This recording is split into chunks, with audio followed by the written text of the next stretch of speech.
No flyers, no pamphlets, no gum. You've already swept today. Pick up your feet when you walk.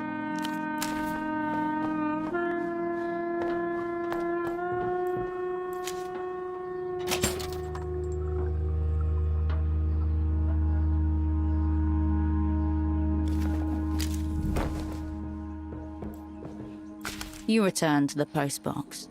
You step away from the mail.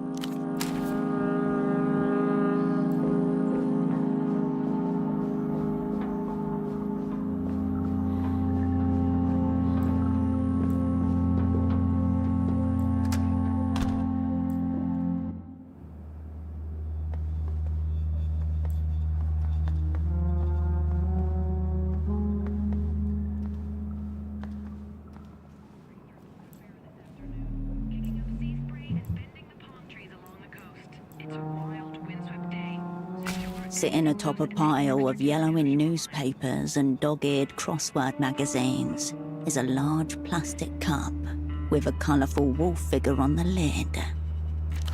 He holds a long pipe in one languid paw, his posture relaxed despite the twin blades chained to his back. His name curls around the side, Placid Wolf. His little painted eyes are unfocused, a faint smile on his snout. A bit of herb. Smoking it is what keeps him grounded in the present moment. The moment will come, if that's what you seek. A good operant knows when to weigh and when to imbibe. Placidity and happiness are sometimes confused for each other. This is a mistake. One day he will run out of bitter herb.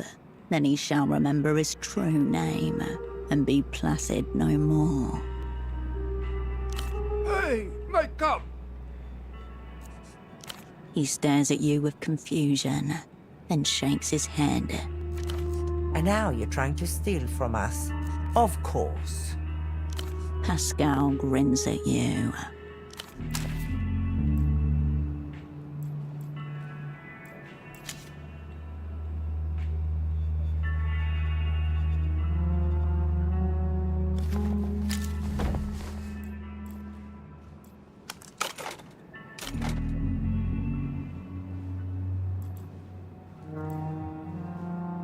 Hello again.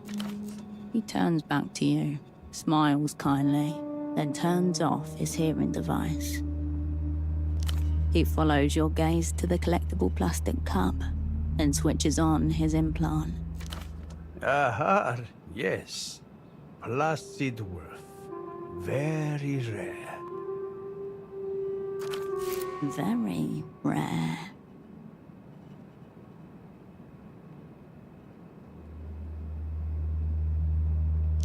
He lifts up a crossword puzzle magazine, appearing proud and apologetic at the same time.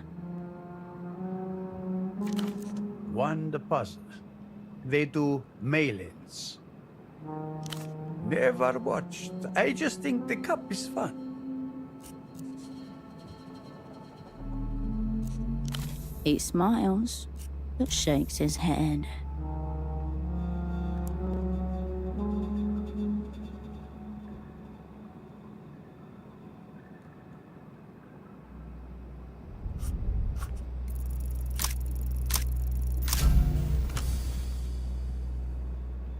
He just wants to see you grovel. He chuckles warmly at the TV. He can't hear you. For goodness sake, Herschel, have some dignity.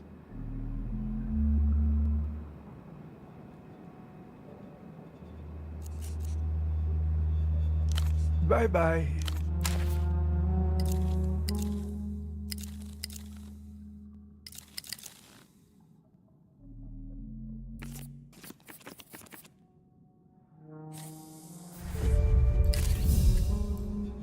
Welcome. He looks over his shoulder to check in with Esty before smiling at you.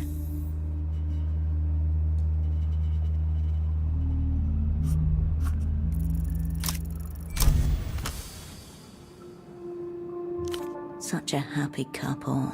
Wonder what else she does with all that sodium fire pental. What are you getting at? Is this the cup? For the cup? You can't be serious. I detest every moment in your company. She waves, then signs something to Pascal, who nods sadly. I told him you were going to borrow it. Damn it, Herschel. Bye-bye.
Placid Wolf languishes atop his plastic cup. Estee's husband gives you an encouraging nod from the couch. Placid Wolf joins the crew. Unbelievable.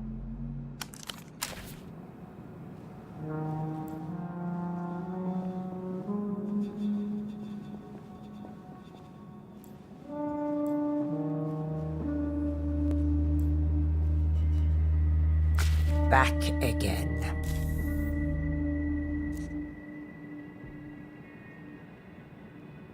It's called macrame.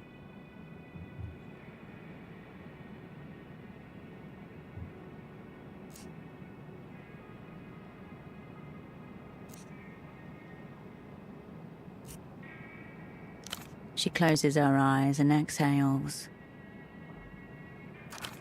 Very well.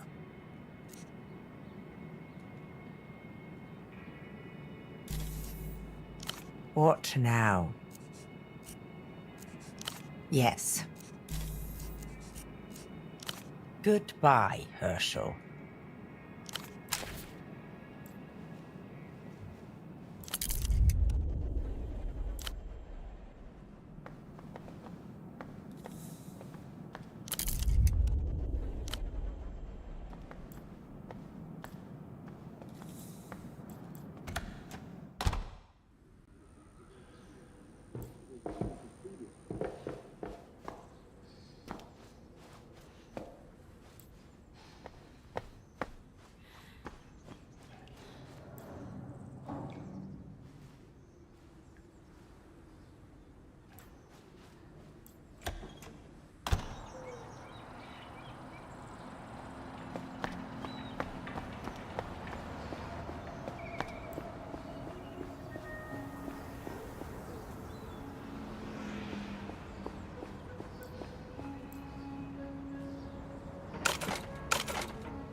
The title unfurls in jagged crimson letters. Blood type Hecatomb by H.S. Lastra. The words jar a memory, Holocene engrossed within its pages. Maybe the only time he was oblivious to the world. Science fiction as a genre is utterly misunderstood by the majority, Cascade. It often Liable to launch into a word-perfect recitation at any given moment. The book comes with kinetic energy, ready to prove itself to you. In one, human forms emerge from the black depths of a dilated pupil. In another, a man stands naked facing a guerrilla battalion, his hand upraised, pointing at the sky. Shin Cressus III, 4099.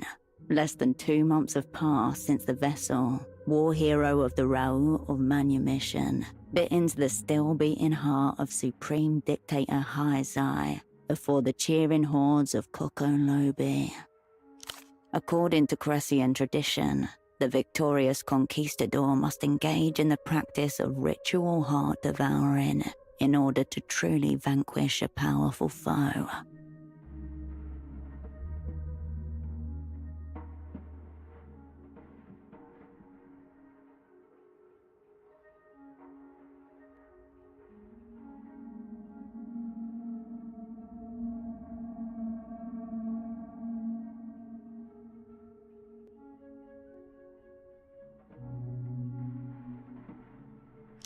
In the streets, the people are celebrating. Meanwhile, their liberator has been barricaded inside his citadel for a week, writhing in the throes of unprecedented psychic torment. But it is not guilt that racks the vessel's brain, nor lust, nor greed, nor war drums.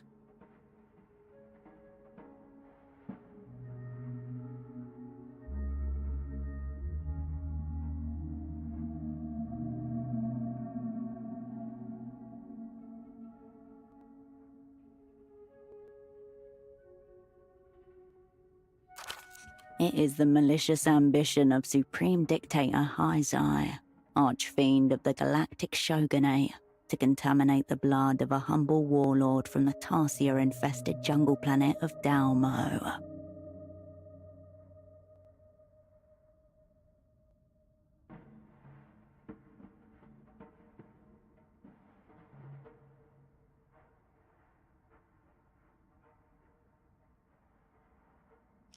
An odyssey of spiritual dialysis. The whole plot basically follows the vessel's increasingly desperate and self-destructive attempts to extricate his foe's blood from his own.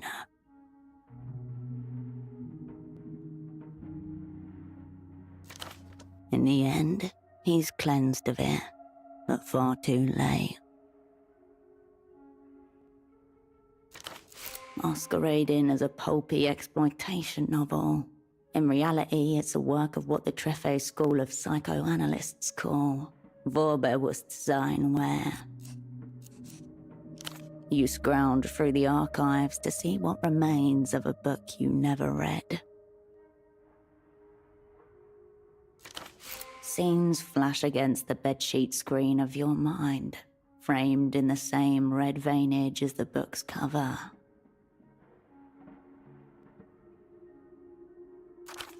The vessel strapped to a bed, incisions across his chest, covered in pulsing slugs as all around him ring the chants of the leech charmer. A trepanation with a cosmic drill device, the vessel's desperate attempt to awaken his latent hemokinetic powers, all the better to mount a psychic assault against Hyzai.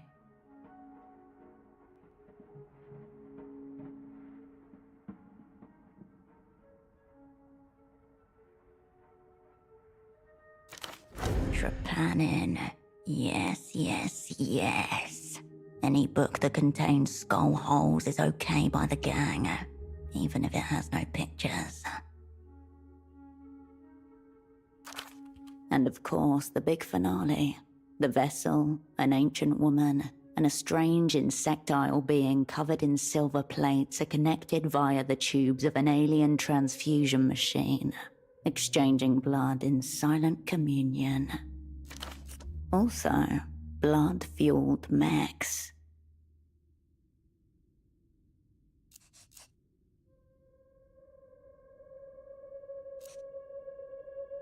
It was a bloody affair, but yes, kind of.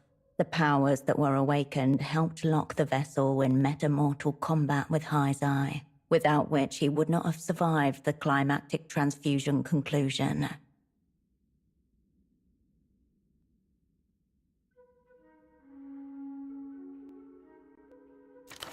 So the trepanning was worth it, on balance, even though he almost died there also.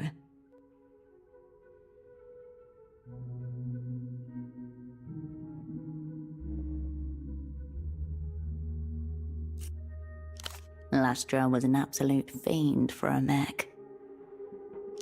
The creature is a blood connoisseur from a higher plane of existence. A god, basically.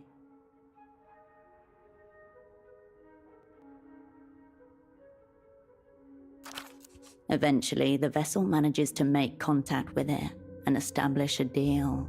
The connoisseur will use its technology to extract Hyzai's blood from the vessel, in exchange for being allowed to consume it. All of it is, if not necessarily arousing, then certainly aroused.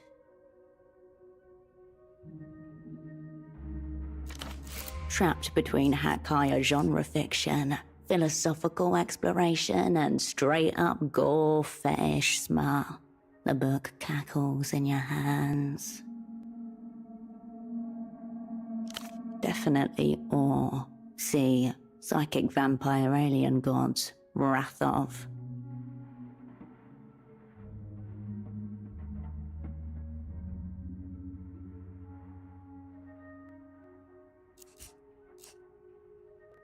Lastra had a thing about tarsiers. Rumour has it he even kept one as a pet.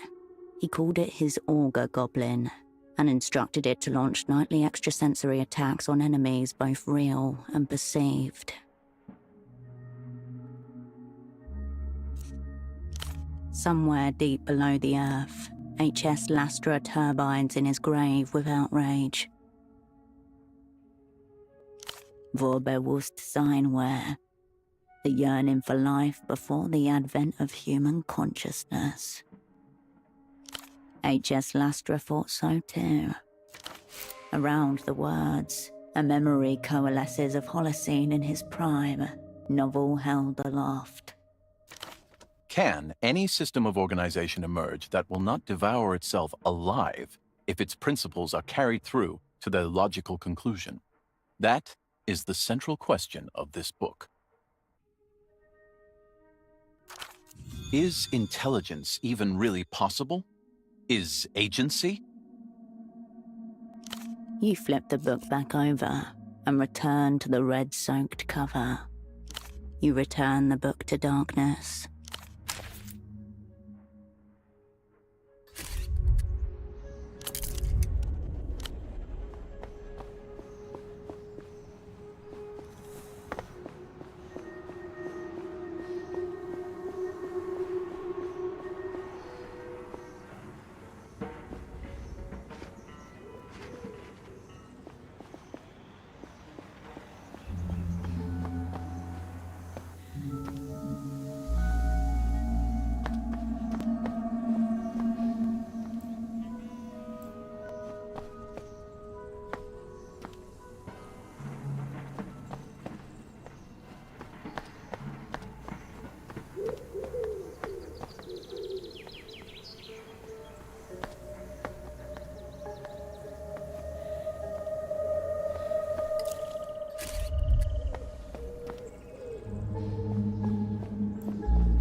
Eyes closed, the young man remains lost in his erotic fantasy.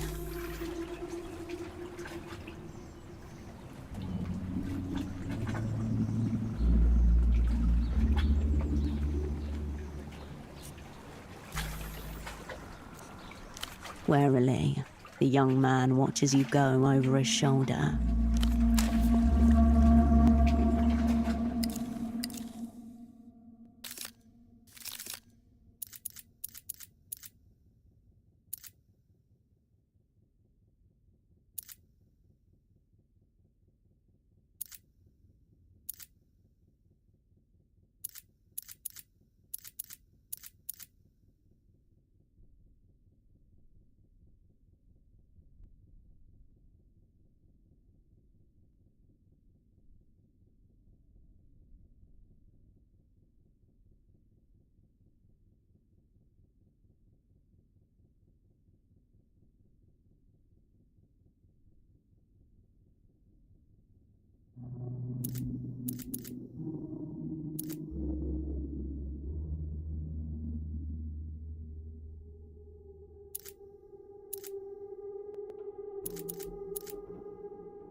The lanky man flicks a palm-sized toy scooter out of his pocket like a switchblade, performs a miniature double flip, then looks to you for a reaction.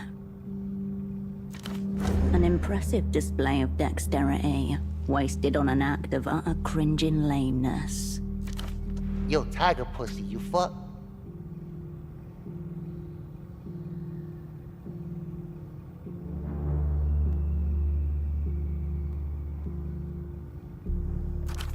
Caro's dating this dickhead? No, no way. Nah, I'm kidding. I'm kidding. That was fucked up, right? I'm a piece of shit, basically. Your voices reverberate around the once grand lobby. What you want, anyway? You a Nestor fan, or you just here for my vibe? I could roll either way.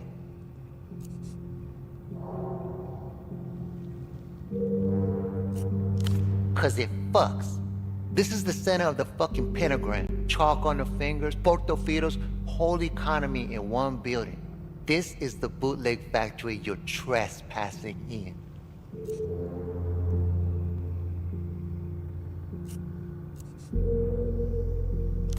You a fucking cop? Ha! I know you're not. They don't bother with pieces of shit like me. Bootlegging keeps the culture alive, know it. Used to have some rugs and shit when we were still working with the talent, but now we are what you see, and much fucking better for it. Everyone, you clown, Pearl, Saber, Wapo, Megavoid, lining up for me to direct their vids. Everybody wanted it.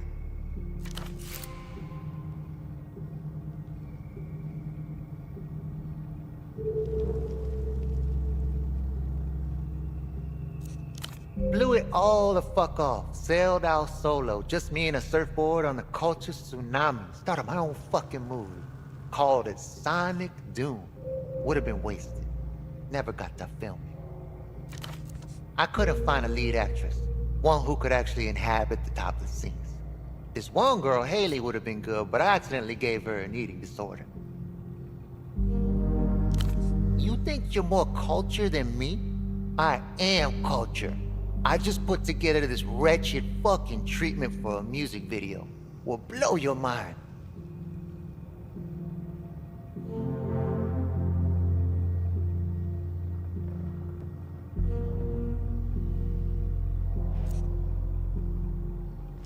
They went off location scouting and haven't come back yet. Classic musician move. Probably off getting their hoes licked by groupies. On the Scumsin duo, guaranteed new hit. Go to the beach. I'm in the know. Guaranteed hit.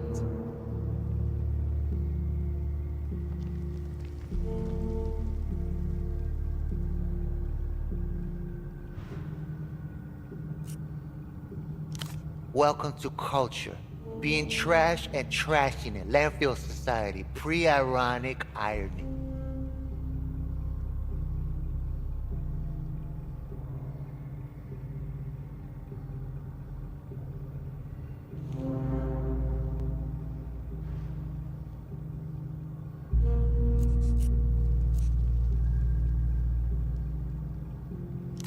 No, it's having a shit time fucking around with a tiny scooter. It's being a total fucking cunt who spends his time learning finger tricks with a toy. Listen.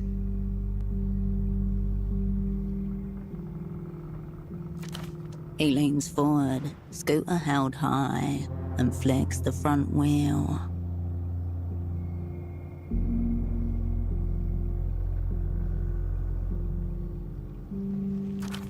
It goes.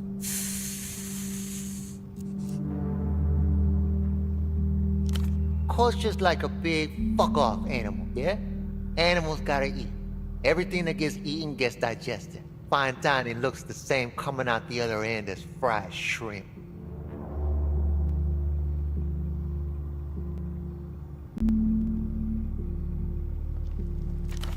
If you can consume it, it's only a matter of time before it's all shit.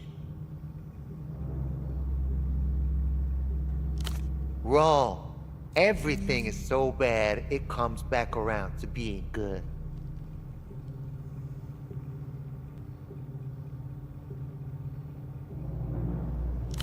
Is it? Septimus, you're in my place. One name, no context, as if you're expected to already know him.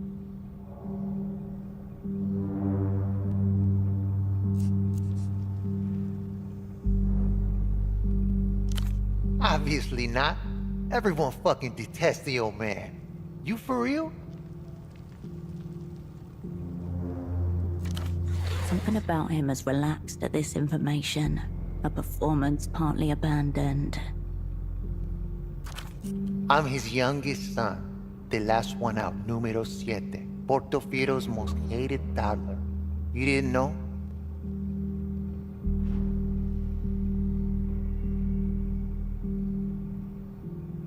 You know that poster you used to see all over the place with Nestor holding the baby? That's me. I'm the baby. An infamous image from Nestor's '64 campaign. The dictator holding a baby with his own face superimposed over the infant's, moustache and all. Soy Nestor. Yeah, 'cause they pasted Dad's face over mine. Clever photo manipulation. Soy Nestor.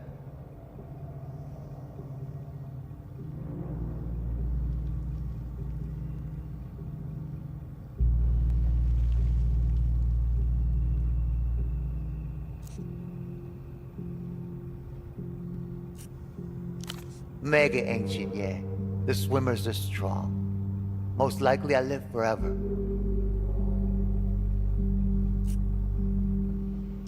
Yeah, makes sense. I'll have to make you hate me all by myself. I know you got questions about me and the old man. Ask him. It goes like this. Had a little revolution. Was Comrade Nestor for a bit, then Presidente Nestor, then Supreme Leader Nestor for the final stretch. Got in bed with their bank, made a couple really good deals, then a couple really bad deals. Disappeared a lot of people. Nestor had already been forced from power the last time you were here. The toppled regime was old news. Well, owning the Carabineros helped. Even they got tired of him eventually. Authoritarianism's cool and stuff when the economy's going. Not so much when the debts you racked up all over the developed world start going cha-ching. Blowing up those cosmonauts didn't help either. Oh yeah, Dad's big legacy. Supposed to be his fuck you, look at me to the rest of the world. Instead, he got fucked. Big time.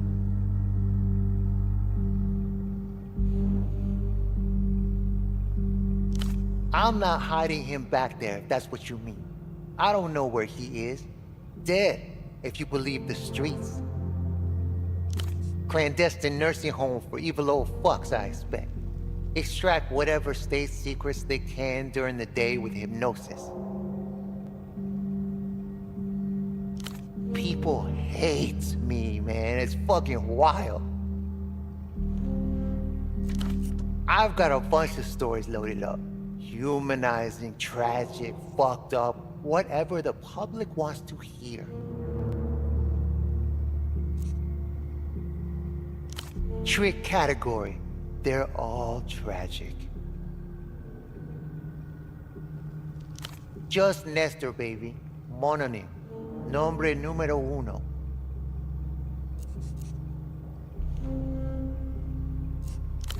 No way. This family's got proletariat roots all the way to the fucking bedrock. Abuela shot him outright on the factory floor. Splat! Wailing, silks, the whole show. And Septimus Nestor sounds like shit. Syllables are all wrong. Primus, Afonso, Nestor II, Caetano, Nestor III, and Rolando. Dead, exiled, dead, banker, dead, living with a mistress in Dalico.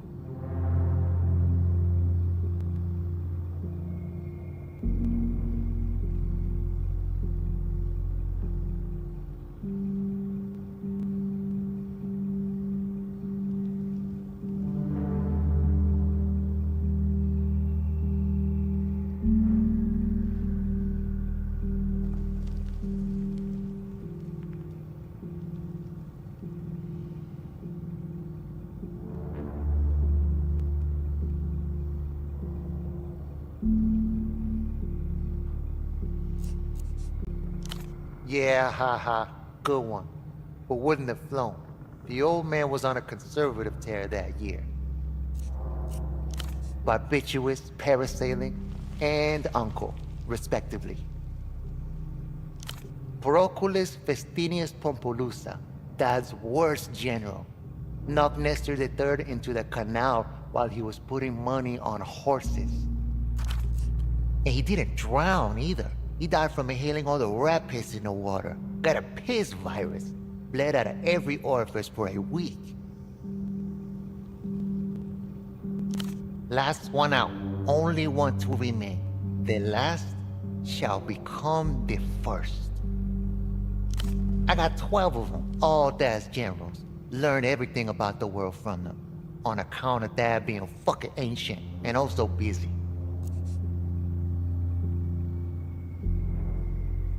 What about her? She's a non-entity, surrogate. Swimmer meet egg. 9 months later, behold, a fucko. You don't want to keep pushing? Bet you could make me cry.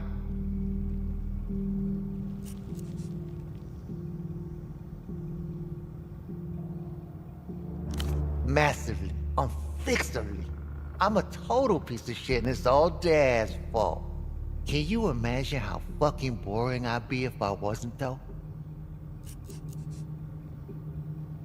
What are you, Portofino in the early 80s? Ha ha.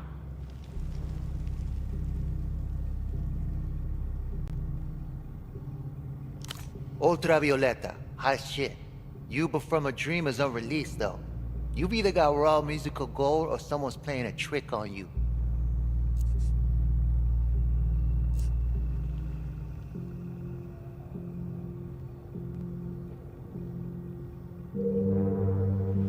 Bet they were tearing it apart, yeah? Orgies and shit.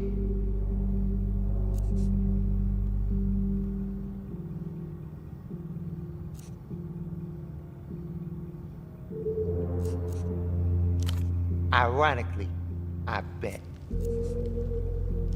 Wasted.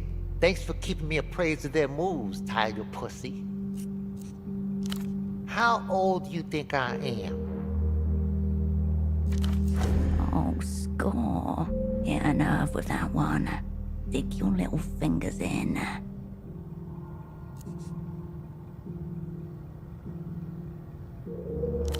Polaris wet. I'm fucking 30. Toddlers weren't invited.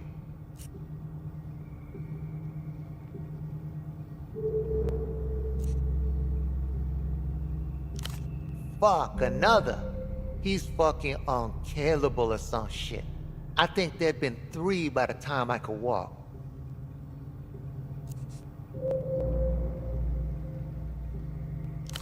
Right. Let me guess. Nestor was there, all ectoplasmic and shit.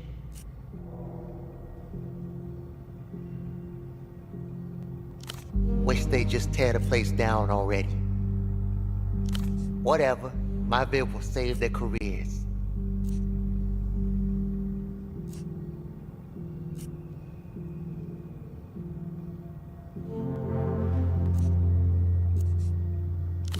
She is. And our Septimus, her boyfriend. Who's asking that? Who are you to Carolina?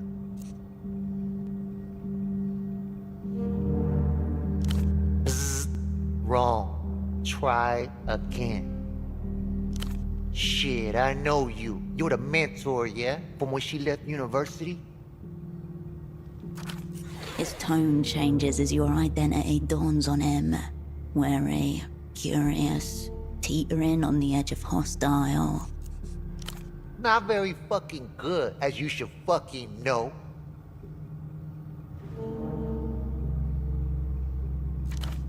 In his tone, there's a spark of excitement not sufficiently smothered by anger. You're not going anywhere near her. She hasn't been the same since she got mixed up in your balaclava bullshit.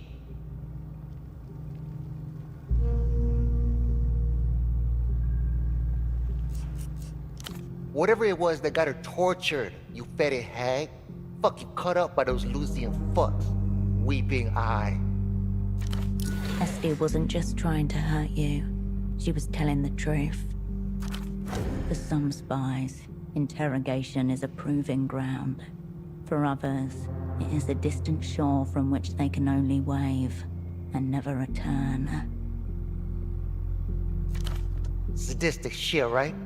Real shit. The kind that comes back to night fuck you. You made my girlfriend crazy. Which, no, she's cool. She's fucking hardcore. But also, you should feel bad, bitch. She's got scars meant for you.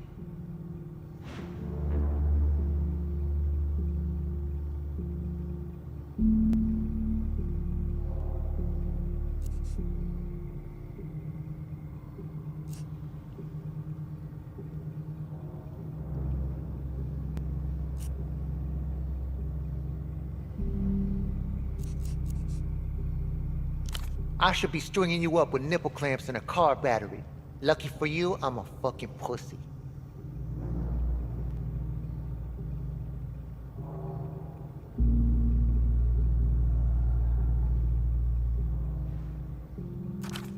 Carolina's in the back with the bootlegging equipment. But it's a no-access zone for you. Back up. None shall pass.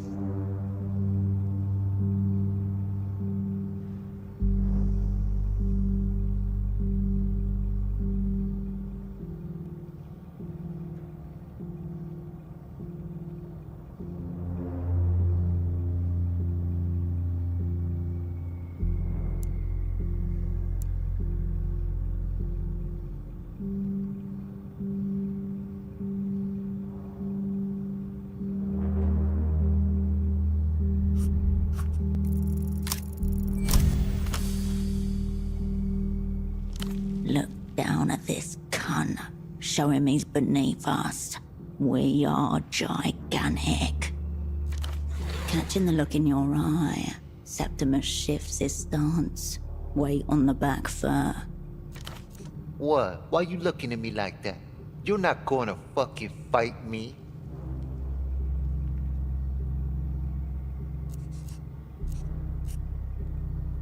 Alright, well, I don't want that either. So, shit. He bounces a little on the balls of his feet, considering combat. Shit. Alright, fuck, you can go in, but I'll be listening, yeah? No weird shit. Yeah, you won. You're the hard man. Don't need to show the footage back in slow motion or anything.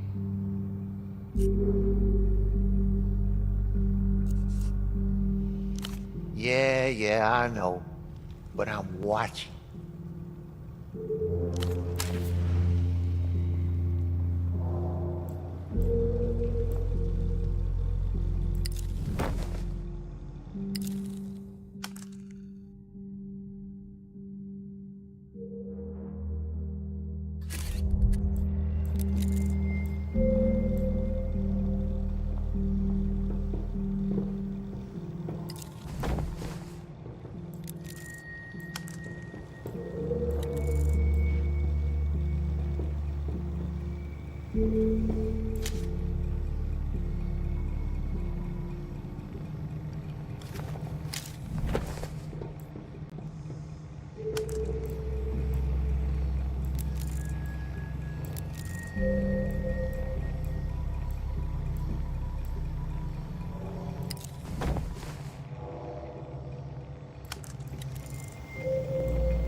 A cityscape of machinery stretches into the room. It appears homemade, bound with tape and guile. Pipes transfer liquids from one server to another as you watch.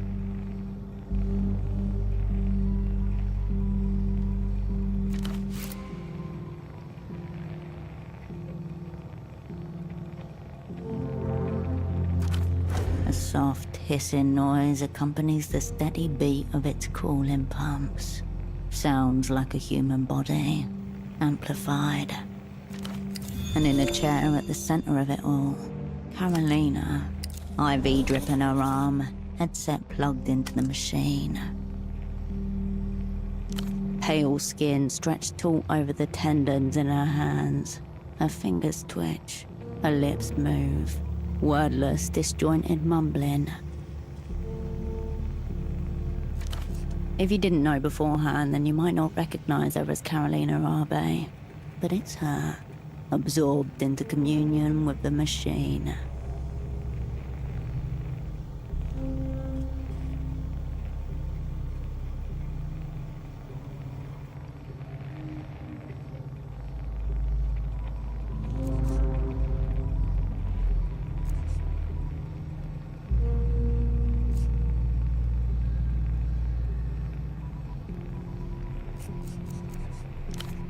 She does not respond.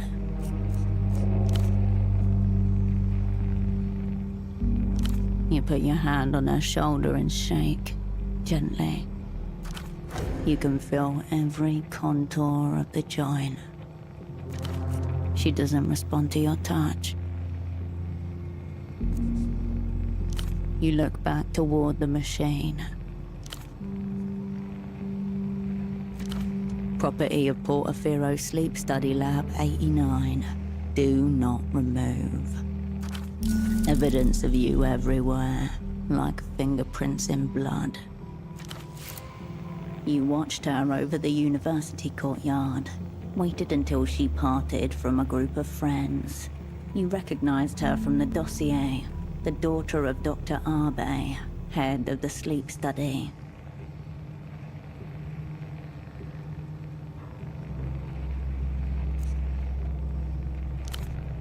The brief said that she was young, talented, idealistic, perfect for the opera to groom her into service. She noticed you looking at her and smiled questioningly. Her arms were filled with books on ancient languages, programming, and robotics. Hey, can I help you?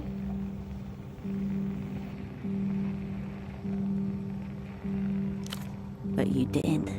The equipment she stole for you stands piled around her, an assortment of media flashing across its screens. Wrong, mad, evil.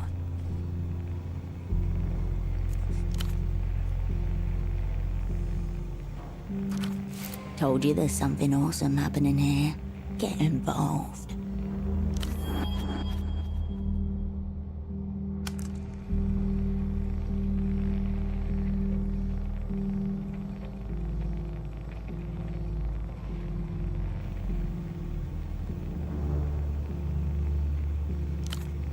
Flashes of different TV shows and music videos between static, irregular lights and noise.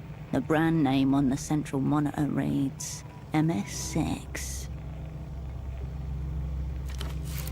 The MS6 was recalled after reports that it was able to alter ganglion cell axons at the optic disc, causing users to perceive colors previously thought unavailable to Homo sapiens. No. Reports came from medical scientists rather than users themselves, who were rendered mute by what the manufacturer described as the joy of discovery.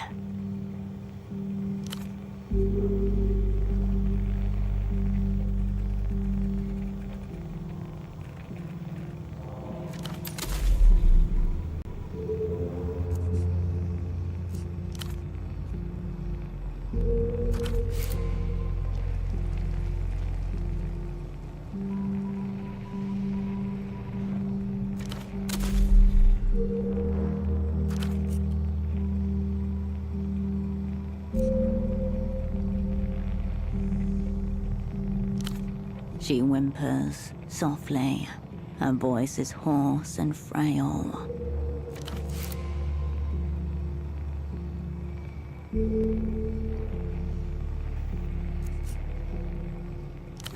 You begin to isolate sections of the jumble.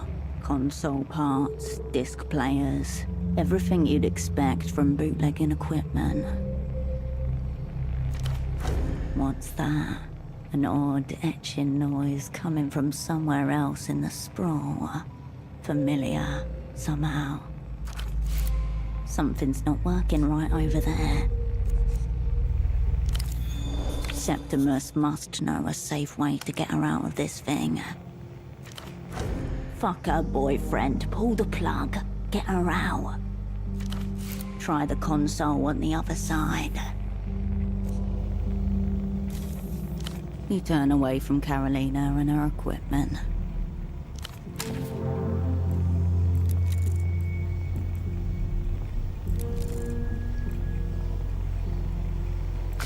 The culprit is a printer with a piece of paper stuck between its lips. You recognize the brand name, Sonatine. Like the fax machine in Photo 24, another misaligned paper tray. You tap the paper tray back into position. The printer resumes its progress, spilling out a long, slender list of numbers.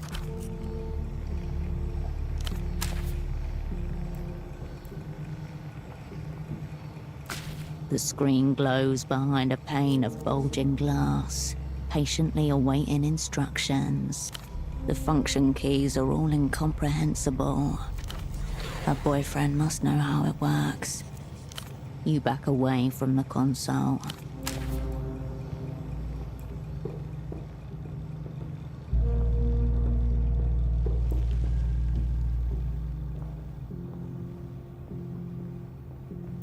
Fuck me, Buzz is back already. What now?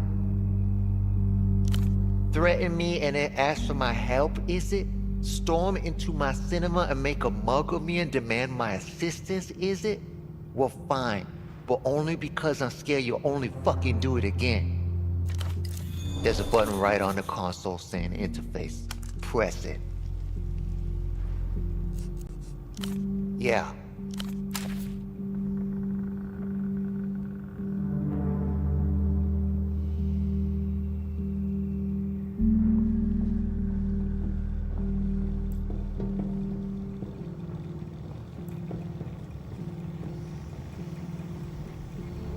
You return to the console. You scan the machine until you see the button, right in the center of the console. It's worn in the middle. Letters fade into black. The other keys still look new. Subject, system. The machine's thoughts unfold on screen. A meandering mess of lines and shapes. There it is. This is what's making the whole thing work. Not this woo-woo sigil shit. The panel directly beside the input lights up. A green like glowing moss. Words appear, letter by letter.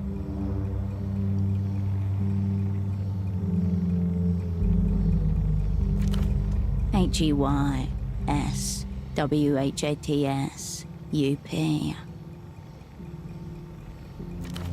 She thinks that you're her boyfriend.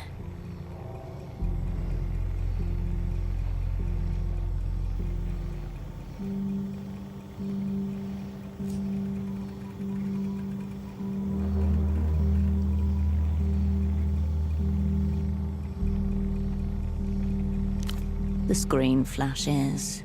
A long pause.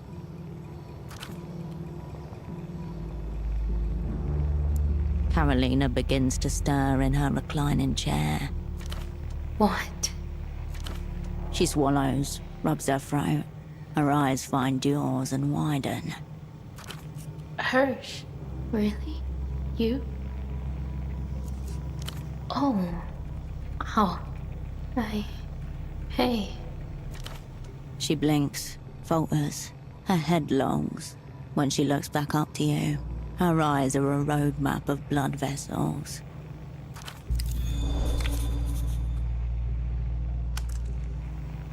How long since?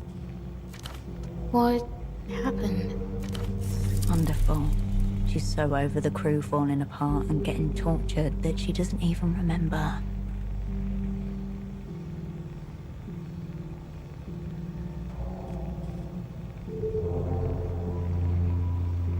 They're talking. Her attention wanders back towards the screens, back to you. What were you saying?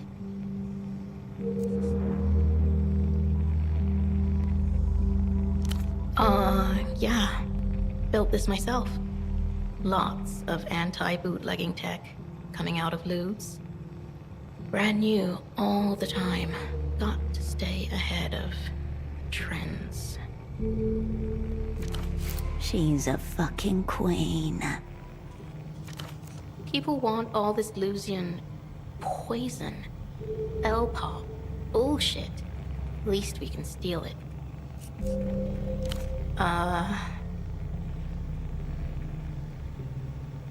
She makes a warbling noise, as if trying to pronounce while also trying to stifle a scream. Yeah. Okay. Okay.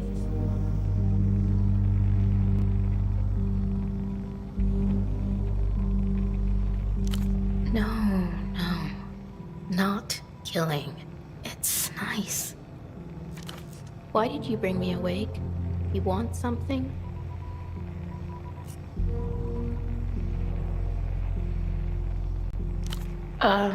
Yeah. Okay. That's it. Awesome, clean slate.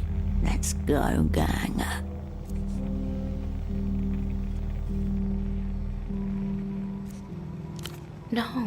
No.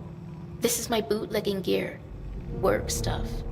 I built it. It's nice. She strokes the headset a few times to demonstrate.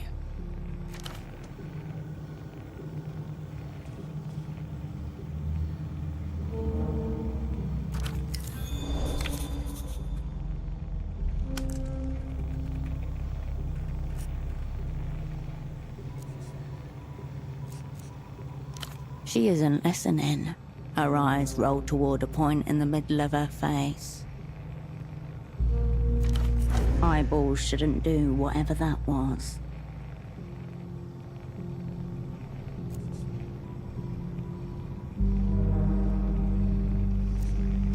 Her lips move as if she's soundlessly repeating a conversation to herself. She looks at you. Oh, hey, Hirsch. What's up? Chronic sleep deprivation. She's half mad. Kindred is unrecruitable in this condition.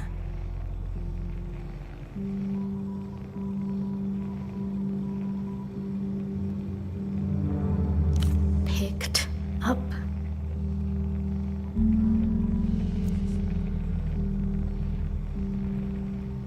It's fine.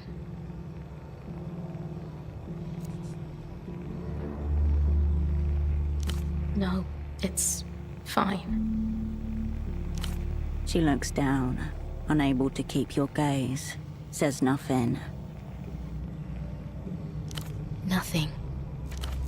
Survivors of weeping eye interrogations have reported enduring sensations of despair, self-loathing, and phantom pain in limbs they never had.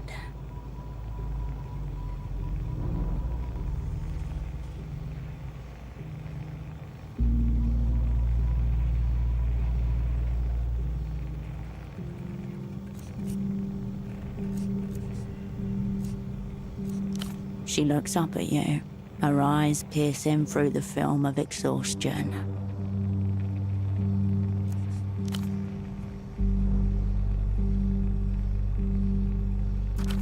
Her expression cracks, breaks, splits at the seams.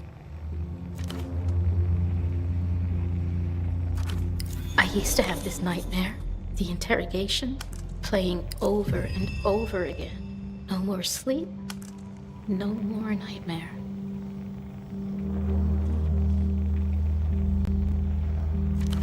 Assessing these servers while she's plugged into them might allow you to see what she gave up. No, Hirsch, I can't.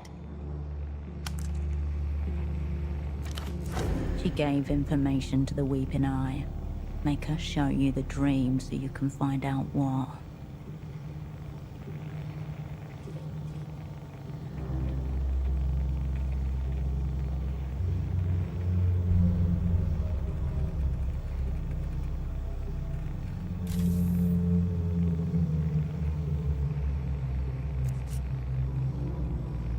Bye, Hirsch.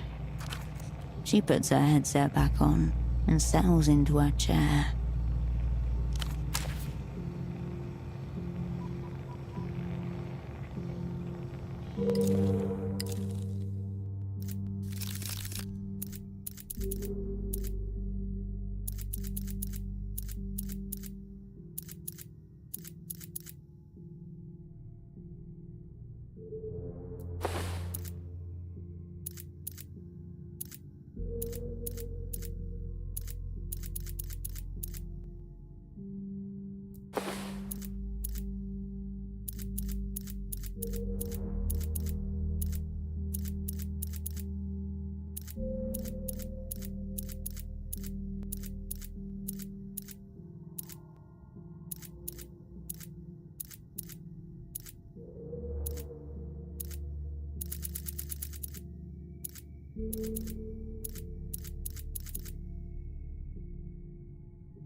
You tap her headset.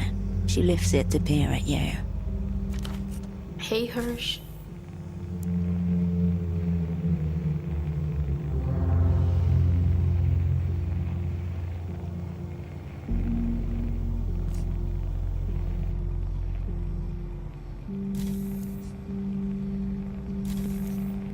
Disc, red one. Said with authority and pleasure. A problem solved. Oh, sorry. Play it.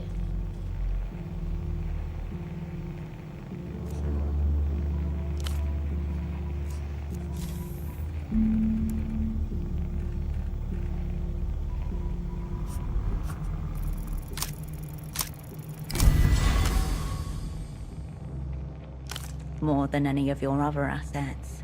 Carolina dreamed of becoming an operant. She was too young back then, but not anymore. Take her seriously. Show her you need her help.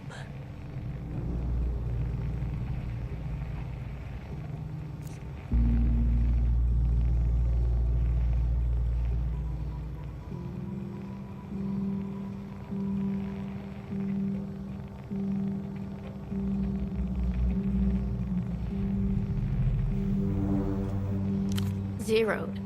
Like, dead? Oh. Hirsch. It's just like, what if? Something in her breaks. You see it snap. She bares her teeth. Tears flow.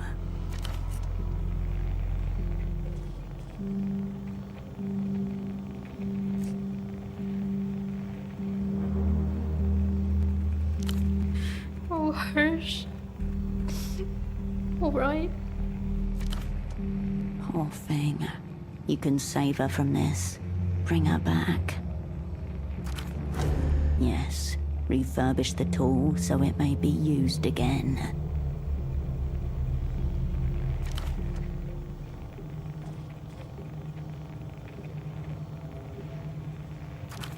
Other headsets over there.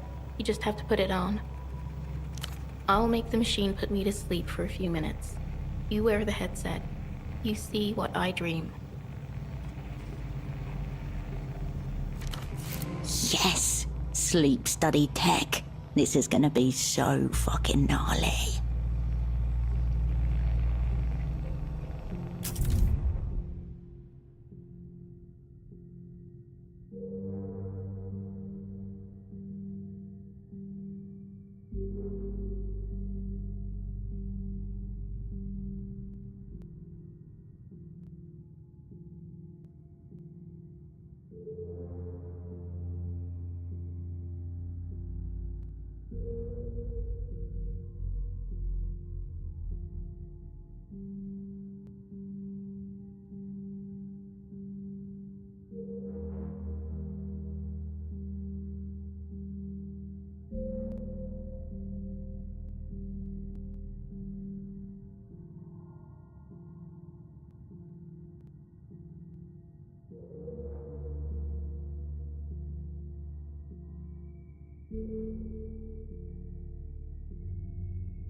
No. I broke the recording equipment in there. On purpose. I didn't want to think about them just in there, near me. Has to be live.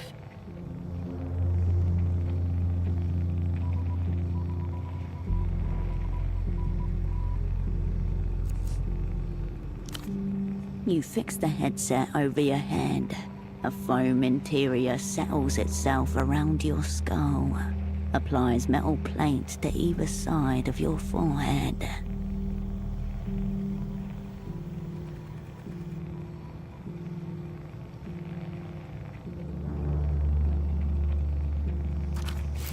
Connecting your mind's eye to hers. You hear birdsong, footsteps, a man's voice.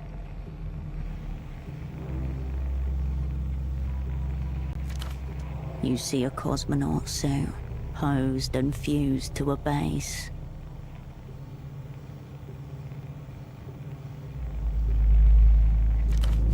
A figurine.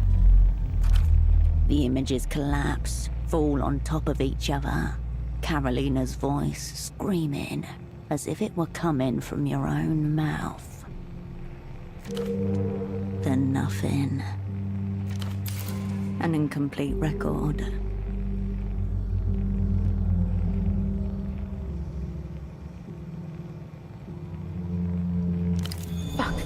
Fuck. No. She's shaking, tears streaming down her face.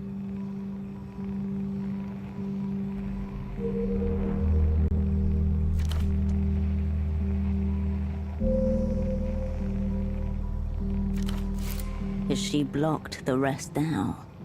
Not good enough. It's fine. I had it with me when they picked me up.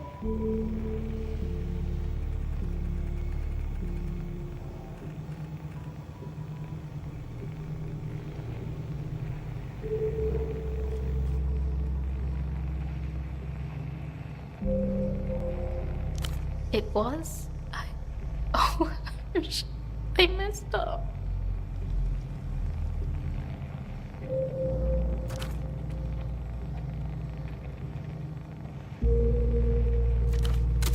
Unclear.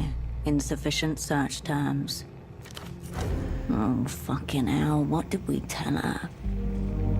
The advanced cognitive maneuver, where you displace yourself into an object to withstand interrogation, remember?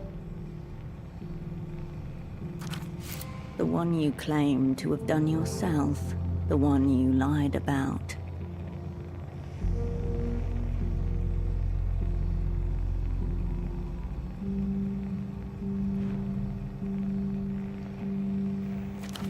You taught it to me.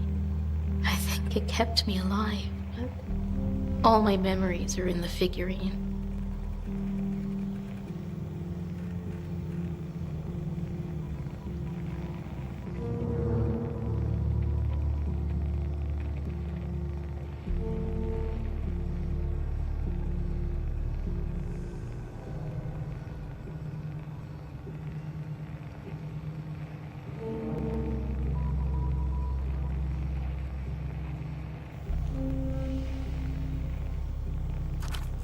Again, the opera has no record of any operant successfully performing this maneuver, let alone cascade.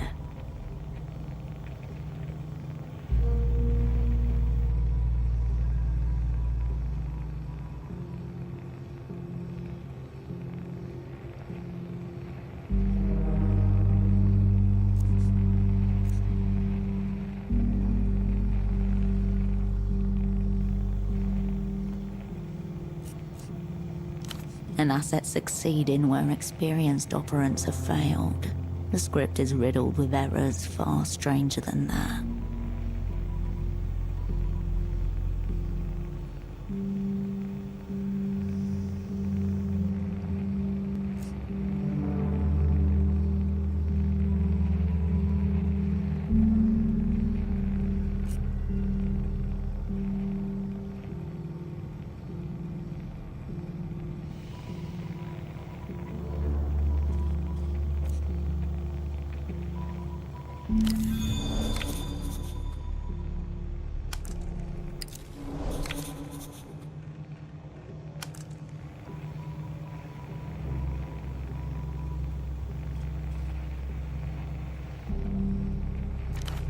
Forget that.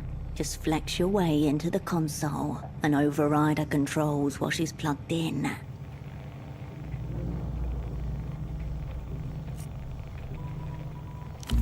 It sounds fun and practical. You don't know whether she can really unlock this memory with the figurine, but you do know this modified tech works. Now get over to that console and get flexing.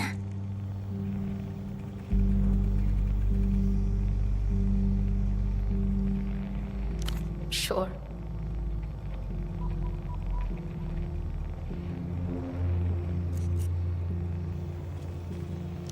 I'll be here.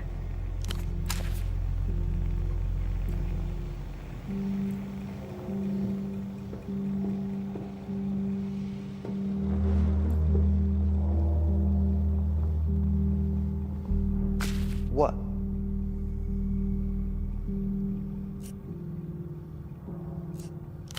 What the fuck's going on in there? What'd you do to her? You made her sleep? Like, actually sleep?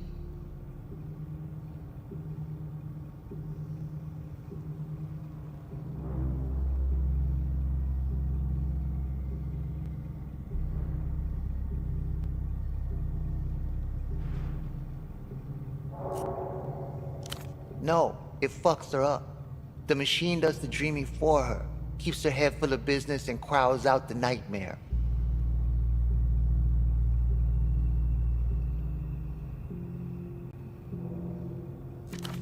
You are fucking stone cold. You know that? Fucking hell. You're not seriously thinking of tracking that thing down. Defensive, suspicious, morbidly curious.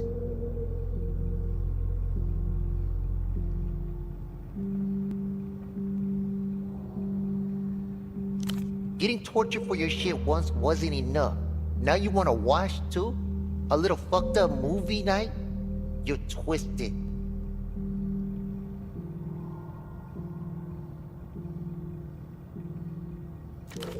She's his true gang. I didn't look for that figurine thing, and you shouldn't either. Risky as fuck.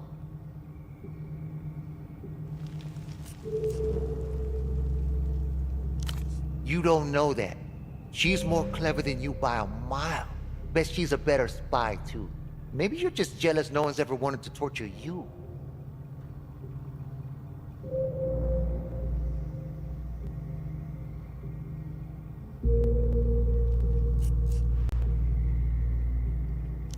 Why, they tickle your feet with a feather?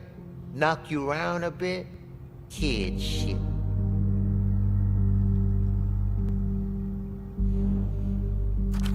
Weeks, he said. The weeping eye had Carolina for weeks.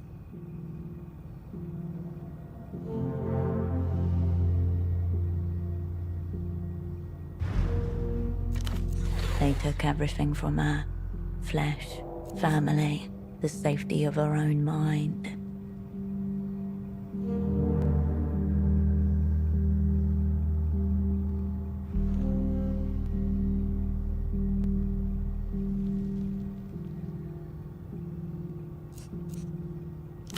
Yeah.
You have returned for trade. Doc thief, monkey bandit.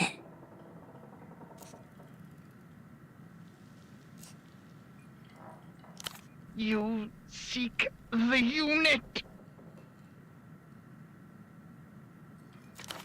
The monkey descends into a series of gnashing shrieks and limb spasming in excitement and outrage at your quest.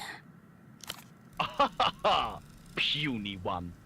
If you seek my prize, the unit, you must offer something of greater value.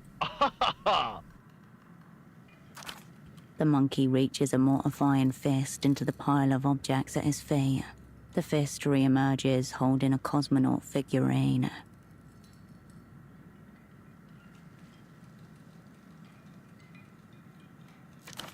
Behold the unit. What have you for my best treasure to trade? Then maybe she should trade for better time.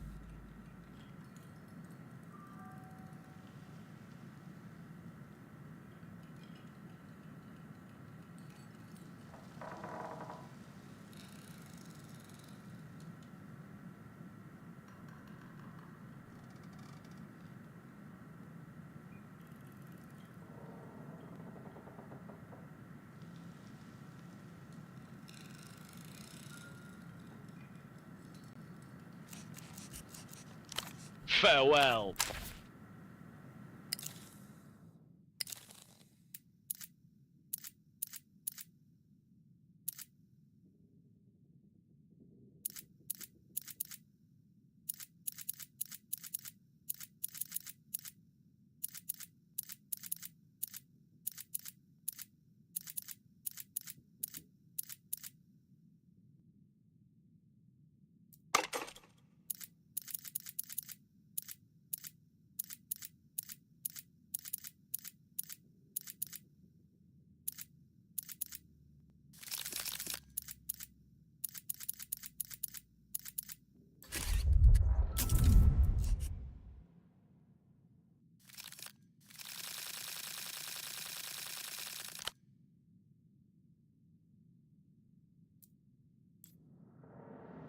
You have returned for trade.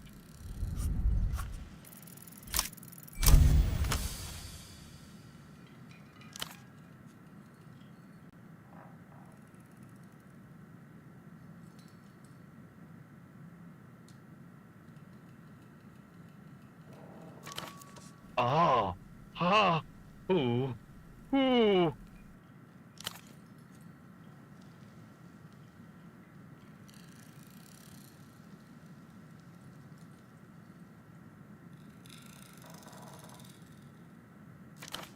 Oh,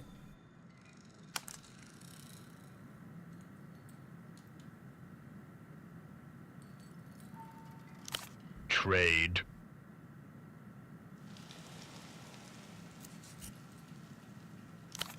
Foolish question.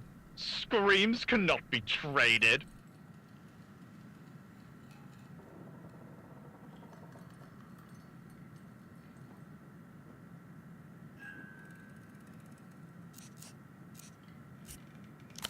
Thief! Thief! Vanquish you! The monkey rummages through his treasure until he finds a plastic tube with a bulging silicone mound at one end. On its side, you make out the model, Pre-Breeder 6ZR.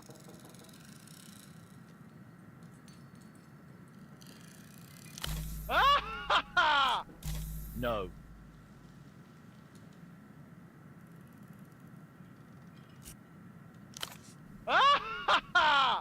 You are wise to cower.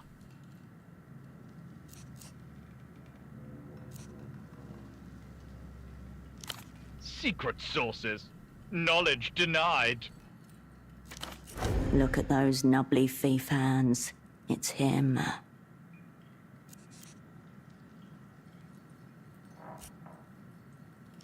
Concept beneath notice. His eyes flare, his lip curls. And all challengers welcome.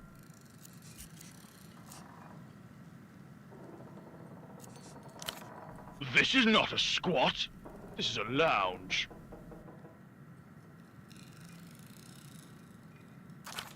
He goes very still briefly, while you admire his pose. Monarchly. Not talk. Business correspondence. Remember the box of dubbed martial arts tapes that one of your mother's work friends smuggled in for you when he came to visit in '79?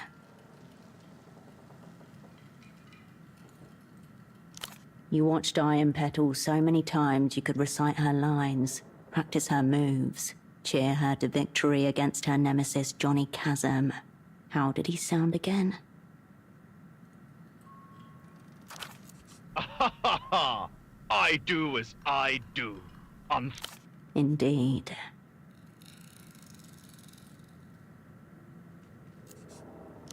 Tourist trinkets, veterinary tools, a detached bicycle wheel, brightly coloured soft drink cans. The monkey bares his teeth at you. He flicks his ears in excitement. Commence economic combat. Prove yourself.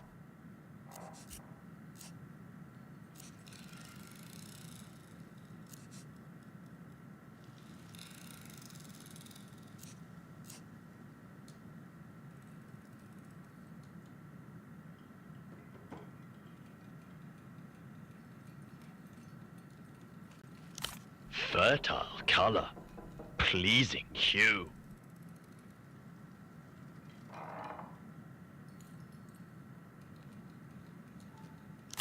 Ruttings abound. He flings the tiny cosmonaut figurine at you. Trade completed. Farewell, combatant.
Her eyes settle on the cosmonaut. She hesitates. But Septimus said that it wasn't there. Right. I was kind of thinking that. He knows I don't want to do this. He is. He would have found it had I really wanted him to. But he knew I didn't.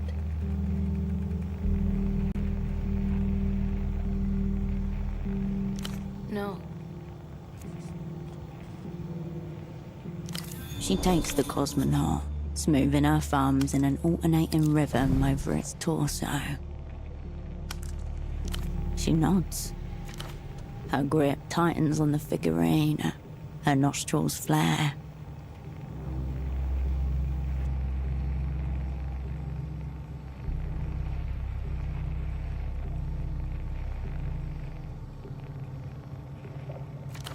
The shock of lost time returning to her.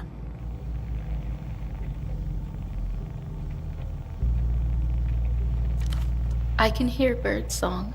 Feel the hood over my face. It smelled like other people's sweat. Stale.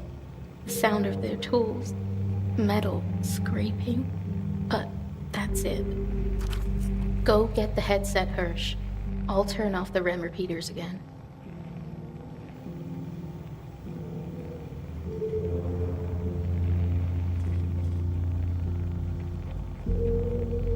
Please, I can't do this alone.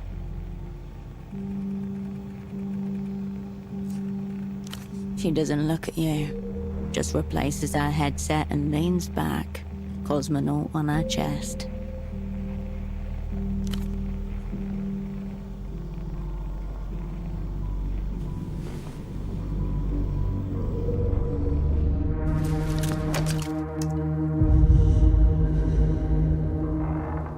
Light refracts within your cornea. You are someone else, somewhere else. A man and a woman look down at you and at each other. Intimacy and pleasure in their gaze when it connects. There are cages strewn over the floor. A casual intimacy to the interrogator's posture, slouched towards each other. Their partners. She's confused. I told you not to hit her in the head. Yeah. He'll do it again. We just need a name, dear. Your opera handler. Who got you into this whole mess?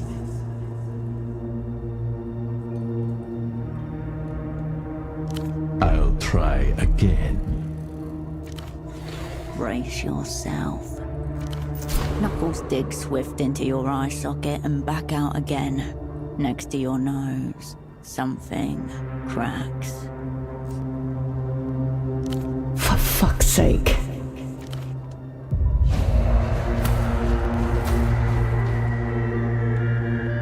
The room scrambles, fades, returns. You can feel something in your ears now. The woman caresses a device in her palm, and you can hear the crease of latex amplified in your skull. The crease of latex against plastic, amplified in your skull.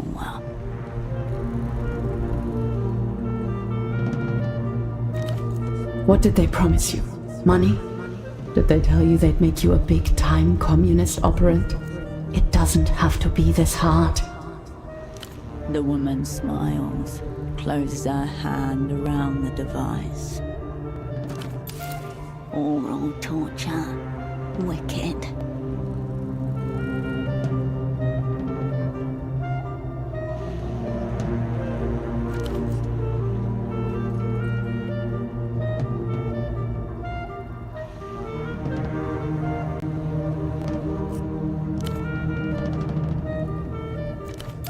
The device isn't making any sound.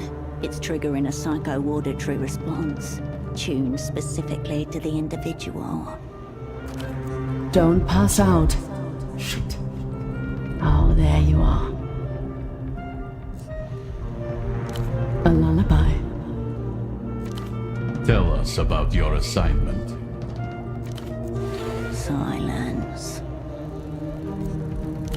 Come on. It's my turn.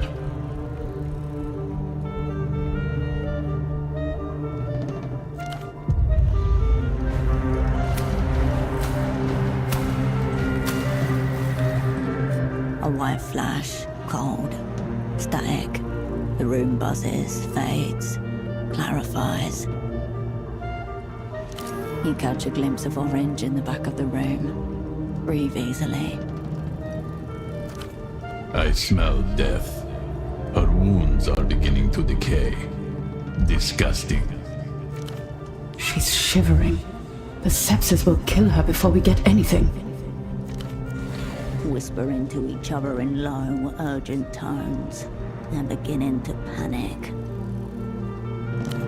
Look at yourself. He grabs your hair, forces your gaze downward. You see your bare chest, rotten and oozing. He massages pus into your open wounds with his knife. Doesn't it look good? Try it. Still gripping your hair, he slams your head back. You open your mouth to gasp and he plunges his knife between your lips. You taste the rancid, wet crumbs of your flesh on its blade. Bitter. Swallow for me. Pieces of you splatter across his face, black and yellow. He wipes his face, then forces his hand back into your mouth. His fingers plug your throat, you choke. Vomit splutters out of your nostrils. You cough. It burns. Did you like having his hand inside you? Do you want him to do it again? Maybe we should bring Dr. Hugo here to visit you. Is that what you want? To see your daddy? The doctor blows onto his tea. A smell of mint rises with the steam. We'll say that his little girl told us that he was the head of the network. He'll die thinking you sacrificed him to save someone else.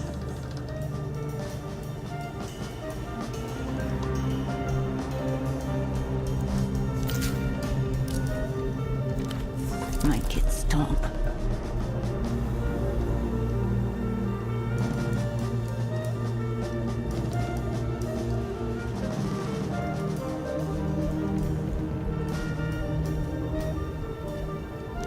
Who was in charge? There must be an operant in there.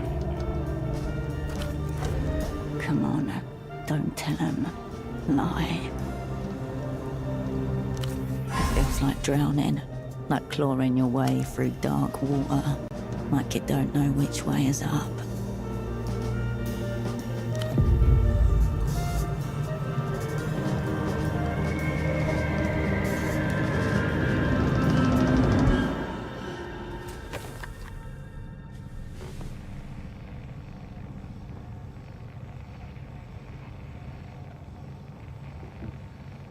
Your hair is drenched in sweat.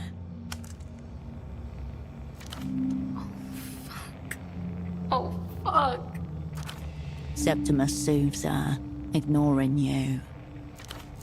Luz's interrogators of broken assets far more experienced than Kindred. She gave up what she could to protect what she must.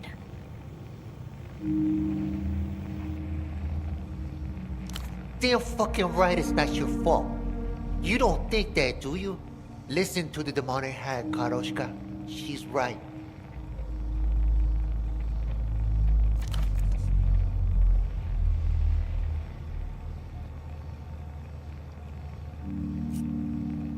We could thrive too. We could thrive the shit out of it. I don't deserve to thrive. You deserve to thrive up a storm. We could move to the sunset, a penthouse. I could call in some favors with Dad's old lot, get us set up with a dope view of Kisa. We'll watch the boats tonight. We'll have rugs. And we can keep this place as our studio. Finally start making movies together, like we talked about. I don't want me. I want to die. Karushka, please. We know what happened now. We can just move on. We can get some fucking takeout and watch Iron Pedal 7. We can go to the fucking beach or some shit. Sand? We can make movies about all this. Espionage, fighting fascists. You can make it so real. It'll blow people's fucking minds.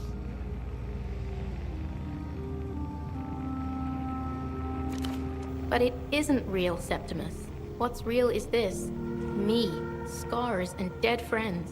I don't care about rugs. I'm not just going to forget this.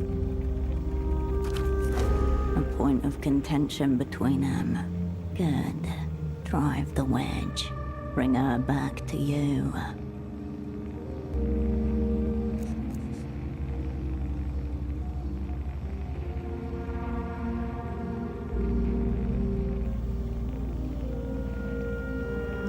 See? Even she knows not to say anything. She knows you're better off out of it. She didn't say that. Carolina sits up, looks at you. Hirsch, why are you here? Why did you come back? So there's another assignment? Another chance? Let me help.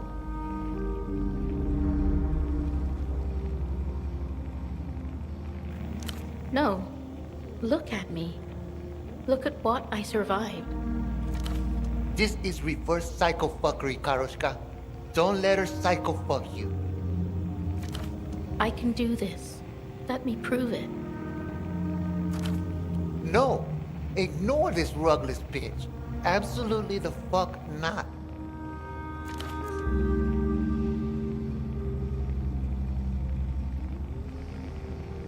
She smiles up at you, grateful and forlorn. Karoshka, please.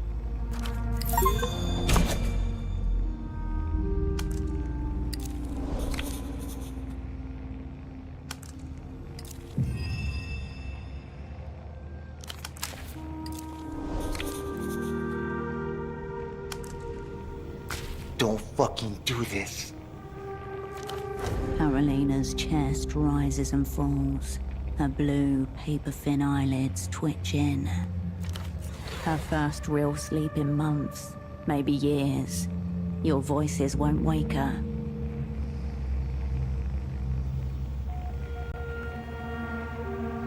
It's you I don't trust.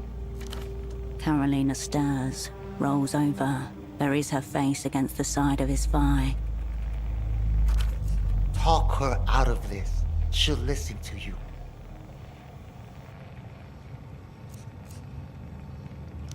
You know what she'll choose. In her sleep, Carolina whimpers. You want me to beg? Grovel? What the fuck do you want me to do? His eyes follow you as you turn to leave. Please.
Please, if you see Carolina, do let me know.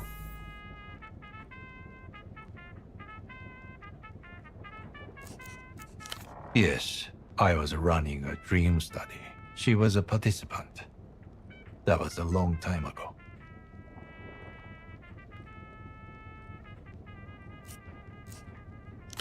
Dreams are one of the least understood phenomena in nature.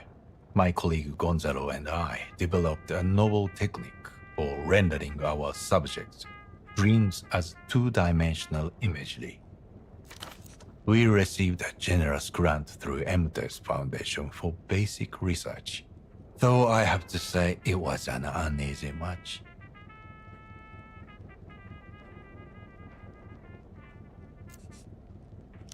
I came to understand our benefactors saw our work as a form of market research, not exactly what I got into the work for. Banks of living data, silent, interlinked. Gonzalo and I wanted to answer a very simple question. Are our subconscious minds connected at some deep level? It was a long time ago. I prefer not to dwell on these things.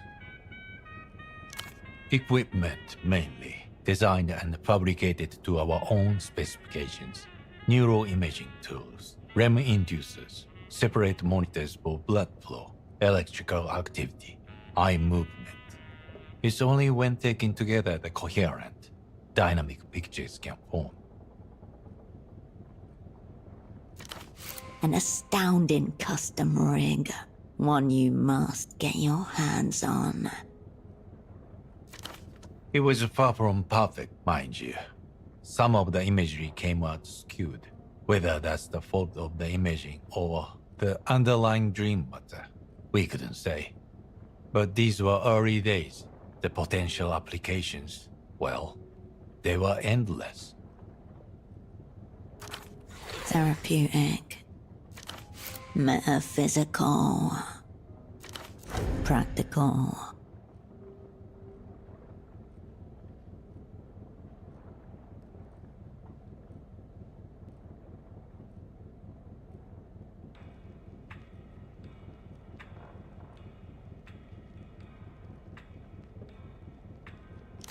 Don't misunderstand. The point of our work was to help people, not control them. It was all technically empty property. The machinery, the data, they took it all. We were only left with one unit, barely functional, not even with the cost to move, they said.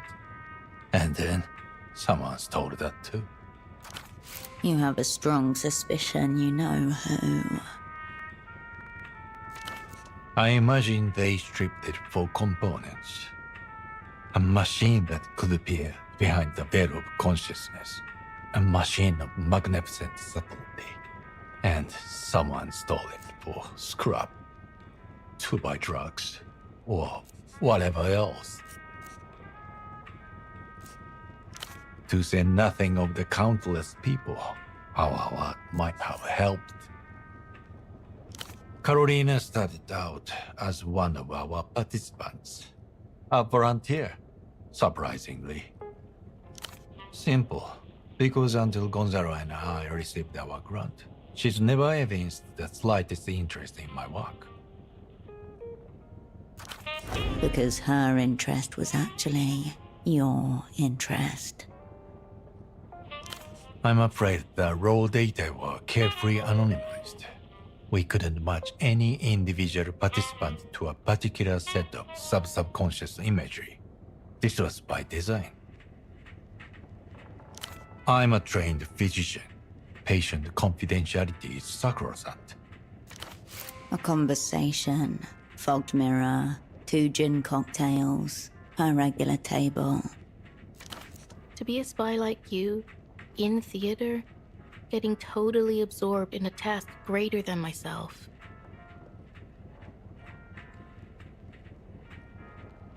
And then she wasn't. And she did. When her turn as a participant concluded, she begged me to stay on. I thought, well, what harm? There was no real limit on our grant from amateur, and Gonzalo agreed. We needed an assistant of sorts.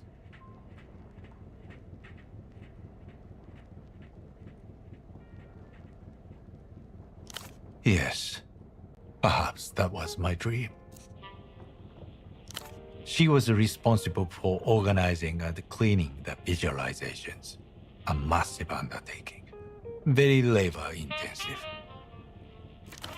Approval. Pride. Immediately apparent in the copies she passed you.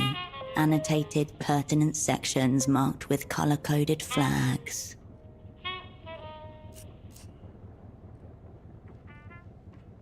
Carolina didn't appear at work one day. I went to the police, who had no information. I thought she must have been in some kind of accident. You must understand my fear as a father. I received a call from the hospital. Carolina was there, in intensive care, barely lucid, handcuffed to her bed. There were 2 carabineros accompanying her. They told me she was under arrest to be charged with unlawfully aiding a foreign power, espionage statutes. The Super Broke, their spy service, the opera. Isn't that how they call it? I was in shock, borderline delirious. It took me some time before I realized what it meant. For his work, he means. EMTA pulled their support. The study was shut down within days. All our data seized. I was investigated too, of course, along with Gonzalo. The official part dragged on for several years before they finally closed it.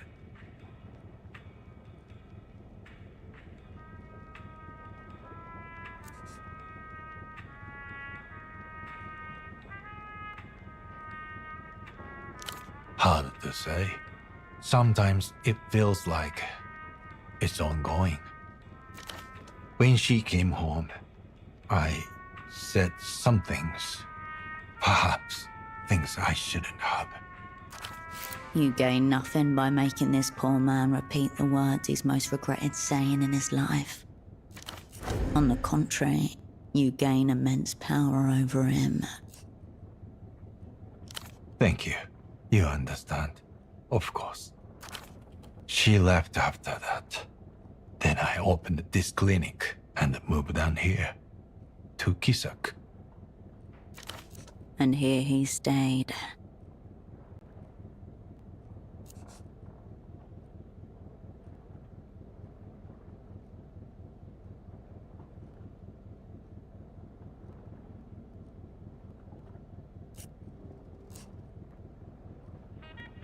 I understand. Karina didn't act alone. She was part of some kind of organized network. It's very odd that tricks the mind plays. There are times I nearly convinced myself it was my fault.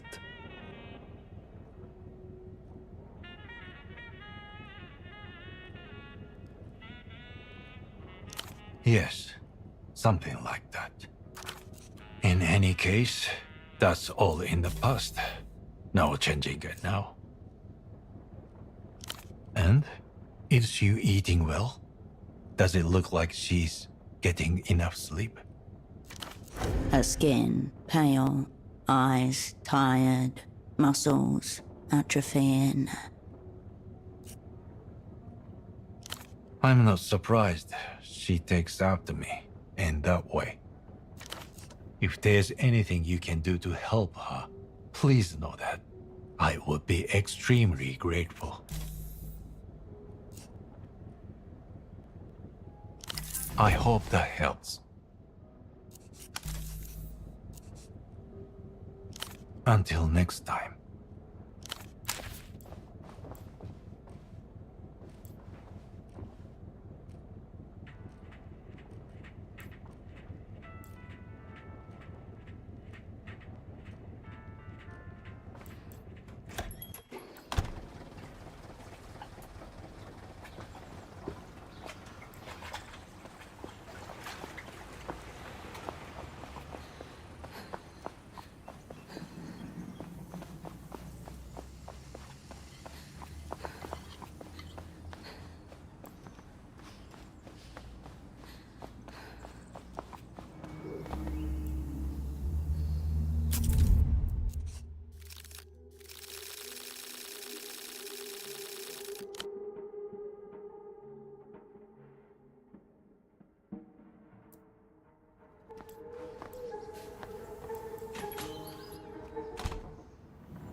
Operand.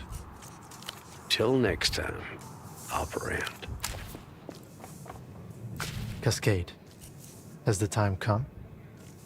Without a word, he nods silently and obediently lowers his head.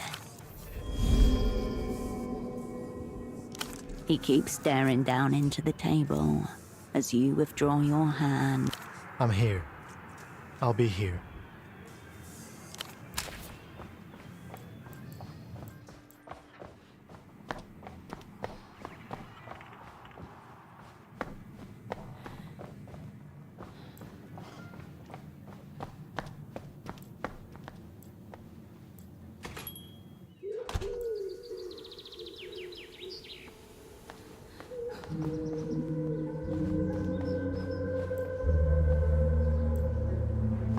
Hello again.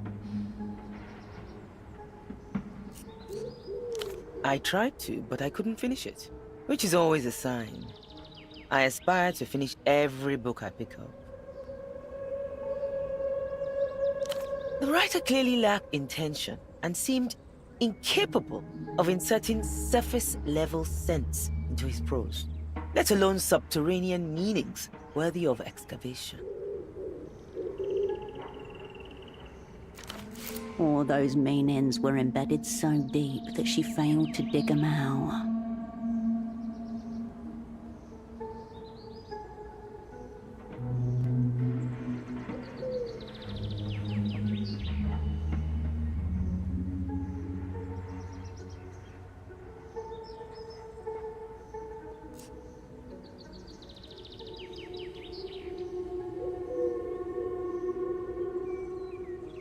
That's probably for the best.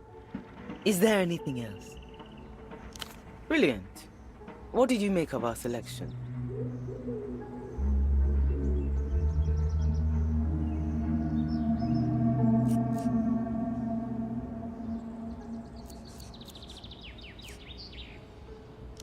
The review's not for everyone. We always knew that. Thank you for giving it a go at least.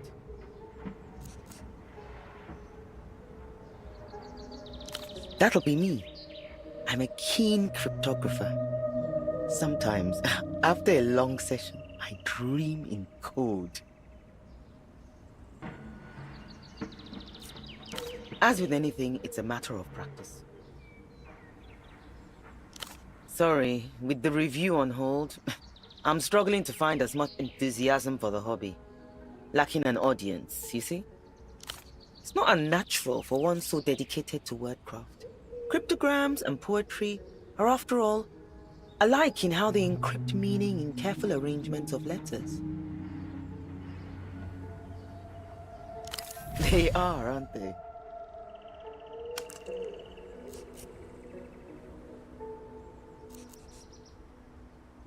I knew there was something happening down there, but I admit, I'm a coward and a shell.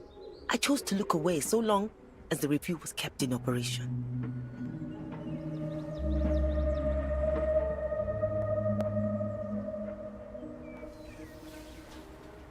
Then it is worse than I feared. She looks like she could be sick.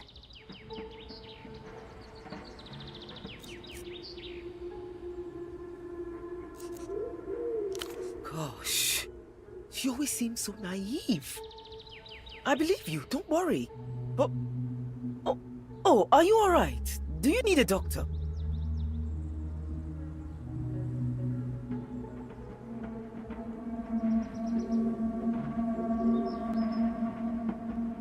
Not once.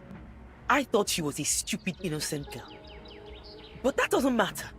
Are you hurt?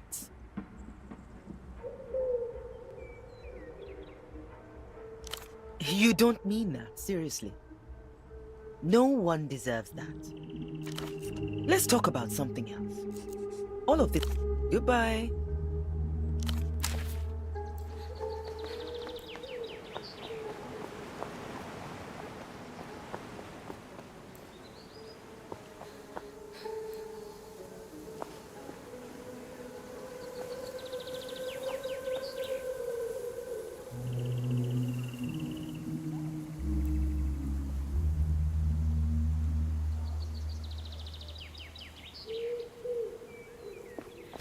Hello again.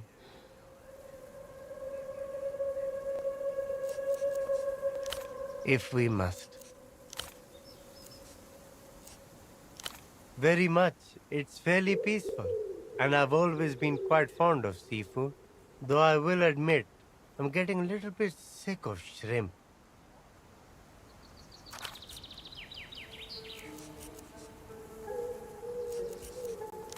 Of course. Sure. Right you are.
Loneliest of town.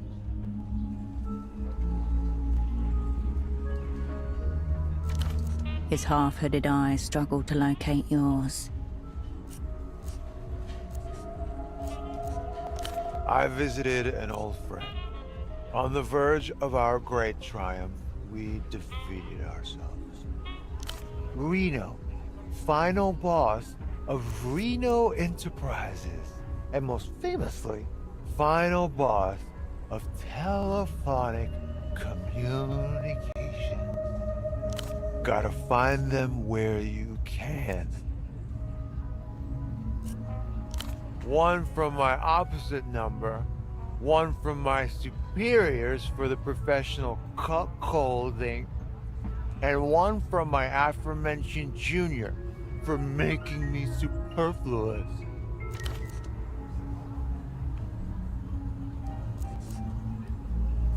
I will prize them from dead hands if necessary. Goodbye. Be well.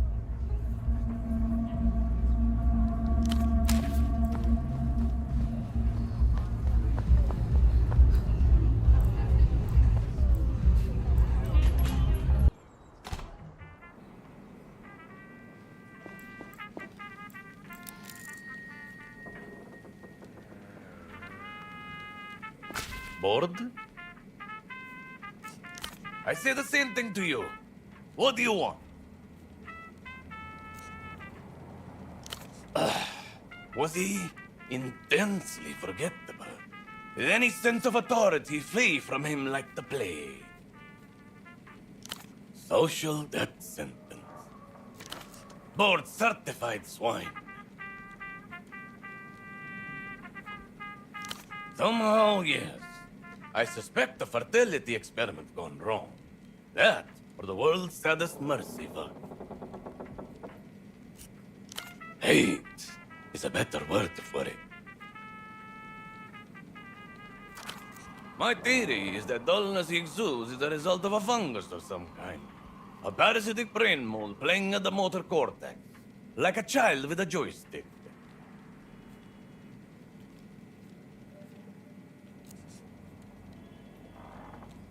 Of course he didn't. He's neurologically incapable of it. Put it this way. There was a project in which I believed us to be colleagues. While, in fact, he was sawing the floor out from under my feet the whole time.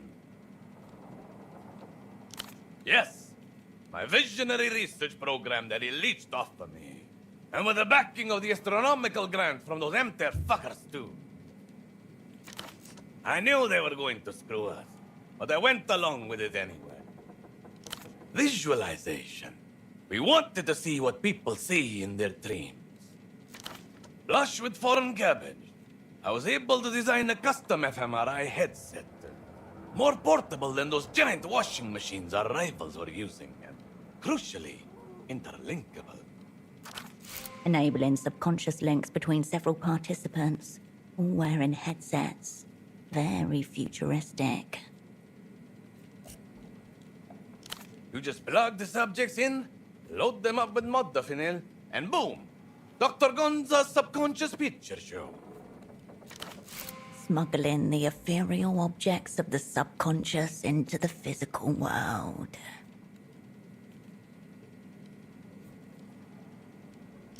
Most of the cowards are content with fisting guinea pigs or detoxifying leaf matter. The real juice is in intoxicating the population and seeing how long they survive.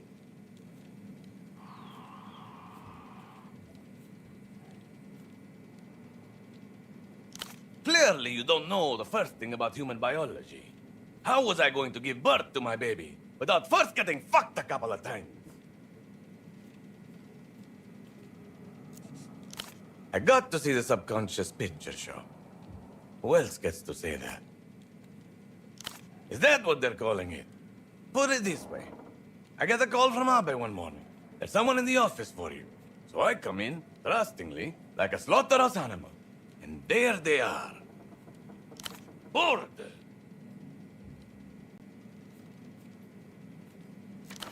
They even had the audacity to box up my belongings with their fucking claws before I arrived. Next thing I know, they're boxing me up too.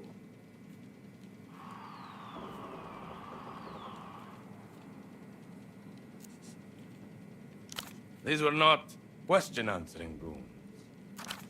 That's why Nabe had been plotting it for ages, clearly. Having nearly missed the fucking boat once, he wanted to seize control of the study for his own purposes. No one is safe from the threat of cold storage.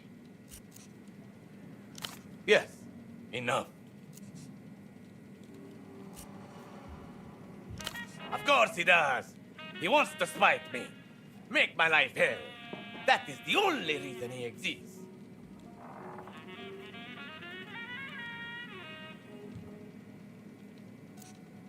Do what you want.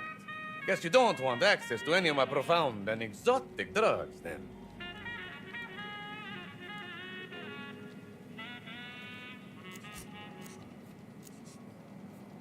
Adios, patient.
Purple plastic shimmers as you approach.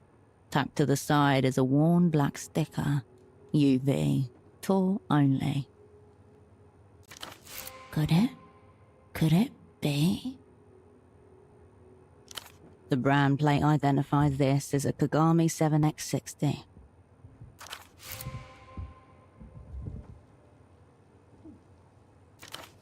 A ceremonial blade for the High Priestess of Electro-Pop.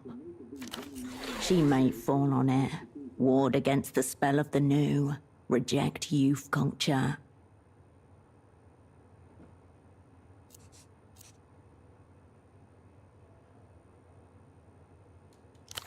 Achieve something worth commemorating in keyboard form. Like some really good spying. Sold with defects, prone to malfunctioning. And yet, the one they all covet, valuable not despite its flaws, but because of them.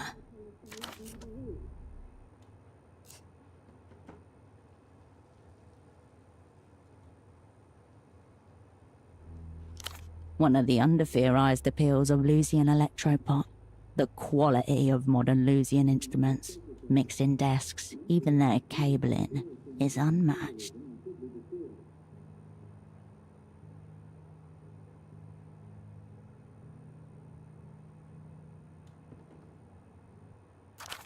Obsession with foreign imports, self-critique immediately.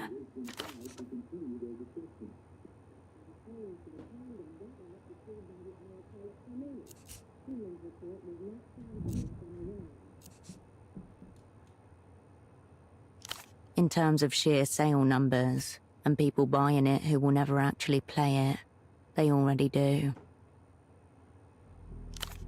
Many. I take it on tour and have it set up in the hotel room. I basically wrote all of Flower and the Precipice on this, during the Missing Glance tour in '94. Flower on the Precipice has Holding Hands with Strangers on it. That's one of his biggest songs. And Yana's favorite. Has a nice line in it, actually, in the bridge. Could you fall to the very bottom of yourself and stand up in one piece? Thank you, Yana. I like that one too.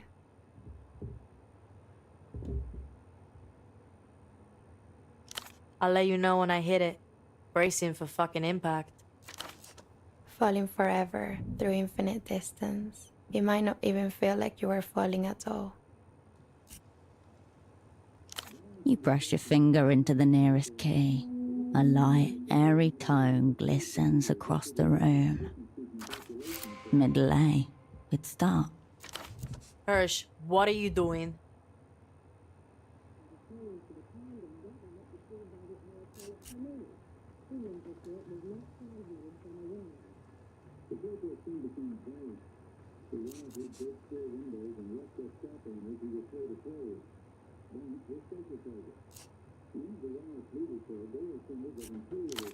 Hirsch, stop.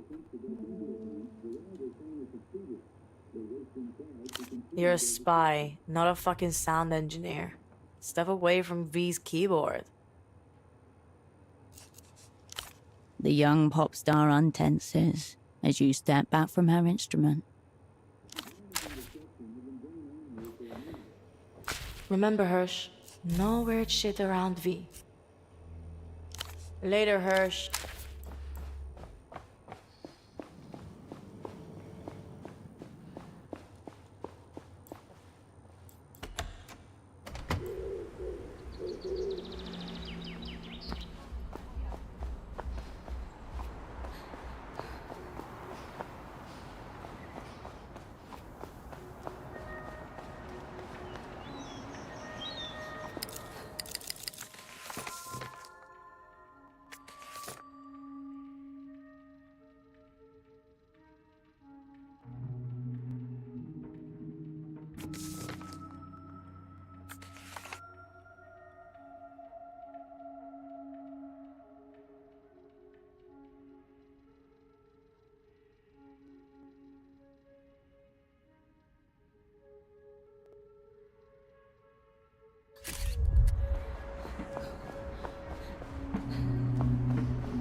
I'll print. Go on then. Of course. Oh? Are you considering decorating? If you do have any questions, let me know. Very well. Yes? What of him?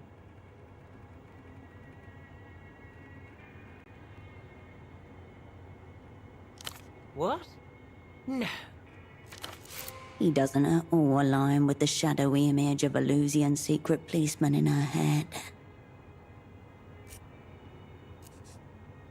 Perhaps he's lying to make himself seem more important than he really is. I can't imagine the Lusians would go in for someone like that.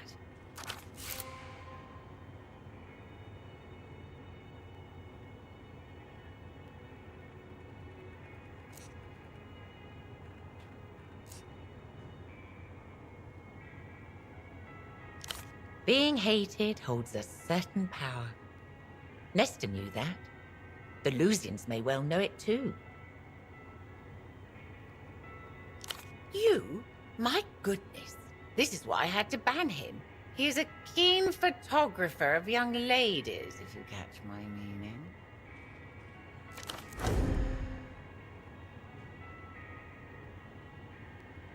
Well, really just the one young lady. I suppose it's a little odd he decided to photograph you. He usually seems rather singularly focused, though you are rather the same type. Blonde, tall, rather dour. Anything is. Very well.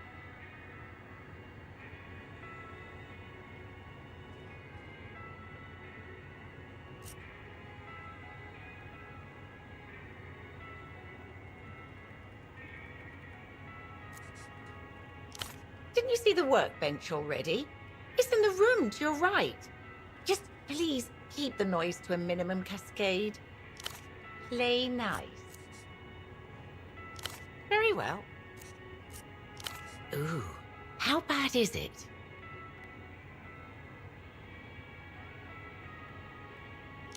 What's a little naughtiness between gals? On the rack over there. 2 options. One with a significantly higher grammage and absorbency for the discerning apology. I'll add it to the bill. She indicates a standing rack of magazines and greeting cards to our left. I'll be here if you require anything.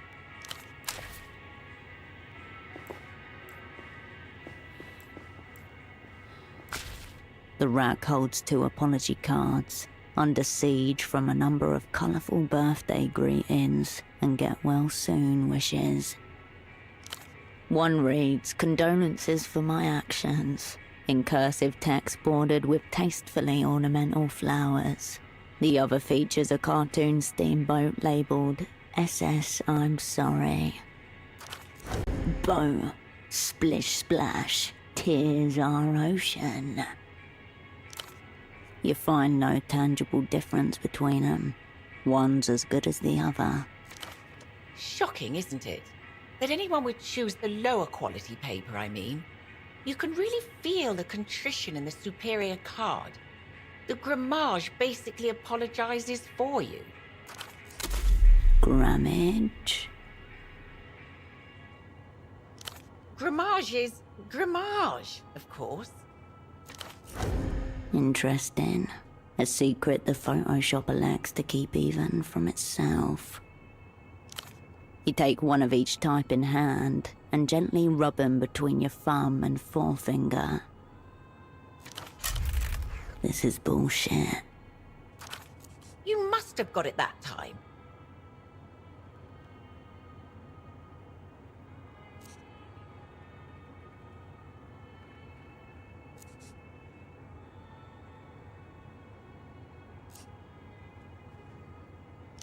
I'm sure you'll figure it out, Cascade.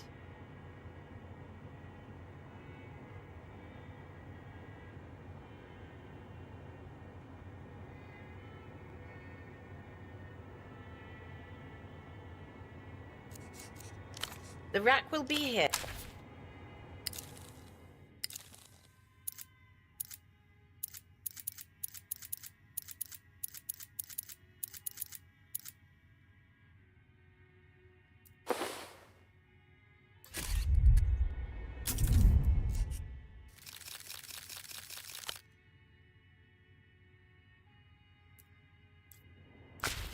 You return to the rack.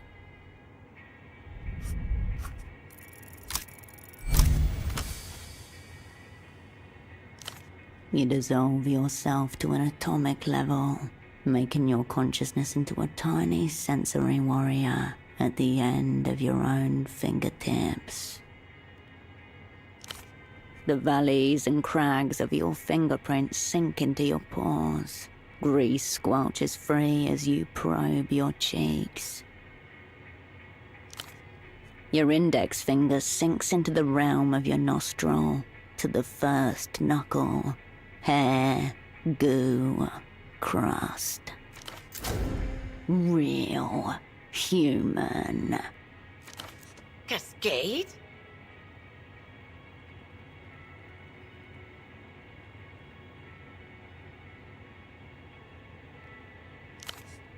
Maintaining eye contact with you, Constance tentatively pushes her pinky finger into her nostril. There's a certain relief to it. I'll give the opera that.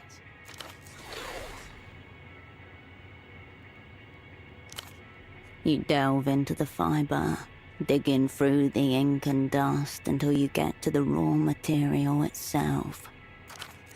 Your hands glide over its neat weft, shimmering with the artisan's pride.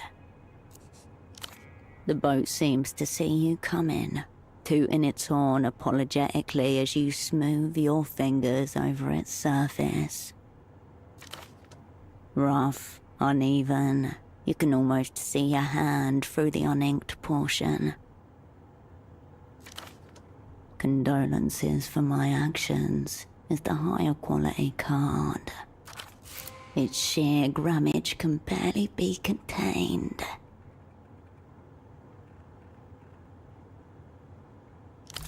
You take the card from the shelf. The photo lady's expression is unreadable as you turn from the rack.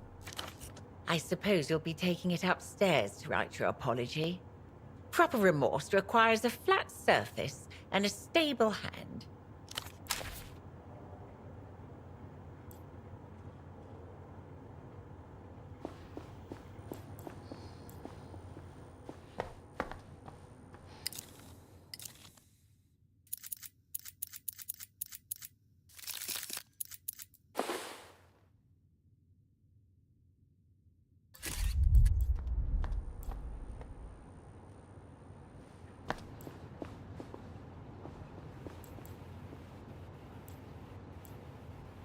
You return to the desk. Everything is right where you left it.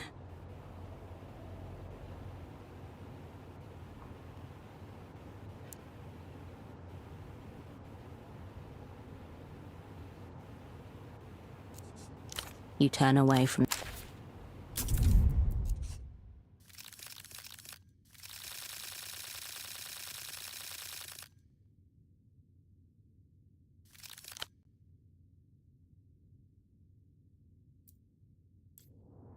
You return to the desk.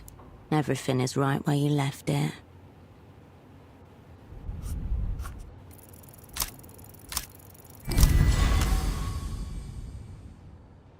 The blank page welcomes you, a white plane of possibility.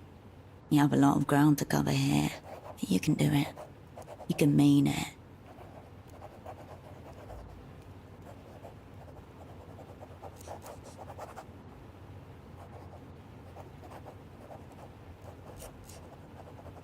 You thought she was boring, professional, well-behaved. She didn't fit into your idea of what you wanted from your sick crew, and so you ignored her. You overlooked her achievements, disregarded her input.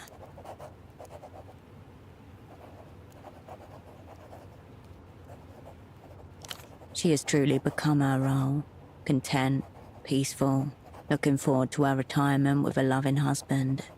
You don't want the memory of your incompetence to sour any of her enjoyment. You look at the note, watching the ink dry. It is a masterpiece. She's going to forgive the shit out of you. You turn away from the desk.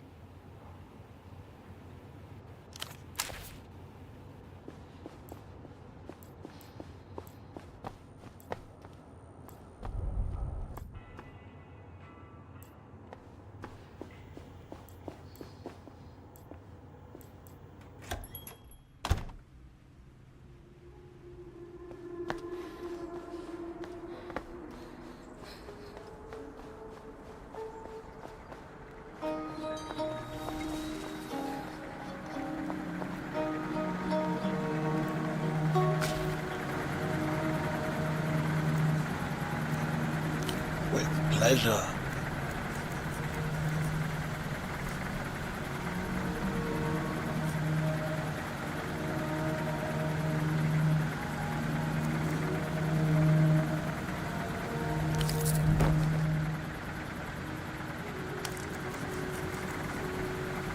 All right.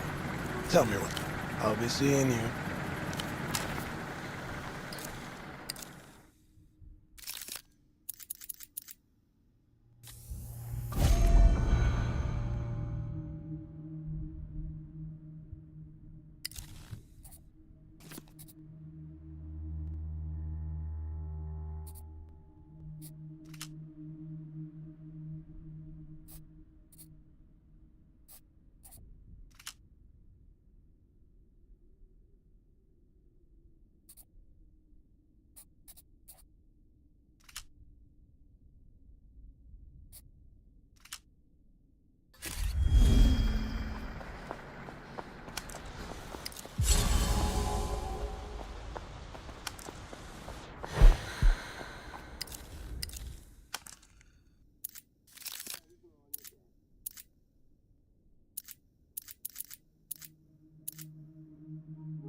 Back again.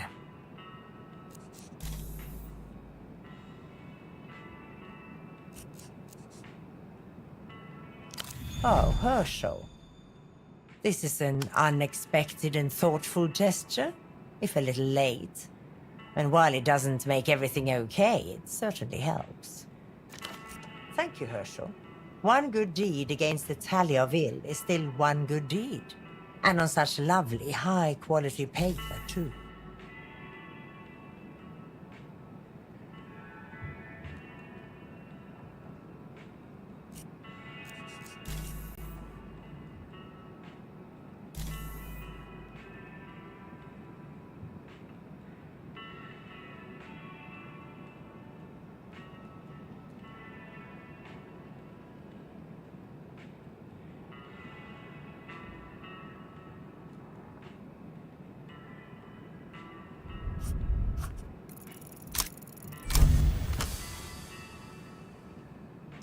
Aim at directly the root of her ideological treachery, her love for this so-called Pascal.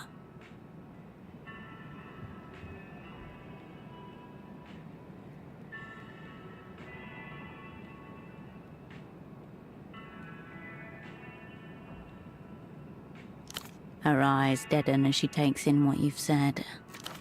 You bitch, Herschel. He has nothing to do with this. Nothing. You wouldn't. Riled, yet not convinced. Keep pushing. Make her believe you're capable of this.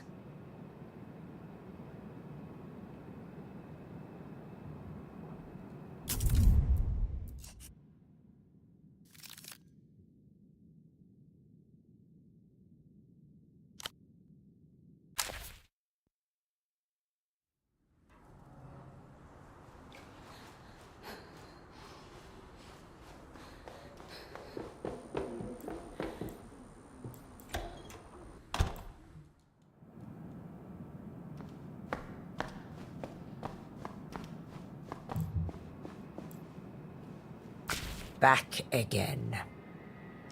Oh, Herschel. This is an... Thank you, Herschel. One good deed against the tally of ill is still one good deed. And on such lovely, high-quality paper, too. Goodbye, Herschel.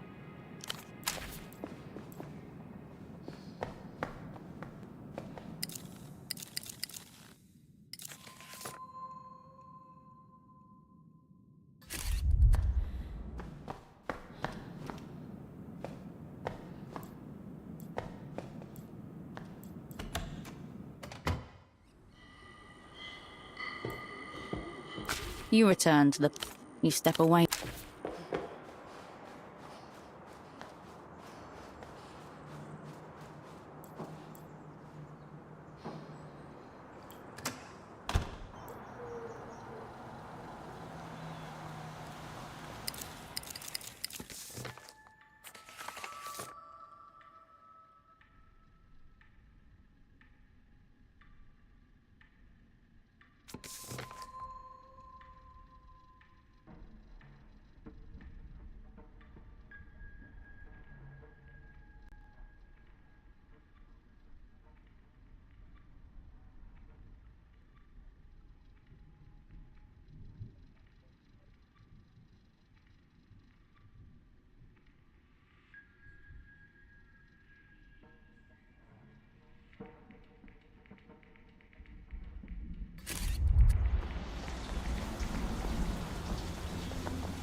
The stall remains as haphazard as ever. A large space is allocated to the genre, but most of the books have been taken. You return to the scabby shelf of speculative fiction. Pulpy space opera, not at its finest. The characters are heavily stereotypical, the plot is erratic, and there are spelling errors on nearly every page.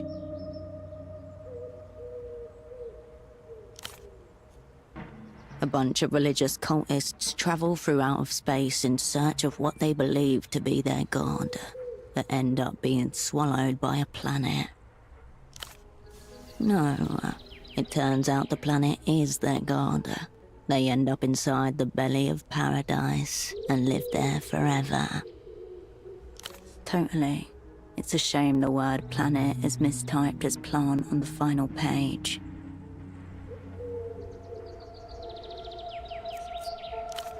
Hundreds of printed materials. Well, you flip through the stack of slim, staple-bound periodicals. Faded fashion catalogues 6 years out of date. Softcore adult mags, a gun magazine, and a lot more.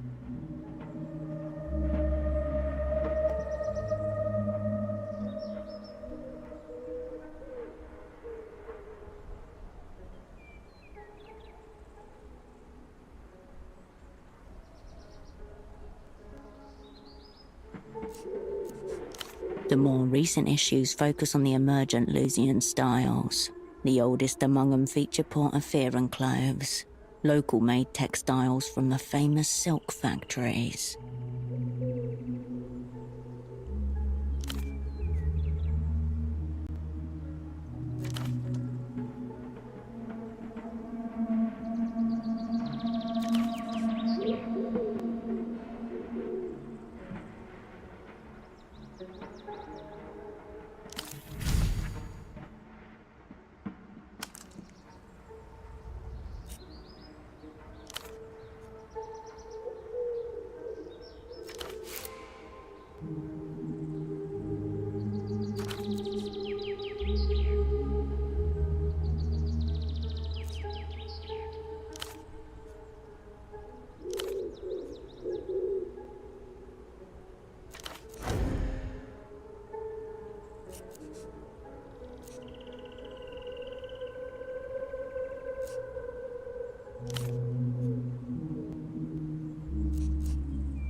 One cover catches your eyes. It depicts a leather-clad man, looking intensely grim with a large sword on his back.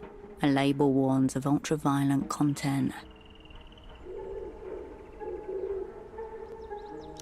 The Hombre Hombre, Volume 5, Issue A.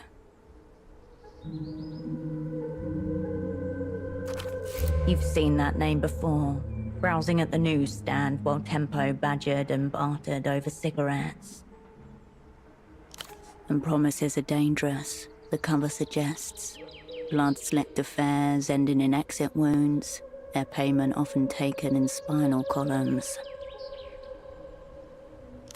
You do the honest thing. Nothing changes in the world.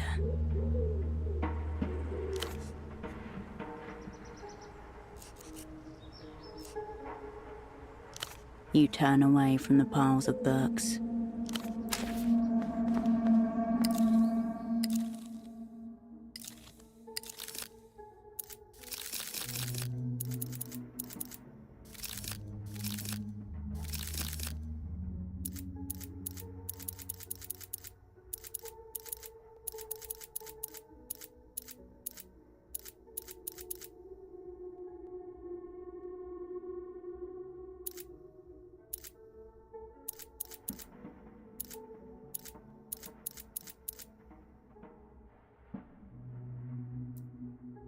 A shade in a leather jacket thrusts a decapitated head towards the reader, its lolling tongue and dripping viscera a promise of what's inside. Jagged metal, independently published metal, Hombre Hombre, Volume 5, Issue 8.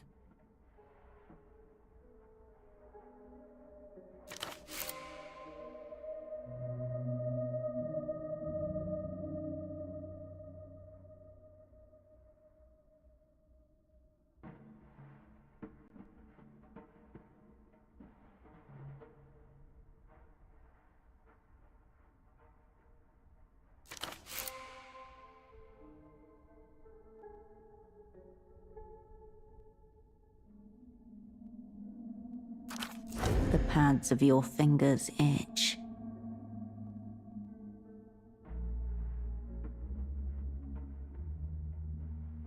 The astringent chemical stink of cheap ink curls your delicate nostril hairs.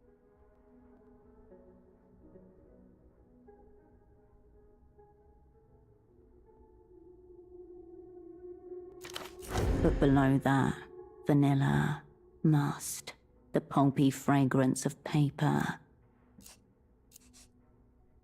The comic inks aren't even going to give you a head rush, but the nostalgia factor is undeniable.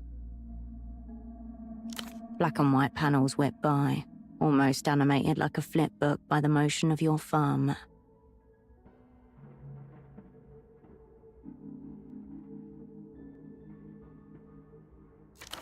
A word bubble filled with scratchy handwriting conjures a raspy voice in your mind's ear, a polyp on the perineum of society.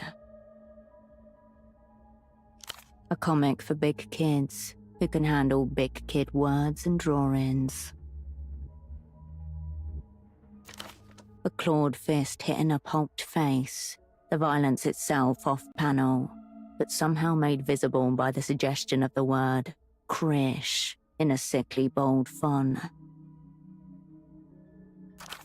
A figure, man, woman, or demon, it's unclear, being consumed by shadows, swallowed alive, screaming.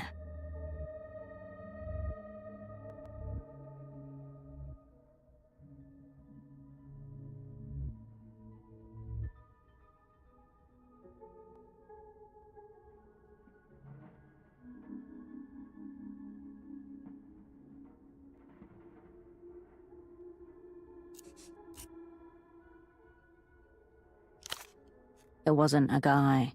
It was a moon cultist, part of the wicked cabal responsible for killing his companion and lover, Aurelia Mist, the healer with the transplanted hands of a dual-wielding assassin.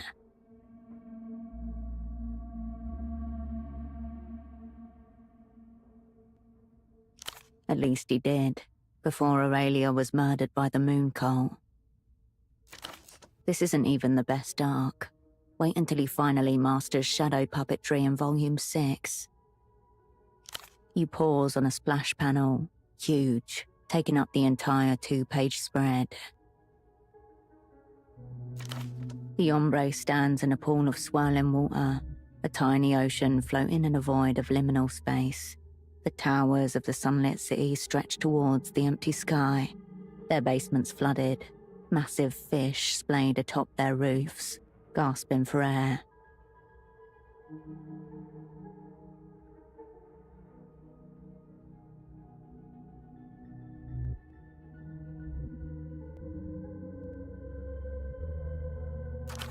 Before him, a red cloak, in the shape of his own silhouette, his own body bag, rises out of the water, inviting him to enfold himself inside.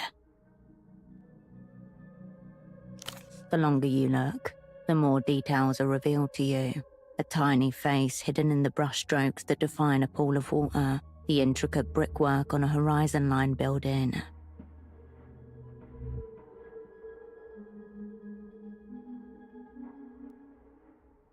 Flipping the magazine open to where its bindings hold the pages together, your eyes are filled with a horizontally oriented image, the comic's glorious cover, blown up in size.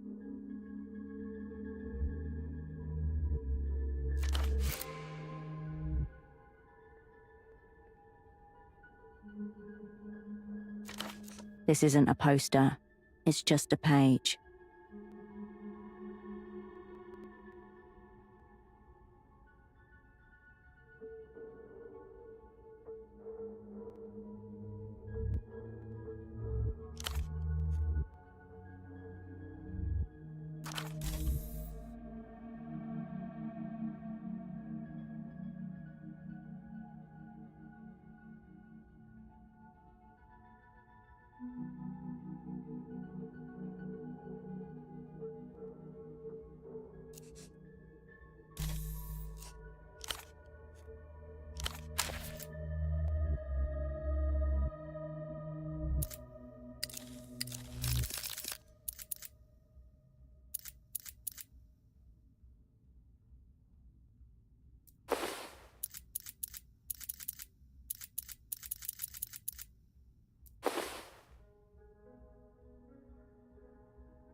A shade in a leather jacket thrusts a decapitated head towards the reader, its lolling tongue and dripping viscera a promise of what's inside.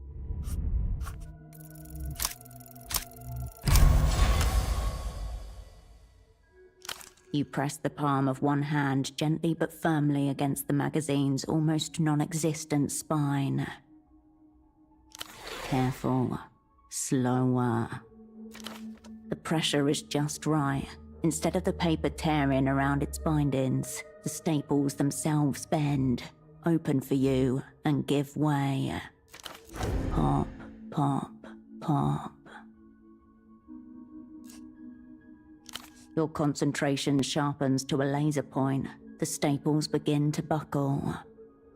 Your hand is steady, but the staples' resistance is absolute. You can see the paper fibers gradually surrendering to your onslaught.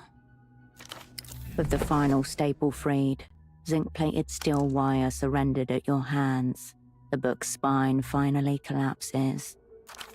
The pages, loose, unbound, come apart in your hands, the pristine centerfold clutched between thumb and forefinger.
Cascade.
Hello, Lapinette.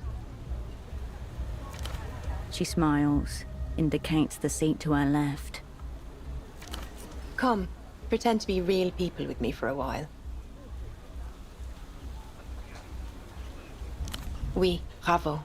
Now sit. She isn't remotely surprised or on edge. If there's such a thing as off-duty in this business, then you're looking at it. Not one. Now sit down. No need for a scene. She leans into you. Your thighs touch on the bench.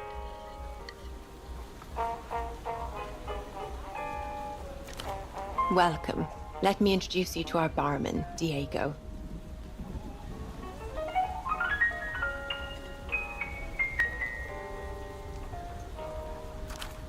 Hello. Not so fast, Diego. Let me also introduce you to the worst Calamanic ever put to glass. Diego's very bad at his job.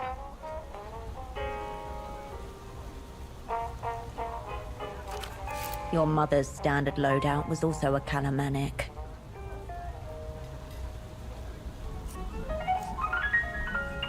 Try it and steel yourself. Wiser than I, Diego will resort to straight mezcal. Bring the bottle. Coming up, miss. Look what he's reduced us to, sharing a bottle like two doe-eyed secretaries.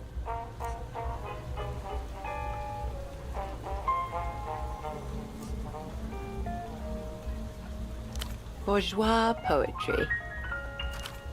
Diego returns and deposits 2 tulip glasses and a bottle of mezcal in front of you.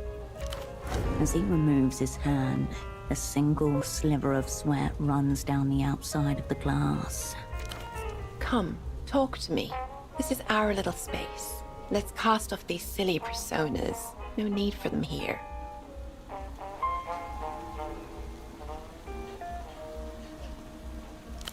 Fear not, Lapinette. I had the same idea myself and tested it out. There's nothing behind those eyes. Watch. Diego! Diego glances at Silhouette, eyes twitching like a dog. Yes, missus? We're spies. I'm Emter and she's probably Opera. Those are the communists. What do you think of that? Communists, missus?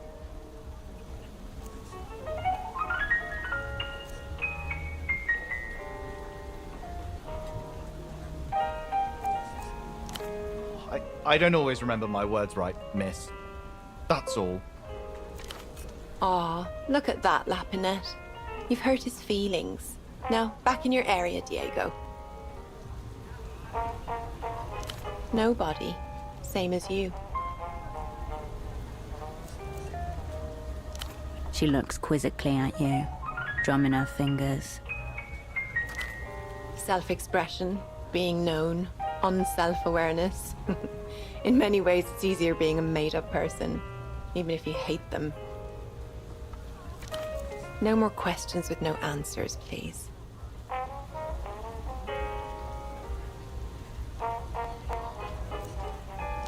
Mes Étoiles, no.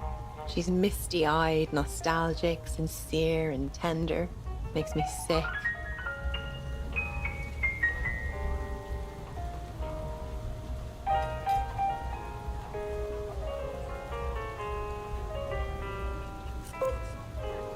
In a way, it's all just work.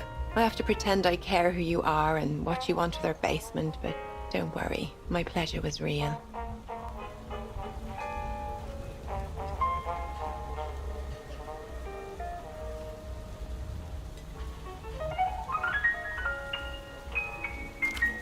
She swallows the contents of her glass, nods at yours. Fine, fine.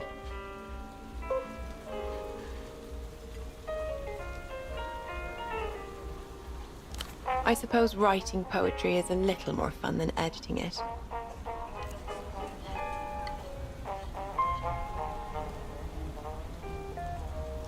I find that my hatred for her helps me stay in character, keep her distinct. Operants begin to blur when they identify too much with their persona.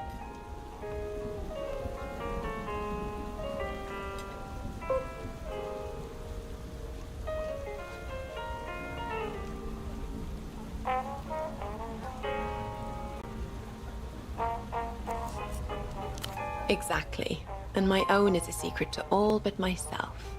And now, you. Cheers. She clinks her glass against yours. Ah, you're that type. Tiresome.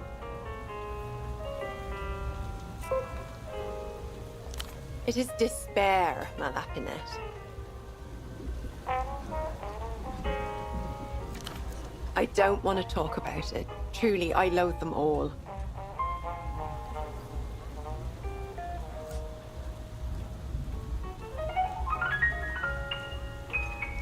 I can't answer that for you. I thought you would know. Her expression changes into the sweet, blank smile of her persona. I'm just here to learn. The more advanced sonnets are still way over my head. Yes, please.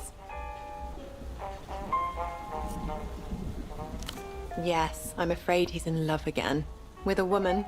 And less tragically, with alcohol. Unrecognizably competent. The man carries on at an impossible clip for years at a time, punctuated with a few weeks of total and utter collapse.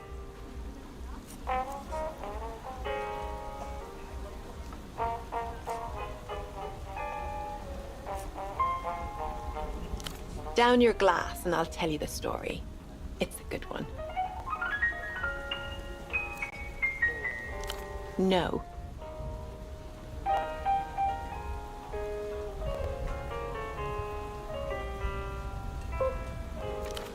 Flirtatious, but firm. She won't talk unless you play along. The mezcal is light, airy, cold. She watches it disappear into your mouth. She tips her glass to you, drains it, and refills both. 3 years ago, Solar Point. Metamoto's out on an assignment when he disappears, last seen entering a public bathhouse. A beach in Lagundi. White sand, rum-filled coconuts, and expensive sodomy.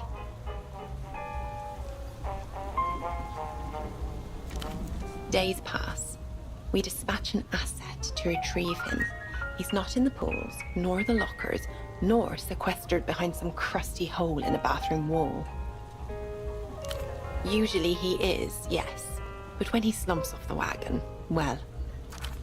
Eventually the asset finds Metamoto in a storage cupboard, naked but for his shoes, which he's tied together in a way which allows him to hang upside down from a coat hook, like a bat.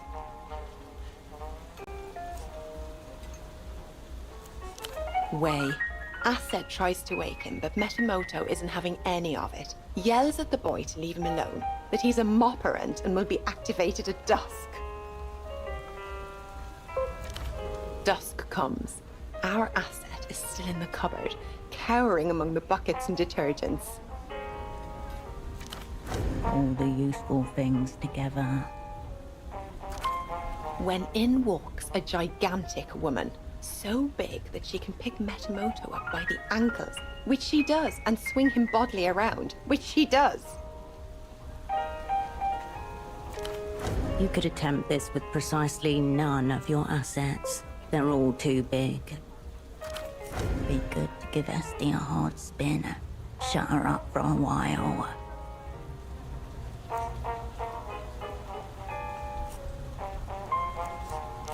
Vraiment. Can't wring out a human being. I've tried. She used him to mop the entire bathhouse every night for a week, until he became so waterlogged that she had to replace him. Apparently, he was rigid as a frozen sardine the whole time. That's also how he got the hair. She dangled him upside down, and it's been like that ever since.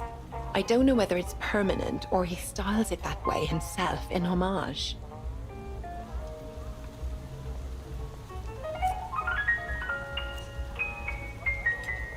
I don't know. Normal. One doesn't really notice hair unless it's doing something outlandish, no?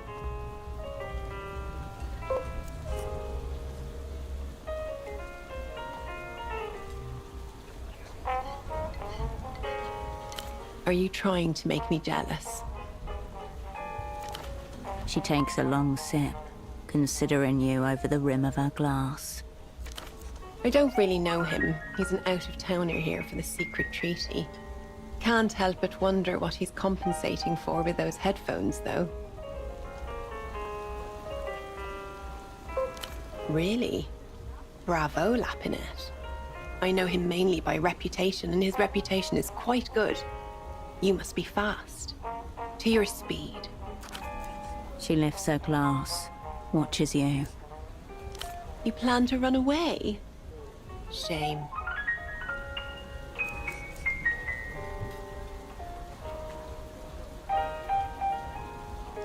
The Crown Prince of Limbs. You make a much better date.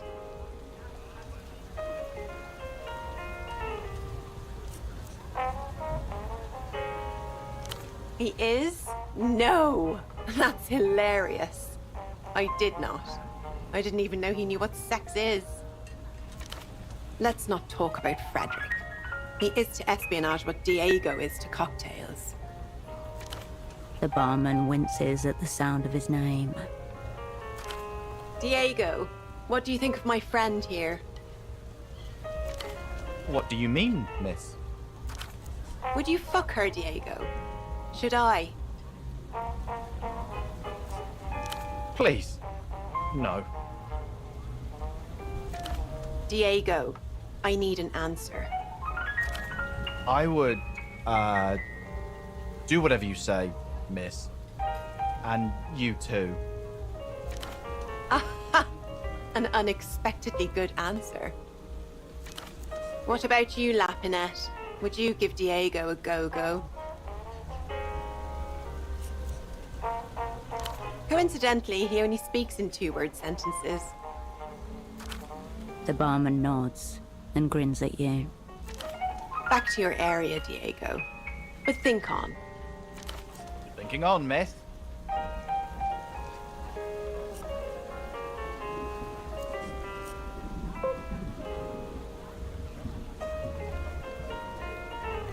Shame. I would have invited you in. Au contraire, you're supposed to remember it very well. Then you'd have done the same to me.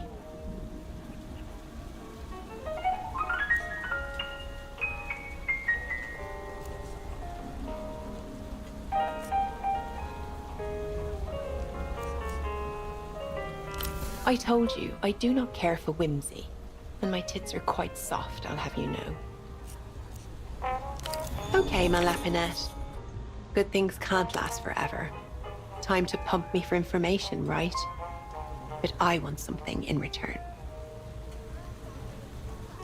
Oh, poor thing. Hurt feelings, is that it? Some of them felt good. I know it. You could teach Diego here how to make a proper calamanic. Or, if you'd like something less impossible, you could kiss me. Deep tongue. According to her, the bartender's basically an unprogrammed augmentoid. Get in there and pilot him.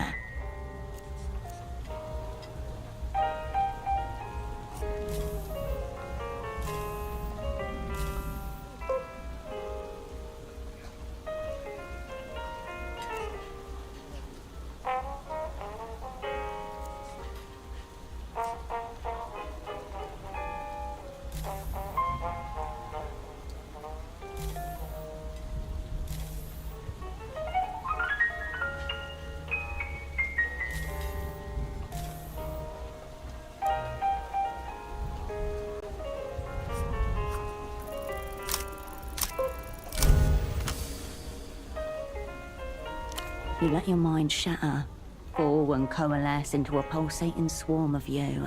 It throngs into her, seeking all the empty spaces. Lapinette. I feel you in there, you know. Let me help.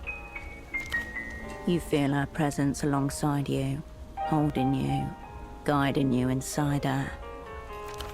With her help, you feel a shape. Stone, a carved face. At the bottom, a small photo frame. Then another, and another. Tens, hundreds. Above you, the stars weigh heavy on the black sky. Still. I'm impressed that you could find it at all. Can you tell what it is?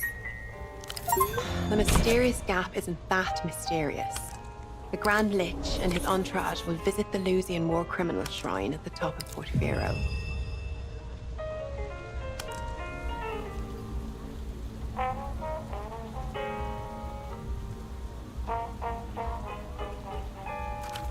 Execution site, marked, cordoned off with banishment seals. They call it a pilgrimage. I call it group masturbation. Either way, that is where Facundo Reyes will be. When he will be there, you'll have to procure from other sources. They haven't told me. Beside you, Diego puts down one glass and picks up another. Probably to prevent the exact type of incident you have in mind. Your controller needs to know about this. I hope this was everything you hoped for. In another life, Lapinette. The rain hits you as you depart, bringing you back to the city.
The heifer coffee lady and bagman make an odd pair. One in repose, the other never at rest. The hombre, ever vigilant, watches you from the shadows. You step back and survey the totality of your decorative efforts. 3 insignificant posters, seeming all the smaller for the enormity of the void that surrounds them. You've been starved of art, of color, of life for 5 years. It's more than nice. Watchful eyes stare at you from the wall as you back away. Brethren, friends, company.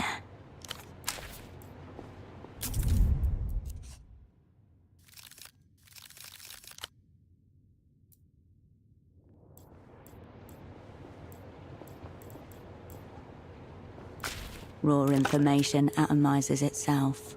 On the other side, Cascade.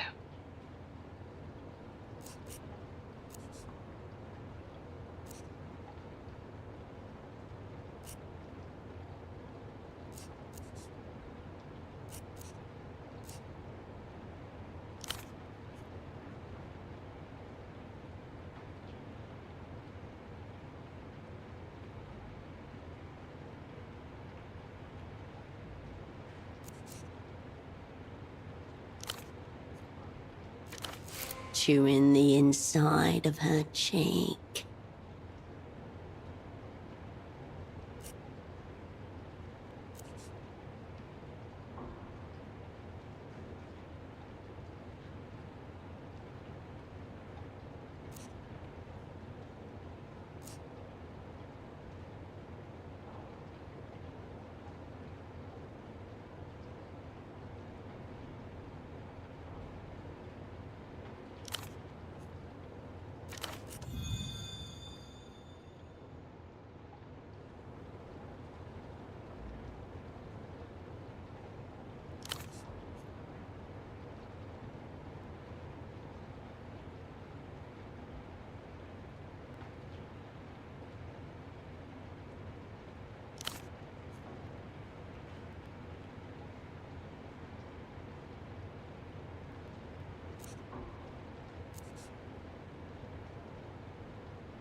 Is there anything else you'd like to ask?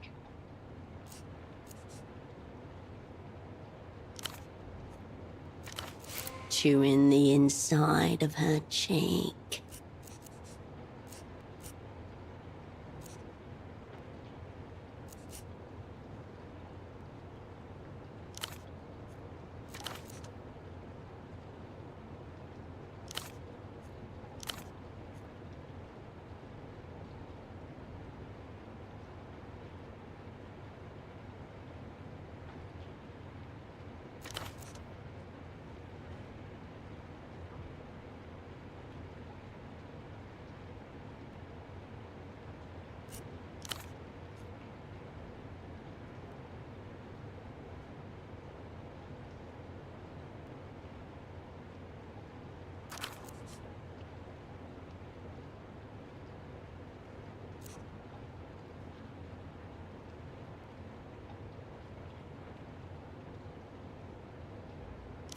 With Nestor at the helm, Portofino would always have held itself apart from the rest of the superbloc. Unacceptable for a member state.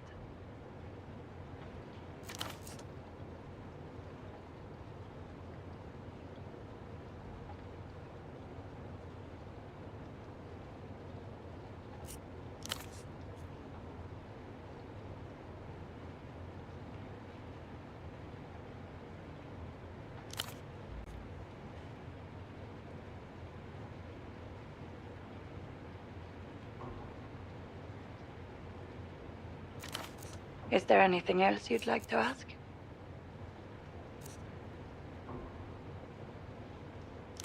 Go on.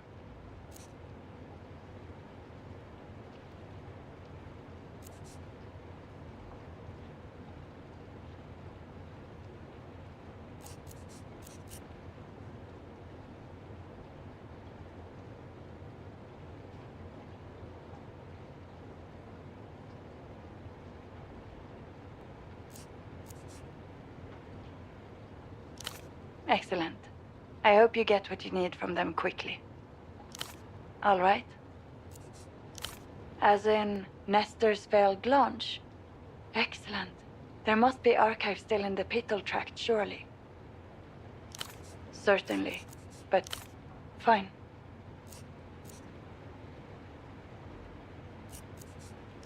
Sure. What's on your mind? The developed world is basically a massive machine for continually extracting small amounts of money from people. All you need to do is turn that machinery into your own automated teller. I'd say vending machines are your best bet.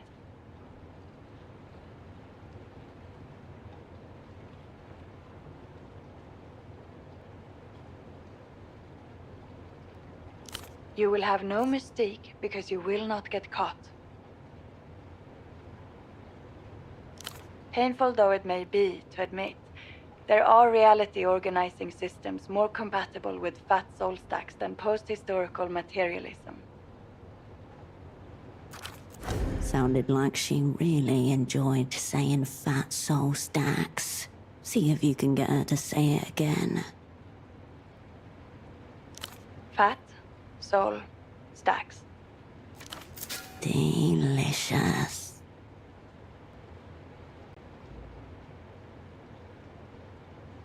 Strictly for economic purposes. We're talking about what's in your brain, not your heart.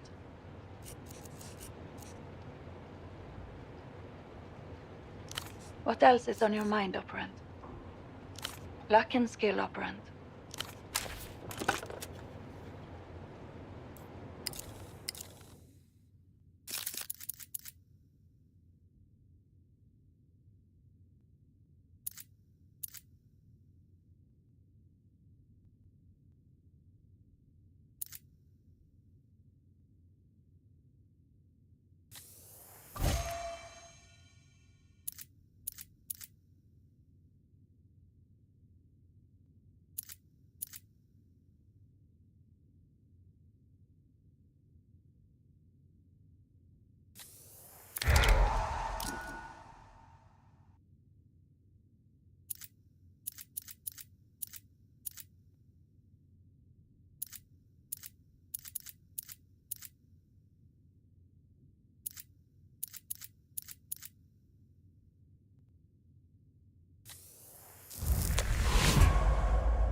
The bed welcomes you for...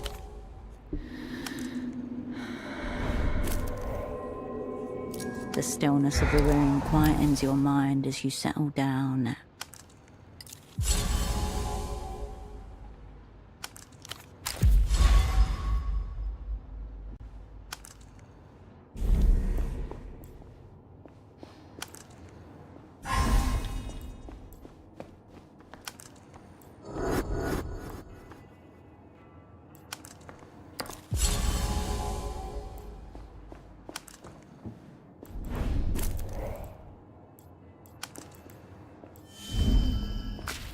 You return to the rack.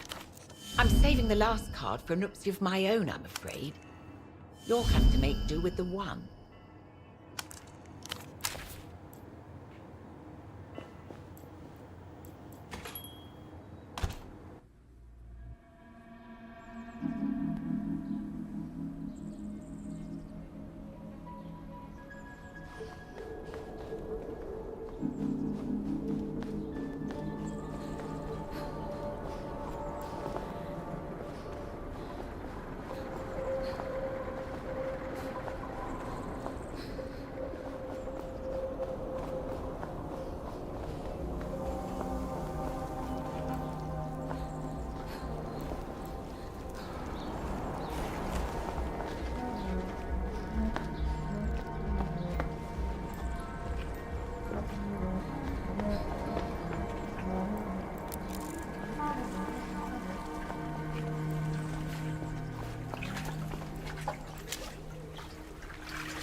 The smuggler inclines his head in silent recognition.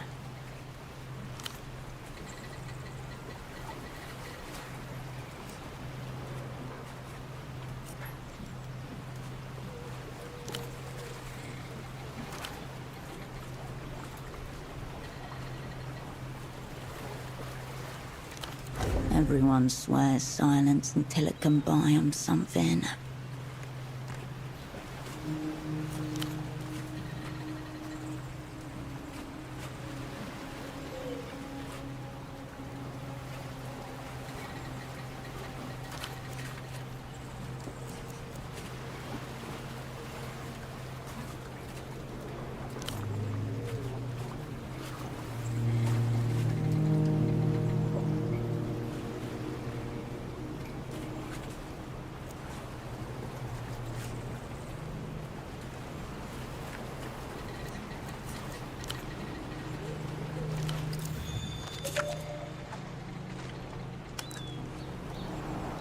And so you fold into the dock's relentless rhythm. Thus begins a great struggle against inert matter, also exploitation. The work is unfamiliar and grueling and loud. Nothing here matches your instincts. Exhaustion sets in faster than understanding. After a couple hours, you decide to take a break. Nearby, dock workers smoke and swap gruff laughter. Others further down roll dice. You lean back, inhaling smoke. Workers tell stories with hands and slangs. The moment hangs until another shipment arrives. In alienation, the collective emerges. This is how the people first rose across the republics. Time is blurred by sweat and motion until a whistle cuts through the docks. Work's over, you realize. You return, sweat-drenched, to the boatman.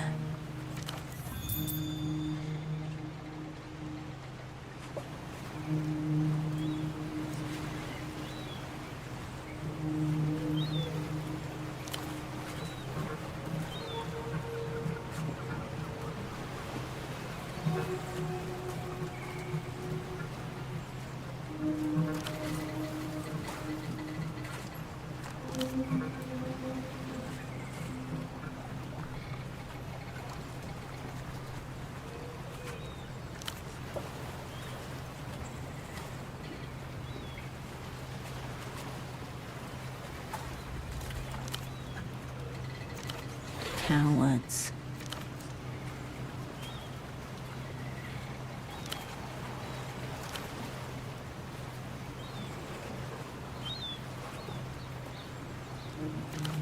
You see him, boots braced on a trembling deck. His vessel noses out past the breakwater into the Nos Corrientes Sea. Behind, Portofino dissolves into a golden blur beneath a pale sky.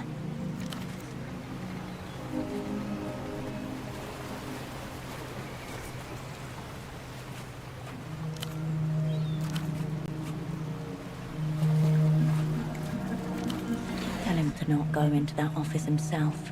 He shouldn't see.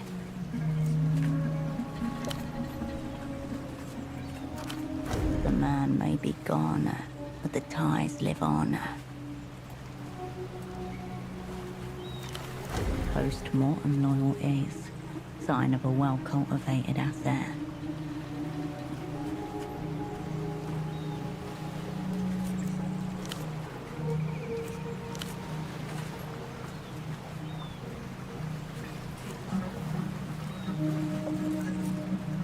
He lowers his head in brief salute.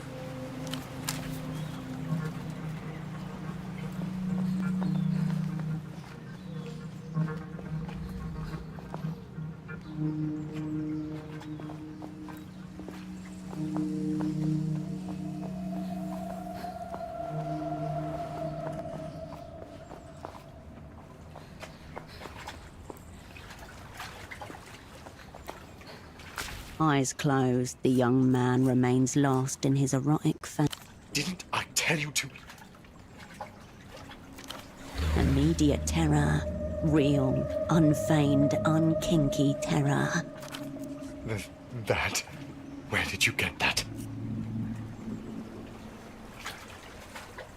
It was right there, on an eye-level shelf.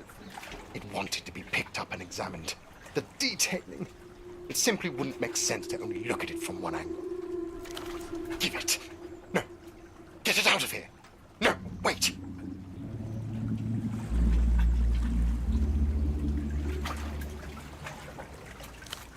May I? They connect here. The eccentric rod. That's the really tricky part. Be careful. It's not as load-bearing as it appears. He wrenches himself away from you and pushes the receiver against his ear. This is all Metamoto. He's been plotting to undermine me for years. Warily, the young...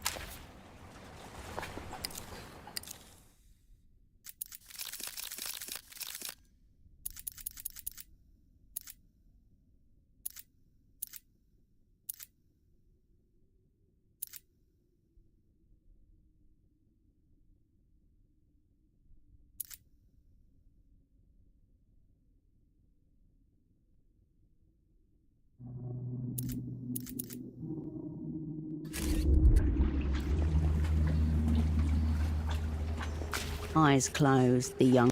Didn't I Immediate terror. That? Where did you get that? It was right. Give it. No, I didn't mean to. It was the little plastic actuators. They were less structurally load-bearing than I anticipated. He wrenches himself away from you. This is all Metamoto. He's been plotting to undermine me for years. Warily.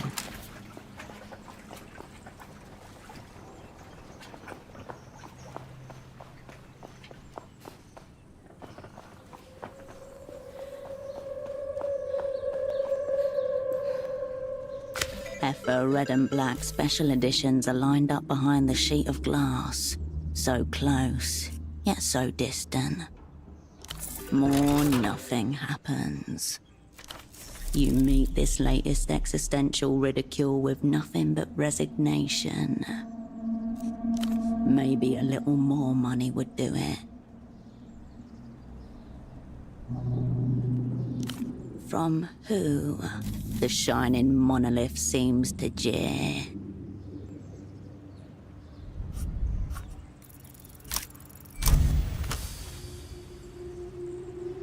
Your arm slides gracefully through the dispenser tray and up into the machine. Some, not all. Either way, they won't shoot you for this. Your fingers brush against the lowest rack of coffee. With a clench and a twist, you snake a can out through the flap to freedom.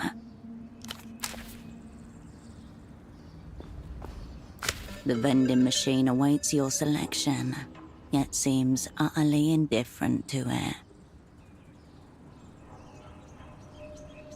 A moment of tension, but this time the machine releases the canned coffee and delivers it to you with a short, sharp thunk. The machine is as indifferent to your victory as it was to your suffering.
Ahead, you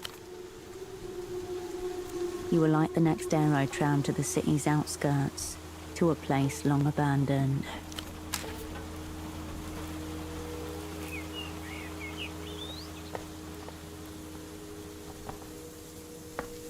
Ahead, the electric yellowed grass blades wave in the wind.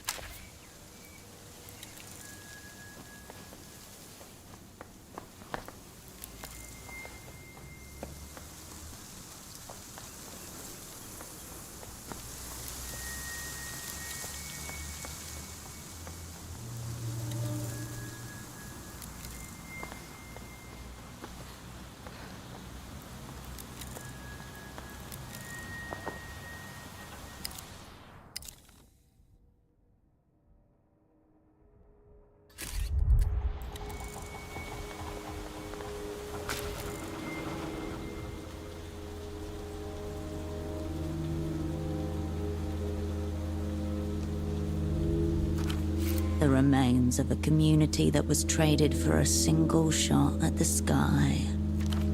In the distance, Portafero's old rocket silo bores into the soil, a void outlined in concrete.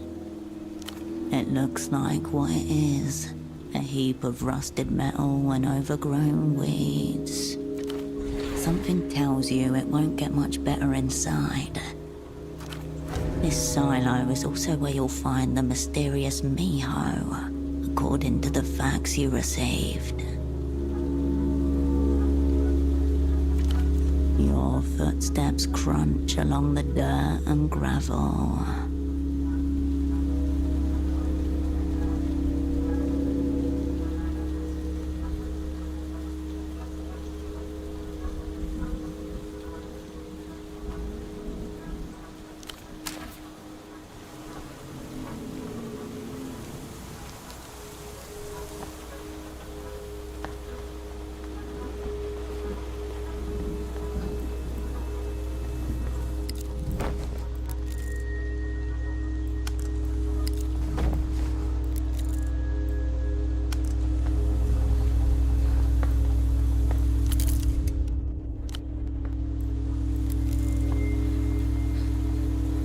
An old billboard, half collapsed into the dirt. A faded illustration dominates the frame. In one corner, a jumble of text and diagrams cling stubbornly. Amid graffiti and peeled paper, two figures point at a space rocket climbing towards the sun. The scene is awash in still vivid red and yellow. The lettering on the man's t-shirt, although barely legible, reads, "Todos somos Nestor." Down below, glass towers lean over cobblestone streets and emerald parks, where hibiscus, plumeria, and jacarandas bloom in impossible abundance. Every path bends towards a luminous dome, glowing like a promise. A vision of a future stillborn. A message to Portaferans, attributed to Sweet Nestor himself.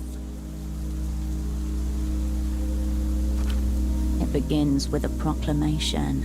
Behold, here stands the future of Portafero.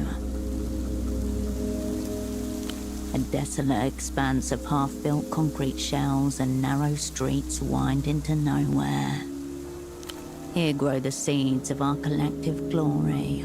Soon our petal tract will bloom and Portaferans shall grasp the firmament together. See not foundations but the dawn of triumph. See not construction but a long overdue historical correction. Prosperity and autonomy beckon. Children not yet born are already grateful. The developed world will gawp at our triumph. Mourn not the past, for what awaits is our destiny. Nestorismo to the stars. Next to Nestor's words, a hastily drawn stickman with a prominent mustache performs fellatio on a figure in a top hat. Transnational capital doesn't get the last laugh, it gets the last invoice. The date reads Deuteros 75.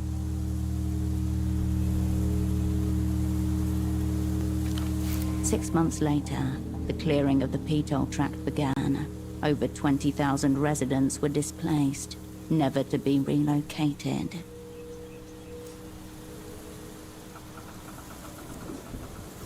Amid the half-eroded paragraph, the words destiny and historical correction endure, as if untouched by time.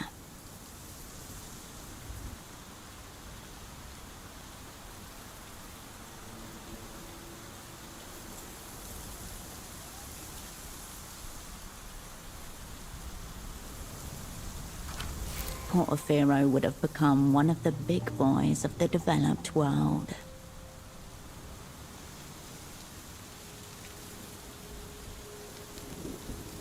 Inevitably, it is reflected in the grandeur of his space program. At present, such grandeur belongs to but 3 nations. Capablanco and Son, and the Kingdom of La Plage. The sole members of the Post-Orbital Club. High status, high funds. The Luz has never acknowledged the existence of any official space program. Everyone else simply assumes they have one. First to reach orbit, with the Cosmo Future Initiative's inaugural launch in 51, Capablanco followed in 54. By then, the superblock had close-up photographs of the lunar surface. On the billboard, the rocket is forever committed to the horizon. Nothing has exploded yet.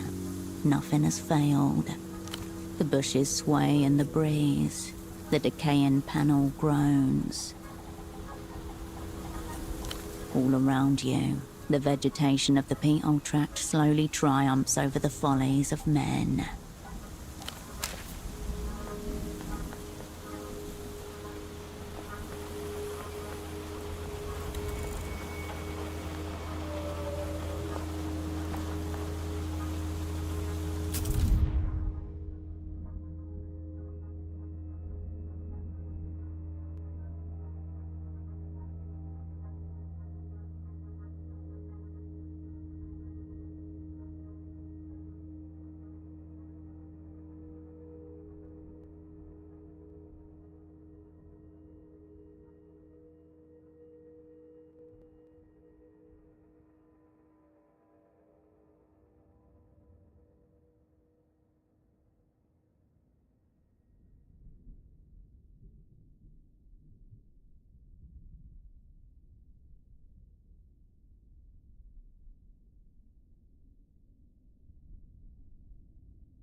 You here for the copper? If so, you're late. Skin burnt pinkish, hardened to elephant hide by exposure to the city elements. Strong and unhealthy, a life form that would refuse to die if you crushed her. All the copper has been claimed. Yes, yes, all of it.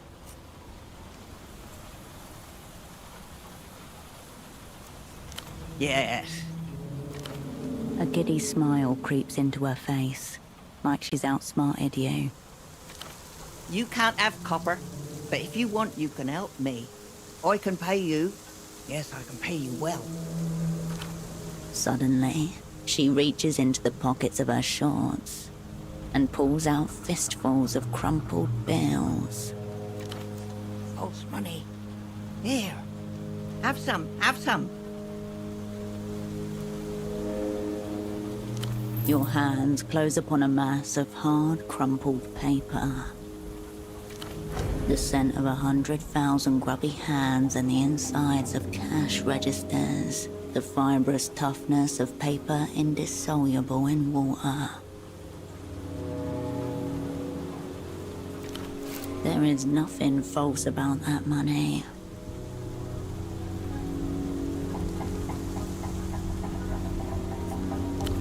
Yes, false money. Keep it. I have more. She pulls out further fistfuls to demonstrate. A few bills roll away, but she doesn't even seem to notice. This is more money than you've seen since you arrived in Portofino. The roll's subject dissonance is too much. Your brain is incapable of processing it. Subcomandante Bagman has already shown us that money is worthless. But if you like it, we can trade.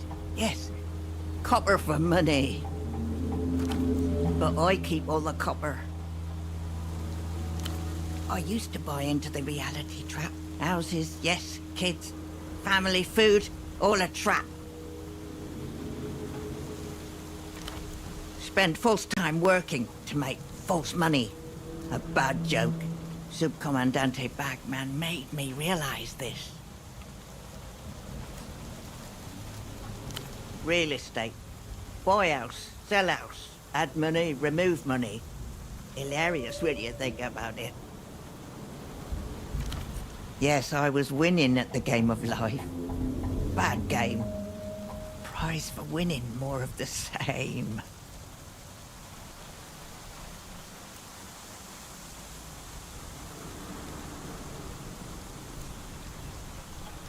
Yes. Humor. Sub-Zero. Aha, yes. Many of us suspected. Gnawing feelings late at night. But nothing to do with this feeling. Have you ever noticed the thing about time? Subcomandante Bagman made me notice this.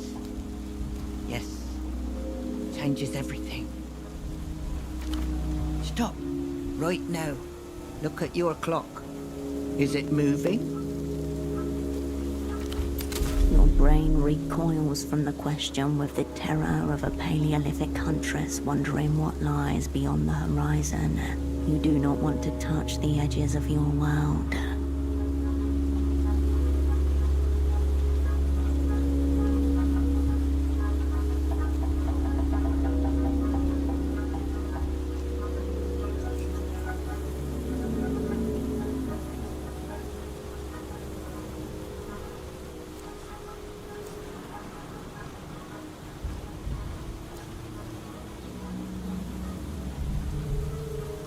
Aha. Because you already suspect the truth. Look more closely. They say time flows, but does it flow? Or does it stutter, skip, jump ahead? Jump. A minute passes. Jump. Another minute passes. You are not understanding the thing about time yet, but you are close. Yes, I can tell you are close.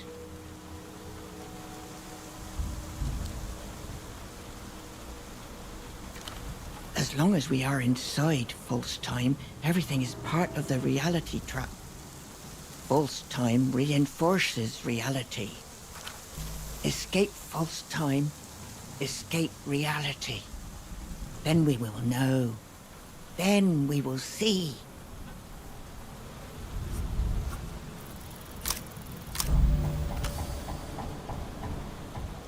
You hear the wind whistling through the scant vegetation and metal ruins. You feel the agitated pumping of your heart. All things that occur in time, but you cannot feel time itself. Ah, you are too deep inside the trap. Yes, you are. Believe everything is as it seems. Not your fault. Why? Something flares in her eyes. The same sheen of keen paranoia, brightened threefold. You are thinking of going in there? Down there? Very few go down there. Fewer still from curiosity. Insane, but not a fool. She intuits some other purpose. Breed, yes. Of course. You know what is down there, don't you? The things they breed in the darkness.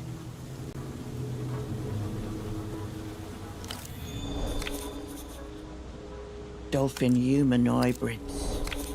A tortured species originally bred for deep space exploration, abandoned as inviable.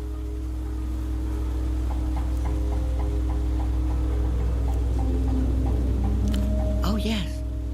Yes, do that. I'll wait here. See how you fare. She really wants you to explore the silo for her. Subcomandante Bagman has never talked about anything like that.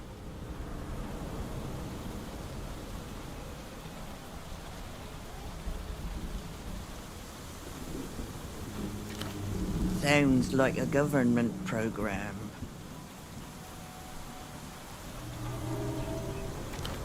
The People's Spy is a government program.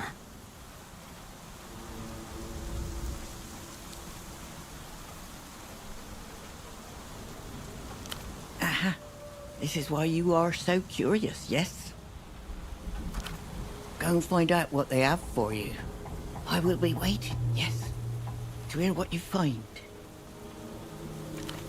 It's time to reevaluate the decisions that have led you to this point. The Revelator, the Brown Phantom, host of the reality situation. Watch him. Then you'll see. Then you'll understand.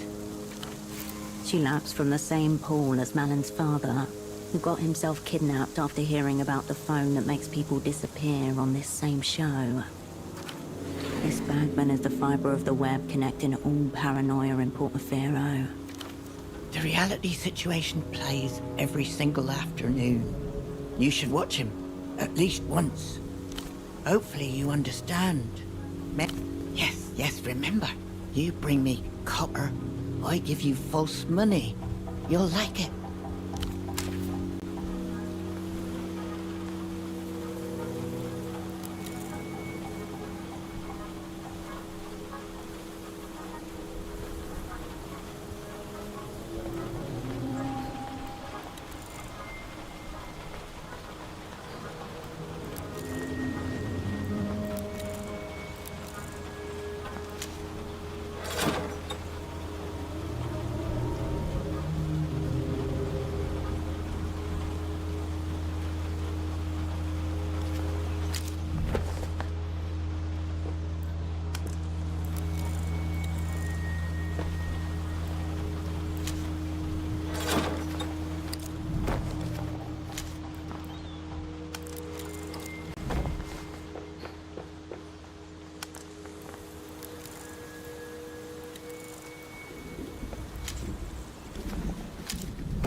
You're back.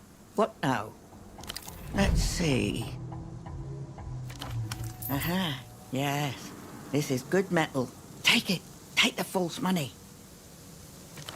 The crumpled bills bounce off your chest.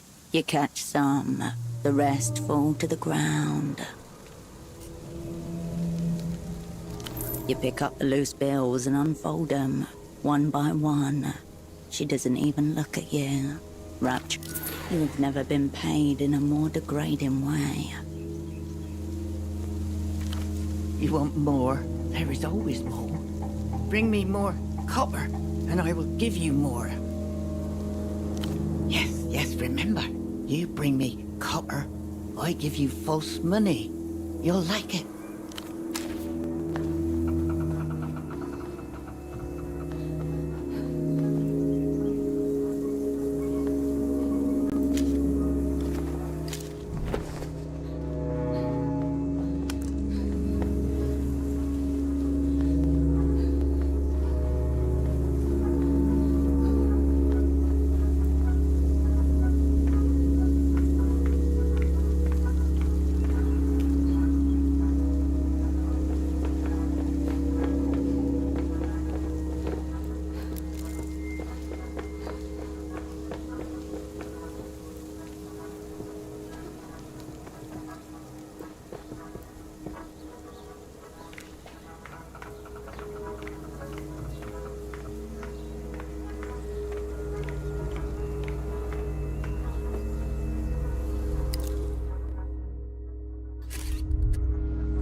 Metal shudders and groans beneath your feet, reverberating downwards.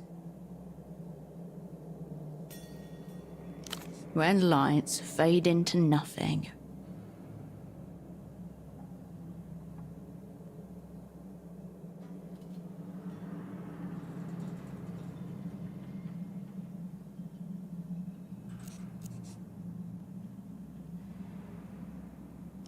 Abandoned, dusty, throated by concrete.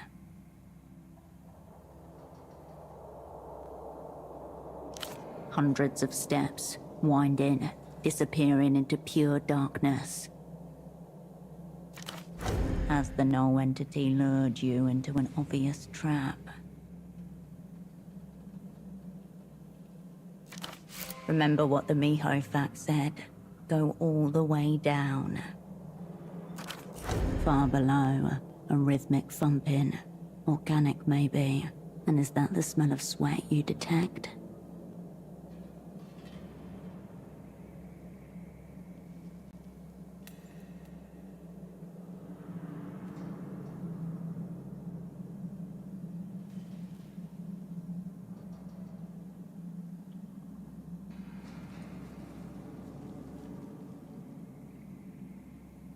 A small measure to fend off the encircling dark.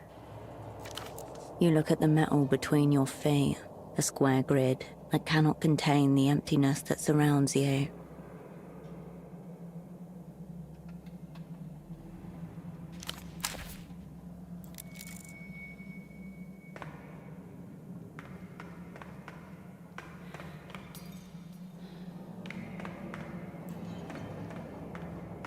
Now that's a stride. That's a grand stride. Right there. Up and down 6 times. Could go another 10, I'm sure. Oh, hey, bud. Now, how'd a friendly face like yours end up here?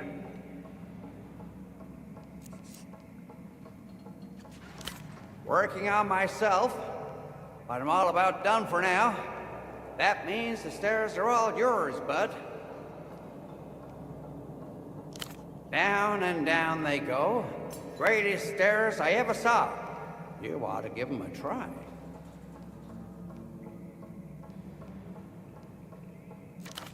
As you consider the stairs, a beer bottle clangs against the railing, smashes. The old man laughs.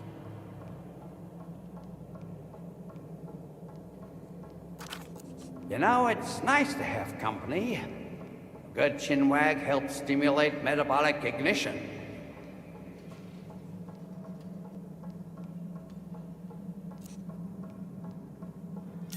Miho? I knew a Miho once. Big-time negotiator from West Codia. Put away brandy like a man. Unlikely, I'd say. She dropped dead at 60. Heart attack. On account of the brandy. Yes, yes it is.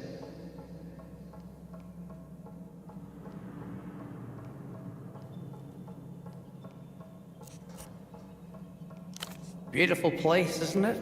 I come here regularly. This here's the perfect spot to run mitochondrial apoptosis drills. I am practicing full-spectrum autophagic cardio-incineration. Pump up the heart rate until weak organelles and grief proteins burn right up. Full somatic reset just by running. Okay, that's how you make the voices go quiet. Get rid of those, and the 4th aperture opens wide. Makes you appreciate beauty all over again.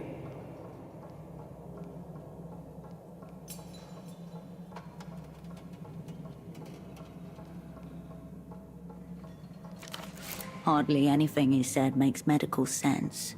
It barely makes linguistic sense.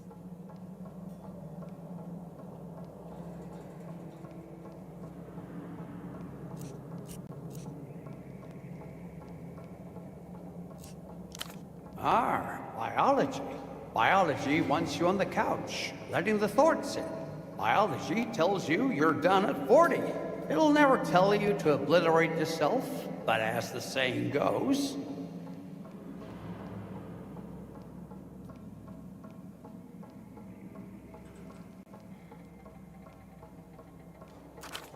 pain is just the body flushing out stories it shouldn't have been told.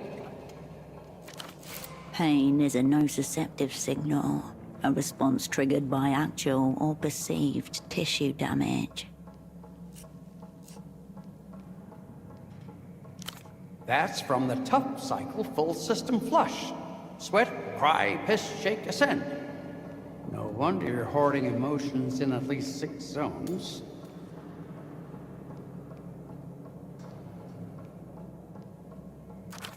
Six zones. Are you dying? You might be dying. I'm a bit worried about you, bud. You remind me of the old me back when I was working. And that's no way to live. No way to live at all.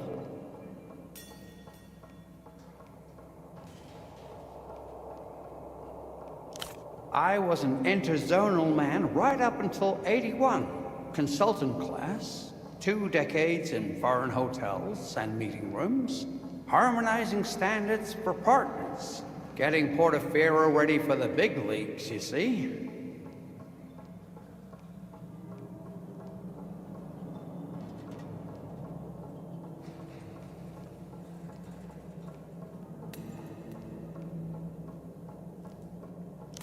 Joining the developed world at long last. Decades of work. Sweet Nestor set it all in motion. One could say it's still in progress, but I had a small part to play.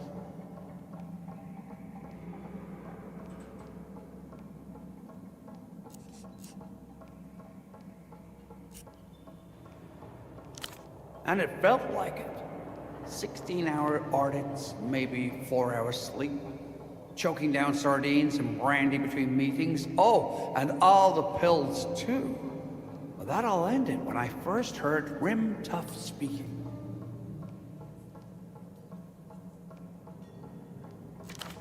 Fringe health theorist, frowned upon by most medical bodies in the People's Republics and the developed world. Owns dozens of wellness centers across Soon's Ark and millions of followers. I didn't fall for anything, did I? Just found one of his discs in my hotel room. Figured it would fill the silence, so I put it on. That's when I heard. You don't have a body. You are a body. Within minutes, I was doing lunges across the carpet. I kept listening, and that's when it happened. I smiled. Middle of a lunge, legs shaking, sweat pouring down. Half a mini bar bottle still in hand, just smiling. Next morning, I called the boss, told him I was done. It sure was. Funny thing is, it didn't feel new or anything. Slumped thoracic spine, for one. That's grief pooling in the vertebrae. You're a bit pale, too. Capillaries holding on to despair. But the biggest problem's obvious. It's your lungs. You're dealing with a lot of anticipatory shame, aren't you? That stuff pools up in the alveoli. If only. There's plenty of past shame, too.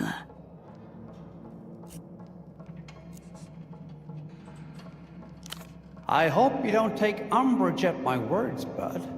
I remember the days when bad thoughts slipped in right through the weak fiber. Does this fool doubt the resilience of the people's respiratory tract?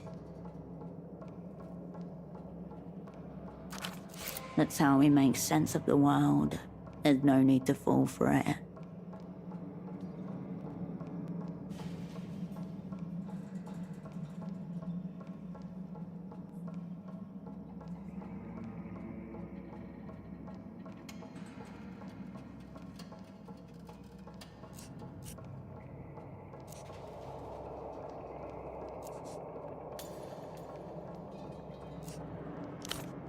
course not. I'm only talking about your fibers. And the lungs, too. It's those shallow, pathetic breaths that give it away. I'm glad to hear it.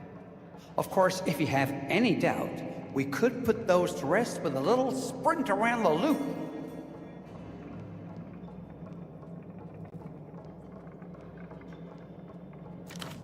The top floor, when you come in, that's the loop. No gadgets, no props, nothing but raw athletics. You tell me when you're ready to run.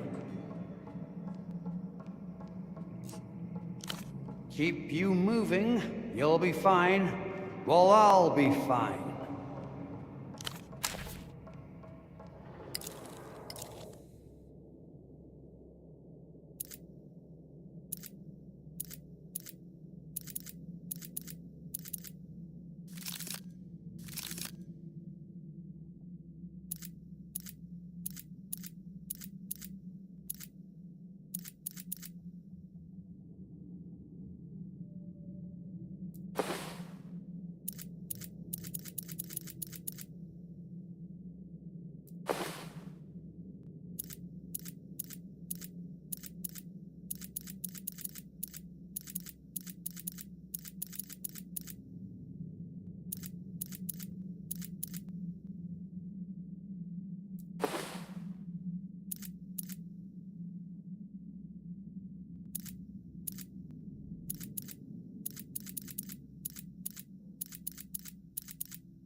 It is what it is, isn't it? Historical consciousness has atrophied. Humanity has forgotten how to order its own experience. Philosophical spies are the vanguard of human devolution.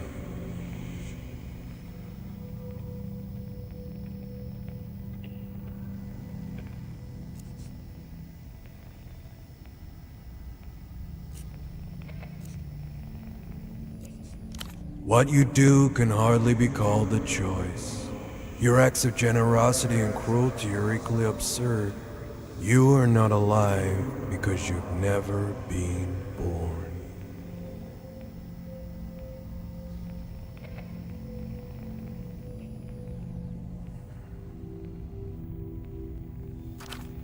The loss of a crew, the loss of a war, the loss of the future. From a sufficient distance, these are indistinguishable.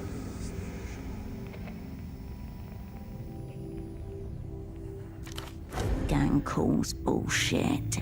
There's no bigger event than putting the crew back together.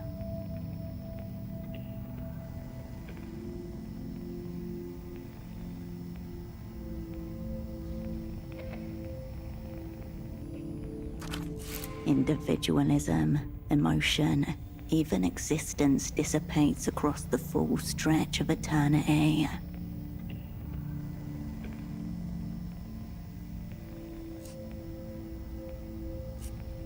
Some say the philosophical spy is simply the Manus Fatty's finger puppet.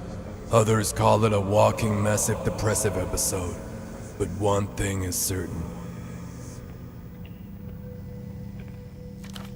Behind your tautologies and non-choices is a cold, dead center. It gives off light, but no heat.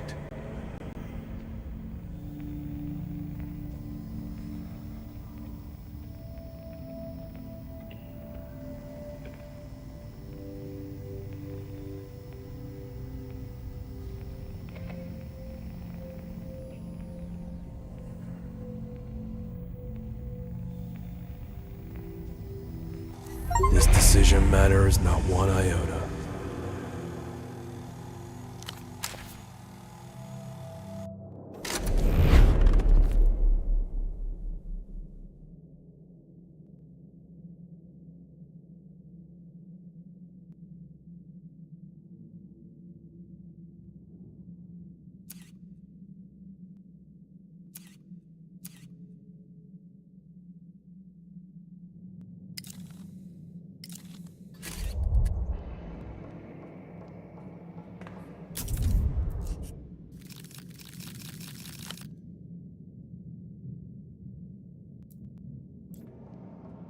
Hey, bud.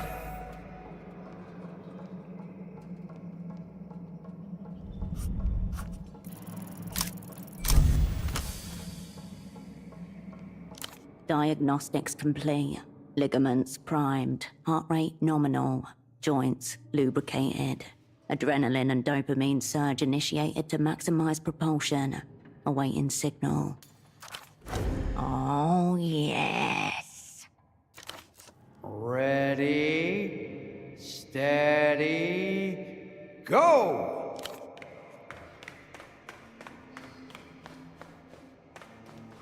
Warning. Vertical drop ahead.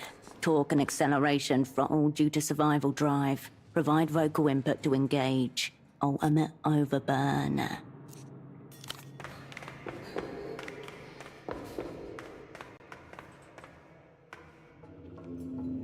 Run. Complete. Desired performance achieved. System switch into reward mode ++. Enjoy the endorphins.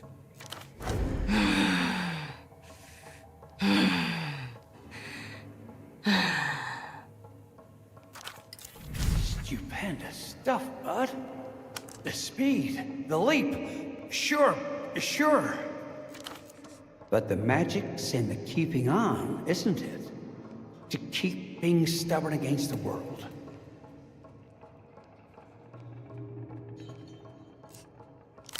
Afraid I can't help you, bud. I usually run down and come right back up. but I'd assume it's one of those doors further down. Keep you moving, you'll be fine. We'll all be fine.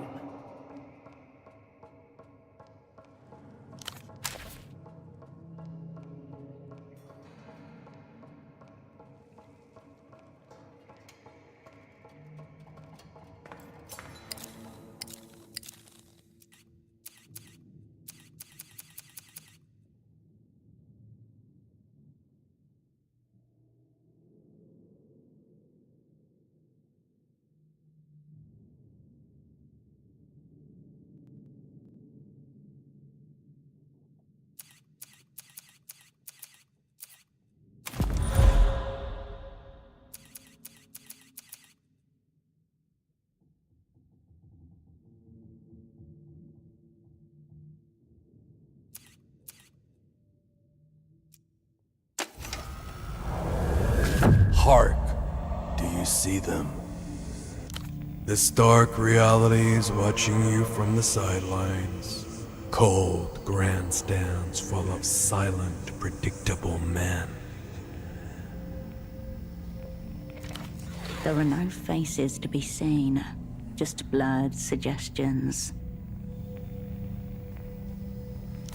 They're cheering you on. Those are their cheering faces. The memory of the glory days, for the treacly pleasure of watching a wasted athlete drag herself once more around the old track. Suit yourself. The damp cellars of embassies are awash with the remains of old athletes of the middle tier. They await you with polite applause. Forgotten souls with plantar fasciitis, and nothing more.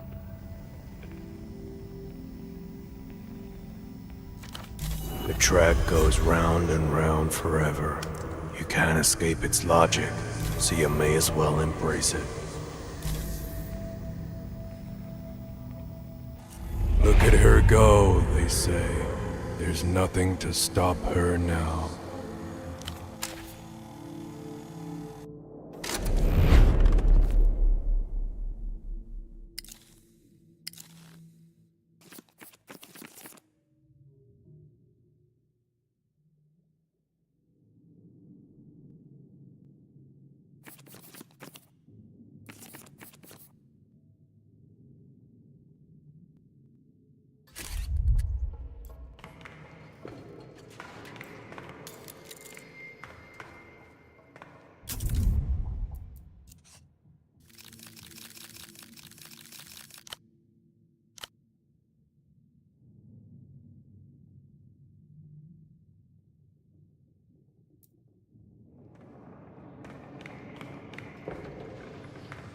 Whatever light that slipped in from above has nearly drained away. You're entering the abyssal zone now, and your thoughts darken accordingly.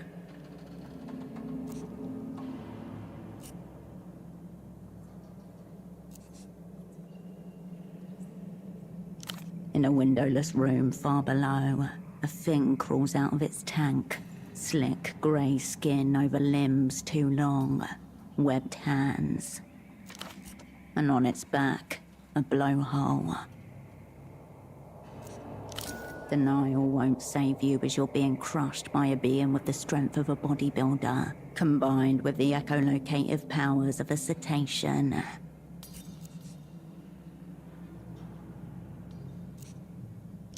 They do too.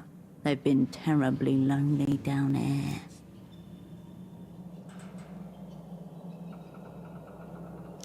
Rumor has it they were bred for space. The mind of a human with the insulating blubber and extended lung capacity of a dolphin. The perfect cosmonaut. Focus, operant. You're here for the records about Project Autonomia. Get in, get out. There's also the matter of who, or whatever this Miho is, waiting for you all the way down. The air grows cooler and mustier with each level you descend. There are many, many levels still to go.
The shelves stand before you, expectant.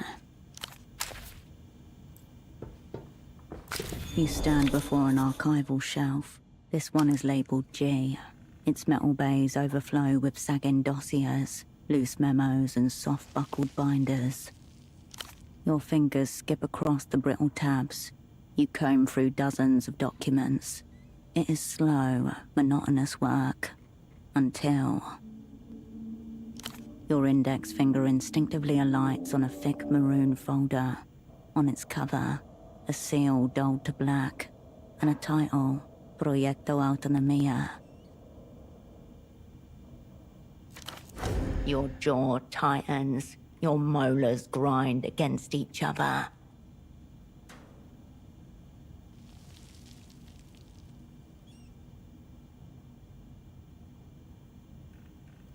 Concentric circles, with words curving around the edges. Post-mission report, 77. Old wax flakes under your finger. Hundreds of heavily redacted sheets. An executive summary, various logs, telemetry, personnel files.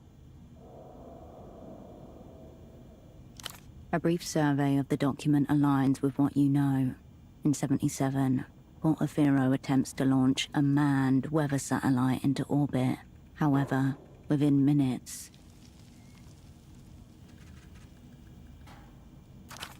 redacted T+763 redacted. Vehicle redacted. Crew redacted loss. Redacted, critical, redacted.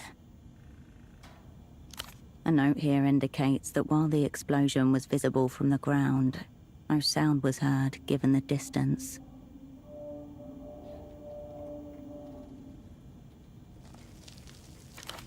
That holds.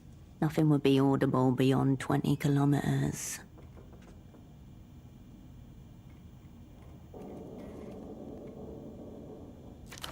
The post-flight review suggests critical engineering faults led to the unscheduled dissolution of the spacecraft. No other details. For a moment, you're back in that classroom, staring at a great plume of smoke on a small screen, rising and rising, until the feed abruptly cuts out. The entire crew is marked lost. Their names and positions are included on the next page. 1. Commander Esteban Roque, Flight Operations. 2. Lieutenant Ilya Markov, Payload Oversight. 3. Lieutenant Naira Cilia, comms and telemetry. 4. Dr. Juno Avray Straniak, psychologist and neurocognition analyst.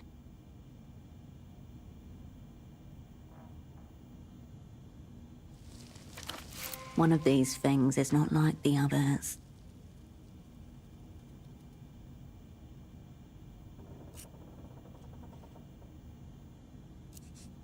None listed. Dr. Straniak's responsibilities are listed as maintaining crew morale, ongoing performance management, and evaluating cognitive stress. Horrifically vague, yet ominous. Here's a thread to pull at. In the weeks before launch, he conducted multiple psychological evaluations of his fellow crew members, which are included here.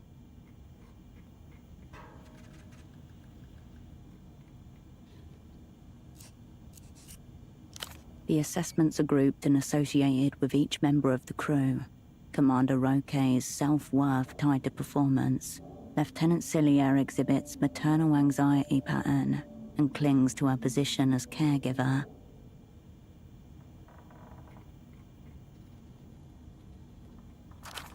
While Dr. Straniak has concerns about Markov's dissociative tendencies, he suspects the trait may ultimately be beneficial.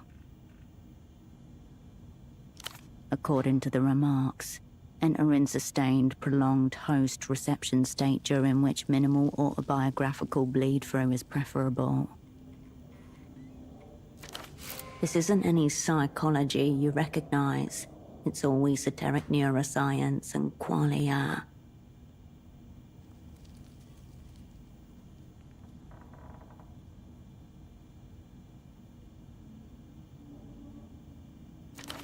The language is different, but the tone is familiar. It's like how operants assess and cultivate assets.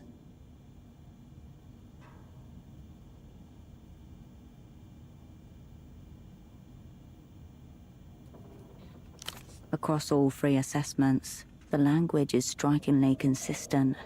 He rates each of his colleagues for narrative identity, perceptual decoupling, and emotional flattening.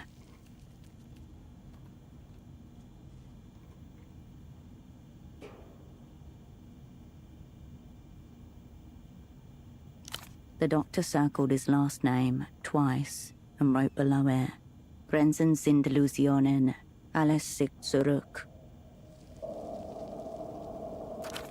Boundaries are illusions. Everything looks back.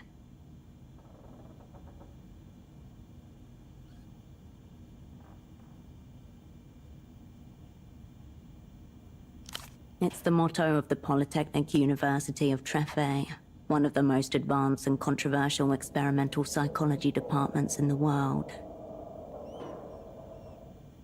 At the bottom of the page, a note. Additional notes may be found in Appendix D, AZK-11/05-J. Launch sequence begin. T-minus 10 seconds pre-ignition. Systems nominal. T+0 seconds ignition. T+85 seconds max Q passed. Telemetry is steady. T+150 seconds main engine cut off. T+155 seconds stage separation confirmed. T+160 seconds second stage ignition. T+243 seconds readings remain optimal as the vehicle ascends. T+260 seconds redacted. T+271 seconds redacted. Orbital velocity is typically achieved at the 8-minute mark. They weren't even close.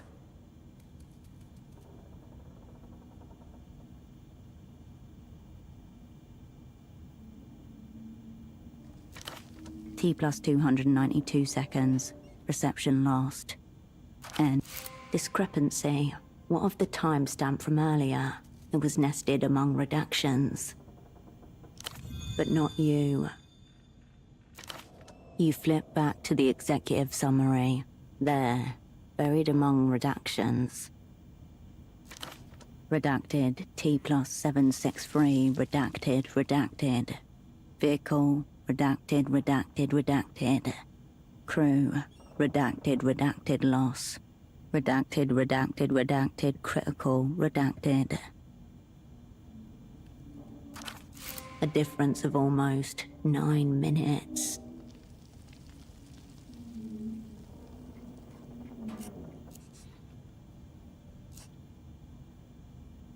Tucked in another page's corner, among unlabeled indices and hundreds of references, a table of timestamps.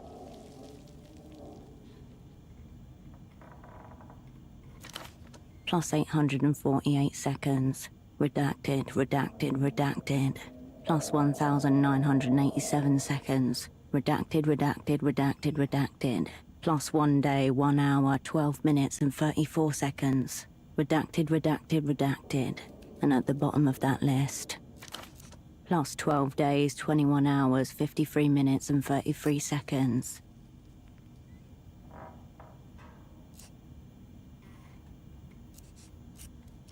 By the final timestamp, a footnote pointing to a document.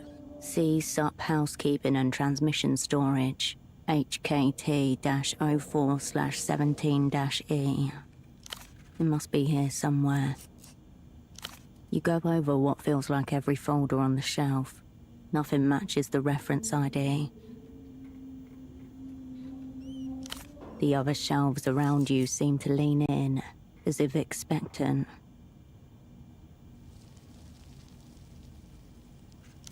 You let the old shelf be.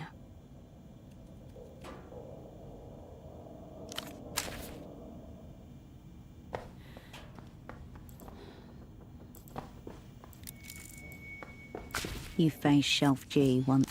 You let the old...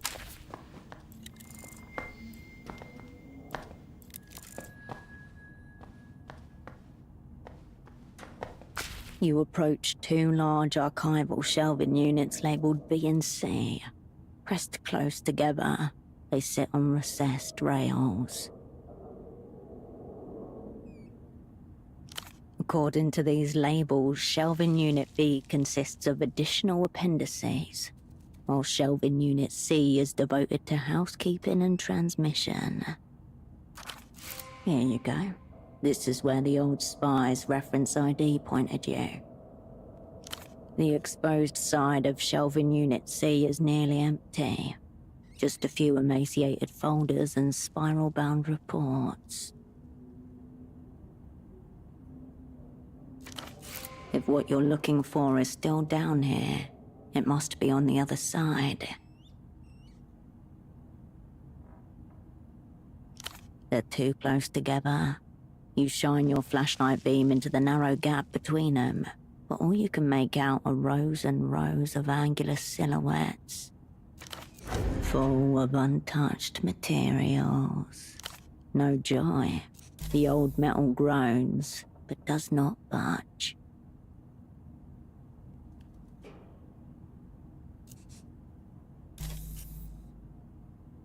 You run your hand along the darkened gap and discover a small metal latch linking the 2 units together. An anti-tip system. That explains it.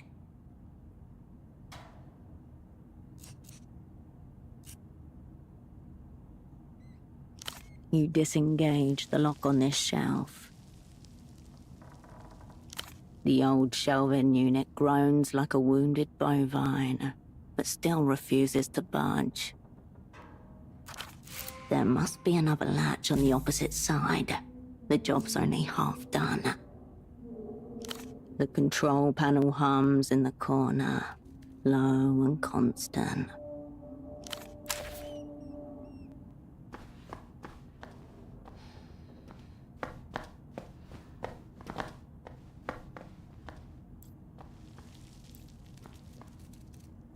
You approach shelves B and C once more.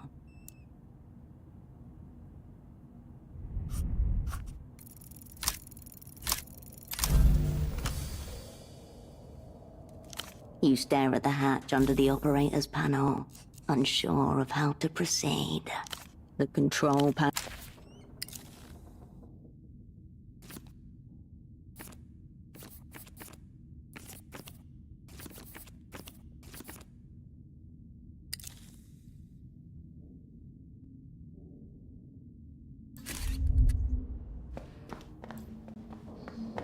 You approach shelves B and C once the exposed. If what you're looking for is still down here, it must be on the other side. No joy. The old metal groans, but does not budge. The control panel.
Congratulations, Hirsch. You're not on your own anymore.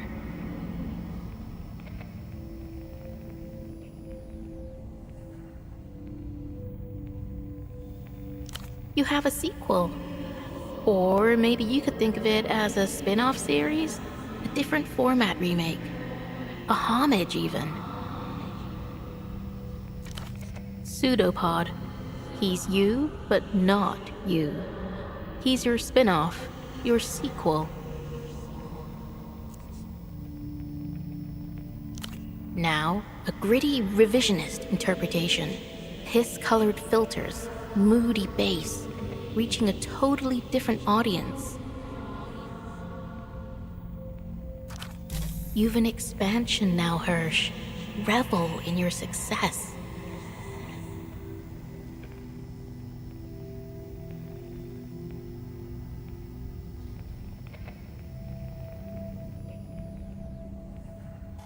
And budgets.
You approach shelves B. Sans flashlight.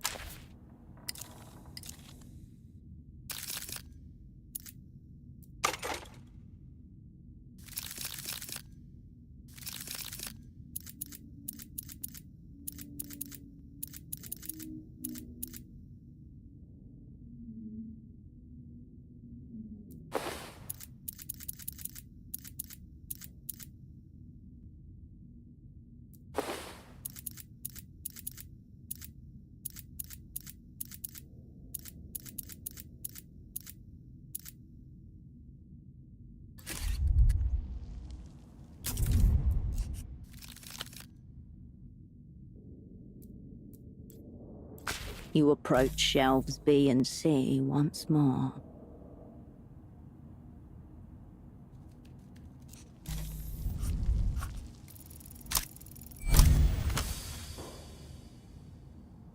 You pop a small hatch open and slip your hands into the warm cavity. Inside, a motor sits exposed, humming lightly. Nice. The rail bus connector links every shelf here via the tracks. Force them into maintenance mode and their contents are yours. Go ahead. Tinkerer's choice. You look for a loose screw along the panel and quickly find one. A few twists and it's yours. You place the screw horizontally across 2 safety pins, bridging them.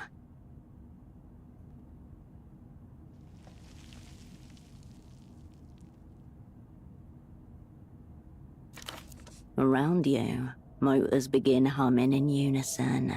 Unseen locking mechanisms come undone. The shelf slowly moves along the rails. As it settles into place, its neighbor follows suit, clearing the way. The sound of grinding metal echoes throughout the silo, rising and expanding like the tolling of a great gong. Floor's yours.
You approach the open shelving units. Newly disturbed dust hangs in the air. The shelf is thick with nearly identical records. Special plastic binders, meant to contain paper records and disc-based media.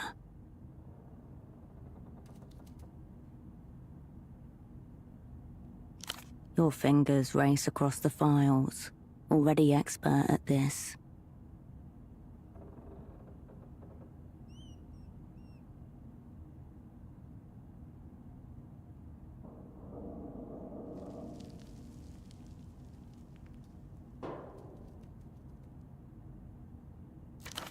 You take a mustard yellow record from the shelves. The reference ID HKT-04/17-E looks back at you. Inside, you find a single sheet of paper is neatly folded and affixed to the disc with a rubber band. And yet the old spy's words were true. The rubber band is brittle and dry. It practically dissolves as you pull the paper free.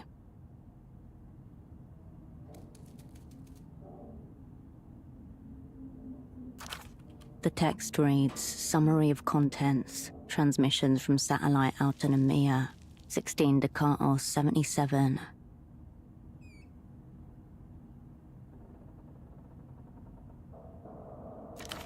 Under additional comments, someone has added, all contact C-17 deck. Crew presumed lost. Refer inquiries to redacted.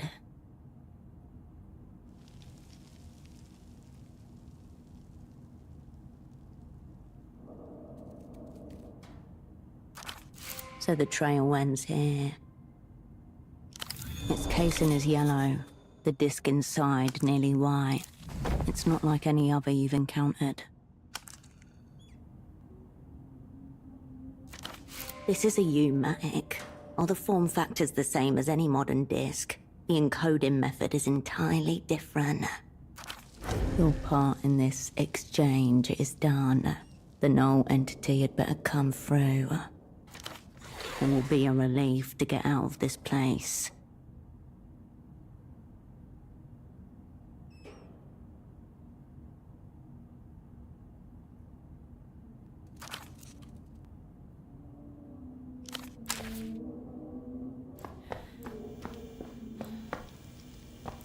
The control unit idles in its cradle.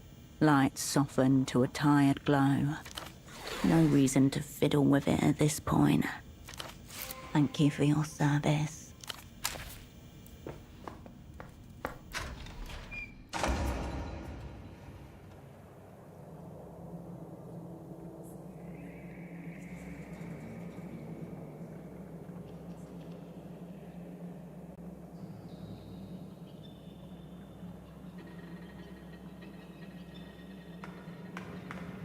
It all happens in milliseconds. A sharp blow to your elbow, the flashlight flying out of your grasp. The inverse flash of sudden blackness. In an instant, all the air in your lungs evacuates. Only then do you realize something has struck you with great violence.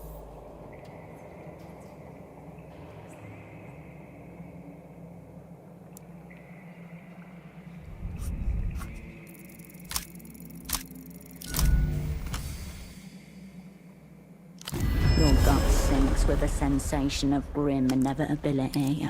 You take stock of your situation. It is not good. No air comes through.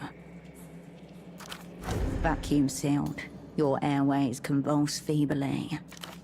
Breathless, sightless, caught off guard. You're going to die. Something crawls onto your back and straddles you. Cold, strong limbs begin to palpate your anatomy. Putrid seafood breath, warm on your nape and in your ear. The tendrils of a watery alien intelligence. You realize what it is only once it's already on top of you, patting you down and gibbering. The dolphin-human hybrid.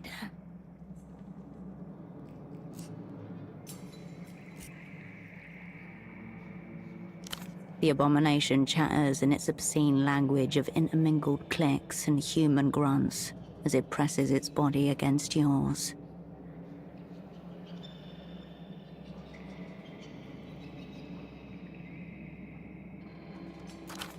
Where is it? Where's the disc? No one else knows about the disc. How could your attacker be looking for it? Somewhere here. It has to be. He said it would be. It's the metal stripper, the one who urged you to come down here.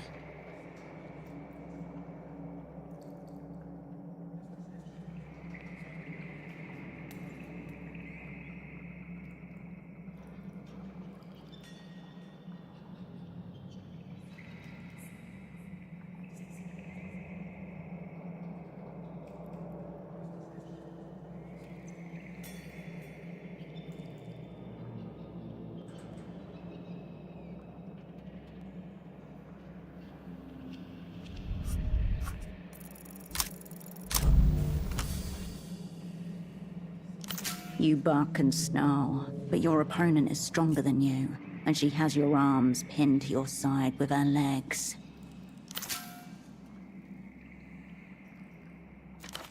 Where is... You feel a tug as she begins to pull something from your pocket.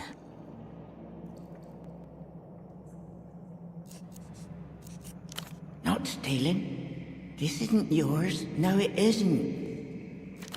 Suddenly, the weight upon you disappears as your opponent dismounts you. You bound to your feet, but immediately crash into some hard object. The footsteps patter away into the darkness. All right, gang, just breathe. Let's take a moment to gather ourselves. You take a quick mental and physical inventory. Operant status, ready to shuffle your way back into cold storage. You have just been caught off your guard and mugged by an insane woman at the bottom of an abandoned silo. You'll need some time to process this. The room is empty.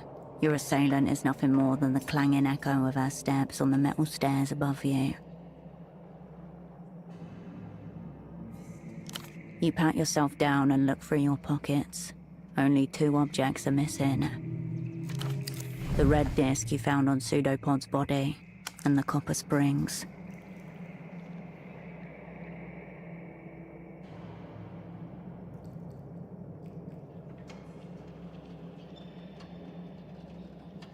If so, that possibility is no less unnerving. Several people know you had the red disc. No one knew about that space disc. She left something behind. Look. It's a paper bag, somewhat wrinkled from your attacks, with a rectangular aperture like a mailbox slit cut into it as an eye hole. The metal stripper kept talking about him. A deranged fan. Or a representative.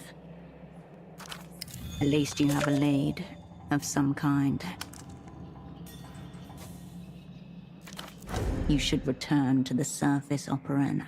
You have questions that need answering.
Cascade, you can see me?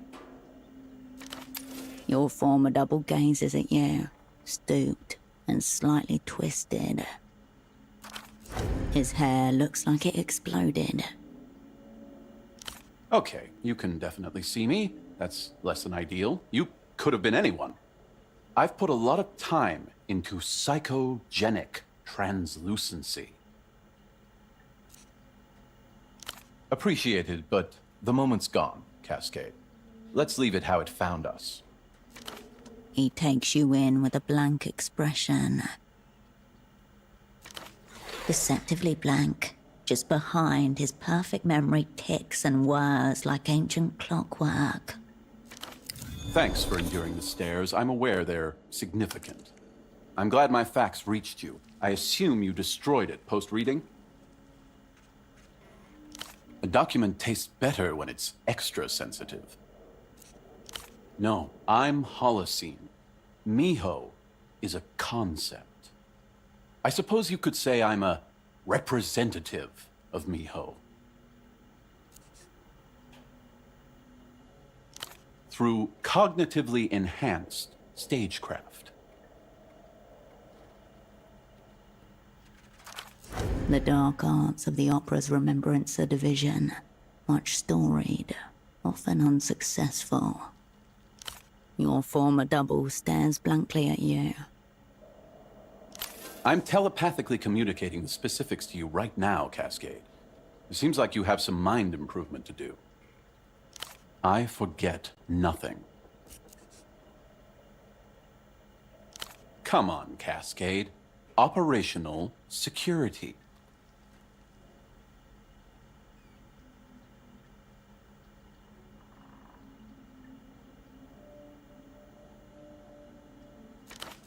Holocene is already a cryptonym.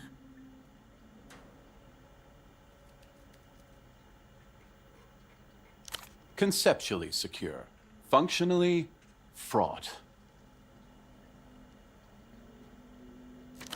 We should get to it. The dreaming glass is already mid-tilt. It's good to see you, by the way. A brief grin irradiates his pale face. While. A hollowness to him. A ghost whose ectoplasm has run out. It's just a short-term arrangement. Joylessly. I also considered suicide, but, you know, the sixth type of ambiguity is my least favorite.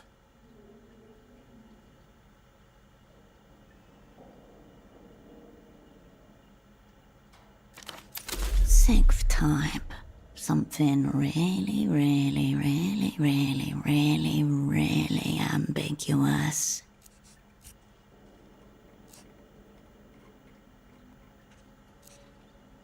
A statement signifies nothing, which forces the reader to invent their own meaning, likely at odds with the author's intent, if indeed intent was present in the first place.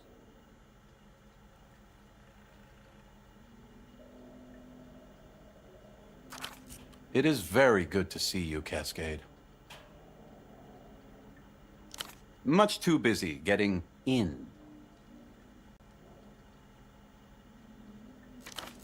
His skin has the color and consistency of chalk.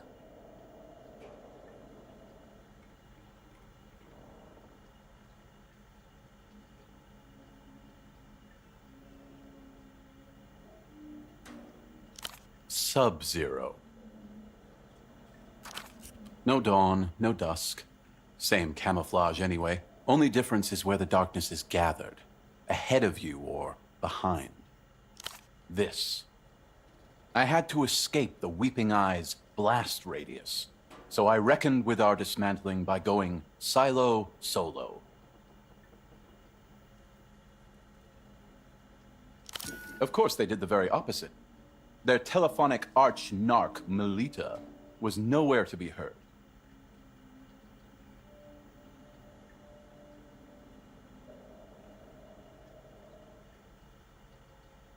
You'd have to ask them, and then assume the opposite of whatever they tell you.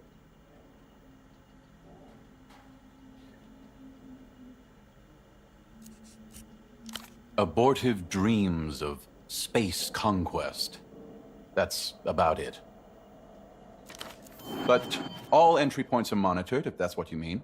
I have the description of every individual who has made it down here since my arrival. The stairs are often deemed too long by those short of volition. The sheer tedium of reaching the bottom outdoes other, far more expensive security measures.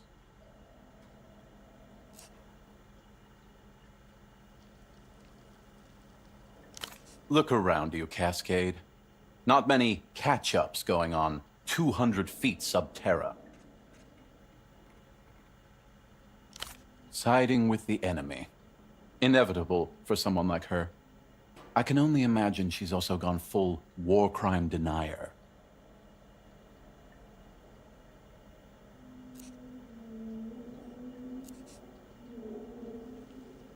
I can't. I always thought Estok carried an undercurrent of primal sexuality within her. Barely domesticated. Irresistible. To some.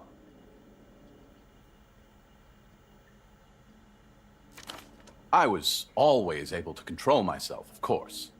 Far be it from me to, lose my mind over an erotically charged older woman, especially a fellow colleague. An asset, no less. Fuck us. He's been down there a long time. Interesting persona. And in its own way, appropriate.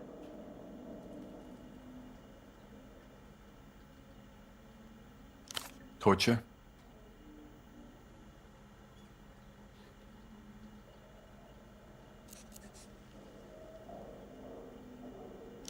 So she says, I'm sure. And you can't verify this. You can only feel pride at your asset holding her own. Nice trick. What I'm hearing is that she should now be considered a potential enemy asset. She's young, Cascade, and malleable. You always were too naive when it came to kindred. That is quite the something, yes.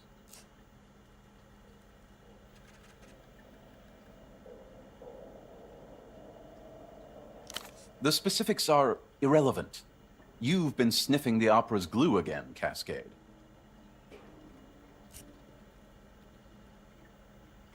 They've got you on a new assignment already. I can practically smell your singed ion channels.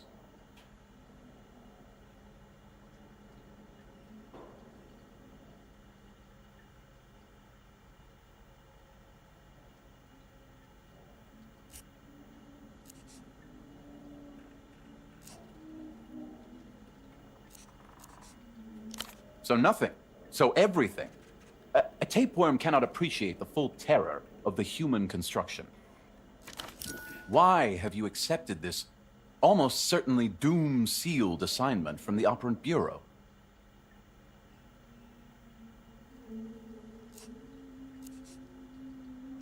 A set of tastefully chosen apology cards would have been easier.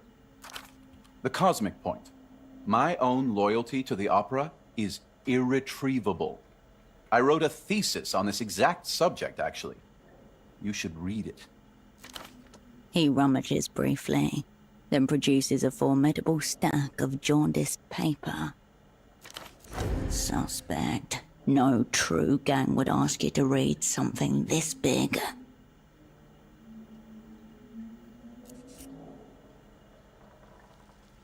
As you've probably gathered from its aura, this is a thermobaric-grade explosive document. Do not let it fall into the hands of its very subject. I don't care for meta-texts. Whatever gave you that idea?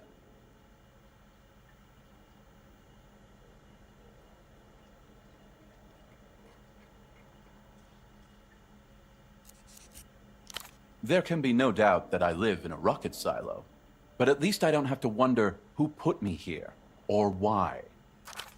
True, I will never again work for the opera, but I would be open to an interdepartmental collaboration between the opera and Miho.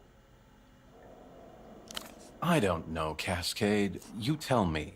All I have is some critical information to hand that you have yet to ask me about. Information critical. I've discovered who betrayed our whole sick crew. You hear his words, then unhear them. Old wounds split open within your mind. Are you between crosshairs? What have you missed? What has the other not missed? And the last question, always the last. How much of the world is in on it? All too real. All too late. He closes his eyes and tilts his head, as if in pain.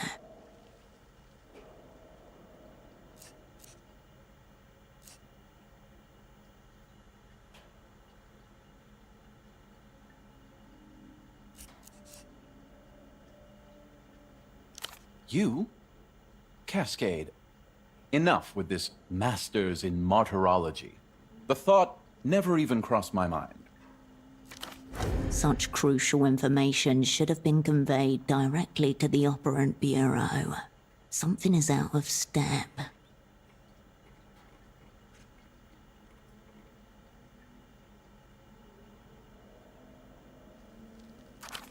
Absolute conviction behind his words. This is no bluff or bait.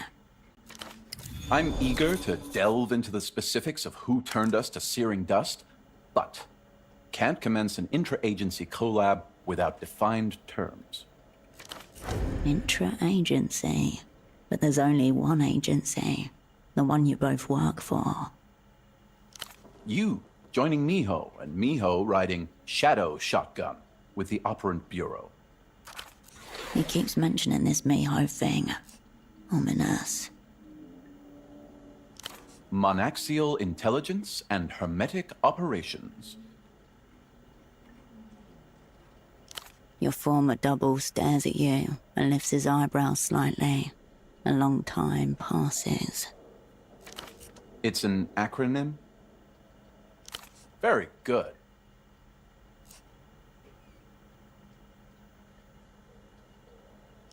No. In this instance, hermetic bears a double meaning, both utterly sealed and in the tradition of occult science.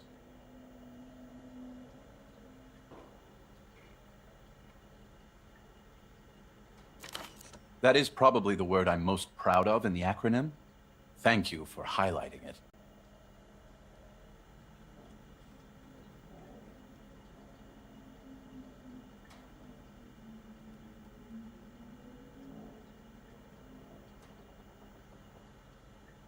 Miho is a brand new counterintelligence agency, one devoted to the pursuit of absolute reality through supracognitive espionage. I know what you're thinking. How fucking stupid is it to live in a hole for half a decade? That's what you're thinking. 16 years old, physical education class. Mia Holloway climbing the rope ladder directly above you.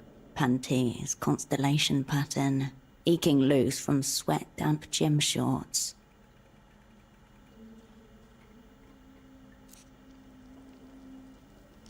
No, I mean I can anticipate your initial reaction. And it's okay. Miho is well prepared for its detractors.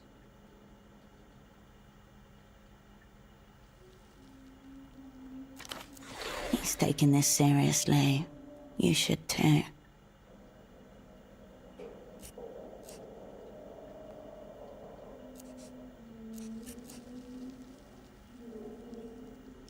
Really?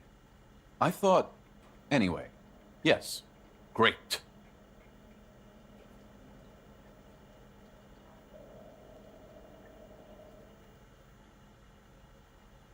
From the Operant Bureau's grimoire. Advanced is doing a lot of heavy lifting there. They should drop that, and maybe drop the cognitive part too while they're at it. I mean, come on, Cascade, it's the opera. But sure, do tell.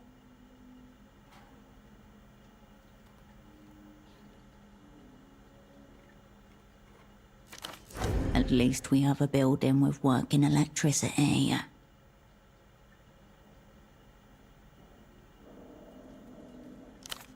Fellow traveler. One of the oldest in the book. And? Did you crush the enemy? What is this? Arrête! Get off me!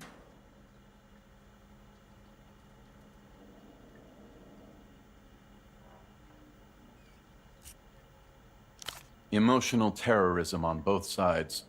All part of the fun of interrogation. Miho will certainly take it into account.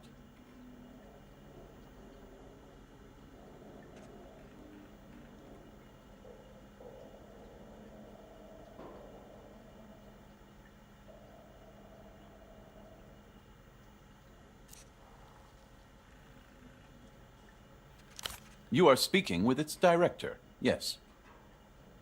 Due to security and communication concerns, Miho's director is also its sole representative.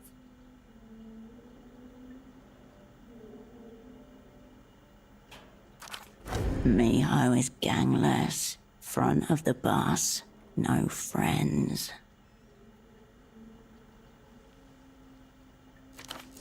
A one-man intelligence agency. Typical remembrance her histrionics.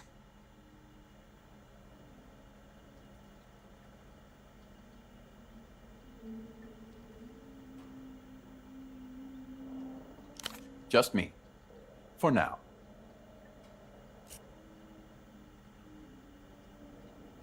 It keeps things secure. I can declassify documents just by thinking about them.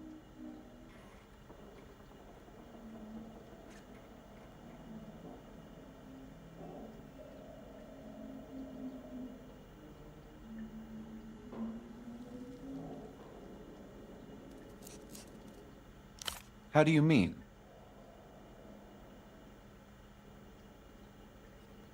Well, to be honest, Cascade, Miho's development, while advanced, has stalled somewhat. But maybe that's why you've appeared.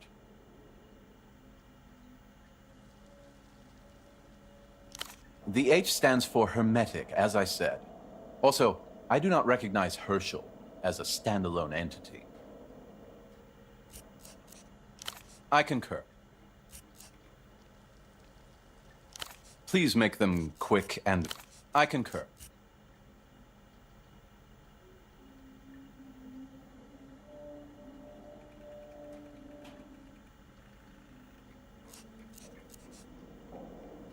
Excellent idea, Cascade. Miho would assist you in completing the assignment, while you would join Miho as the agency's first special asset. Liminal class. A shocking demotion. Rung number 1 on the ladder of being. I would act as assignment lead for Miho, you would act as assignment lead for the opera, and therefore assignment lead for the assignment. We will never once speak of our collaboration. Of course. Then our two agencies can freely share any self-hold information.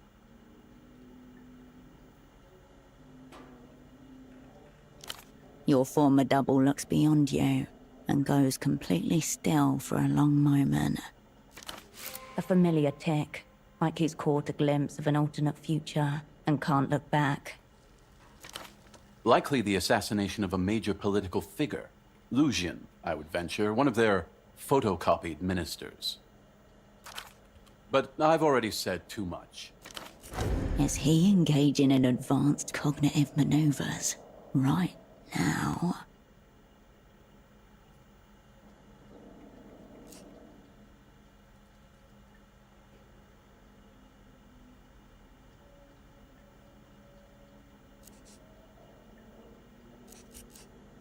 Of course, I have my almost certainly accurate suspicions. Best for both of us if I withhold. There is my proposition. An interdepartmental collaboration. You join Miho as a temporary asset. Miho lends its full force to the opera. Okay, glad you're on board, Cascade, but what you just said there, that series of words can never be uttered again. Never again. We're almost set. Of course, we can't kick off collaboration with our base of operations in such a state. So, here's my first directive, Special Asset. Get cleaning. I did not create the tyranny of hierarchy, Cascade, but I remain oppressed by it. It's not even messy.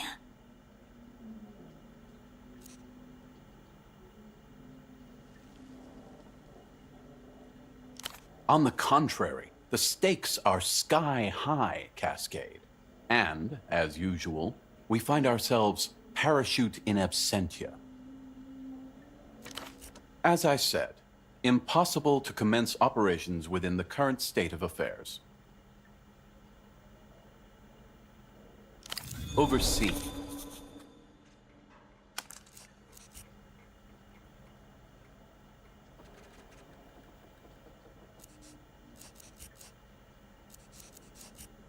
In your own time, Cascade.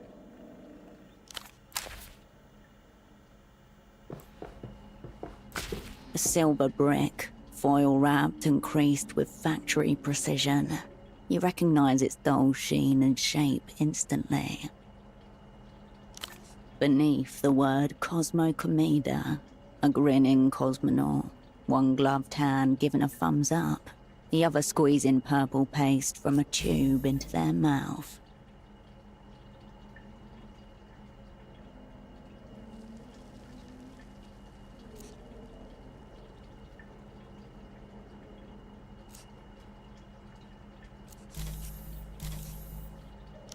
Heat stamped in pale blue, weight, pack date, and manufacturer details. A company called Lockley and Refnor. Precision engineered beyond the coasts, a triumph of international cooperation. Vanguardia 79 claims to be the food of the future.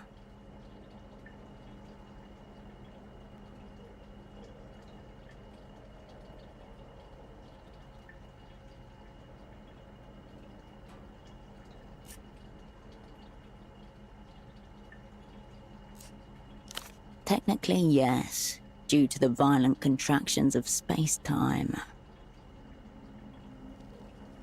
Tossed in the corners, clotted beneath furniture, dozens upon dozens of silver packs, blend in the half-light. This is a man with a system, a tried and tested one. 5, to be precise. Ever since the crew's blowout. Your former double glances back at you, pushes his glasses up his face, then turns away.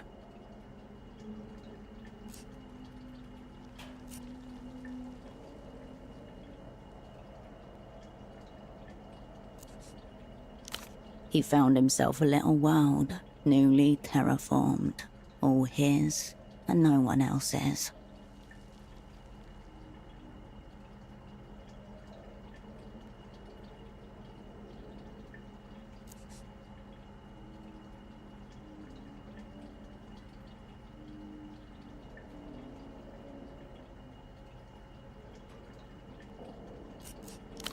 And now both of you are here, together, standing among the crash site, long after the retrieval crews have given up hope and gone home. The packet makes a light crinkle as you place it down.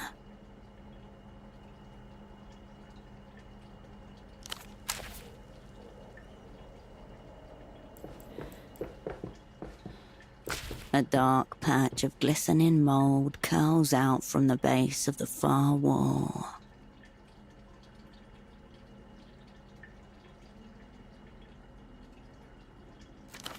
Damp, slightly raised, almost fuzzy, like it's sweating.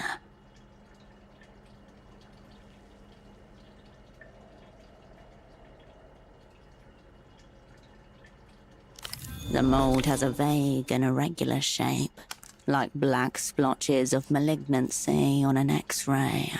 Yellow tendrils streak across it.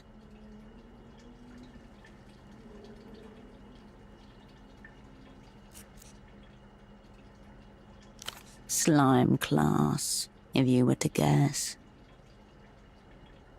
Educated mold guess. Not really. Nothing observable, at least. Nothing that agential. It spreads a little here, shrinks a little there. No mission objective, no controller. Just moisture and time. 1,000 skinny antennas. The tendrils seem to favor seams and stress lines rather than smooth concrete. Solid operant instincts. The denser part sits low, where the floor dips slightly. From there, its growths fan out and up, thinning into forking strands. Tucked into the upper corner, an old ventilation grill, square and rust-rimmed.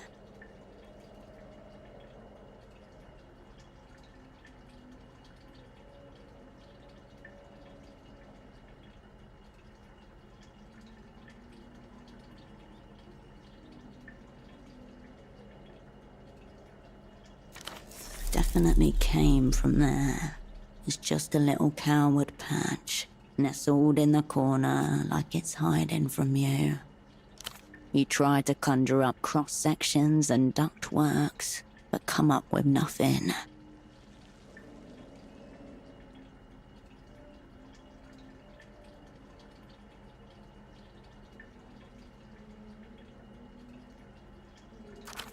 It's not an infestation, just a lonely smudge of dark damp with zero ambitions.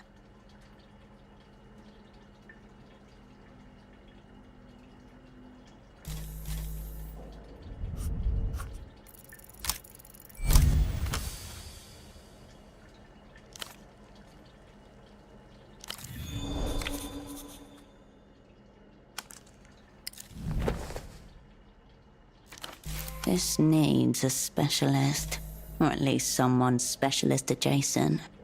A doctor might be a good first bet.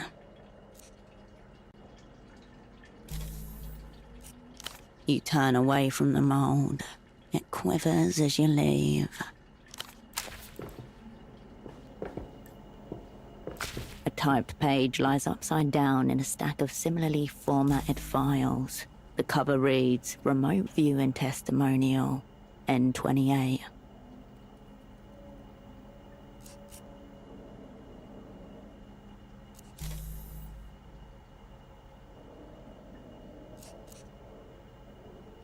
A fringe psychic art, the ability to view an unseen place or thing via a sense beyond the standard 5.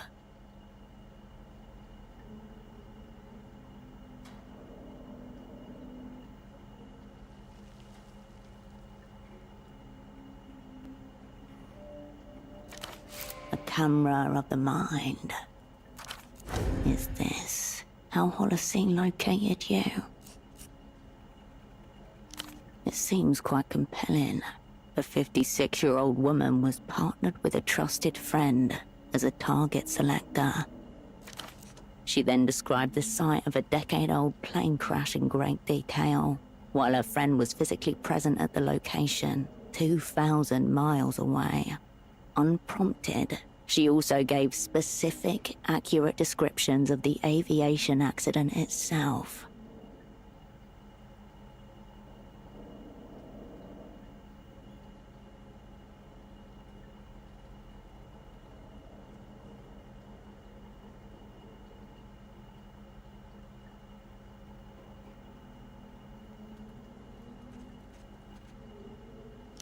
The testimony is light on cause, but it involved the collision of 3 separate aircraft.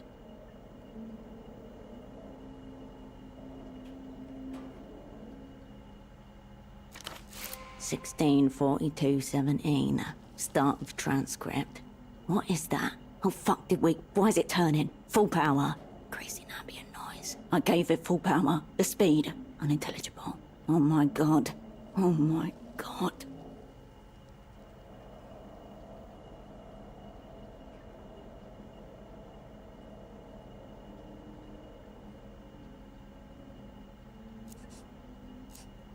Two passenger airliners and a military jet. Exceeding bank angle. Increasing engine noise. Exceeded. Not enough. Calm. Calm. This is it. Oh, please, God. Oh, no. I can't see. 16:44:54. End of transcript. At the very least, he is RV curious. Your former double catches your eye, then looks down and pats the floor with his shoe. Good job, Cascade. Getting the hang of it.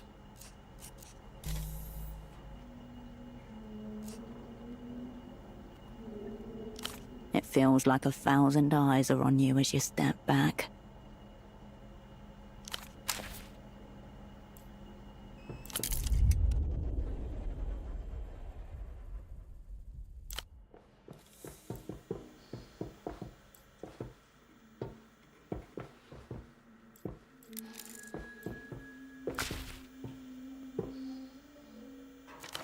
Below the stamp, a heading. Project Eschaton.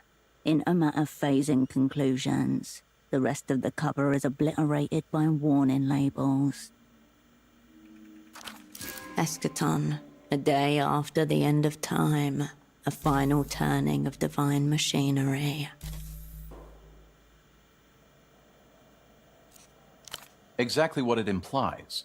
Solid matter moving through other solid matter by phasing with it on a metadimensional plane.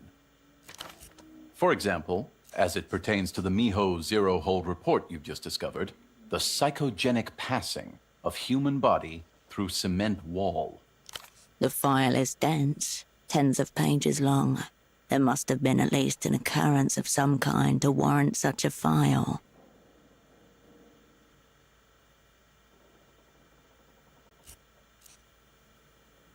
Cascade, I asked you to clean up, not compromise the agency.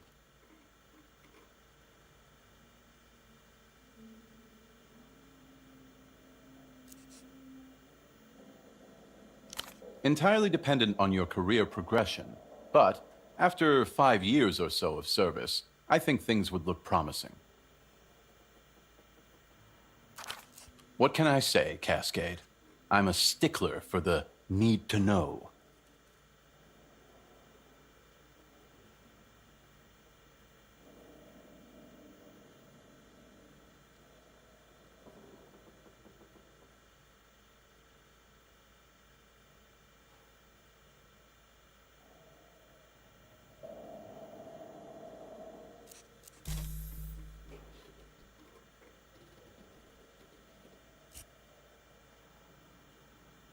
You feel Holocene's eyes on your back as you take your time straightening the document. There was barely any mess to speak of. The room is functionally unchanged.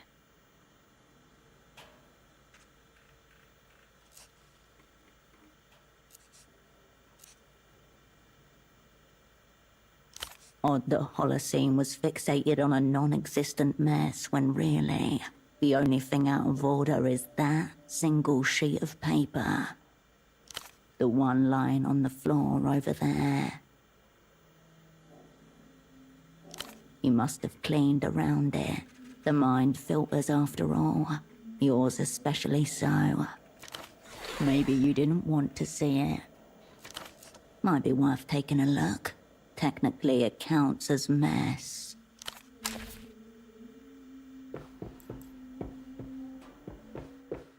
A sheet of thick paper lies on the floor, folded in half and partially covered by shadow. Impossible consonant clusters assault your mind's ear. Milvorchskva osmowordevishv nigkunadka fumapavtiviga johedakatjivata ichpigduverskaz velurbitsju gzningarnbek salas van roos conversmere. Six joyam vikajik sakfe vi sexborg richigvika swalvijik korgiti shivlim wilv. O du nuvik of betilak simvajiv getja guuming explodiv schmingum iloa habje sikalshivikum bidagat. You are bitches figadikas umbloa vishkavdivishkafa. They have image for a whirl. The habijikaku, you am yum, nuxping vajagaf the pump. A cipher.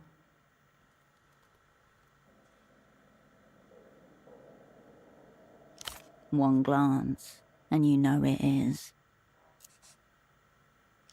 Almost certainly.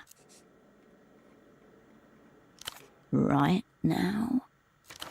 Operant, please. This kind of stagecraft takes application, a methodology. You can't just dash it off.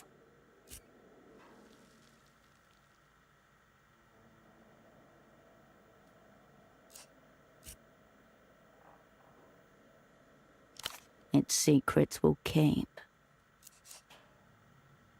You refold the paper and slip it into your pocket.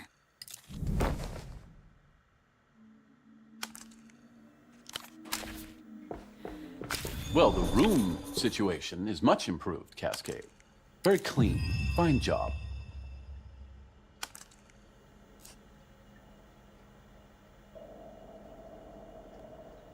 Oh, yes. I'm afraid I can't elaborate on that right now, but please remind me to elaborate on it later. Your former double stares blankly at you, as if you never spoke at all.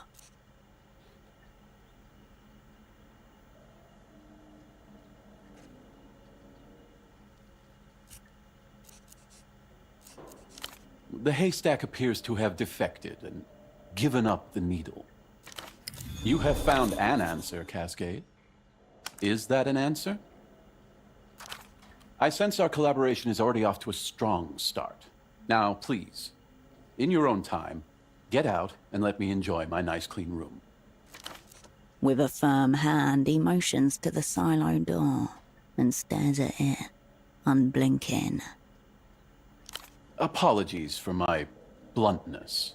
Thank you for the cleanup, Cascade. Your efforts are appreciated. Anything else before you jog on?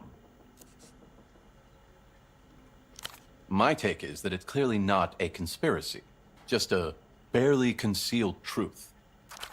A nonchalant tone, disguising obsessive amounts of research.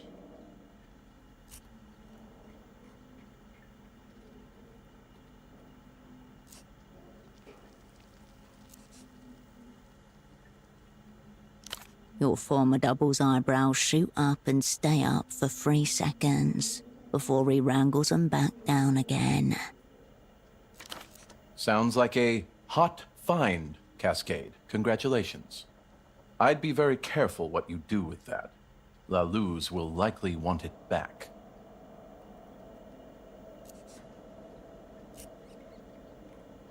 Two Cascades. To avoid ambiguity, I'm going to operate under the assumption that you are the original. The imprint I will class as an existential threat. Were you really that lonely, Cascade? Or was it just that no one could compare to me but you?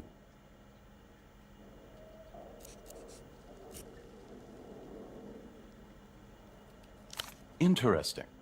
Do you intend to detonate it now? I'll take you at your word. It seems you have the upper hand, Cascade. Let's see. This is a directional explosive device from the Operant Bureau. Did they ask you to deliver this to me?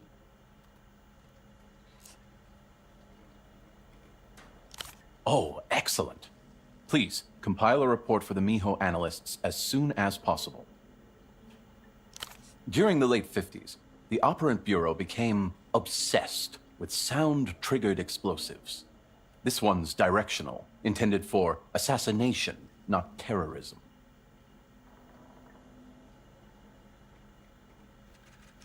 Of course, a rocking little number by the False Midnights, which hit the tippity-top of the charts for 6 weeks in the spring of '59. Ha! The Operant Bureau always did retain a sense of humor. You're still functioning, Cascade. Why not this little guy, too?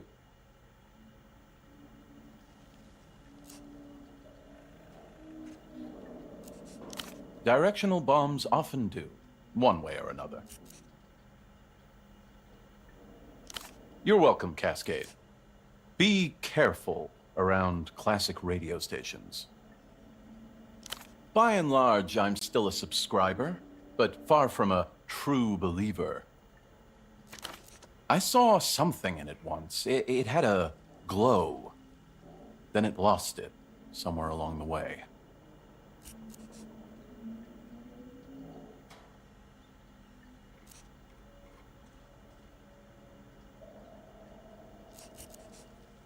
The end of history. Yes, I'm familiar. That makes sense to me now, for what it's worth. History is not a linear march of fastidiously checked events.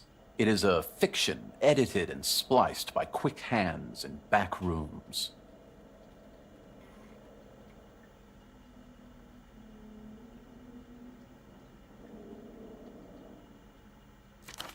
Better to end it. Roll credits, Then smash the projector.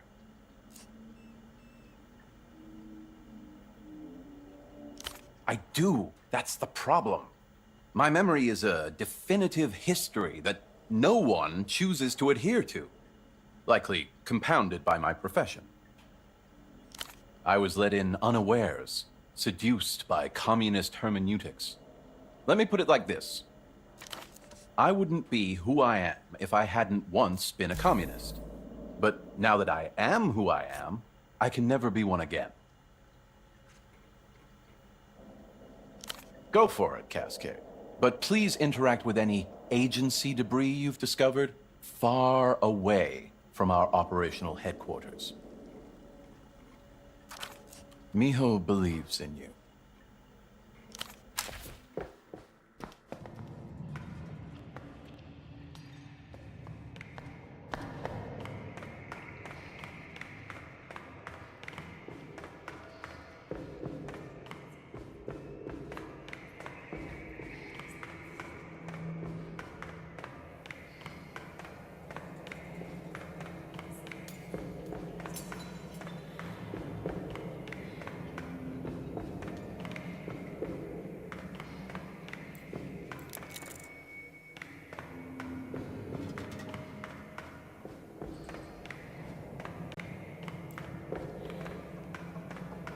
Hey, bud. Why, yes, just now. A lady came barreling past, almost missed her. She was speedy, intense form. She dashed right past, and out the door she went. You two aren't on friendly terms, I take it. And with the pace she was going, I doubt you'll catch up to her. I'm sorry, bud.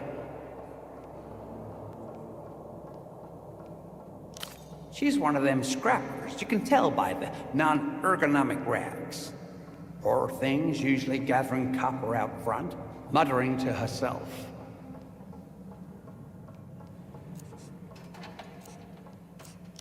Never seen her wear that, but I do recognize where it's from. It's one of them bagman bags, isn't it? From the TV show. He's always rambling about secret government things. Many people watch him religiously.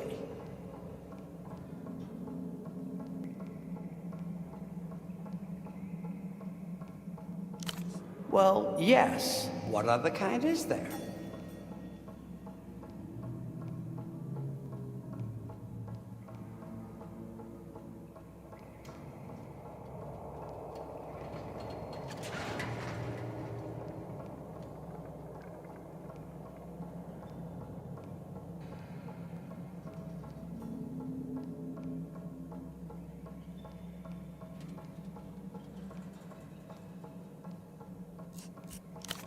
No, she looked human to me.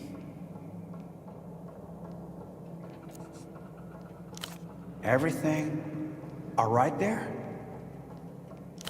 Good luck catching her, bud. You look a bit pale, bud. What happened? Quite the heavy load for a staircase. But then again, you've humored me enough, bud. I'll spare you my ramblings. I'm just sorry the stairs didn't work for you.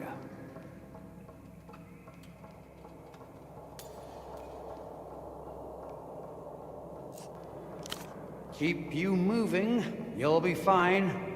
We'll all be fine.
Ahead, the electric hum and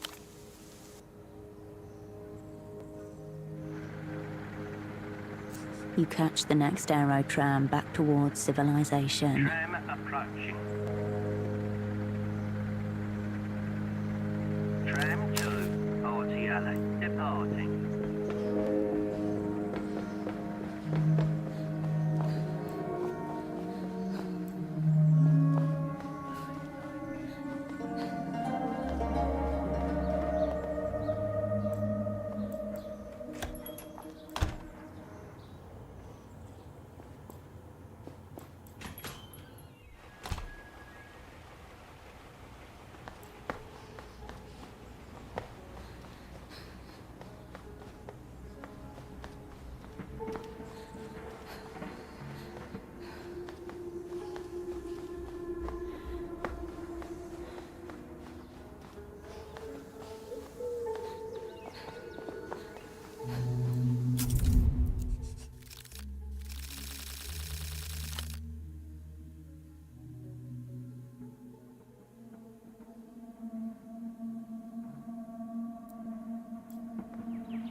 Hey, Hirsch.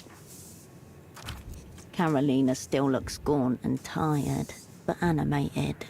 There is an excitement to her movements, a flush to her cheeks.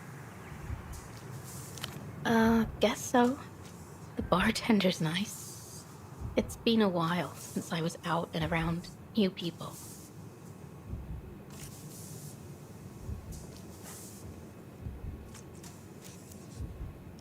Not at all. But I do miss my machine. I could be tinkering right now. Stupid assignment getting in the way of the real shit. Sketching out some ideas in my head, though. Something to look forward to when we come back. No. Nobody. I trust you. I'll follow your lead. Weird. Like I'm on the wrong planet. I keep trying to control things with my mind, like I'm still in the machine. And I'm dreaming again, I think.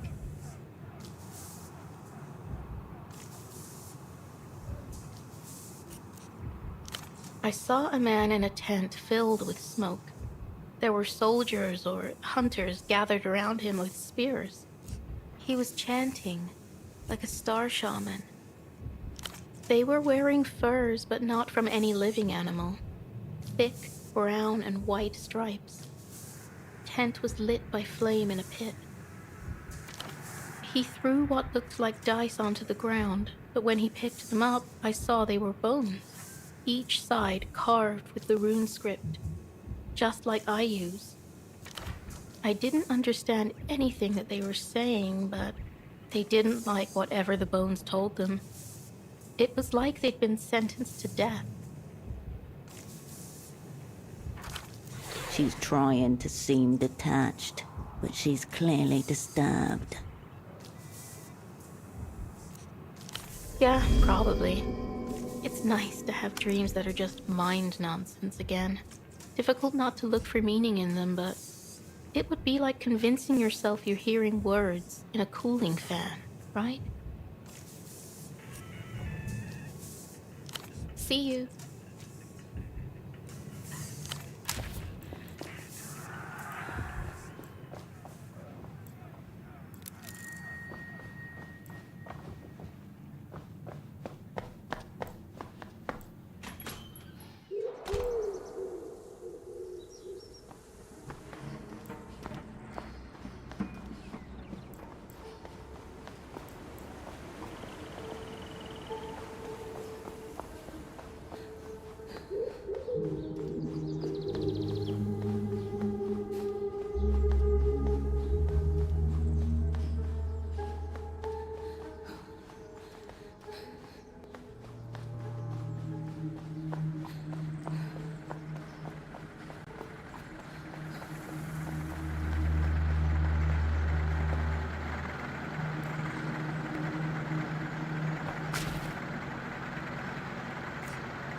With pleasure.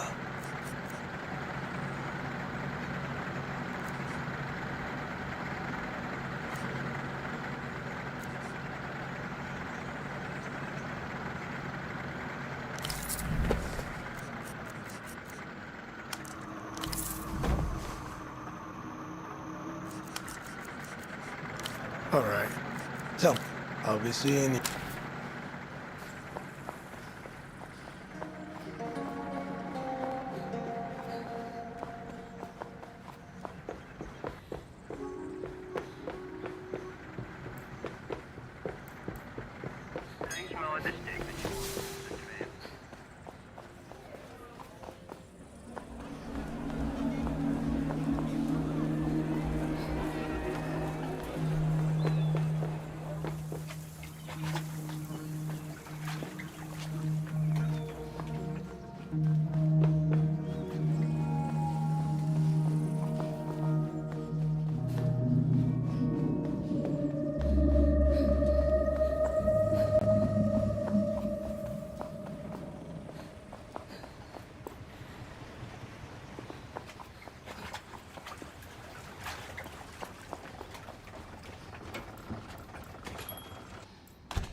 Hello, again. I know a possible amount. Medical concerns, indoor sports, anything that may trigger an asthmatic response. Why do you ask? A subtle shift in his position. He's mold curious. Continue. Fractal branching. Yellow veining. Where did you collect this from? Do not reveal the location of a fellow operant's safe house. Actually, no, never. But I have heard a lot about it. This is Chimera Verde, a mold strain indigenous to Portofino, and a surprisingly stubborn survivor. Quite the find. Hooked. This guy's a mold man, through and through.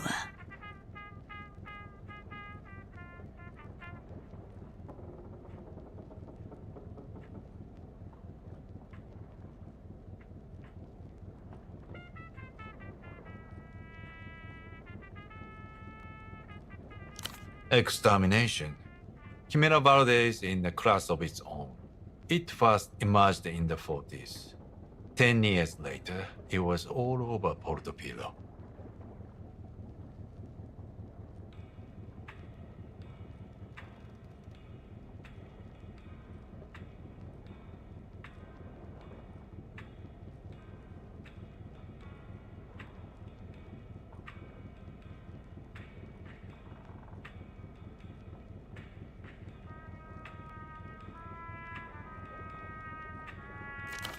Households, offices, schools, the authorities had to call for large-scale fumigation.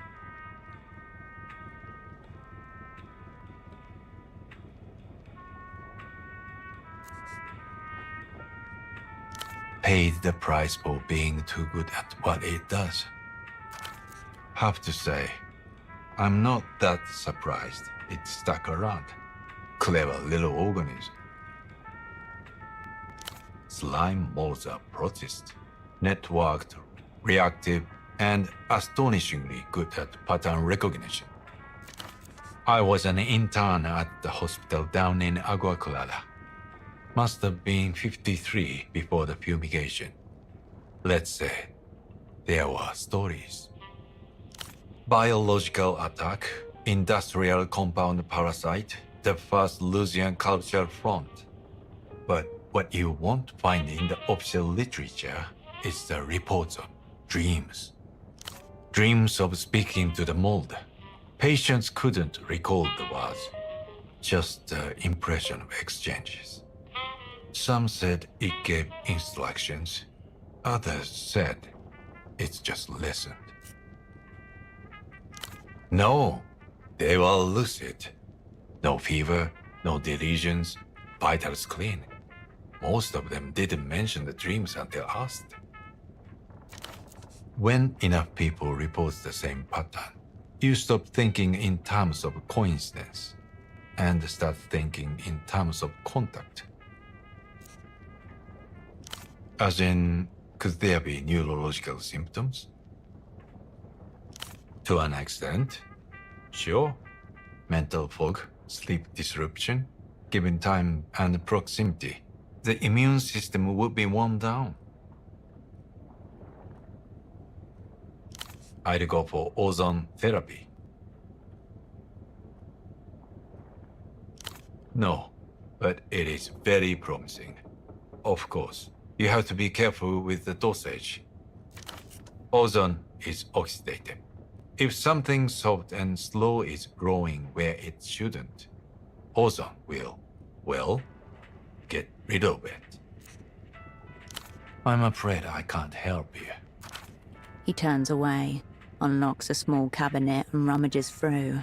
He then places a large syringe and a sealed bag on the desk. But if I were to help, I would recommend this low concentration ozone, intranasally, 10 seconds in each nostril. Dr. Gang is in.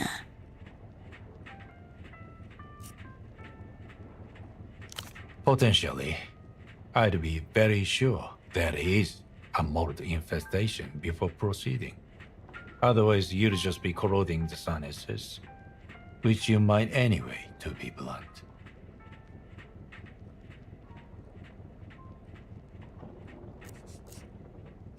He turns and looks out of his houseboat window as you pocket the syringe. Of course, do let me know how the hypothetical treatment goes. Just out of a hypothetical research interest.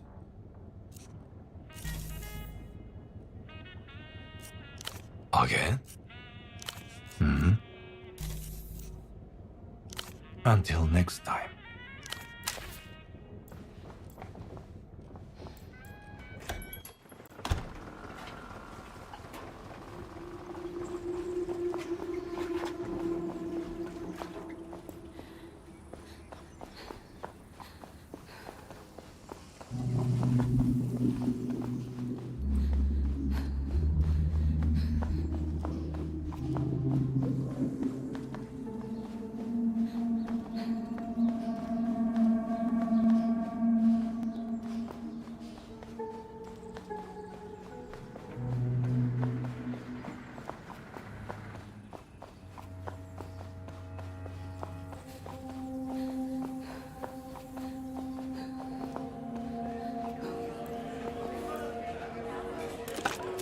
You pick up the payphone's handset.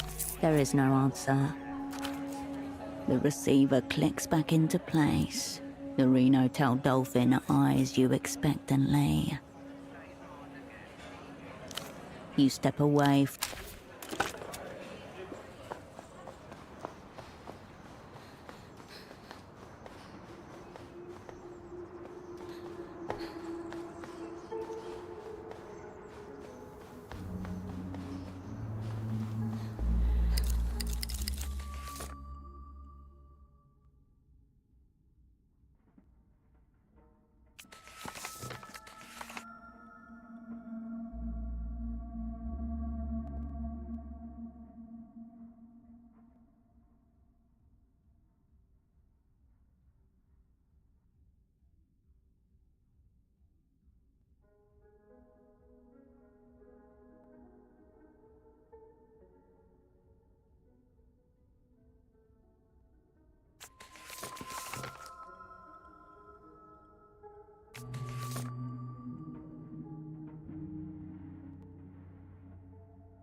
No flyers. Back again, huh? All right.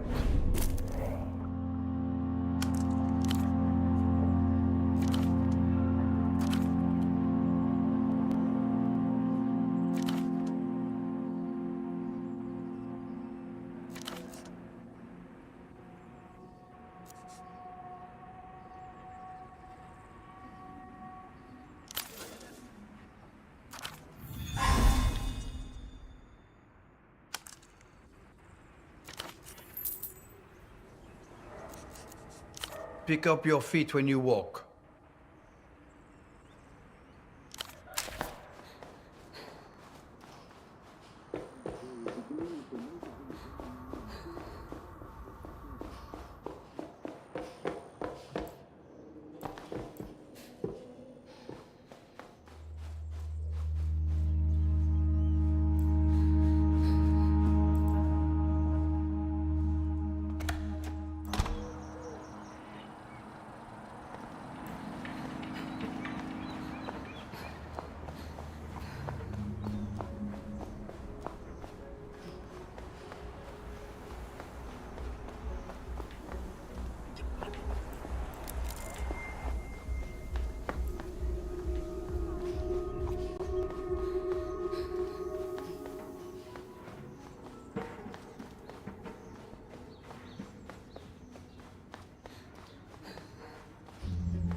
The fire door is closed.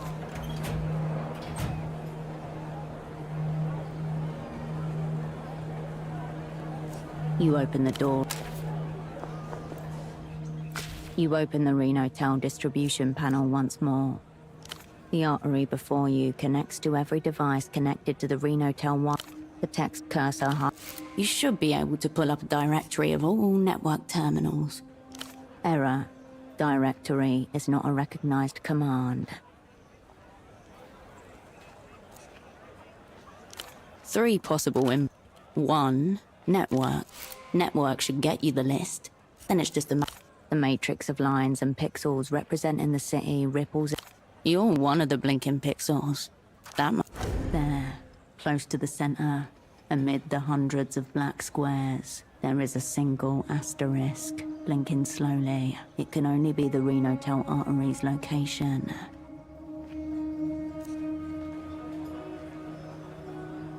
You look to a region of the map where only a few scattered pixels blink amid stretch.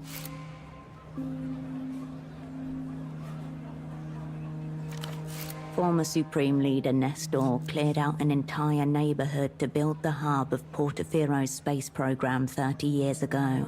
When the program was abandoned, so was the tract. The densely populated heart of the city, where terminals pile on top of each other, dozens to a square meter.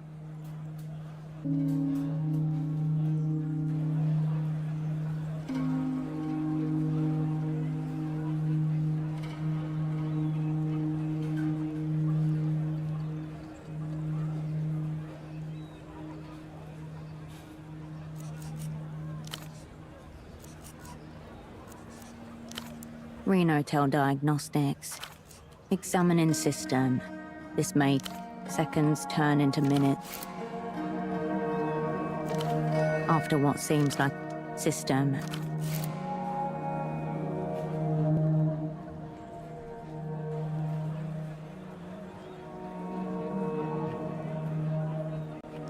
The issue will persist, and in turn, you should be able to talk to the prisoner from outside. Goodbye.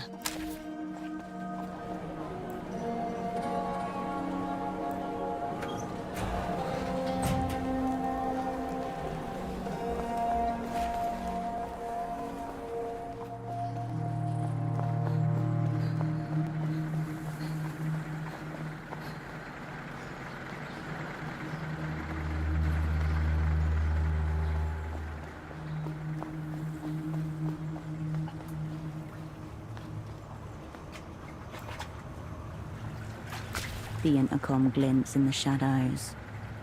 The indicator light flicks up. A thin whip of static. More void noise. You might as well be trying to make contact with a distant solar system. The revealed intercom gleams as you turn.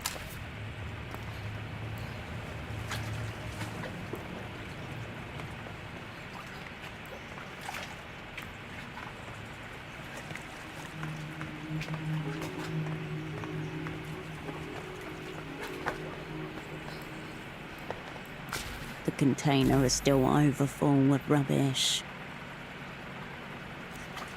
The rubbish container and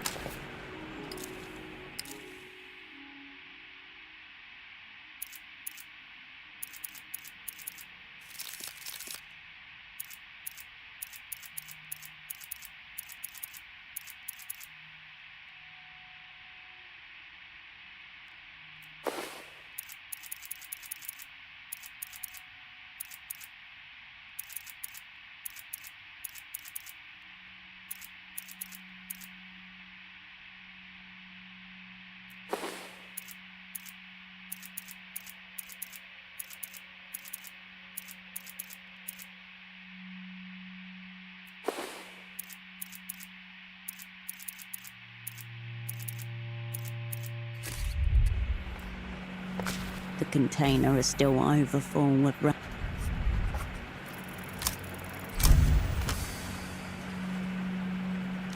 The archives demand bravery and diligence. The mass before you is divided into 3 distinct strata. A thorough analysis will require you to explore each. Your choice. Nothing of note yet. False teeth, a broken bottle. Oh, there's some soul if you want it. You pluck a few coins from a fetid heap. A couple of them are covered in an unknown greasy substance. This is how you imagine the insides of an eyeball would feel. Various slimy textures slide up your hand as you dip into the dregs. Your fingers graze something sharp. Paper, maybe. Quickly, before the sludge reclaims it, you catch the object with your fingernails and gingerly lift it out of the rock. The machine that printed this was clearly faulty, as the words have either smeared across the pages or doubled up to form incomprehensible deep black runes.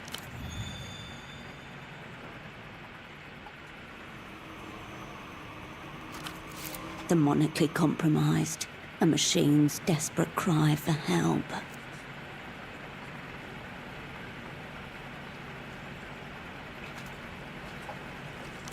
The paper wad has nothing else to report. It's deeper. There are more strata to go. You pick carefully through the wall. Expired coffee, greasy condiment residue, typewriter ink, chemically processed wood pulp. 2 for yes, 1 for no. The echo in the room. A gasp without breath. Chin up, gaze fixed on the radiant tomorrow. The dead man's parade marches past and I am left behind. A scrawl of red ink above the typed words. We thank you for your submission. Unfortunately, at this time the Nos Correntes review will not be moving forward.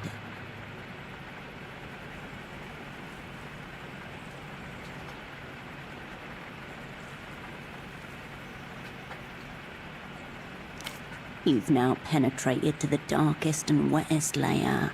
A metallic thud tells you that you've reached the bottom of the bin. Your fingers get to work. However, the rancid smell threatens to suffocate you.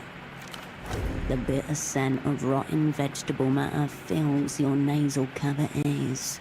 Saliva pools in the corners of your mouth.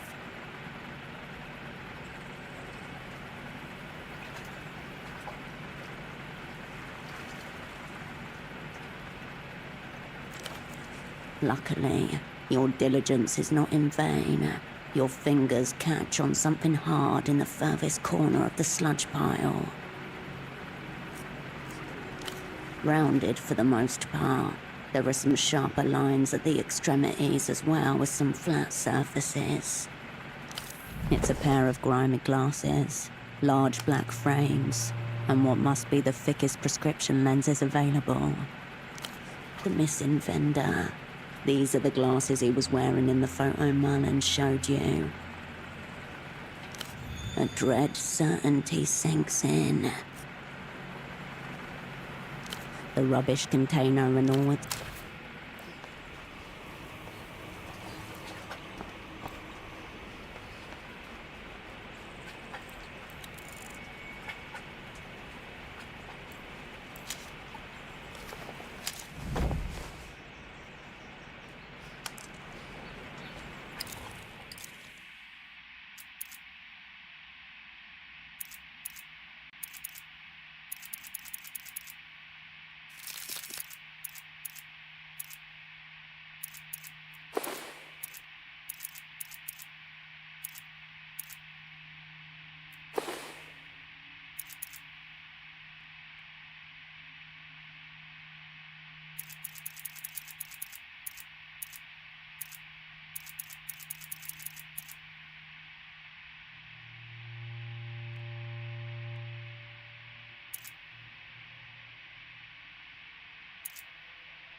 The pipe twists out from the concrete like the roots of a plumbing tree. It's a central part of the waterlock mechanism. Somehow these tubes drain and pump it. They are just pump.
Welcome back, my good replay.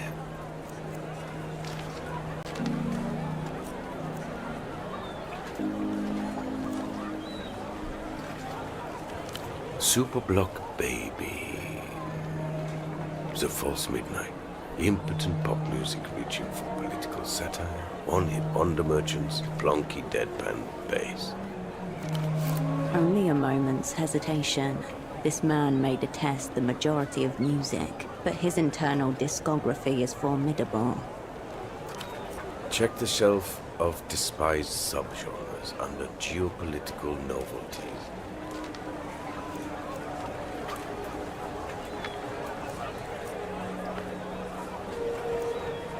Maybe not.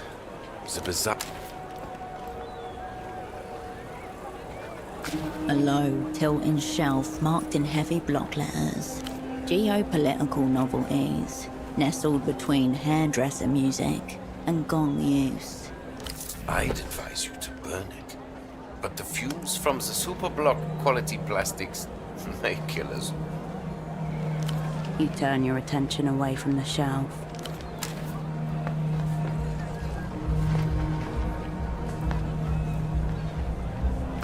Oh, it's you.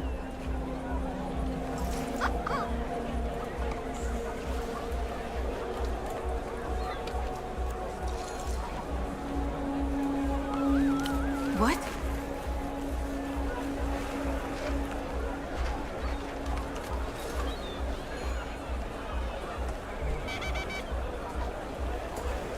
A jail? Her voice is thin. She's not strong enough to carry him alone. Oh no. He was right. Did you see anything? Anything at all?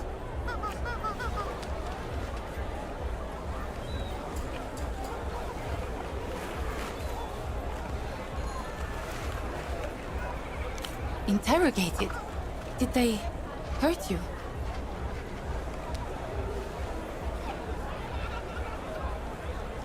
She lets out a hiccupy groan, presses her fist to her lips. That's good. I'm glad you're okay. If they had him, they must have let him go too when they realized he was just a crazy old man. She can't believe you. She can't believe herself. What? What? What were they doing there? A jail? Her voice is thin. She's not strong enough to carry him alone. Oh no. He was right. Did you see anything else? Anything at all? Okay. He's probably just lost in some other part of town. Listen to me. I sound like Bagman. Not really. Bagman doesn't sound like he's trying his hardest not to cry. What takes your fancy?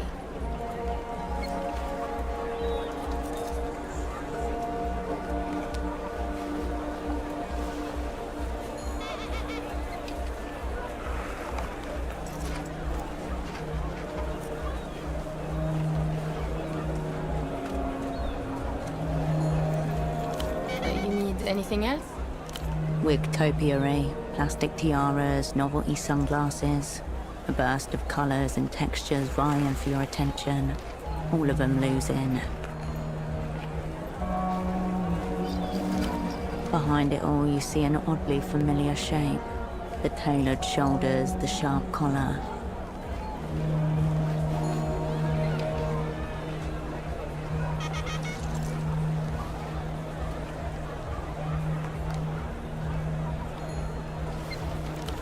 The shape is robust and clean, with an architectural asymmetry, like a knife.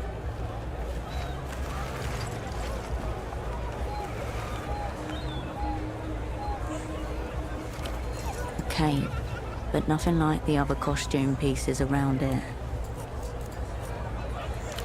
It's a carabinero outfit. Swish of a dirty green cloak. Dust flies up after it, blinding you. When you can see clearly again, The man responsible has disappeared. The only carabinero you ever trusted. Vespar Sondo. Also known to you as Virtue, your former asset. Currently out there somewhere, waiting for you to realign once more.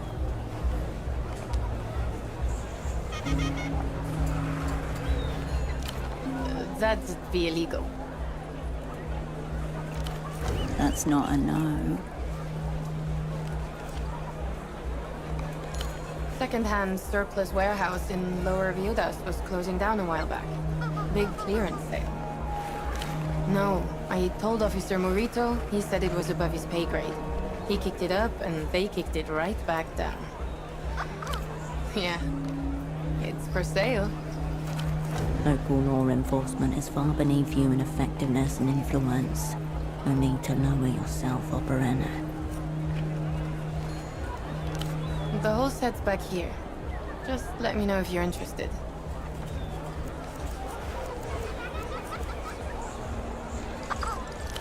What takes your fancy?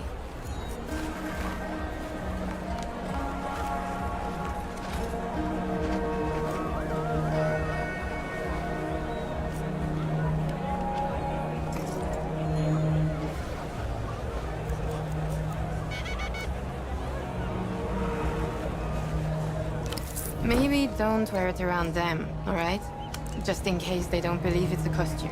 Cool. Okay. Anything else? The young woman discreetly hands you the carabinero equipment. Yeah, alright. Must be some party you're going to.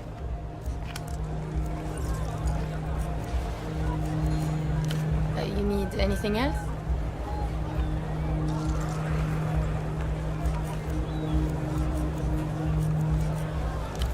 Thanks for stopping by.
An old bench kneels in your presence.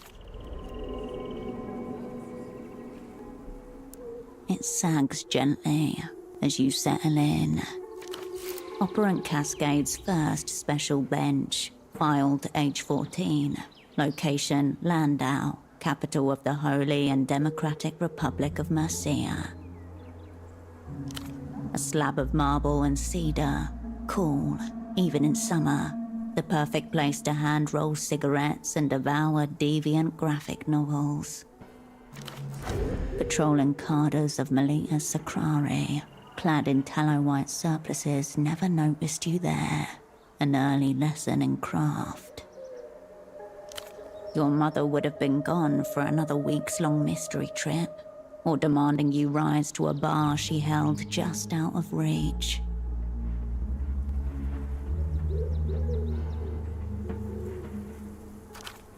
We only pieced it together a couple years later, sniffing around her desk, finding the stacks of passports, all under different names.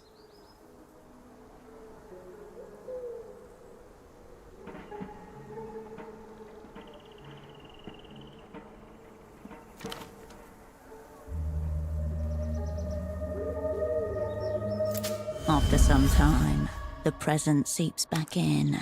Your limbs don't feel as heavy as they did. Gently, Portofino coaxes you back into its rhythm.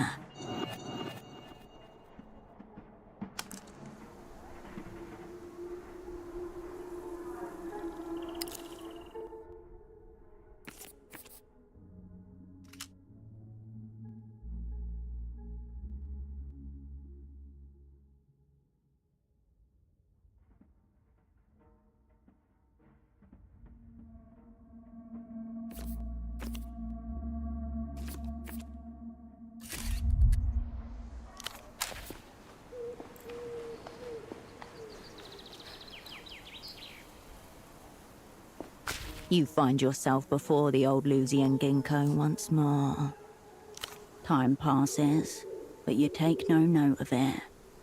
Nothing much happens. Yes, and you're still just an ape, and not even a particularly distinguished example. Time passes, but nothing much happens. Time passes, but nothing much happens. Time passes, but nothing much happens. Time passes, but you take no note of it. Nothing much happens. Time passes, but you take no... Nothing much... Time passes, but nothing much... Time passes, nothing much happens. Time passes, nothing much... Time pass... Nothing much Time pass... Nothing much... Time passes, nothing much... Time passes, but the tree sways. You leave the old Lusian gig.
I'll print.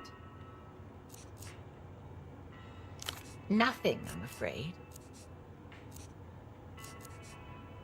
Go on, then. Of course. Something else on your mind? That's understandable. Of course, Oprin. I'll be here if...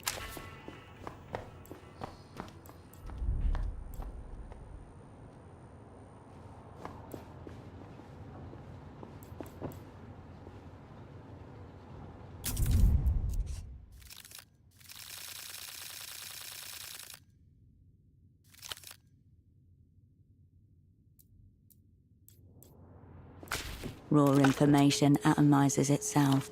Cascade.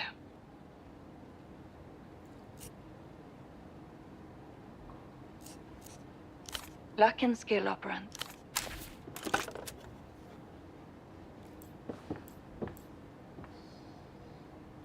The bed welcomes you for a soft slumber.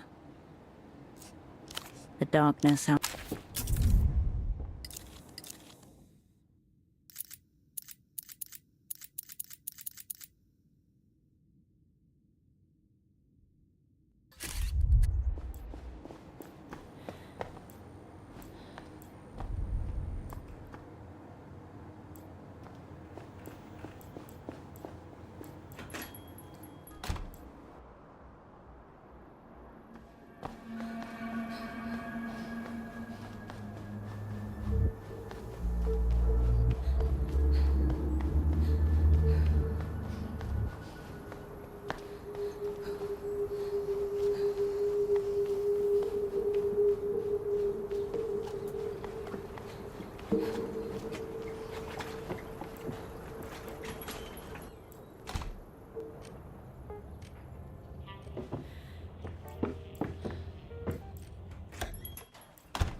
An old bench kneels in your presence.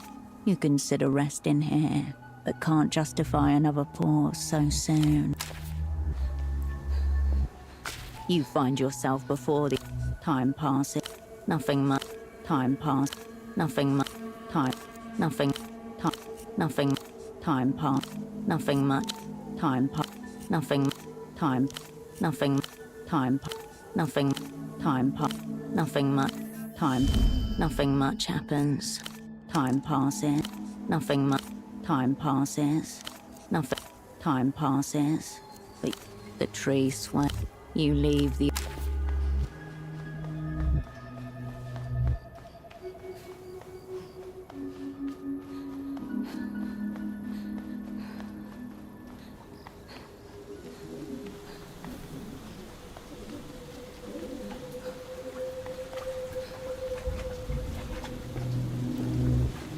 A watertight marine door bars you from entering Dr. Hugo's houseboat. A small placard above the entryway reads, Community Care Clinic, open 4 a.m. to 10 p.m.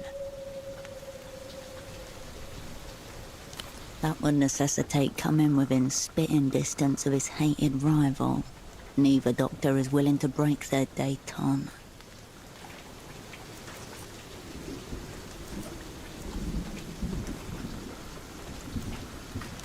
The hull of the boat looks solid as the door.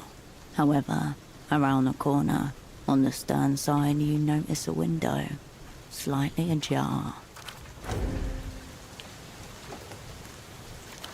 A stack of dingy life vests piled underneath provides a convenient step up.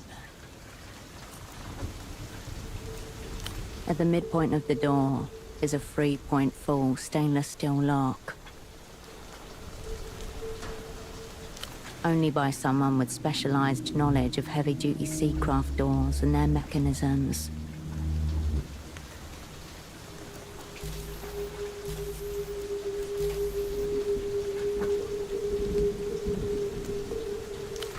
You slink away from the houseboat.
A watertight marine.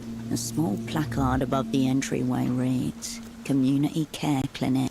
The door awaits.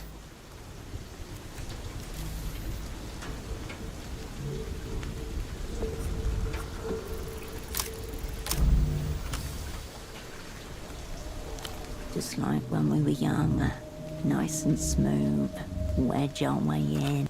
Your shoulder catches the... Everyone in a 10-meter radius must have heard that.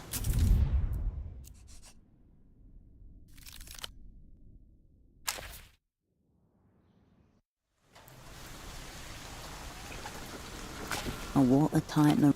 A small placard above the entryway reads, The door awaits.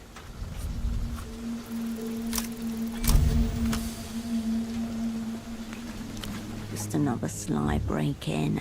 Flashlight between our teeth. All the old school gang egging us on. Can still hear the screams from when it looked like we might fall. You climb up to the window frame and peer inside. A clear path, a spot to land just inside the window frame. Not much else though. Too dark. Smooth.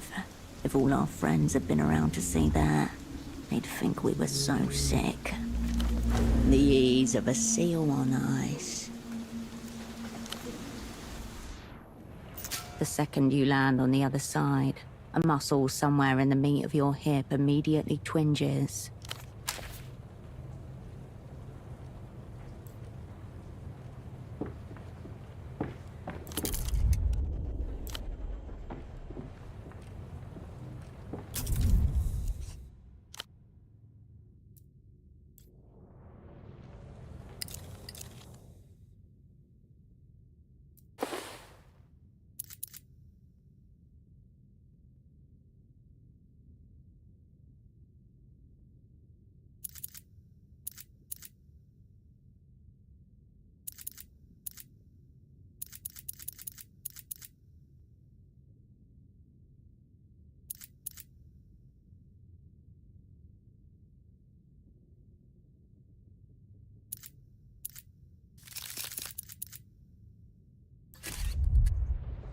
You return to the forbidden ladder.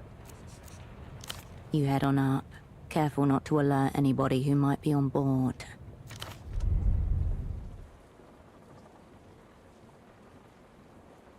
You made it.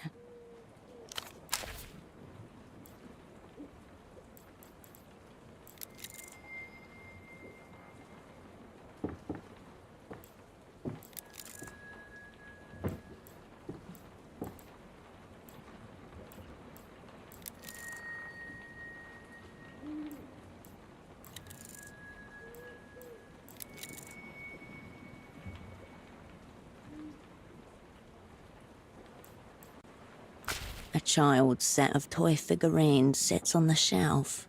Stiff forms painted and posed, carefully arranged to watch down on whoever sleeps in the bed. The paint is chipped and worn. These figurines have been well loved, played with often. The posters on the wall, the quilt, the faint smell of nearly body lotion. It doesn't feel like it belongs to the man downstairs. It's Carolina's.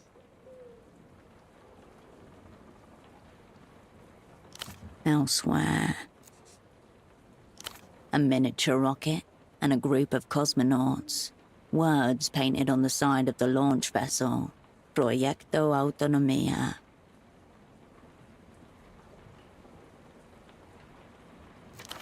Altafiro's doomed space program, as you well know. There's no date that you can see. Look at the cosmonauts' expressions. Pride, determination, joy. These aren't commemorative, they predate the disaster. At 7 or 8, the memory would have impressed itself deep within the frontal cortex. Hers and those of millions of other children watching across the developed world. Orange-suited plastic men, cherubic faces squeezed into little helmets. 2 sit inside the rocket. 1 is planting the Portafiran flag on a pretend lunar surface. You stare at the vacant spot next to the rocket. The figurine is missing from the set. A tuk-tuk pulls up on the dock. A young woman peers through her window. 2 men step out and walk towards the houseboat. Something is wrong. You imagine Carolina's fingers wrapping around the small toy, a comfort she's reached for since she was small. Even the smallest movement of your body sends dust motes floating through the room's air.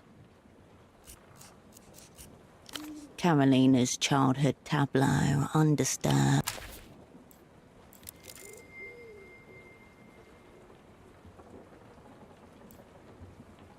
The thing in the bed stares with vacant intensity. Slowly, details emerge. A molded jawline, curved torso, and multi-jointed limbs. Positioned with uncanny tenderness. A medical dummy, left out on the bed, propped up against the pillows. A tag dangles from its wrist. Its expression, frozen in time. Helpless, but not distressed. PVC skeleton with silicon skin overlay, flexible polymer joints, compressible chest plate, designed to endure repeated trauma. The dummy seems posed with some kind of intention. Yet, she is not here. Instead, in her place, there is a... stored away out of sight. You're as in denial as the doctor is.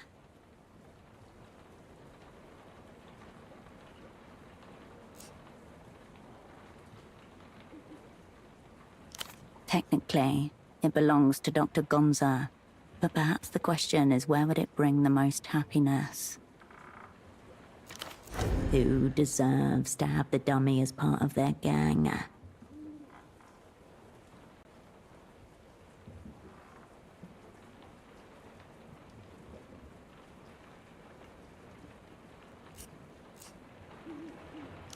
He must have some rights as the original owner.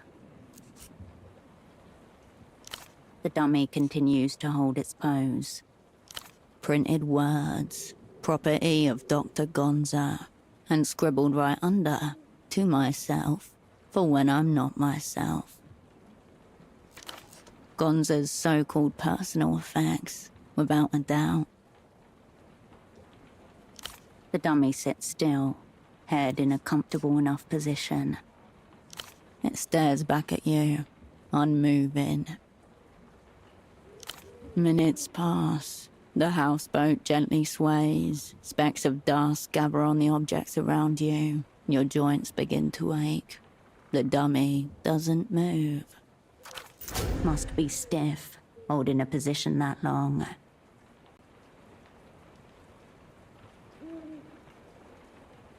Made of glass, pale blue, wet-looking. Each is flecked with tiny artificial veins.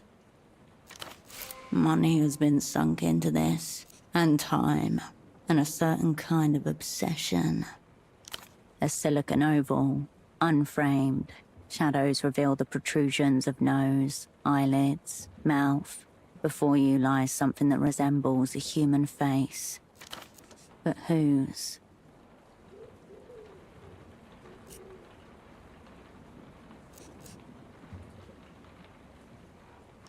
The dummy has the same dimensions as a young, impressionable girl. It is without life, or a soul. But humans have a preference for filling blank spaces with the familiar.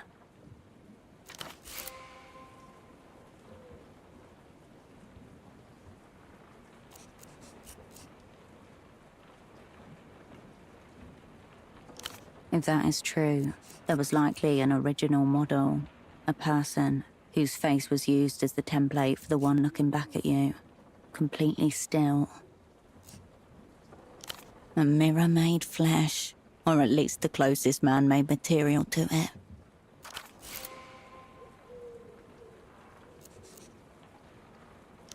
You pull focus. The empty bed is sadder than when it was occupied, somehow.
Bored?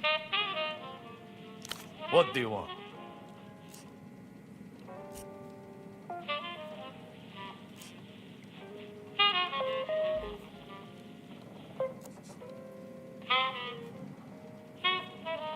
Metaganza. I'll have to hose him down after whatever that swine Hugo Arbe has done to him. But it doesn't matter. He's home. Shut the fuck up. The doctor eagerly reaches for the wiretapped medical dummy and stares lovingly into its eyes. Next time you should get the payment up front. I could fuck you over, you know. Most in my profession would. Here, let me know if you need more. Store's open.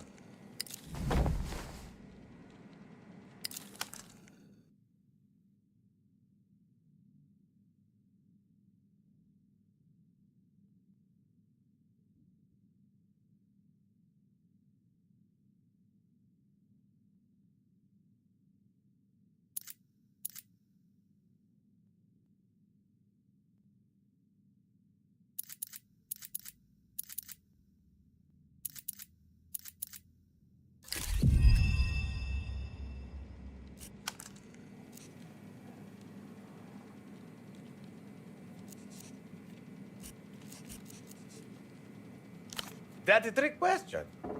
Can't you tell? He's called Metagonza, and he's my assistant. Made to look like me in every way. He's going through a phase. Anyway, he's tired now and needs to rest. Are we done? Aren't we fucking all?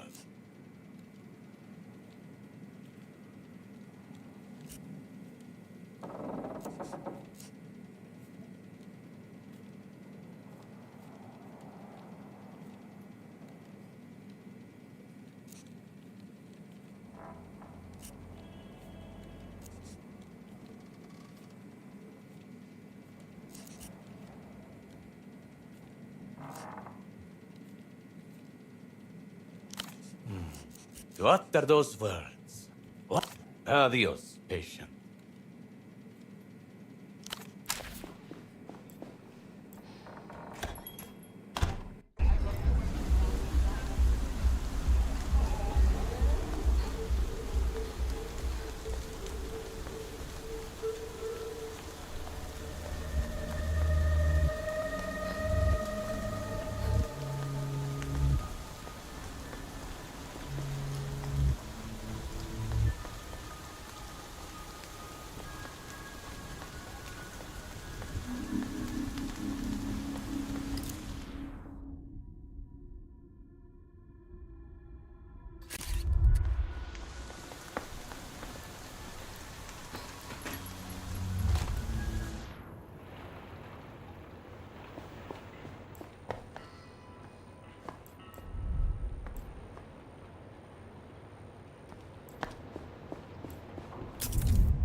The bed looks cold and disheveled.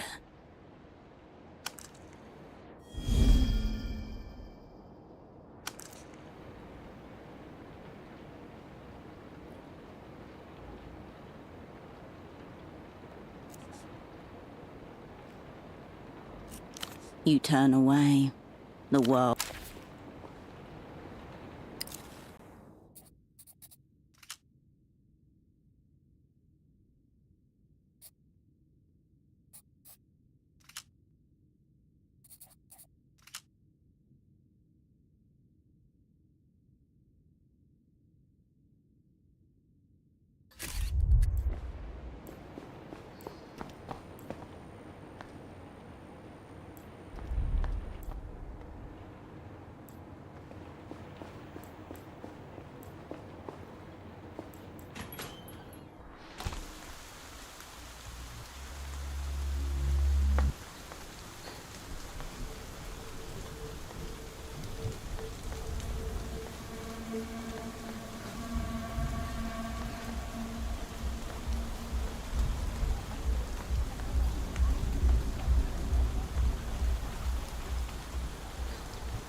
You find yourself before time passes. Nothing. Time. Nothing. Time. Nothing. Time. Nothing. Time. Nothing. Time. Nothing. Time.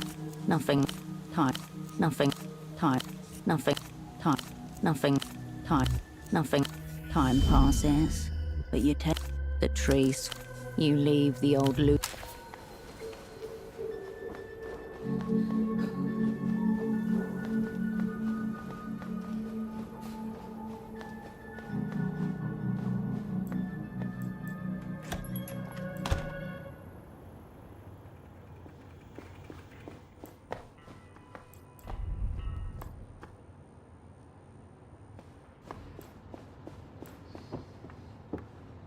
The bed welcomes you for a soft slumber.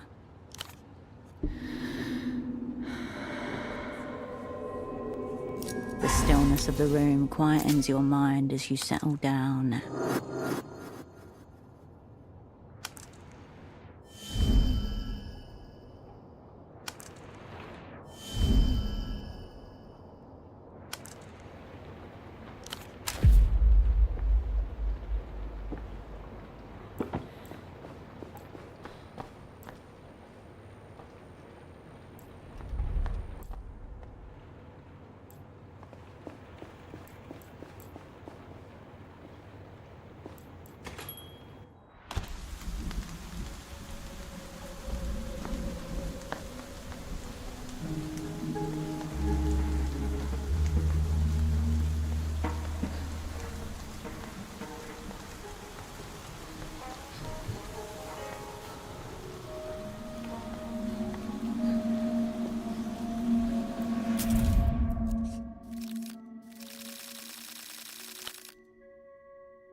Back again, are we?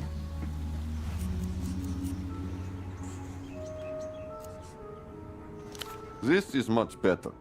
Your eyes are far less sunken. Your skin has evened out. You almost look like you've never hurried for anyone. Consider the discount yours.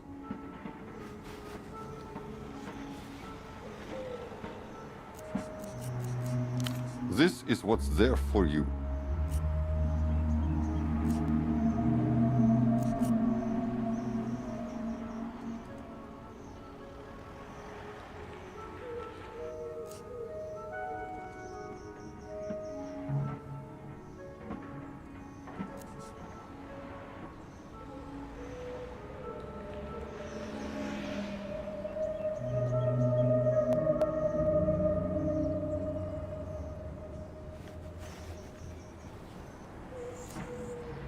Well then. I could offer some critique, yes. You may not like it. I look forward to it. This is what's there for you.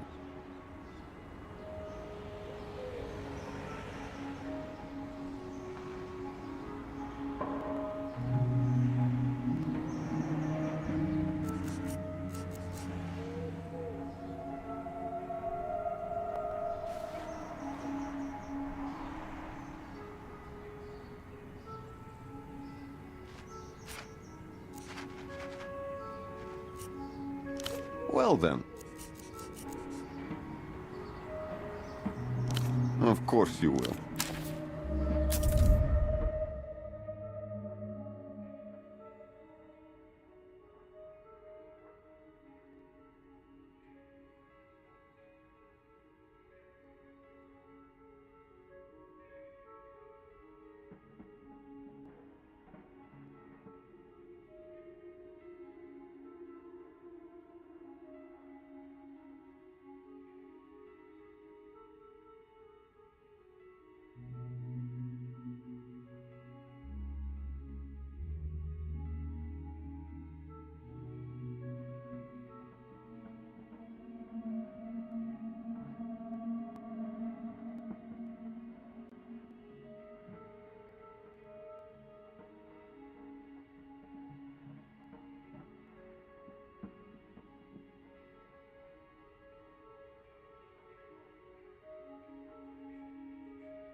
Back again, are we? This is what's there for you.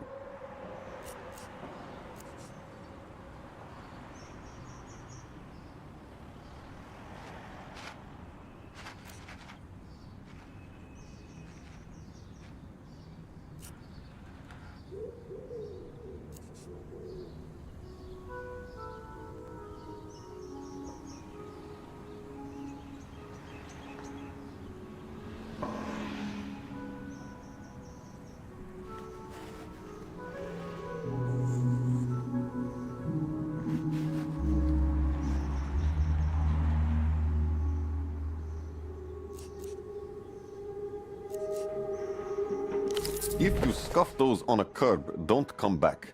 It'll break my heart. Well then. Of course you...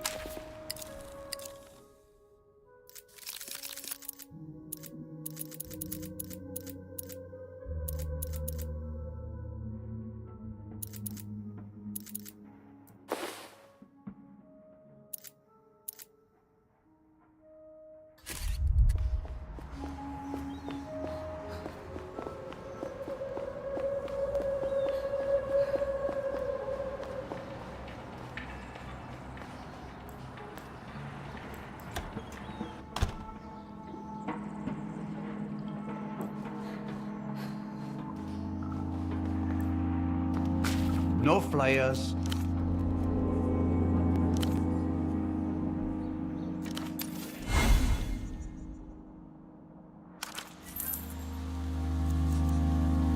Pick up your feet.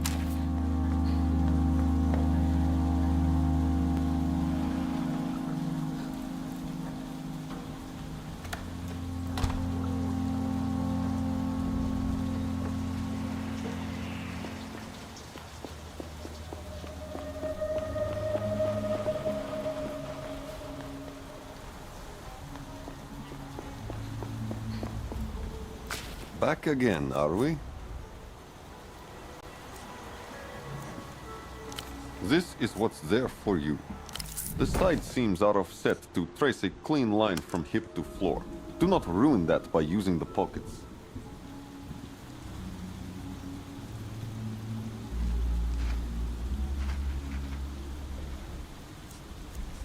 Well then.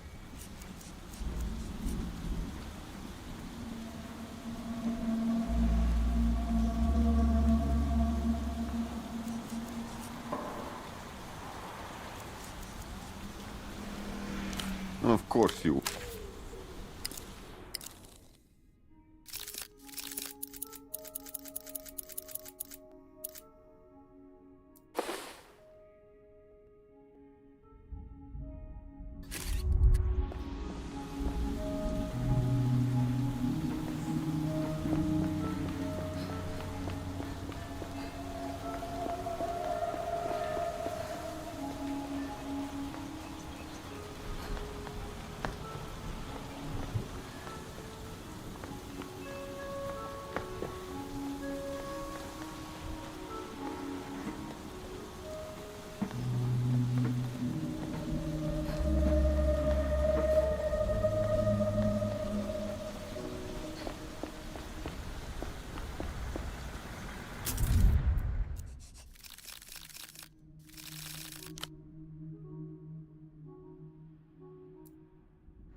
You pick up the payphone's handset.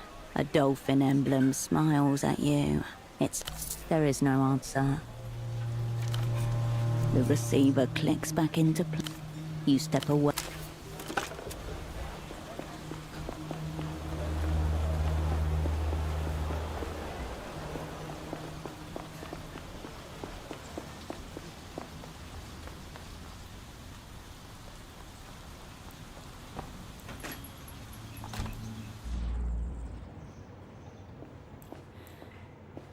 Bagman gestures wildly on the television screen. This is... I know about the Boers. I know about hiding. La Luz's invisible aircraft carriers. Weaponized nostalgia. Microbial microphones. Lunar obfuscation programs. a mishmash of conspiratorial nonsense, commonly found in most of the developed world. One exception, the Boers, which may just be a local oddity. Find out what I know by tuning into the reality situation. Airing until they shut us down.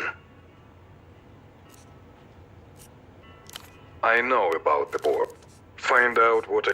The sounds from the commercial.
Through it, a shadow text is threaded, one which may rise to legibility at any moment.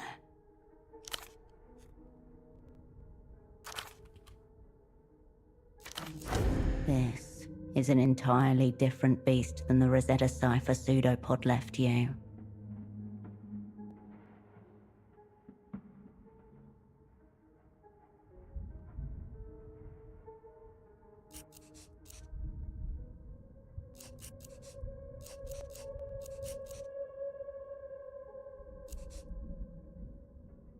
Tongue currently distended in mute, though you do possess conversational cipher, if you care to remember your training. An elite art form, a lesson from the old school of espionage, though now sadly half obsolete in the face of ever-improving code-breaking machinery.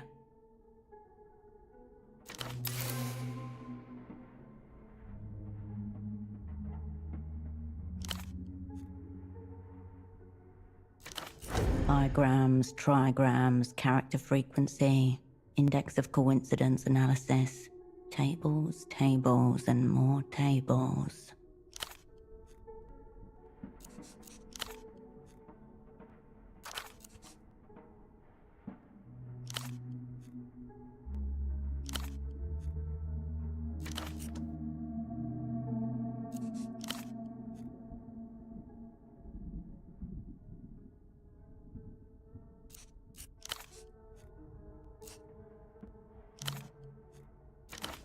Yet.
The smuggler inclines his head in silent recognition. You sink into the dock's rhythm once again. The work you find is no easier. An older dockhand, cigarette dangling from her lips, watches you struggle with a sealed pallet. She claps and shouts, "Tempo, tempo, tempo." A small seed of him sprouting.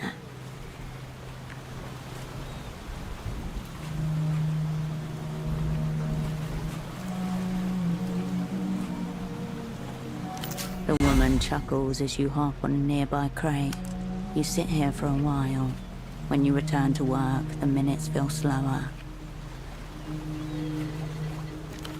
Your shift ends with a shrill whistle. Workers shuffle away. New ones arrive. The work always circles back on itself.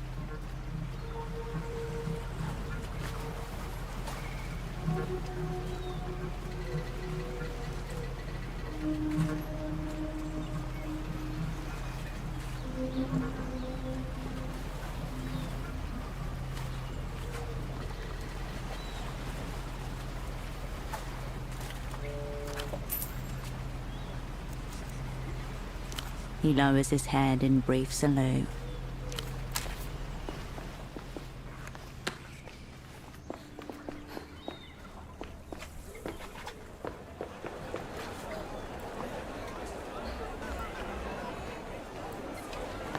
Welcome back, my good replay.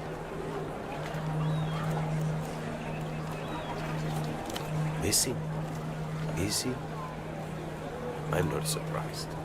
That fool and his friend would wander into the jaws of a lion if they were told to. That TV show. Idiot with a bag on his head. Your regular stop for hysterical lies and paranoia.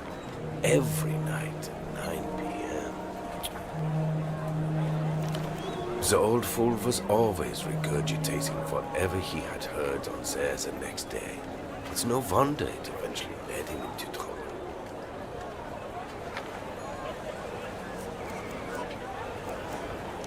The vendor stares blankly at you.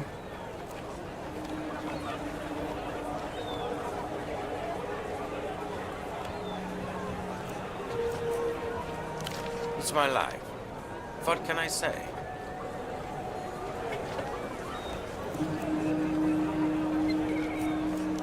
You're witnessing dedication to an ideal.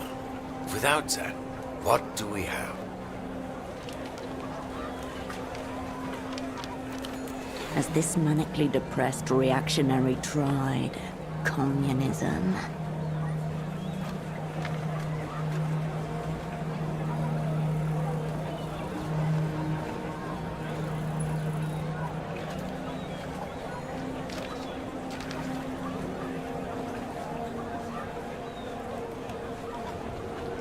Not always.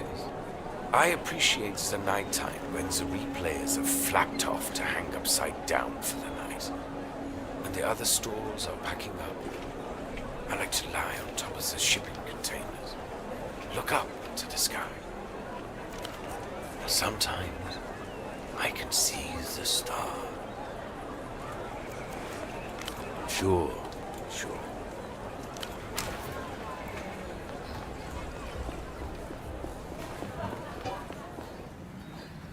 The sounds of plates clattering call to mind the first time you met SD.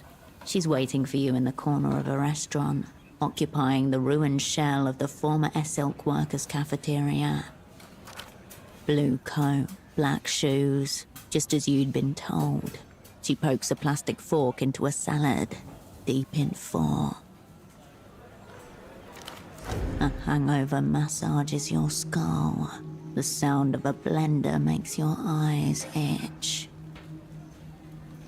Cascade. I'm aware. That's why we're meeting.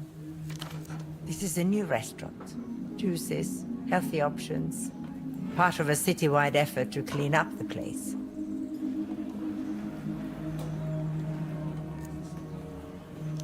I do not work here. I'm a civil servant with the Postophiran government, ostensibly an MTER liaison. You didn't read the dossier.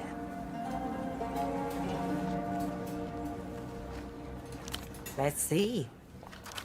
Voice was strong. Good. Ignore the twisting in your stomach.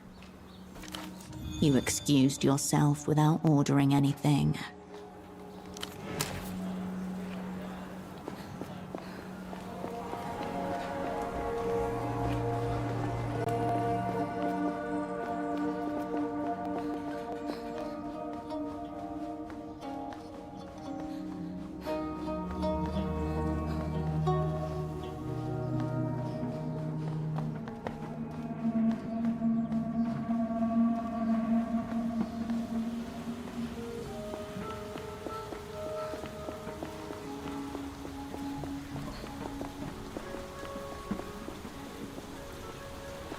Back again, are we?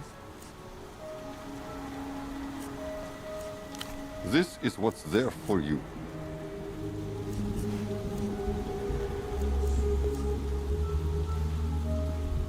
Well then. Awful. Still. Absolutely not. I can see the stress in your pores. I expect you to look effortless.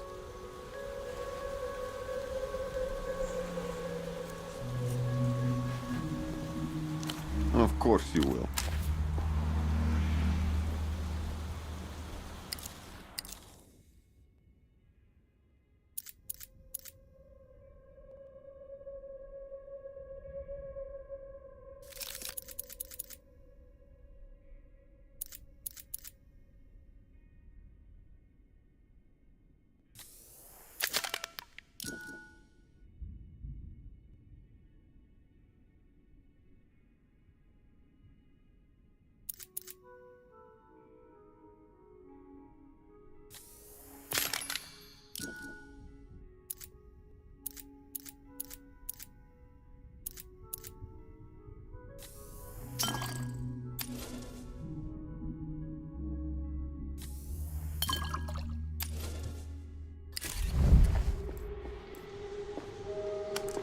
Back again, are we? Awful. Still. Absolutely not. I can...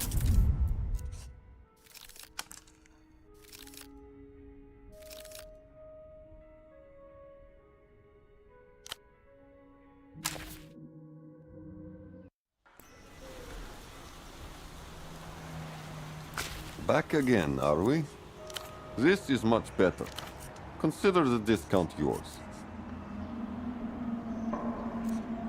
This is what's there for you.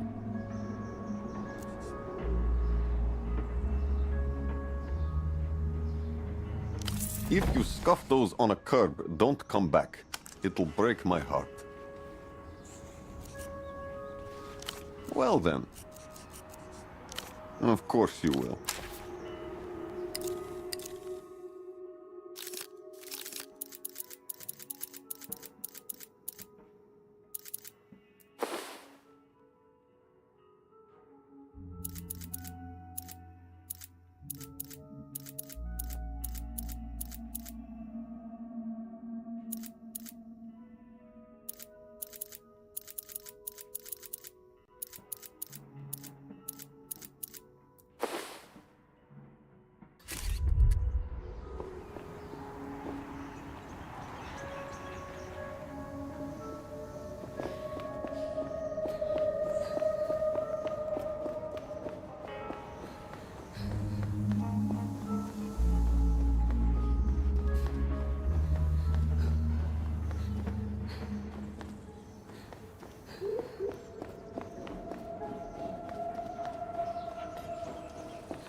The smuggler inclines.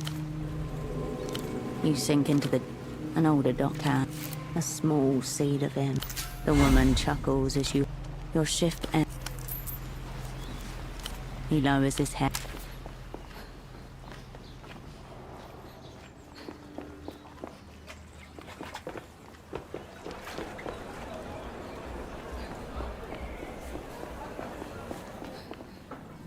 The sounds of plates, blue comb, a hangover must. Cascade. I'm aware. This is a new restaurant. Juices, healthy options. Part of a citywide effort to clean up. I do not work here. Let's see. Voice was strong. You excused yourself.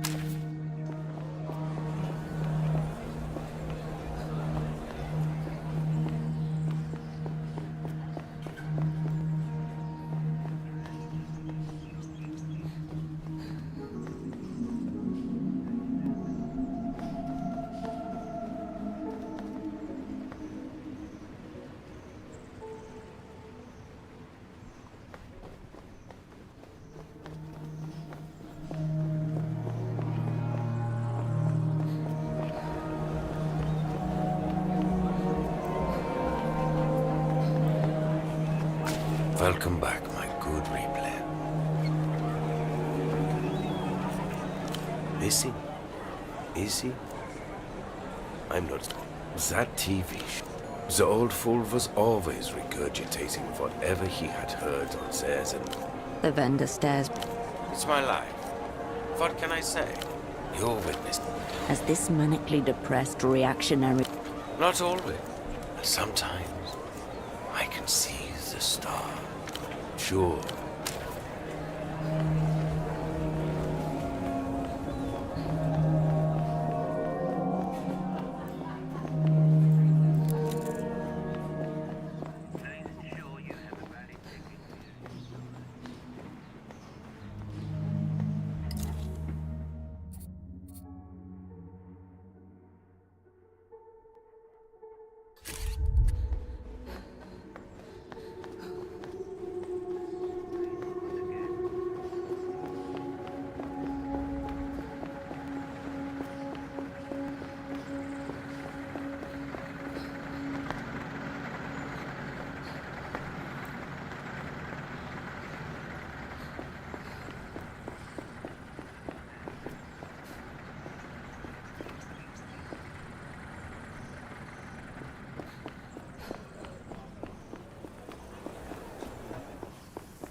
Hello again.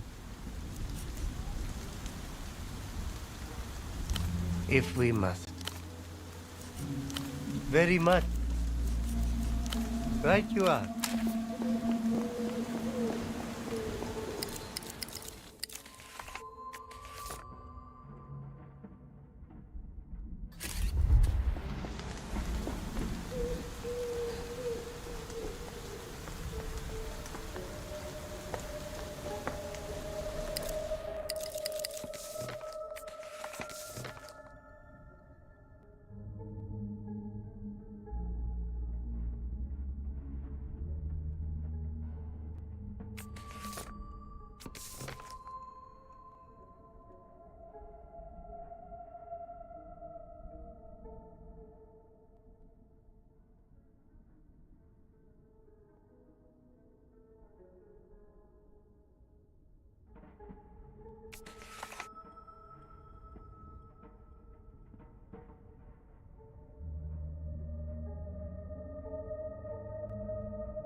You're back.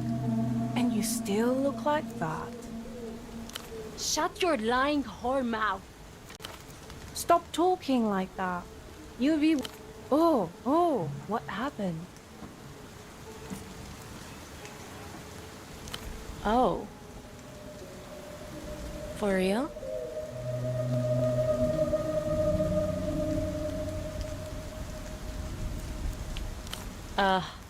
Whatever.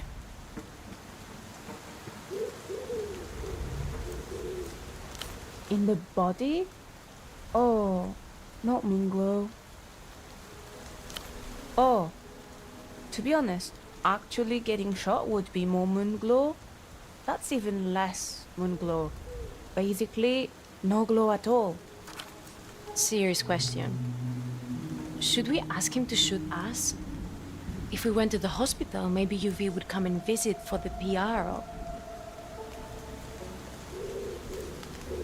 We don't give a shit what your boring jobs are. Easy for you to say. You're all haggard. We're prime targets for creeping men. You're the one who brought him up.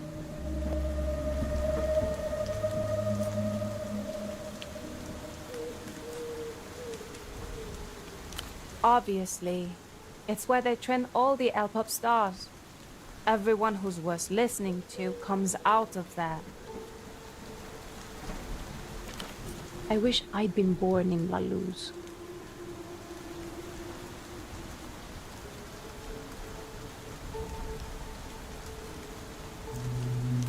Yeah, we do.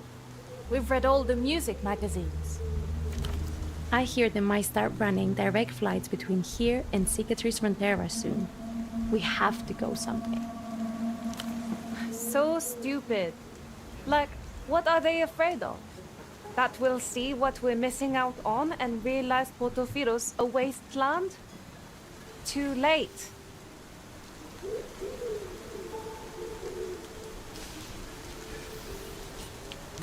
There's nothing good here.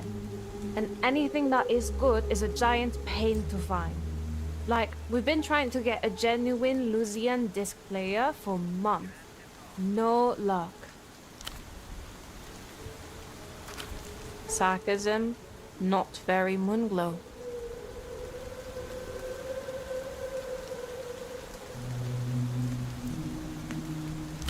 Everything. The whole world is moving on without us out there. No, but it's a little bit more of it every year. Not ours. Ultravioletas inoculates against the fake, the phony, and the inauthentic. She's about the radical real you.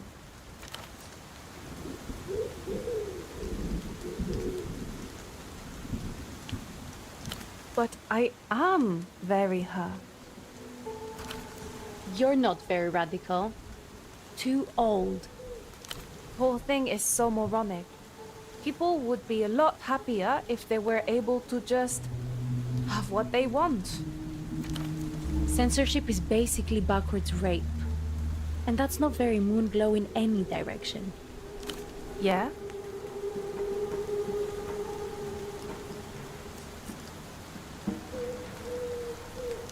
Yeah, there are some good ones. Nobody's on the same level as UV, obviously. But Kyla Roja is cool, Bianca Cruz Blanca. Dia Domino would be sexy, but she got a boyfriend, so... Mimi Serafina's pretty okay for an old lady.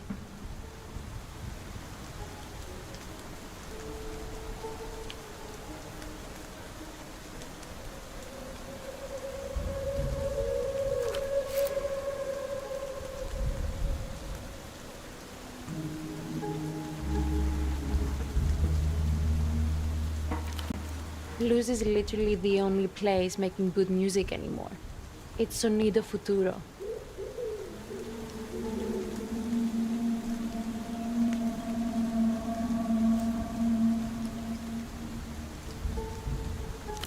It's not a formula. It's an expression of the soul of La Luz. It's in their blood, which means it's in our blood too, since, you know.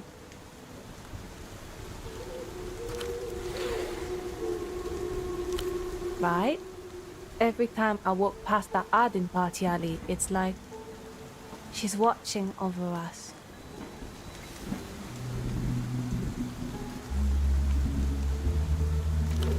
I wish I was an ad.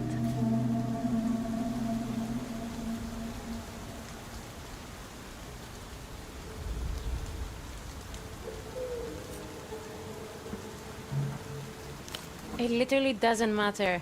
Whatever.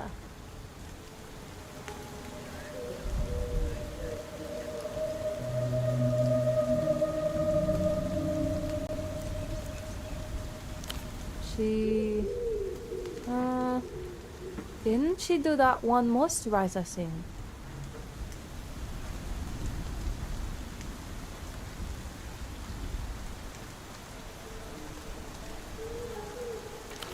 No, that was Maya Blue.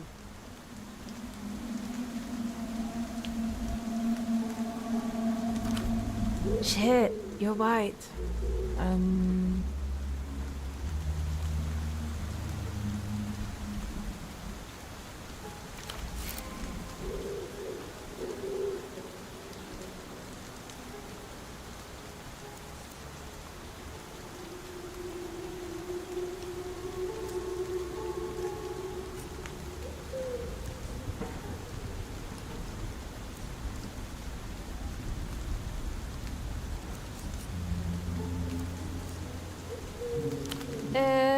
No.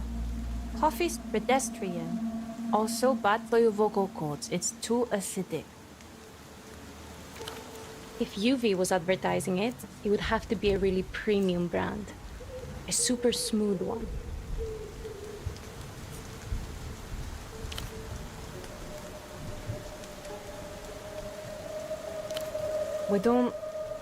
We don't talk like that. We are both Moonglow. Equally, Moonglow.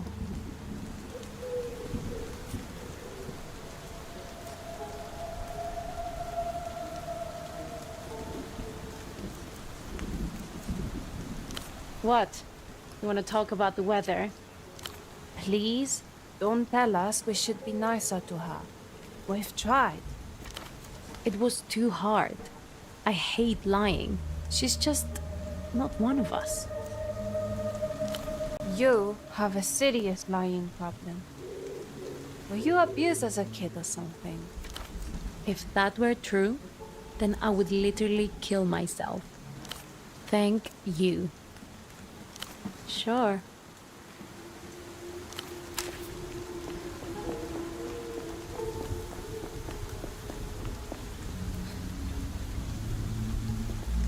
You find yourself. Time passes. Nothing much. Nothing much happens. You leave the old.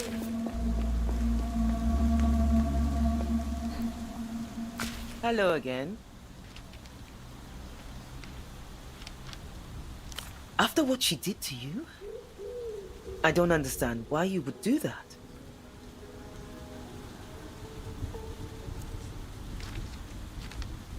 Yes, I think I do. You've been taken in by them as well, I see.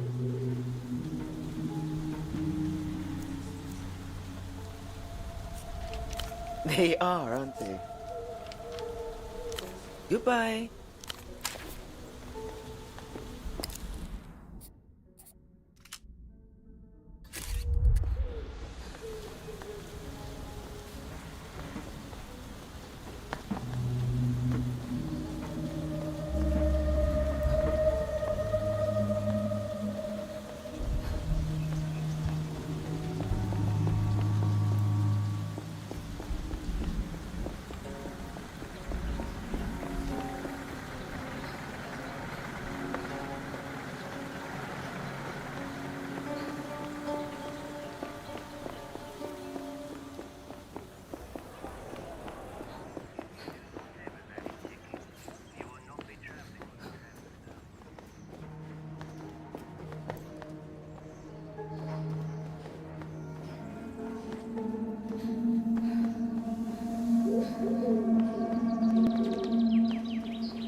You find yourself before the old Lusian gink.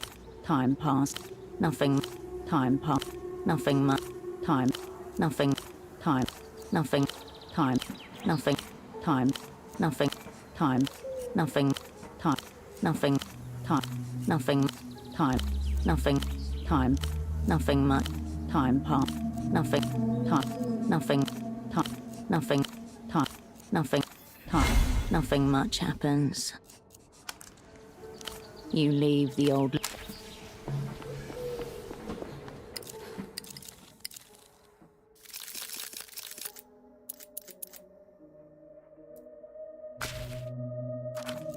Through it, a shadow text is threaded.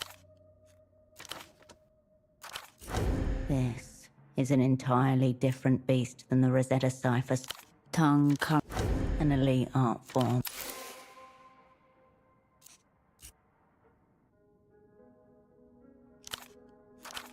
Diagrams, try.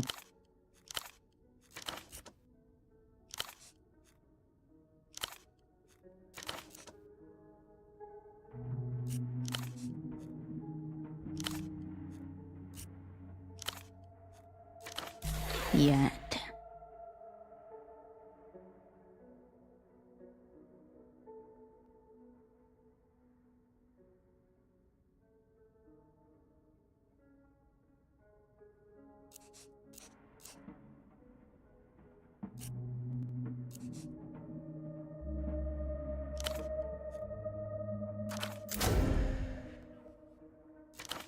The letters that appear most often are H and T, with 18 occurrences each.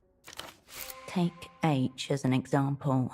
In a text with 291 characters, that's about 7%, which is more than double the number you would expect to get if it were entirely random. 1/26th, or roughly 3%.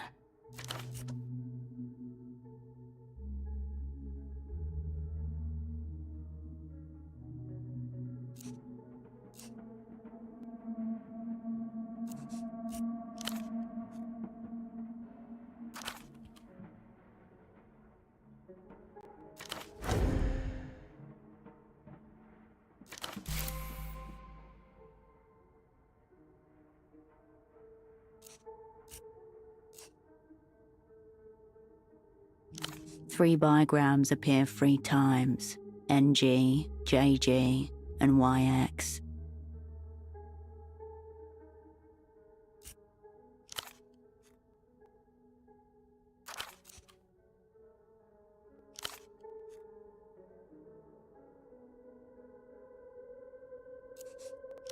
On the page, the letters gibber insanely, crying NG, JG, YX.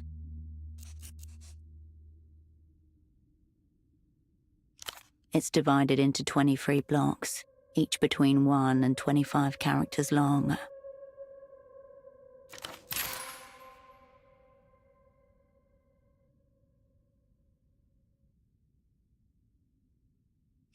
"13.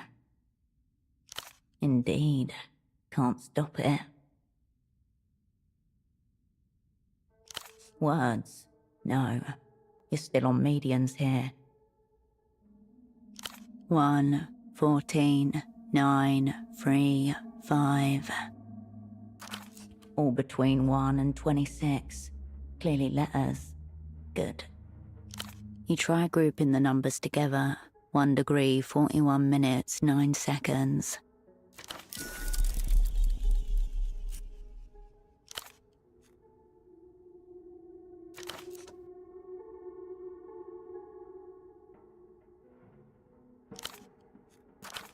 Chills run through you as the letters begin to spell out a plausible message.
A momentum is gained.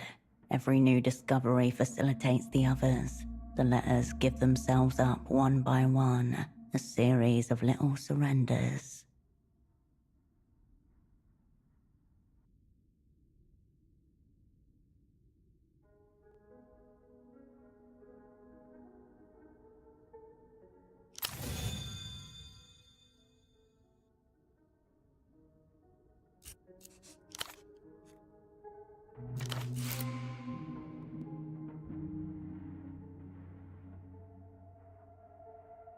It induced a pleasant torpor in him, to watch the hose stiffen as his blood filled it. raising itself like the hackles on a frightened animal. Suddenly, however, he detected a sensation at first unexpected, then terrifying. Counterflow. A portion of his blood was swimming upstream, a swarm of red-black clotted eels trying desperately to remain inside of him.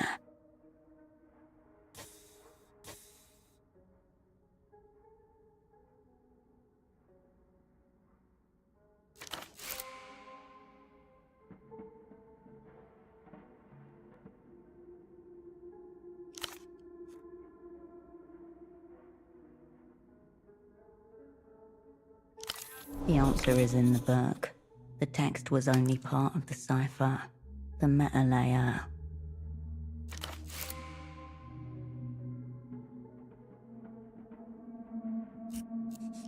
It induced a pleasant torpor in him to watch the hose stiffen as his blood filled it. Eerily familiar now, the text almost recites itself.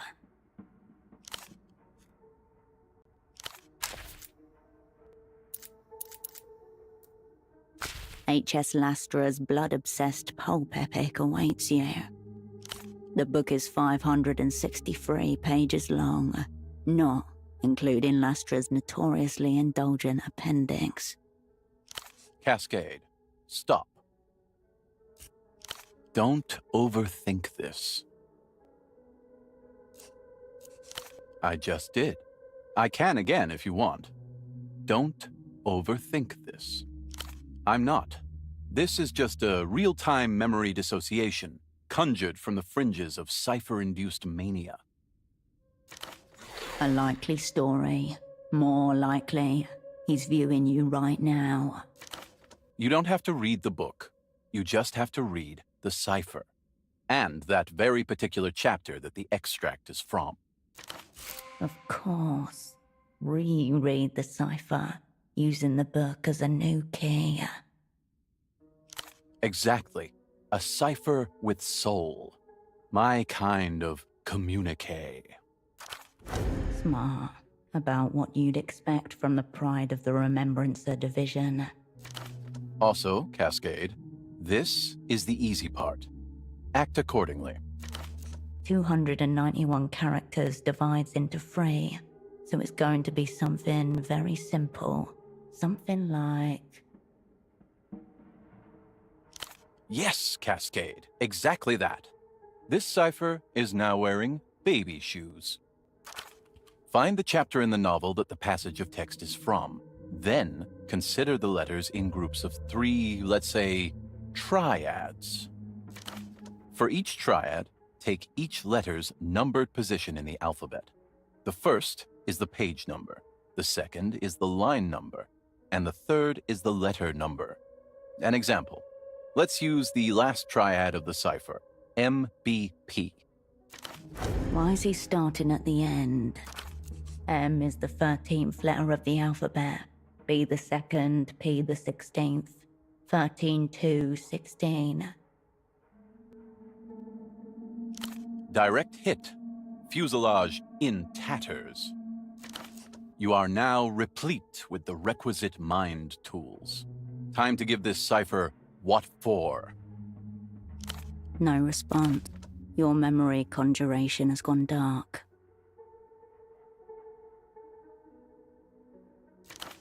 All message conveyed.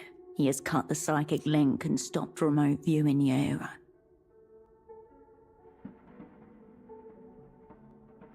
Put them both together.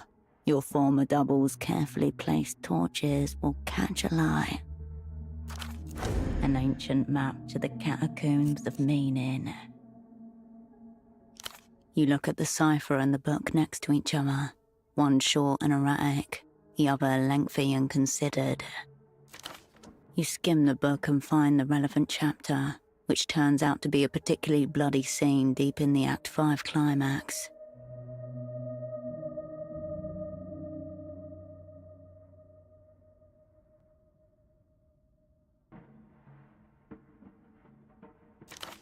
Then, taking the first letter to be a page number, the second to be a line number, and the third to be a letter number, you begin.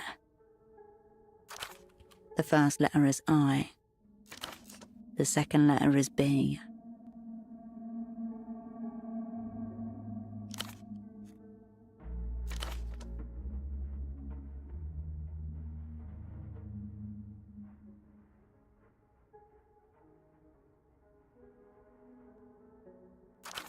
Oh no.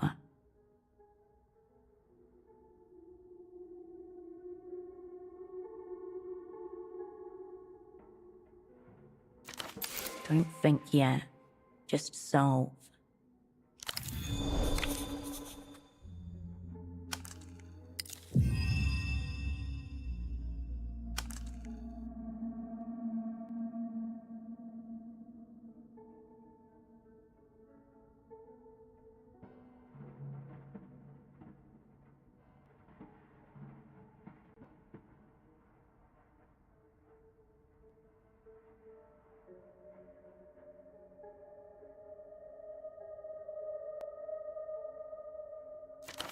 I betrayed crew.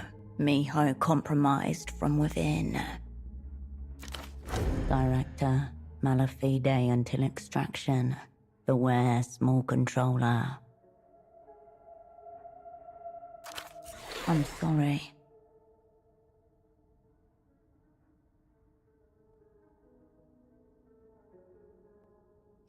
So he claims. Also the cipher claims. It also doesn't make sense. Carolina was the one who was uncovered in the Emter Batch dream study.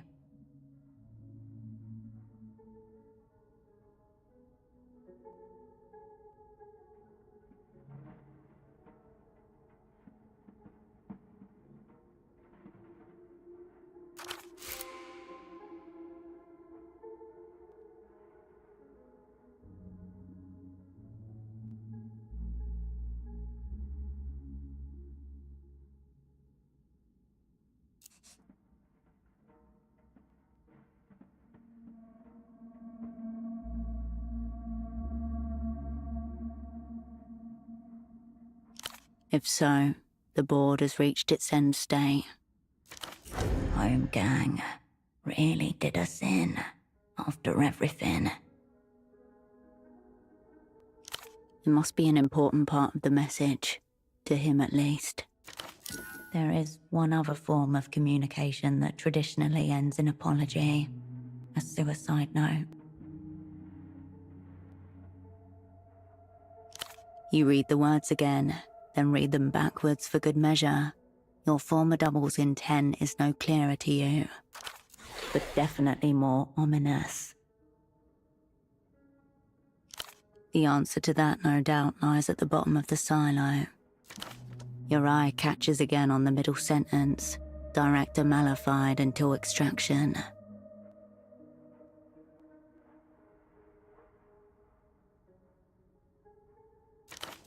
Malafide, bad faith. Standard espionage parlance for contaminated, compromised, or treacherous.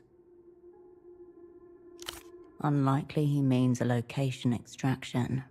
Something more internal. The silo awaits. Your former double has some wild ideas he's about to hatch.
The ration pack crinkles as you turn it over. The packet makes a...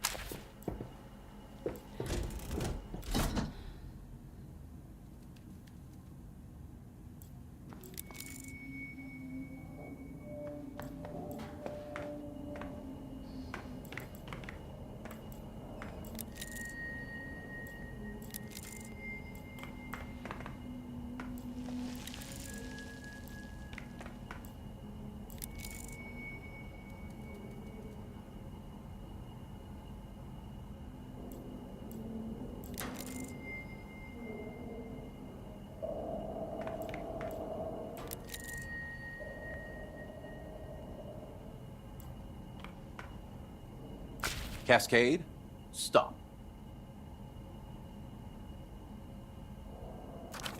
Before you utter a word, be aware that anything you say in my presence, anything I hear, should be considered pre-intercepted by the small controller. That explains communicating through cipher, though we may soon be rezoning the boundaries of explanation.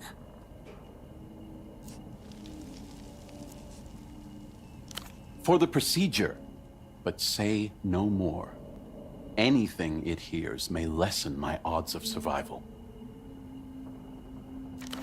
The air in the room thickens like an aggressive tumor. The treacherous entity in my head that is directing my movements, of course. And also my words and thoughts. Oh no. Oh no.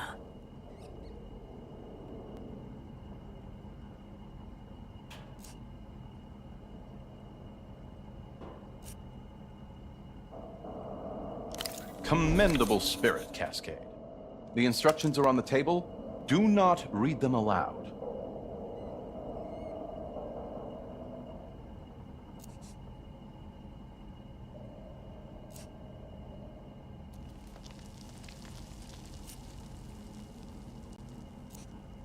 Identification, then extraction.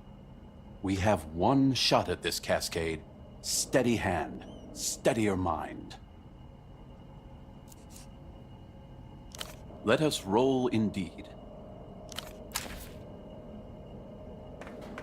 Upon the reflective surface of the table lie a sketch pad, a pen, a strange container, and a crank drill. A regular pen, thick-nibbed and loaded with red ink. Marked with the words Entity Containment Vessel. It looks vaguely space-related. Designed to be taken into the far reaches by cosmonauts. Any alien life matter can be sealed inside and brought home.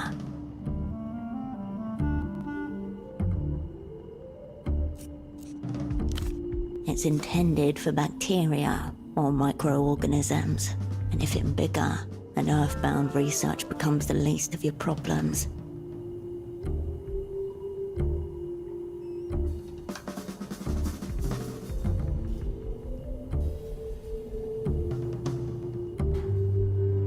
The crank wheel features a worn logo, now illegible. Rust blossoms in tiny patches along the drill bit. On the first page, scribbled in hurried handwriting, you find the instructions. The mere sight of Holocene's handwriting incurs a shiver of post-code breaking trauma. A bare 14 words. Small controller inside. Locate via remote viewing, then extract. Through dimensionality to analysis. The author of these instructions looks at you expectantly. As in the testimonial you found in his room, Holocene wants you to locate something which you cannot see. Draw that which you cannot see.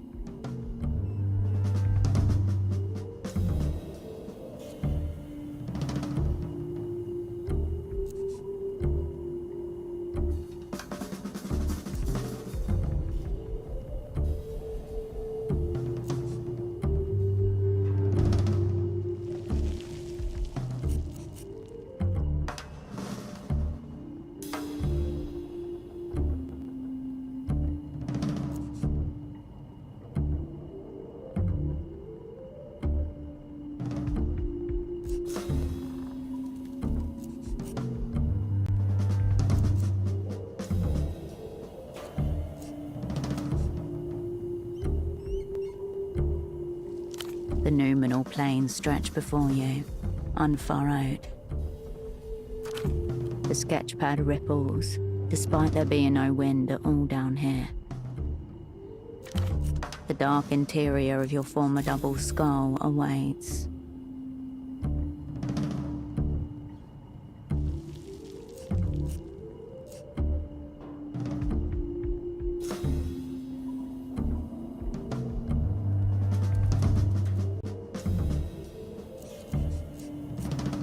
Silence, Cascade.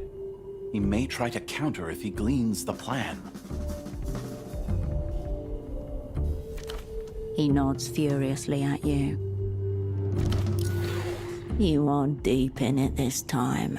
So deep you can almost touch Dream. Reaching into another person's head to glimpse what is inside.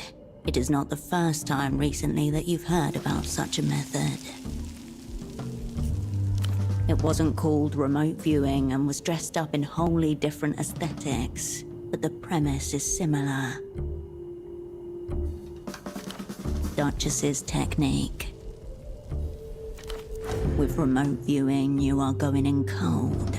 This technique has at least been explained to you.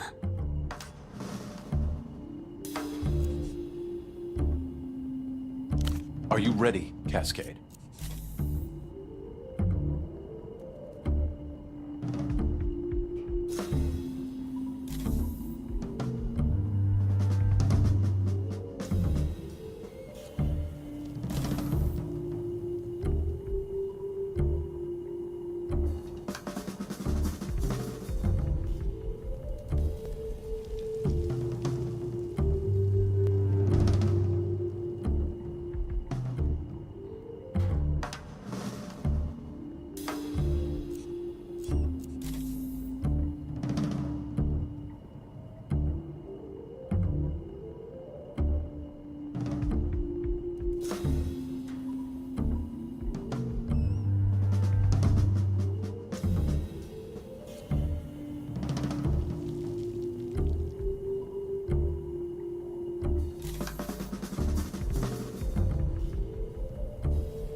This does not bode well for your future with Miho, Cascade.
The instructions, Cascade, on the table. The implements lie where you left them. On with it, Cascade.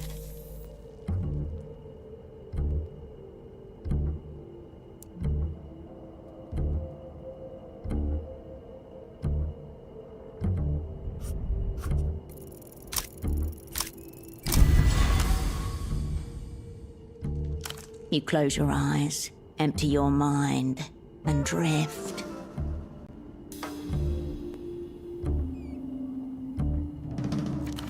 Blackness, silence.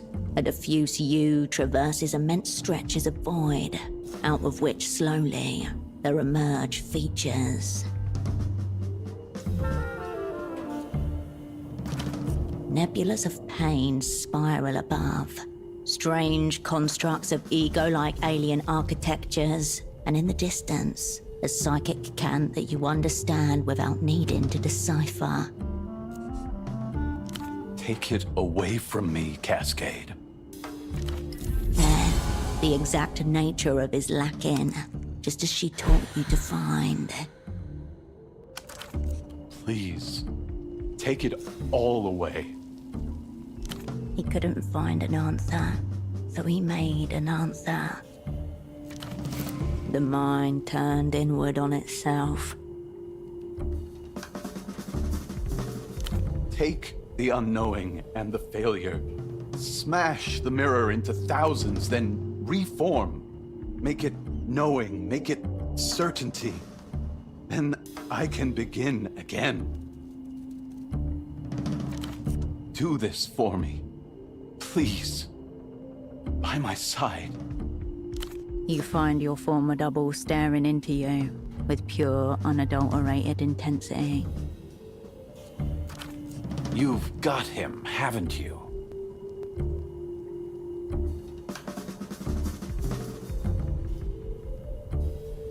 If I'd known you were this adept, I wouldn't have bothered with the identification phase. Now, get the motherfucker out.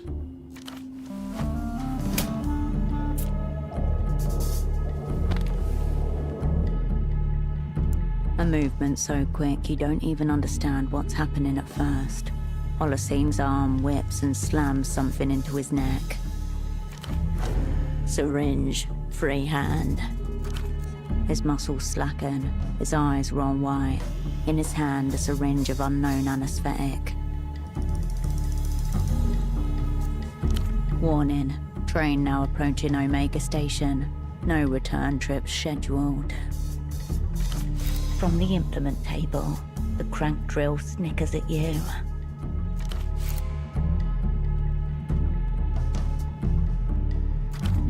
Coward.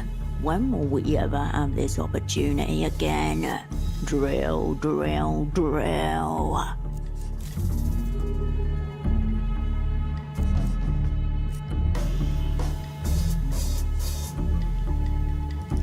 There, the left hemisphere of his head, the parietal bone, where the mass of dark hair meets the skin.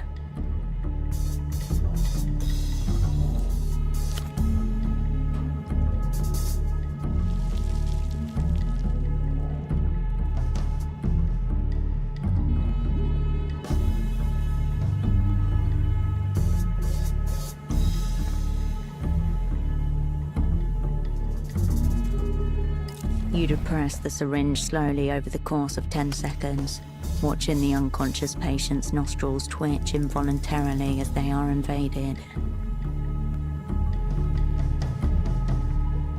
As long as his brain doesn't run out of his nose, it's worked.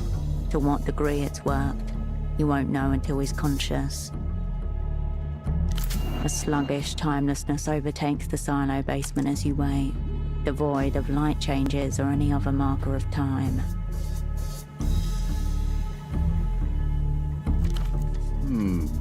Cascade, did you...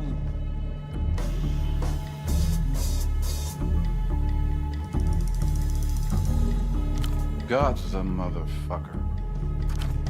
But you didn't...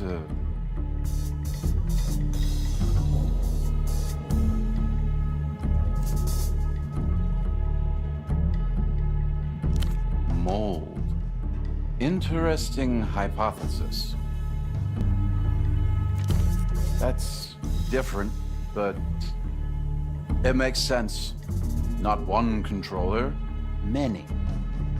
I'll confess it's not the outcome I'd envisioned, Cascade. I'll need a day or so.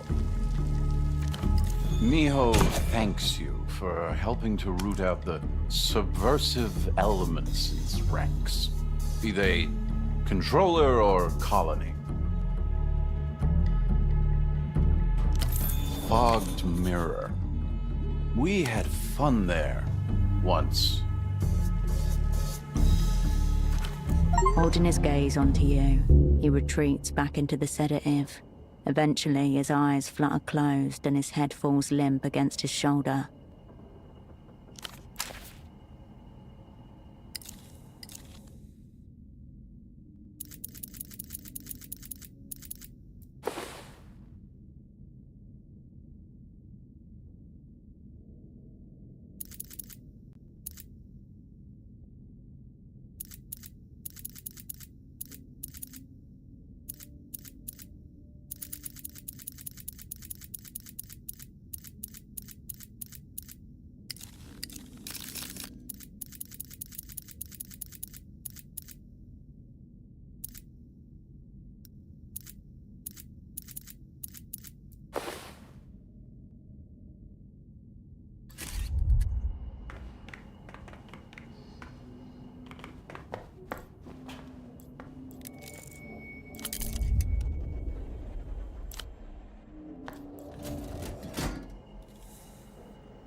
With pleasure.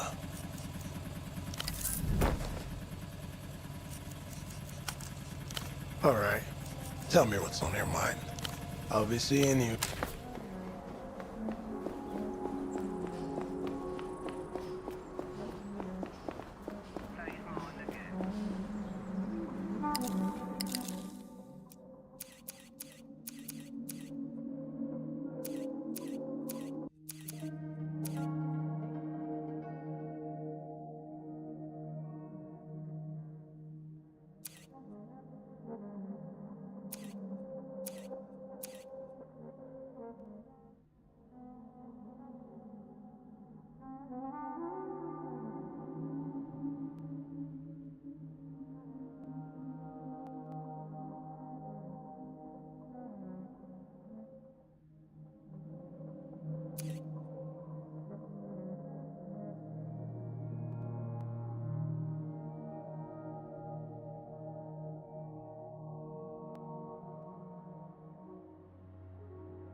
You find yourself before the time passing.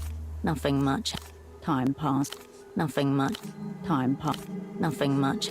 Time pass. Nothing. Time passes. The trees. You leave the.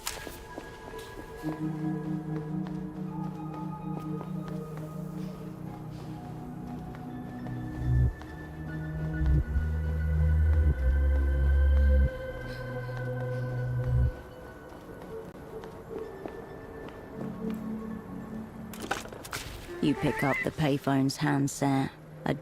There is no answer. The receiver clicks back in. You step away.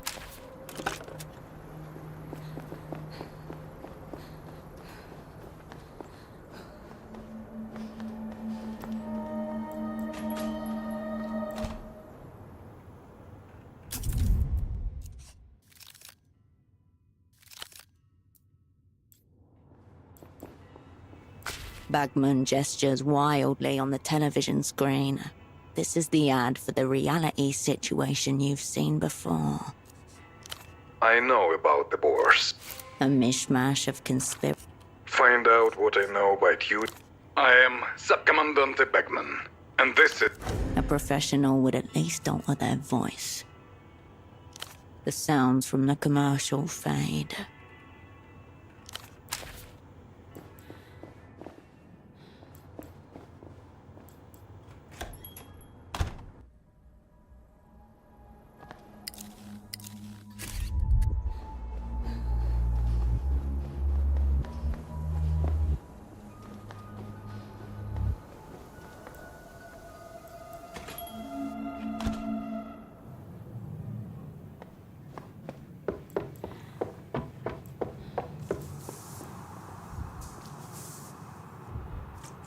Operant, you look like you've been put through a shit extruder. Even worse, you seem to have made the local news. The old spy jabs his cigarette in the direction of a nearby television.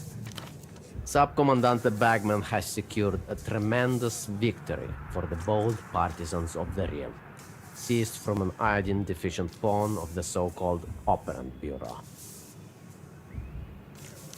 Seems the mental sewage you've been mucking around in has finally overflowed the toilet.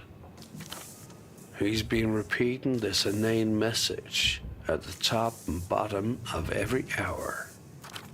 From the depths of the pedal tract, a metaphysical superweapon, the likes of which our enemies are utterly unprepared for. He takes a small object from his coat pocket and waves it around.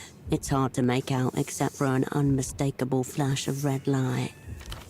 Rather pleased with himself, wouldn't you say?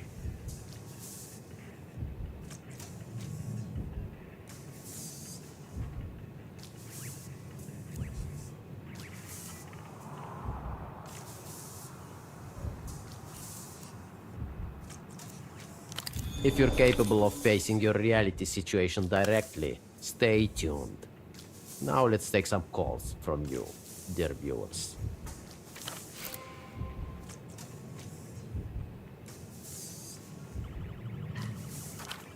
But let's set side things aside. Did you find what we're looking for? Bon? And? What wonders awaited you inside? He raises his brow and tilts his head forward slightly.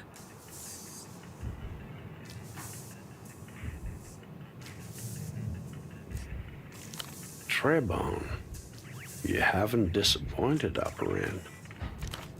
Out of curiosity, while you were slumming it in the dark, sexy tunnel, did you come across any references to the Polytechnic University of Trefe?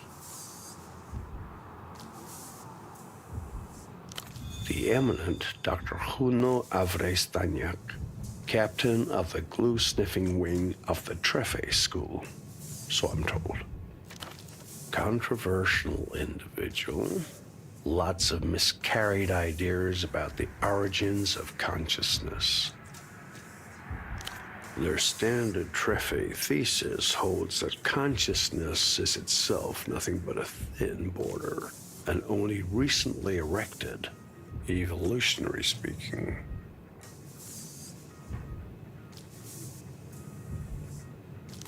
Couple thousand years, last week, once you begin to contemplate the timescales involved, hardly any distinction really. Lots of competing explanations, take your pick. Some hold that we were simply like other mammals, driven by unconscious instinct, just in a more complex dimension.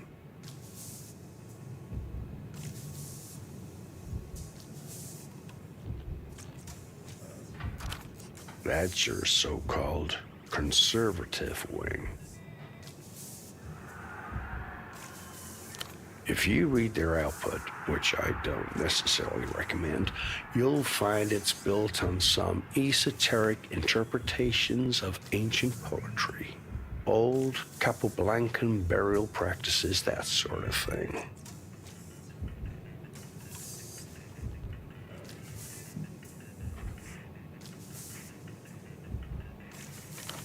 Freaky stuff, according to most.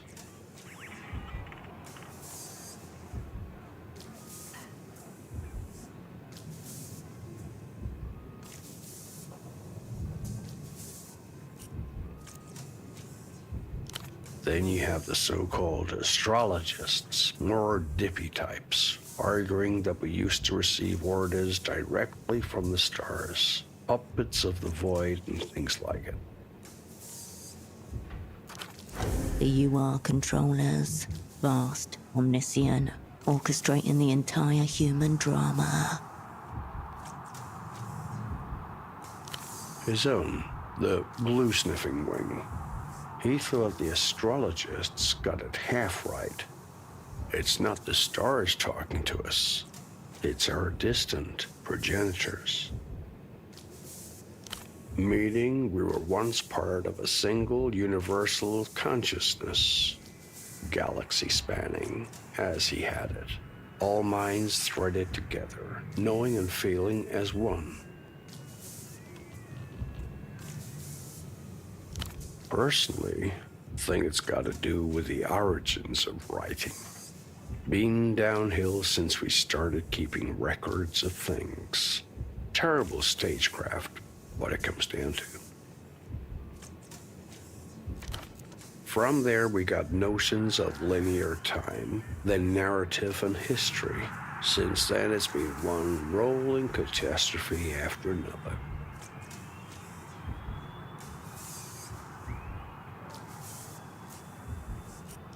In Straniak's telling, consciousness is the mind's effort to simulate that lost interconnection. True, that order of things appears to be breaking down. Even worse, whatever's meant to follow has yet to emerge. So here we remain, in the valley of grotesques and prototypes. That most people possess even a somewhat coherent picture of themselves is a credit to the mind's ability to hide from itself the irreducible truth.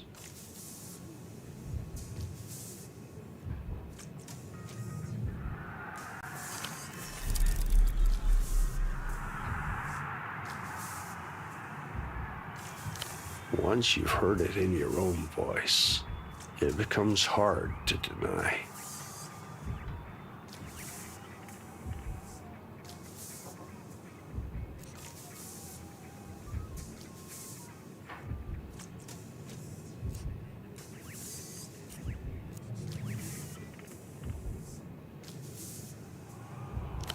Yeah, makes sense.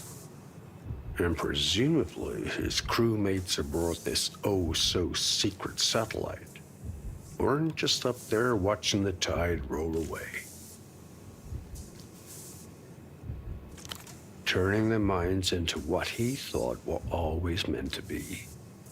Exquisitely sensitive instruments, made to detect signals nothing else in creation can. Collapsing the mind's conscious defenses in order to channel raw cosmos into human language.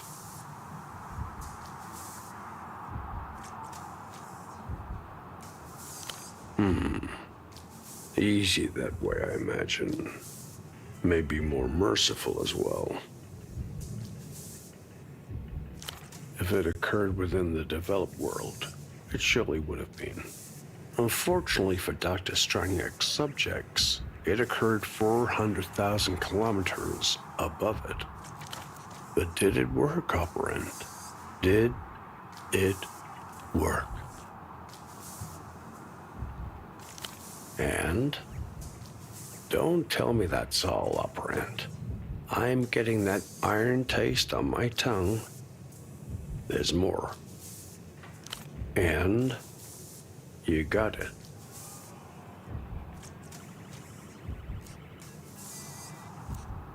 Come on, Operand. Have you got the disc or not? Pneumatic. Not many things play this anymore. Old format. Oh God, it's another stairs-related task coming on. Fortunately, I'm an old format myself. He pops the front panel off his box with a heavy plastic clunk, nearly hidden among the skein of tubes, pumps and wiring. A built-in disc changer. Still leaves a matter of venue. Much as I like this place for the ambience, doesn't entirely suit our purposes, I think.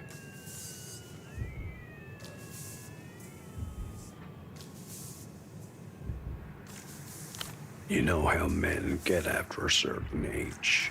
Can't throw anything away. I think yours should do fine. If we have any outstanding business, we should settle it now. Hard to predict what will happen once we spin this thing up.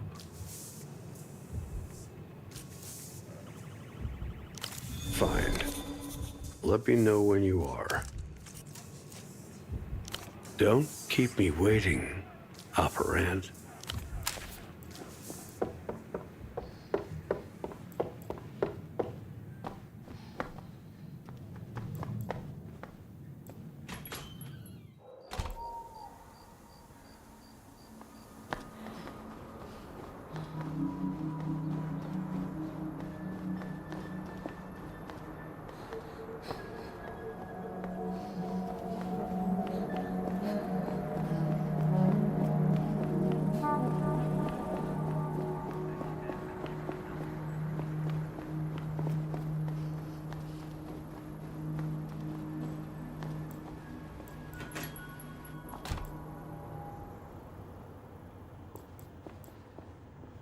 Bagman gestures wildly on the sounds from...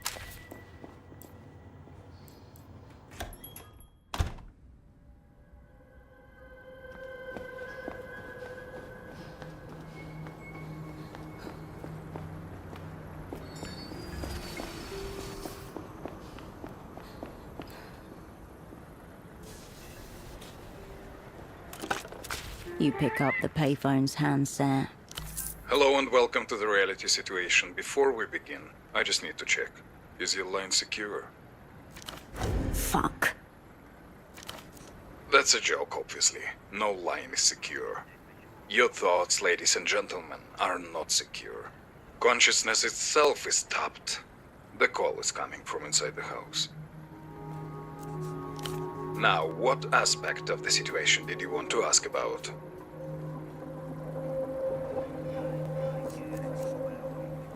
A weighted silence follows your words. Brief, but unmistakable. So the day has come. I was wondering when you'd call.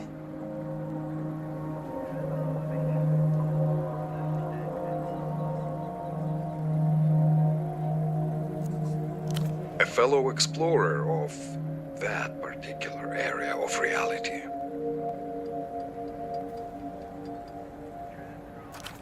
A pause. Rooftops. North Party Alley. Don't bring any gas with you. Salute.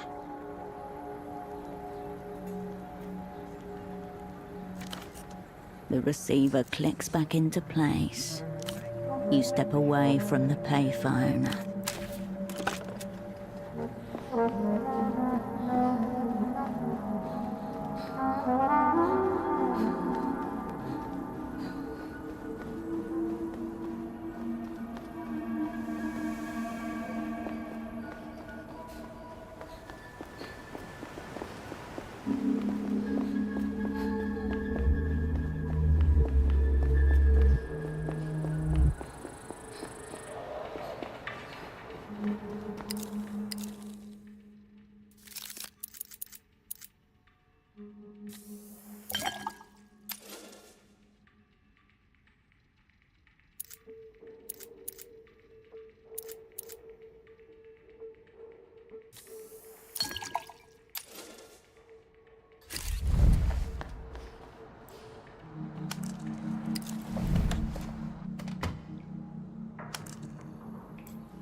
You were standing here at a house party when you saw the unmistakable bulk of Tempo del Sur clambering over the rooftops towards you. Herschel. A lopsided smirk on his face, an unusually light gait, the look of the expertly fucked. Fucking hell, what? You can smell cum or something? Well, you're right. I'm fucking full of it. Have a fag. He thrusts a cigarette into your hand, lights his own, leans back and grins benevolently at the world, giving you a glimpse of a white-powdered nostril. I heard the future tonight, Hirsch.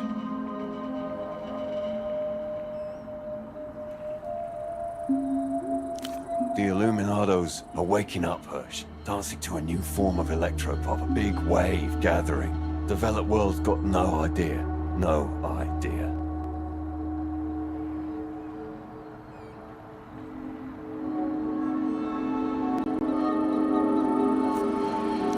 Listen, what's coming is coming. All we can do is make a ton of fucking money from it.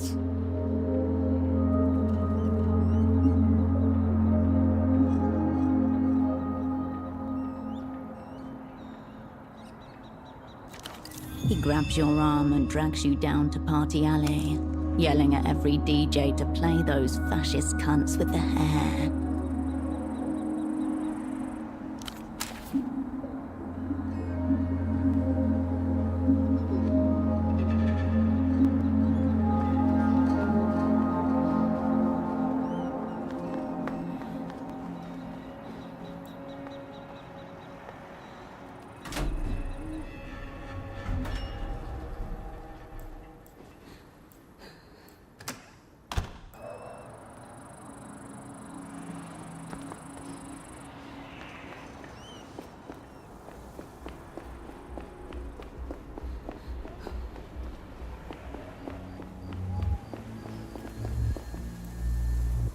You find yourself...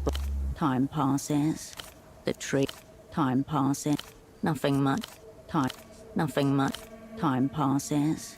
But you take... The tree sway. You leave the...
An old bench kneels. You sit, and the bench welcomes you with a creak. As the minutes pass, you catch yourself scanning the surroundings. Lampposts, trash cans, flower planters.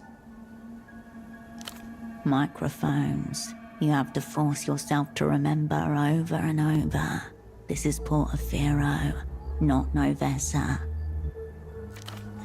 82 out of 83 neighborhood councils voted in favor of citywide security measures. The Central Committee merely approved.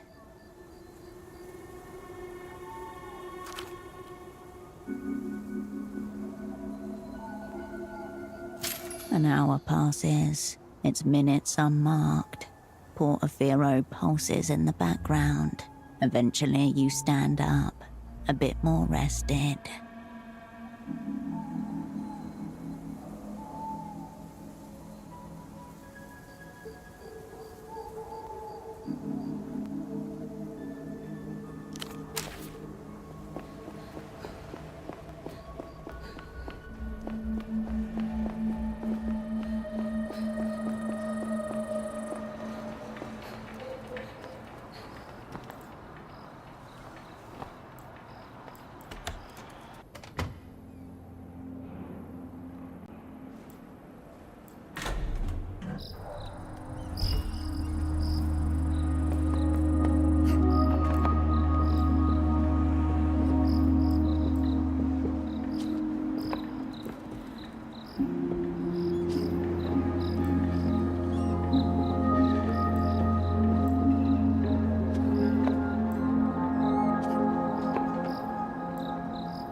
We need to act now.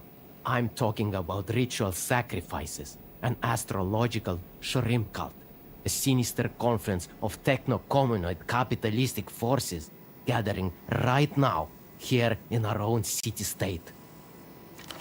Surrounded by cameras, the man with a bag on his head waves vigorously towards the board next to him. And now, we've captured one of reality's over-fluoridated toads and brought them here to face you, live.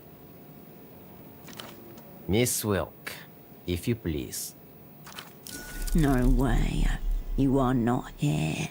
This is not happening.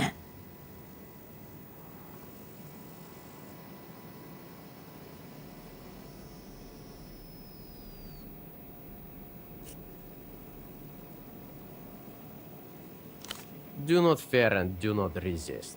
You're an enemy combatant, but you're also under my protection.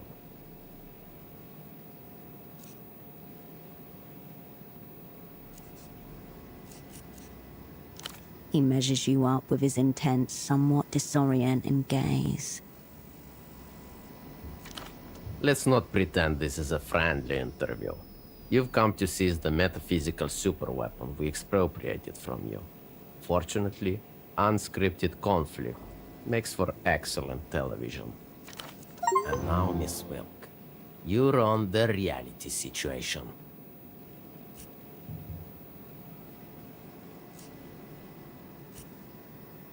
The situation is obvious. It's all fake and bullshit. What we call reality is nothing but cardboard stand-ins set up by the ones who broke the world. A shameful double lie. One that you perpetuate first on yourself, and then on everyone around you. Enter, the opera, the Lusians. It was a joint effort. The basic facts of the story have been well established. Year 0. Some highly credentialed necrogoblin pulls a pin loose, and the whole fabric of reality comes apart. They've been trying to put it back together ever since.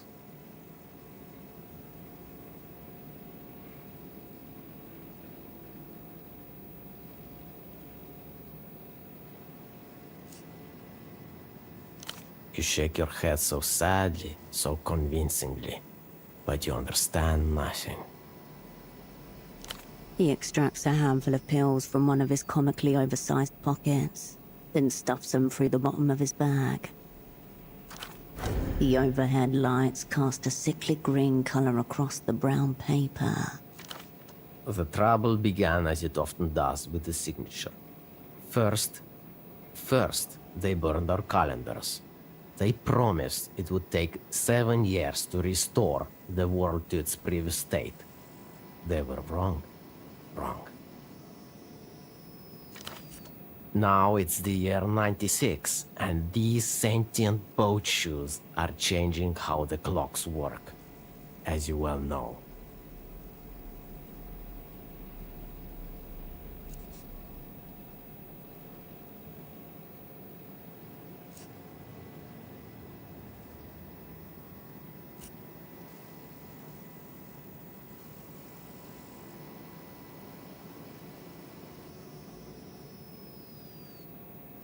Your reality's finger puppet, a cheap fake, utterly transparent.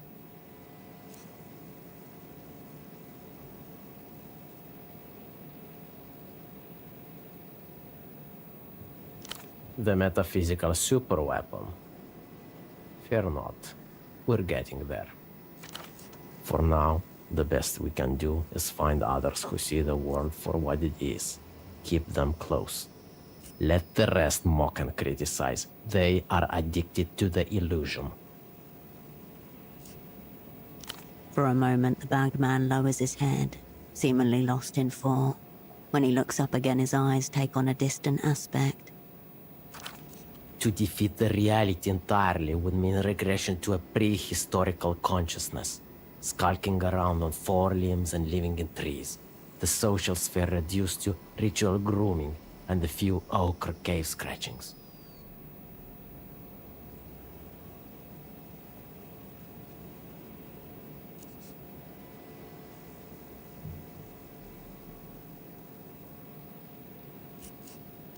You mock what you don't understand. You deserve pity. Luckily for you, in most realities, you receive plenty. The bottle rattles like a child's toy as he shoves a handful of pills through his paper slot. Perhaps now you begin to understand the significance of the metaphysical superweapon we expropriated from you.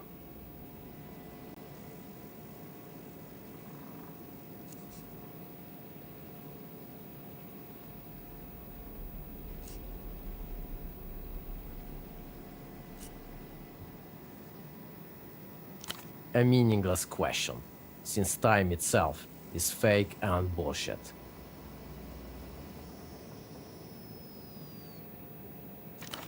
A better question is, why am I surrounded by enemies with terrible fangs, loose bowels, and limp dicks?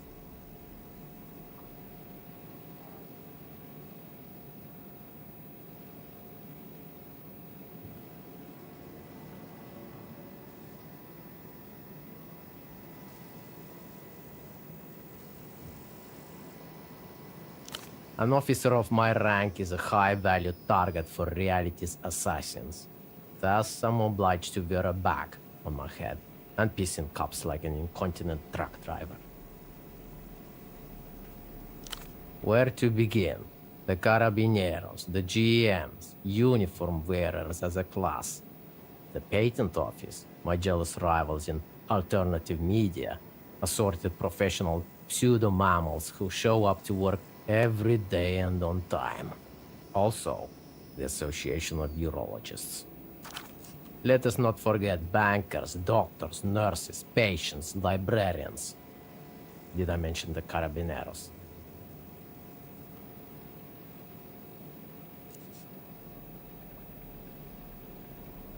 Simple.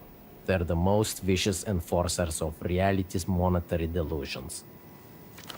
I personally refuse to participate in the fraud of fiat currency. As a result, I'm relentlessly persecuted simply for occupying space.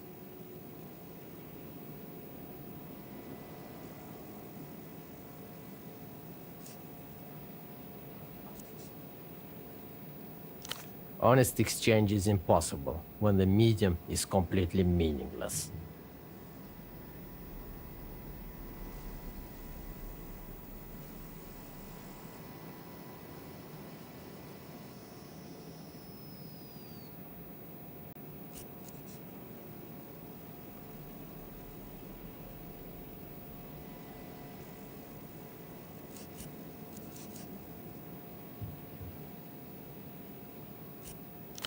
Thank you.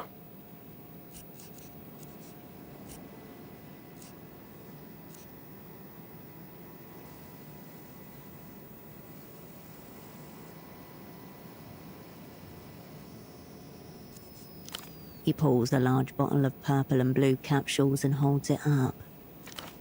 Regular viewers are more than familiar with my Ascension Pack, a proprietary supplement stack developed with rigorous research and absolutely heroic amounts of L-theanine, GABA, and B vitamins. The camera aperture whirs as it zooms in on the oversized pill bottle. Every purchase contributes directly to supporting our partisan media offensive. Available now, direct from The Reality Situation.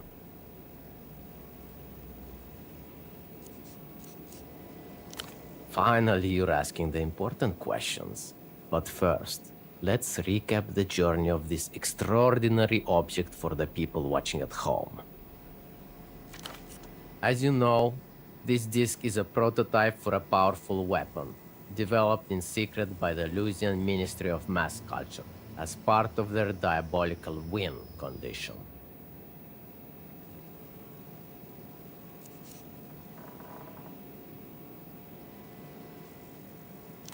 And yet, somehow this prototype finds its way into the hands not of the Weeping Guy, but a high-level Emter operant. You think this is a coincidence?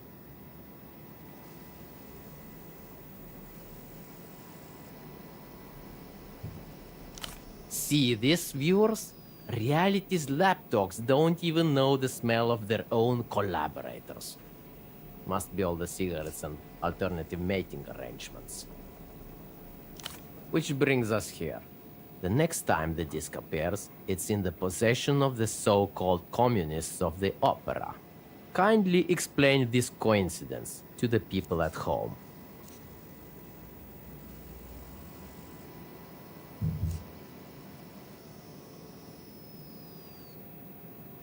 He shivers with excitement to hear his theories confirmed so definitely. You see this, viewers? We were right to struggle so hard and so long. And now, the superweapon is in our possession. With your help, of course. The format fetishist's advice provided the final confirmation. Once we understood the principles of re-remanenting, it was only a matter of execution. Play it, of course. We're preparing for a full-scale audiovisual assault against the sentience of my viewers. Together, we'll break out from reality once and for all.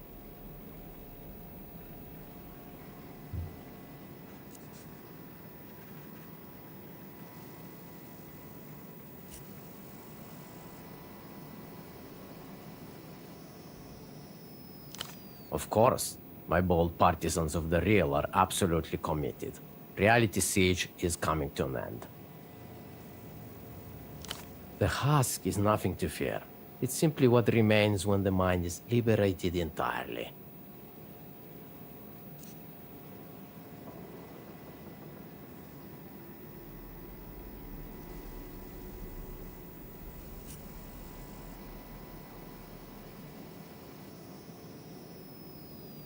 After all you've seen, Miss Wilk, are you really prepared to say it's worse to be a vegetable than this?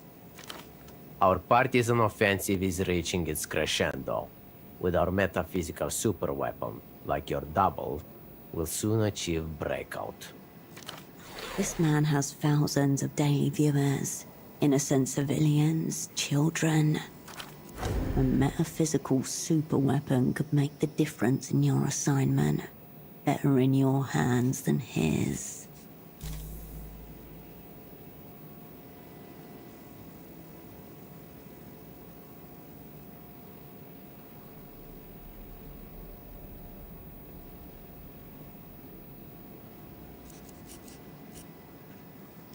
You think the bootleg bazaar is the real thing? They've got 3 more set up in aircraft hangars across Coulanges and the Eastern Republics. That's where these filthy collaborants practice their scripts before being shipped here, to put on their performances day after day like a dirty traveling circus.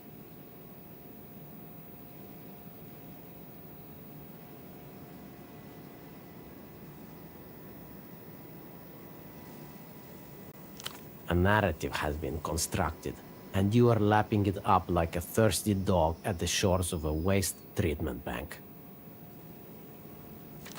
Still not convinced? Have you noticed that there are always GMs telling you where you can and can't go?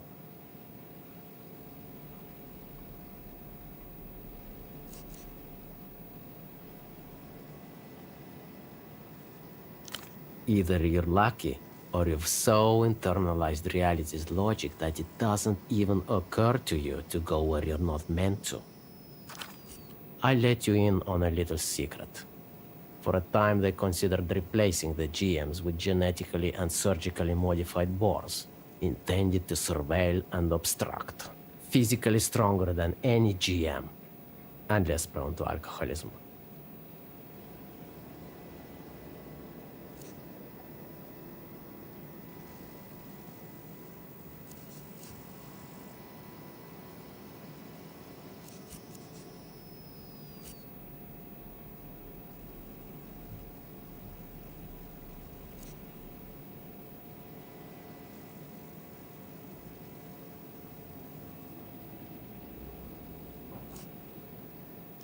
Naturally, they rebelled.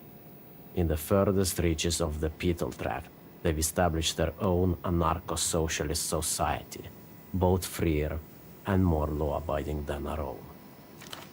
But this is only the first layer of the illusion. Once your eyes are open, you can't stop seeing.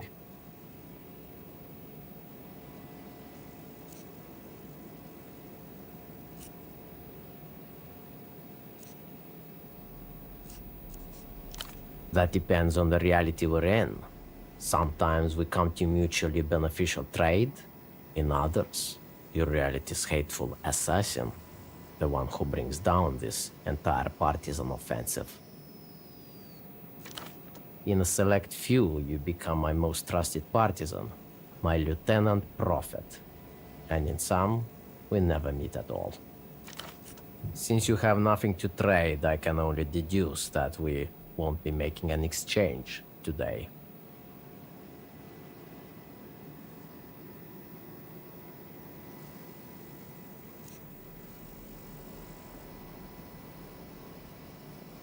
The man with the bag on his head shakes his head for the camera. Seeing as the metaphysical superweapon is already in my possession, I anticipate that one, or both of us, shall die.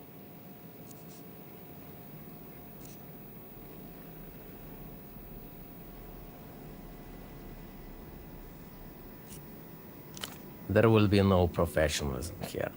Only opposing forces colliding in the dark, as the powers that be never intended. In any case, you are just today's attempt. If you fail, they'll just send another and another, until one of you succeeds.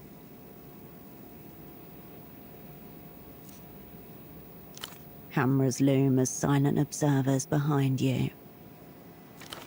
Shake your head all you want. If you fail, they've always got more copies. Your data records all backed up in the mysterious satellite facility B. Like you in every way that matters, except that they haven't failed yet. Are you still playing dumb? Why don't you check your saves, operant? All that remains is to figure out which you we're dealing with this time.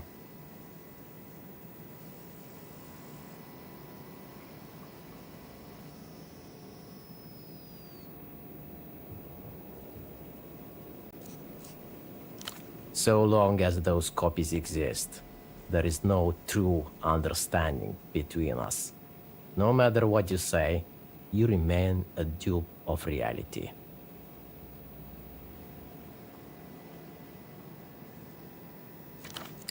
Think it over.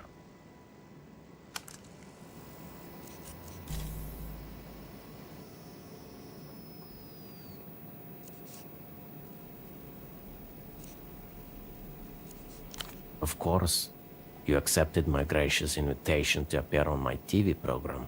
Unfortunately for you, this was a devious pretext to expose one of reality's toadlings to my loyal viewers. A small sign lights up above one of the large cameras. It says, applause. For now, at least, this reality favors the bold partisans of the real. This is why you come on your hands and knees to beg for the metaphysical superweapon. Please, let us face our situation directly in the eye, out of respect for the people watching at home. You've never been here. Everything you're experiencing is for the first time. Don't tune out what your heart tells you. Ignore the chattering of your little nano voices. Their interests are not your own. Hold on. How did he?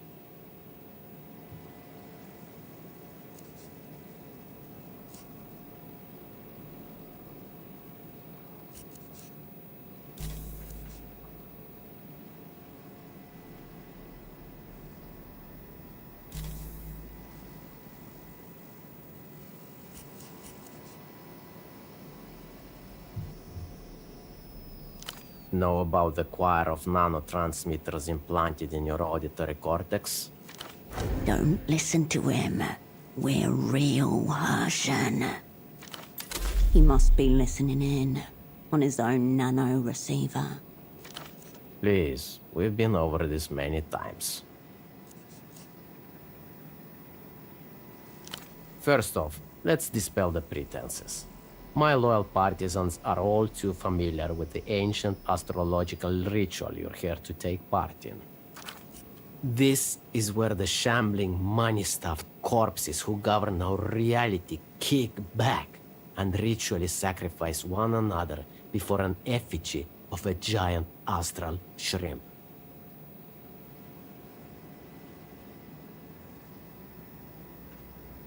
Astral shrimp, yes, which in their feverish imaginations the money men claim fell from Canopus and granted them dominion over humanity. I produced and distributed a 14-hour documentary on this very subject.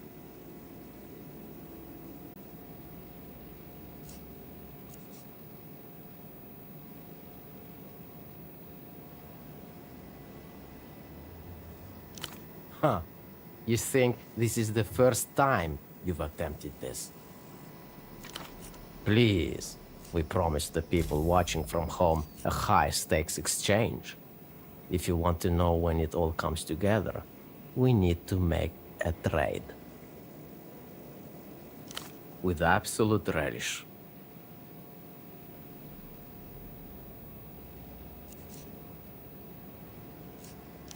I've witnessed many iterations of reality.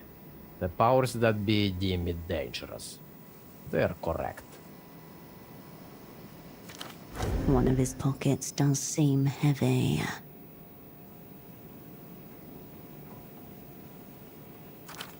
A court-appointed goblin once said to me, "Bagman, you are too difficult. You make things needlessly hard for yourself."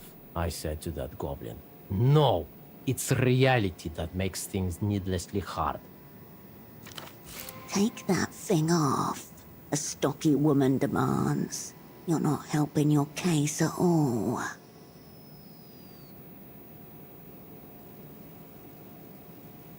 The administrators of reality's lower echelons. They stopped reproducing viviparously decades ago, hence pseudo-mammalian.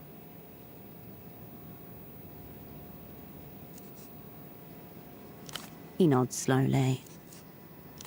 No, I cannot deceive you. This is a brutal grinding campaign, even with the finely honed supplement stacks such as that found in my proprietary Ascension pack. To my great shame as a guerrilla media partisan, I have occasionally been forced to repeat certain actions. A successful military offensive has the structure of rhetoric. It introduces a thesis, elaborates upon it, until what first seemed a radical proposition now appears to simply be an obvious fact. Brute repetition may be effective in certain scenarios. Thank you.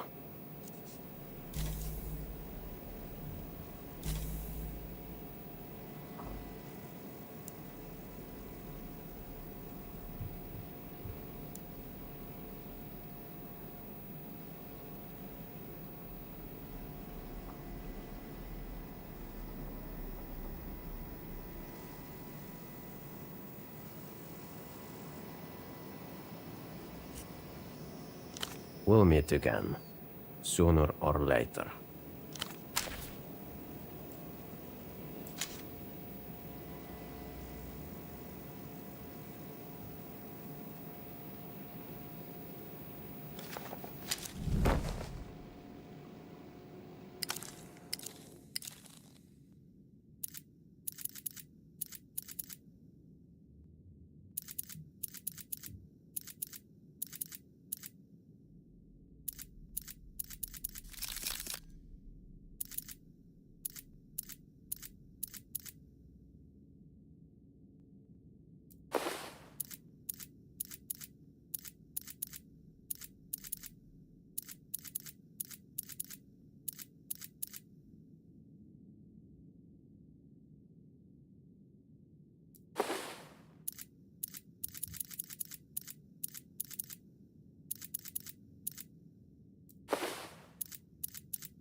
And what about our once sturdy pony cigarettes?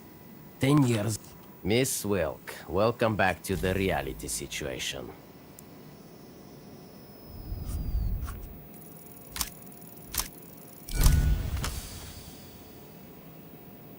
You decide what reality and its situation is.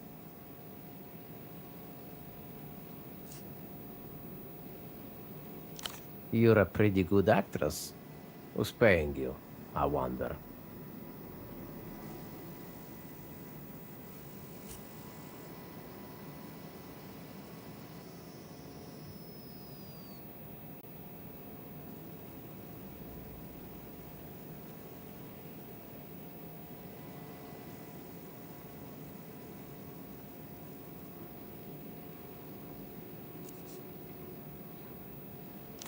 You are a bottom feeder, rooting about in the liberal muck. I decline to submit.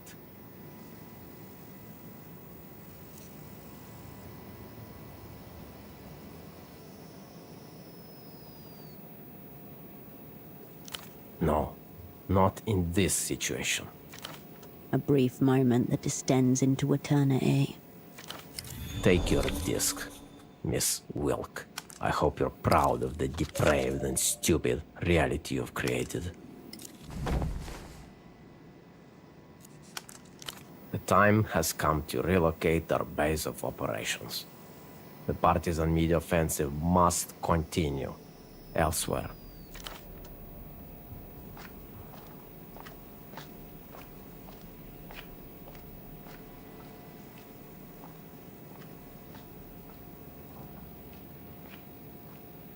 A wave of stale body odor washes over you as he exits the studio.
I'll print.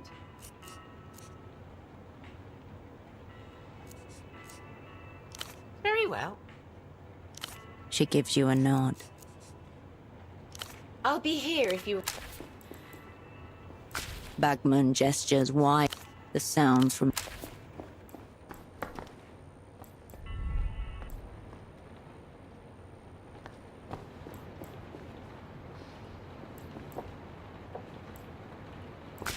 Raw information atomizes itself. Cascade. Go on.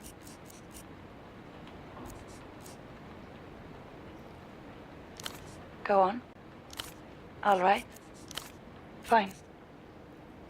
Luck and skill, Opera.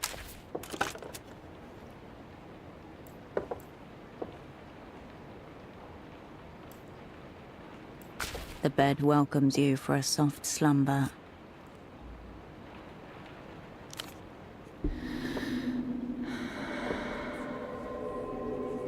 The stillness of the room quietens your mind as you settle down.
The smuggler inclines his head in silent recognition. Your third shift. and you fall into the rhythm again. It is devoid of novelty. The crates weigh the same. The strain is the same. Time, if anything, goes slower. On a positive note, you are now more self-realized than ever. Anger and exhaustion, mostly. The whistle blows and your shift ends without ceremony. There is no relief, only the dull release of stopping. You shamble back to the boatman. Your wrists throb. Your back twitches with each step. He lowers his head in brief salute.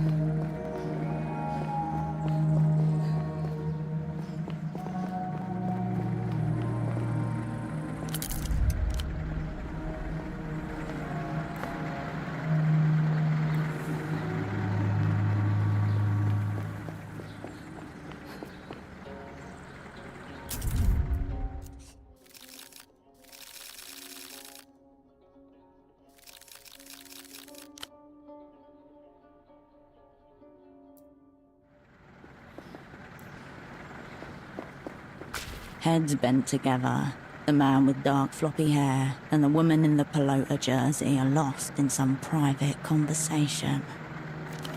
They match the description given by Ignatz, right down to the mole on the woman's cheek.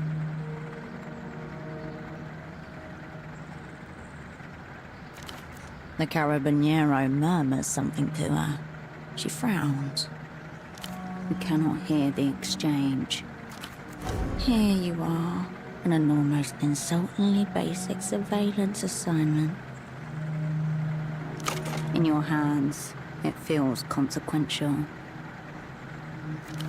It would be much easier to take a decent picture from less distance. One shot, make it count.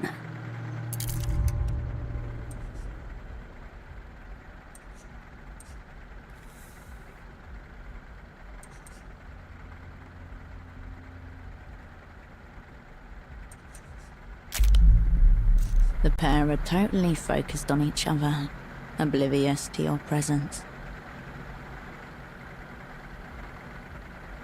You can see that the woman is holding a silver medallion between the fingers of one hand.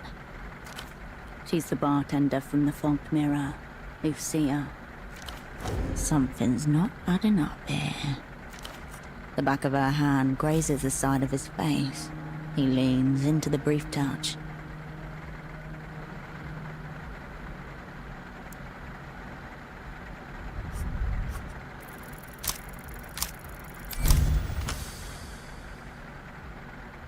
He's made a show of bringing you into a secret fold, set you trials to pass, promised to confide his secrets. This is choreography, not trust.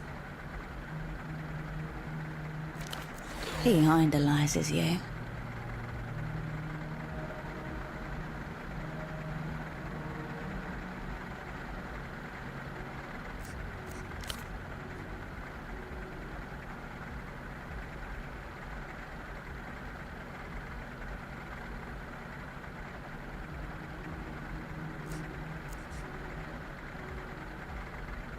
Oh, it's absolutely a sex thing. Though thankfully not directed at you. These people he's fixated on aren't spies. They're just having some minor affair. He's stumbled on evidence of their trysts, likely while following Lucia around. He's 100% stalking her. And in his espionage-obsessed imagination, he twisted it to suit his own interests.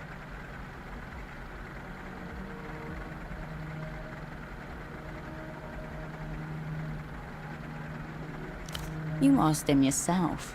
Who would Emter even be leaking the details of the talks to anyway?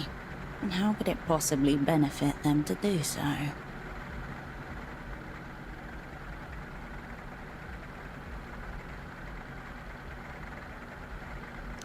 The woman's head is solidly in frame, but unfortunately, the view is of the back of her blonde ponytail, rather than her face. Attracting attention is a risk, but a better angle may present itself.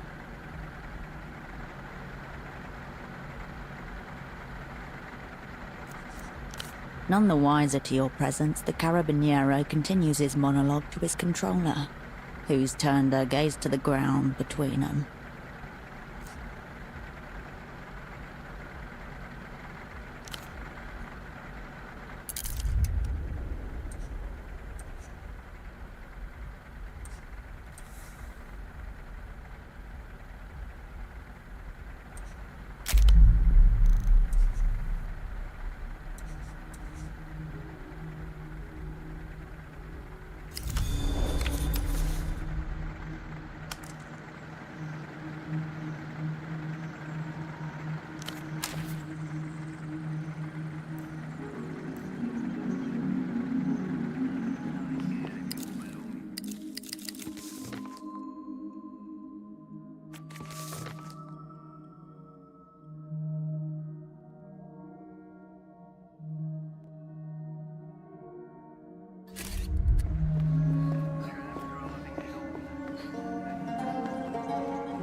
Back again, Herschel.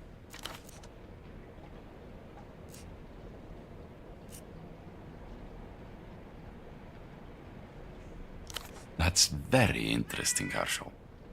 But we have a job to do. Normally, Herschel, I would have to keep all of this under wraps. But since you and I go way back and are totally cool, and now working together, I can tell you all about it. Mr. Reno will host talks between La Luz and Emter here on matters of world historical import.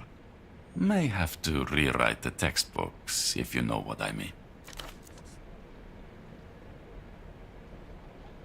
You're much better than I expected.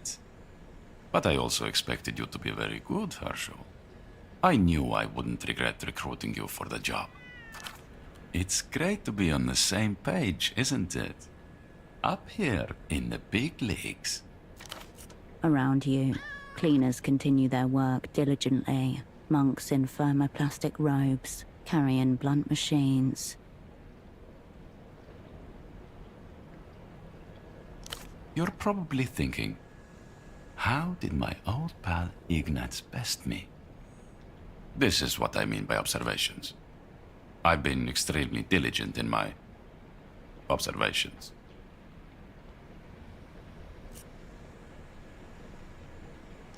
Herschel, it's okay to admit that this intellectual tete-a-tete has left one of us wounded. You've got no wounds here, mister. Seems like this job may prove itself worth something after all. Something very like that. I understand he gets the right to certain highly coveted flight paths. Men like Reno, they know how to make money coming and going. I trust this will stay between us, Herschel, seeing as we're friends and all.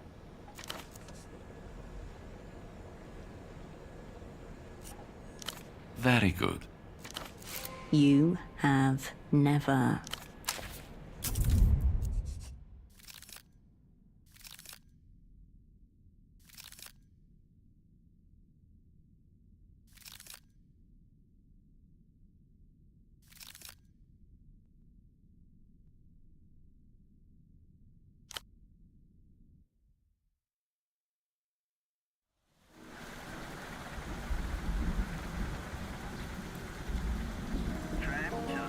Heads bent together, the man with dark floppy hair and the woman in the pelota jersey are lost in some private conversation.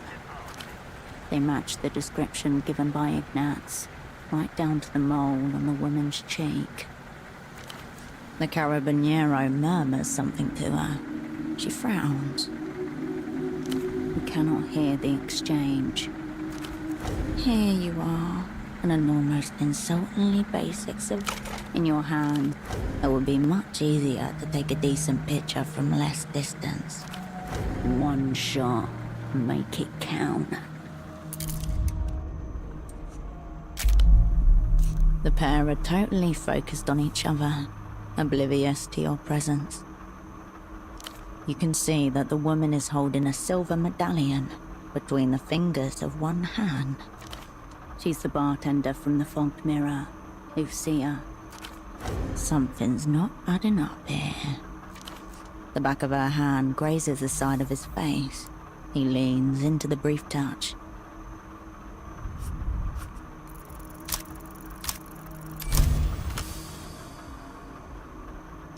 He's made a show of bringing you into a secret fold, set you trials to pass, promised to confide his secrets. This is choreography, not trust. He idolizes you.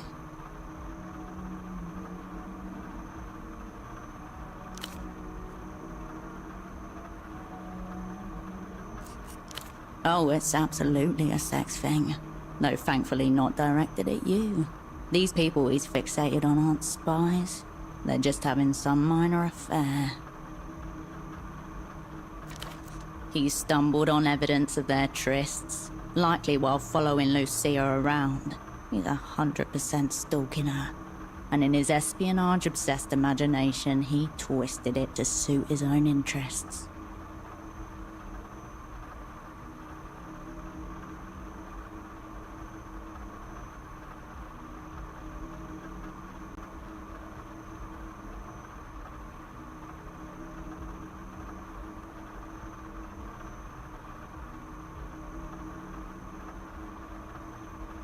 You asked him yourself. Who would Emter even be leaking the details of the talks to anyway? And how could it possibly benefit them to do so? The woman's head is solidly in frame, but unfortunately, the view is of the back of her blonde ponytail, rather than her face. Attracting attention is a risk, but a better angle may present itself. None the wiser to your presence, the carabiniero continues his monologue to his controller, who's turned her gaze to the ground between them.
The store remains as haphazard as ever. You flip through this. By far the largest collection. You see a wild range of material, from an anti-aging guide to a series of books all by the same author, Vitor Kampf.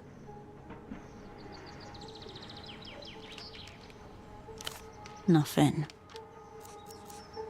You return your attention to the broader stall. You're looking for blood-stained something. As you push your hand between the moth... It's a blood-type hecatomb. 5 Reno marks. Penthouse housing campaign. Use call box. It seems your former double and the richest man in Portofino share a similar taste in literature. The private currency of a private citizen. Someone who considers himself an entity worthy of his own monetary standard. You tuck the Reno marks back between the books and return your attention to the crooked spines. You turn away from the piles of books. Hello again. It's a book of poems called Turned to Fruit. Of course. Goodbye.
Back again, are we?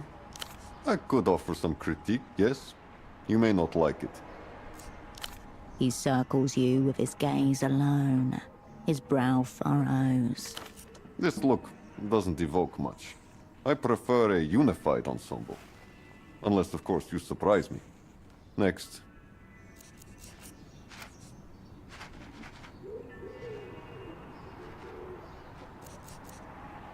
Of course you will.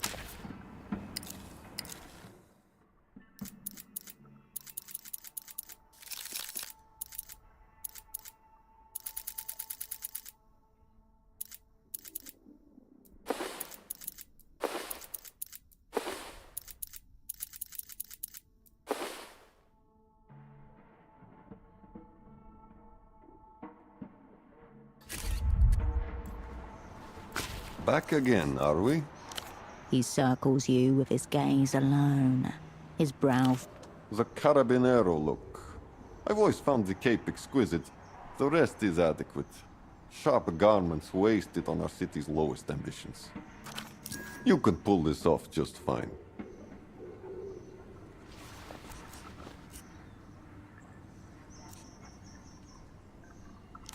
Normally, I would point you towards one of my regular clients who happens to be in town.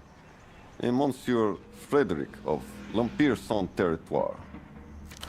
Unfortunately, he seems determined to debase both himself and my fine work by standing absolutely still. Moreover, at a phone box devoid of joy. You can imagine how deeply upsetting this situation is. A good number of my clients don't live in Portofino. Some pass through for work, Others make an appointment with me, the sole reason for their visit. The flash of a gold tooth near the back of his mouth. There's also a Monsieur Oscar of L'Empire Sans Territoire, but he has managed to violate my work to an even higher degree than Frederick. Let us not irritate me any further. Say no more. His epoch is sadly one of mourning and of low self-esteem. He wears my work, innocent and pure, in the gutter. The tailor nods. This is what's there for you.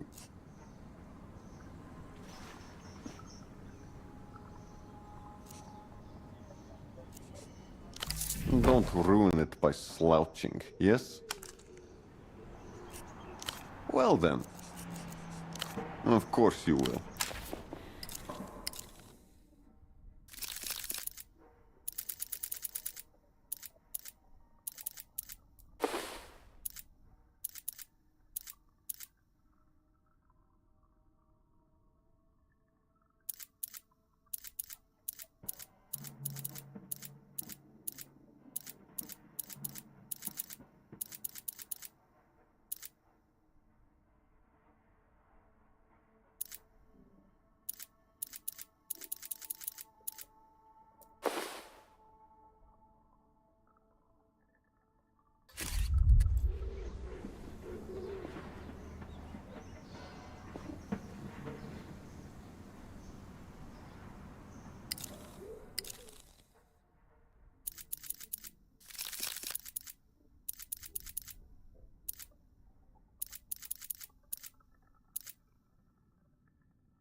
I thought you were a sock importer. Wait, were you undercover this whole time? Wow, the Carabineros have really upped their game.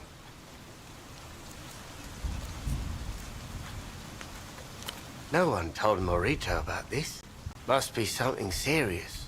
Maybe even top secret. What's the crime? You sure we should be doing this? What if he finds out?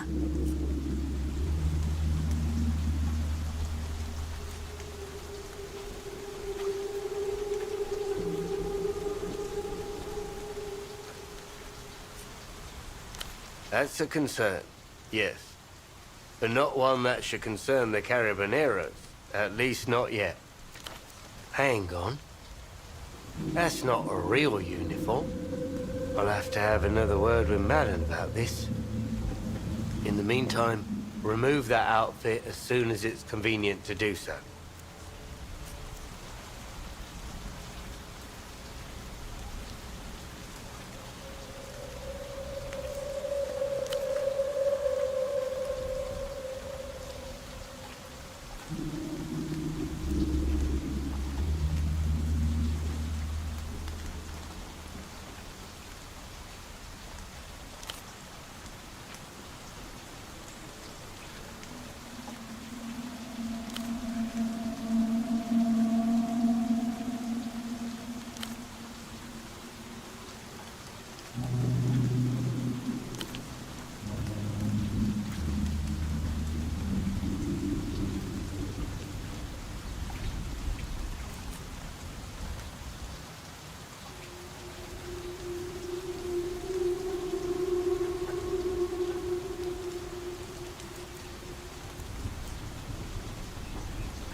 The animal zone.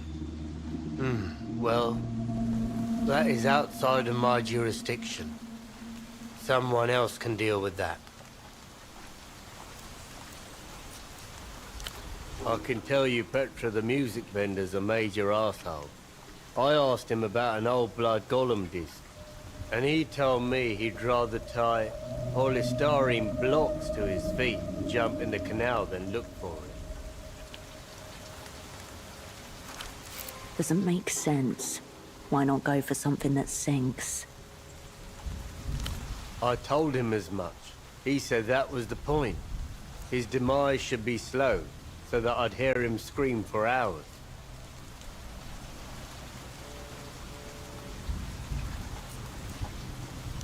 I don't get why he brings up all this violent stuff all the time. If he ever goes through with it, there won't be any shock value. It'll just be sad. Blood Golem is a band. Blood Golem heals all wounds. It's the sound that raised us from shit-crusted upright apes into humans. Primal, filthy, slow, all ending. Like an army of giants growling underwater while smashing cliffs together.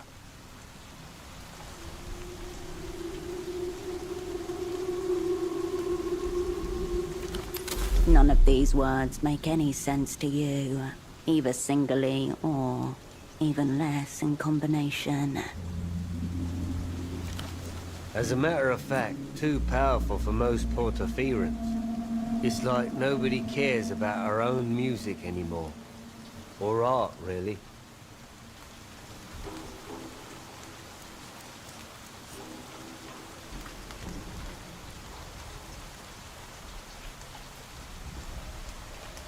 The GM gives you the most cursory of nods.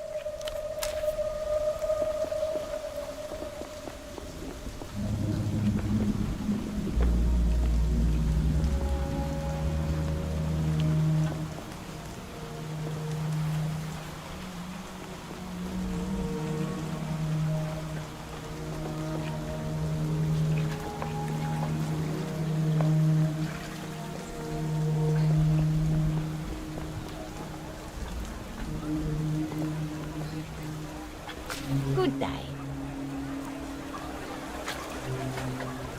Afraid no, menina. That poor girl. Oh yes, bastardo.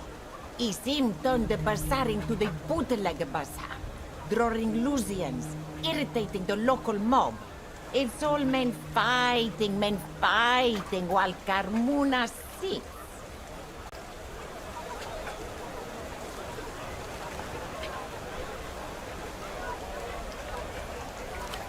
Haven't seen him or his assy assistant assing around for a while. They're probably shacked up somewhere, making the angels sick.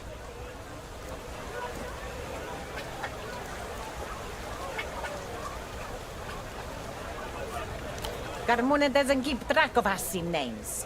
Who cares? She just smokes and skims clothes off the top of the shipments. Things we don't notice. And she's been collecting our payments for the last few weeks.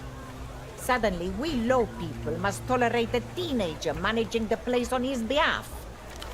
I won't have it, Manina. She may run the bootleg bazaar, but she doesn't run her Doña Carmuna. No! That poor man! Carmuna always said he was a good soul. No, she did not.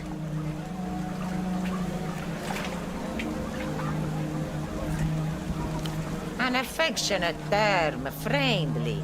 He was a good man, always kind to everybody. You poor thing, Menina. He was a dear friend to Carmuna, too. Poor man, yes. Carmuna heard people saying that he may have been drinking again, but never believed it. Not for a moment.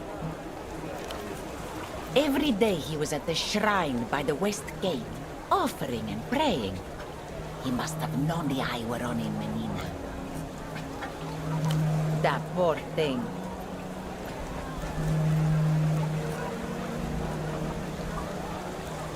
Don't go away.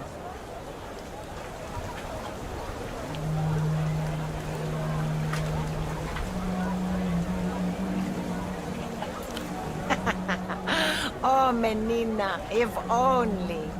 I would have been happy to join such a plot.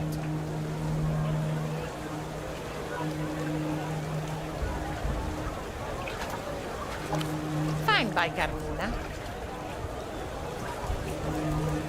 A legend's clothes, Carmuna calls them. Whatever has their favorite music on it. Link, good day to you.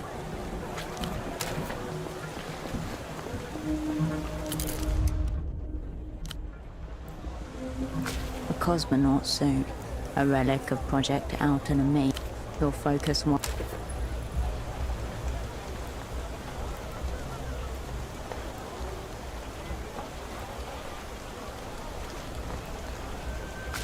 Wolf time.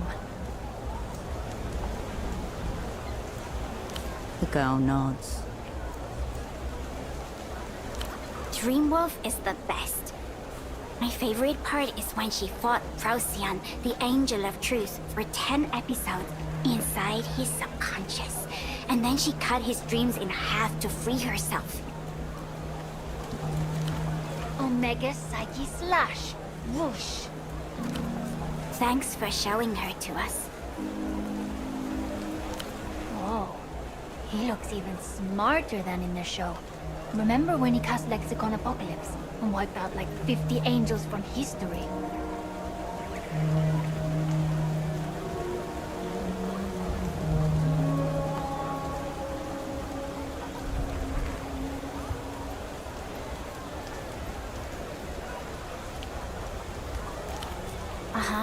After he found their real names in the bottomless library. Critical Wolf can be scary, but he's the smartest one. No one trains as hard as Eager Wolf. He's the underdog, and a lot of the wolves think he's silly, but he never loses. He has this secret attack, counter-adaptation, where he uses all the moves that ever hurt him. It's so powerful.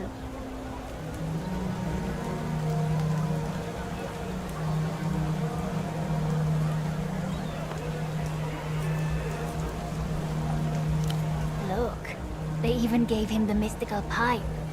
His weapon doesn't have a name because it's so mysterious. It's like a secret fork thing that shatters angels by making them vibrate until they die.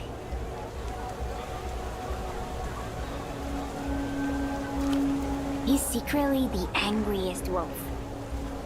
But he's got a big heart too, so he's okay.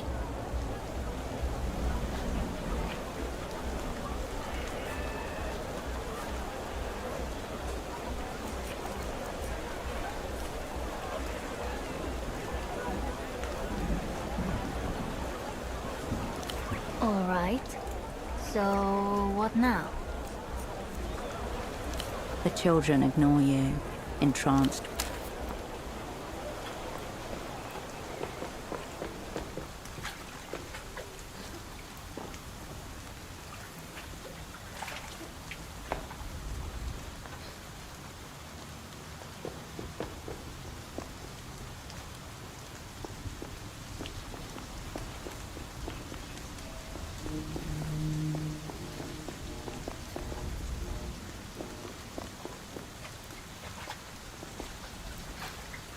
Eyes closed, the young man remains lost. If you insist, be good. The insidious gap is far. Didn't I tell? Immediate terror. That? Where did you get that?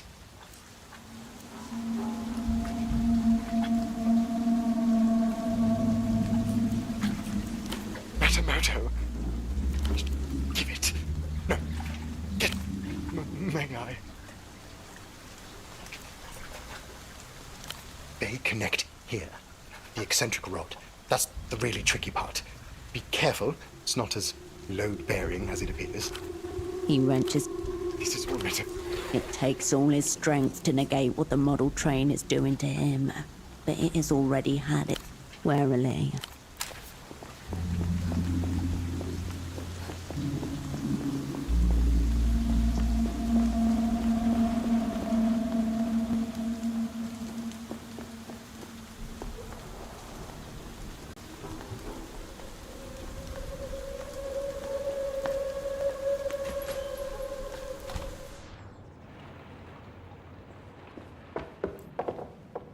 You return to the workbench.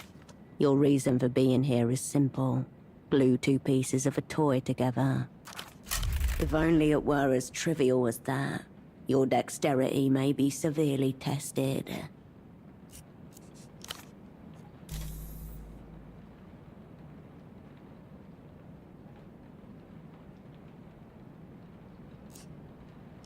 You never were much for...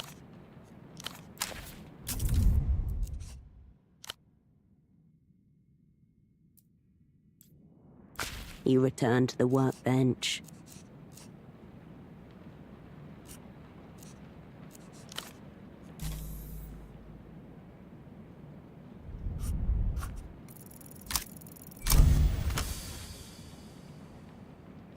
Upon close inspection, you can see that the key to a successful mend here is to snip off the deformed ends of the little plastic rods. The blades do the job beautifully, opening and closing with the delicacy of dragonfly wings. The subtlest of pleasure, you watch as the plastic surfaces melt ever so slightly under the corrosive effects of the glue.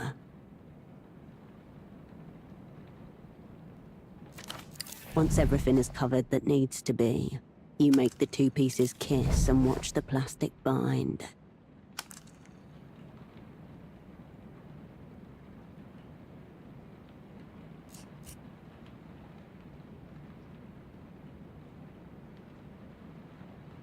Crowned with its free-spinning bronze wheel and curling designs, the train is a thing of exquisite craftsmanship.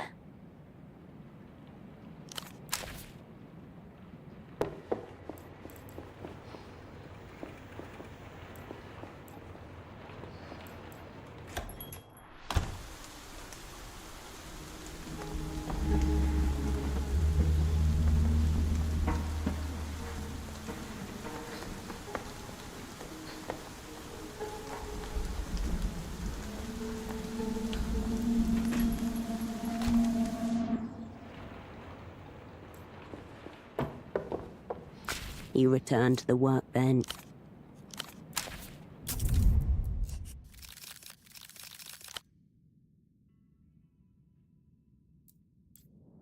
You return to the workbench.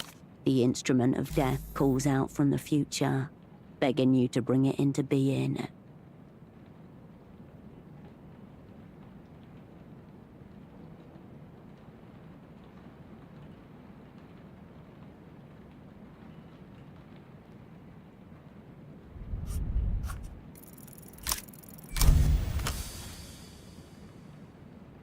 You place the blanks below the schematics, tape them in place, and follow the dotted lines with the tip of the box cutter.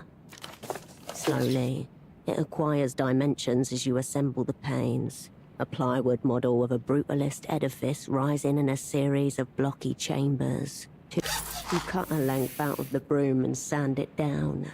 Next, you glue the springs in place into a metal backboard, making a notch in the pipe, and solder the coin onto the top of the springs. A satisfying rough tessellation as the pipe slides through and the backboard aligns with the plywood face. Behold, it is suddenly recognizable as a weapon. A 12-year-old child in the gun-crafting colonies of Dream of Rustam makes the exact same movement. As the barrel slides into place, you slide into your place in the tradition of gun makers. Which luxury article do you wish to uncreate?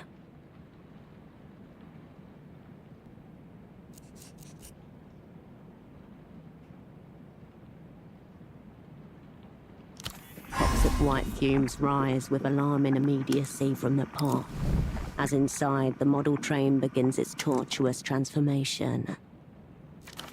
Even covering your face and turning away, you feel it singe the hairs inside your nose and leave a weird coating in your respiratory tracts. The setting plastic emits an evil hiss. A line of bubbles like solder appears along the vertices where droplets of hot plastic escape. Gripping the barrel in a plastic vise, your creation emerges. Barrel and trigger emerge from a mottled, vaguely orthogonal plastic body.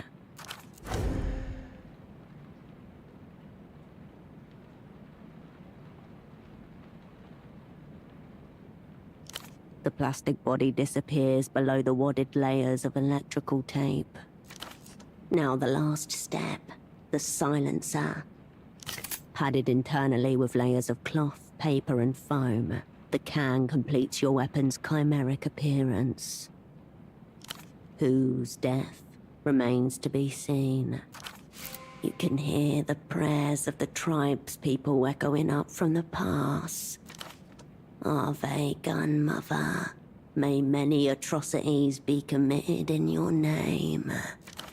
The tape on the grip is slick and uneven in your hands, the barrel heavy. Though inelegant, the magwell receives each bullet with silent precision. All 6 slide into place exactly as they are meant to.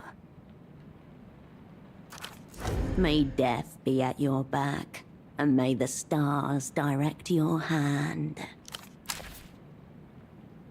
You have already engaged in model train repair and improvised weapon manufacture here. There is nothing else to do at the workbench.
Oh, you're back.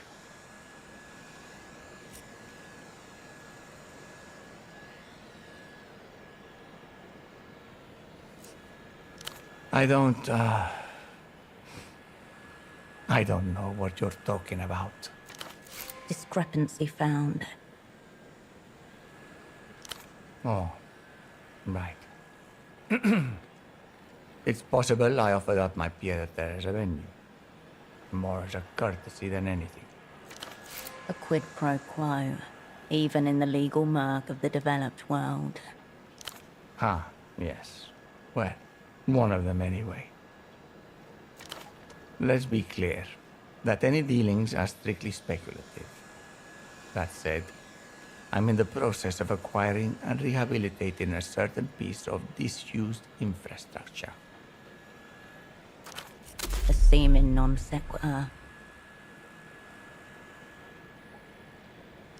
That's correct.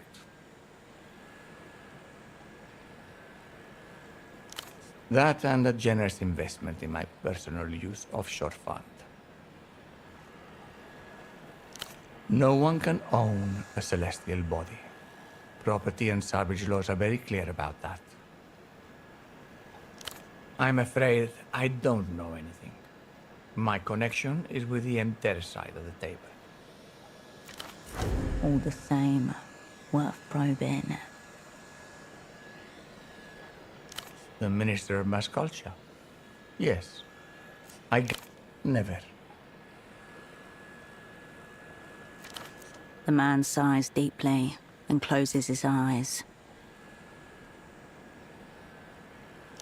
Well, I can't attest to their present condition. My dear friend Oscar and I went a bit hard. I haven't seen him in several days. Rather the opposite, I would say. But if you and Oscar are already acquainted, he's the one you should be speaking with. Well, there was also his deputy, the junior to Oscar Sr. Though I have to say, the young man seemed quite stressed. That's it, Frederick. Strange young man. I think this is his first big assignment.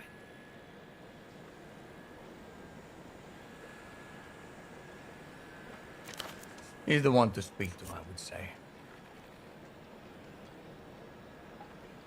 Now, please, let's never discuss this matter again. We do. Which? There are no tricks to it. It's largely compound interest and time. You know how superblock communists build their economics on 3 pillars. More commonly known as supply, demand, and magic.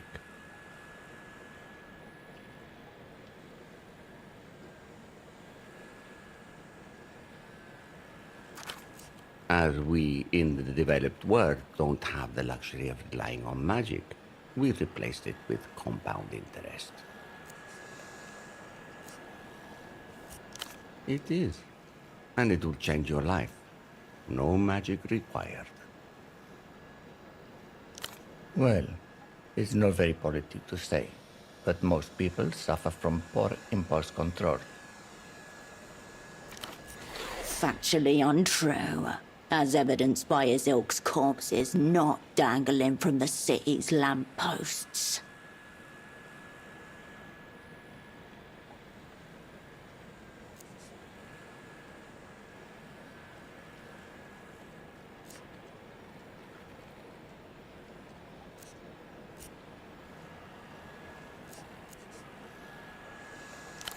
Ah, that. As a post-materialist, you see alienation as inherent to the system. Yes. Well, I see alienation as a regrettable manifestation of a deeper root cause. To tell you the truth, my own impulse control, or lack thereof, has been a lifelong curse.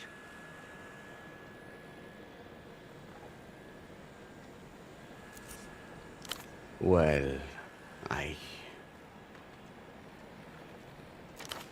My business endeavors have succeeded because I've spent years fighting my own wiring. To not fall prey to market logic, but instead bypass it, often by esoteric means. The market ebbs and flows, as you know. That, in turn, locks us into investment cycles that I personally have grown rather weary of. No, I'm tired of being always right. To challenge my high education bias, I've hired a special consultant, one who specializes in esoteric knowledge, inaccessible to ordinary men of business.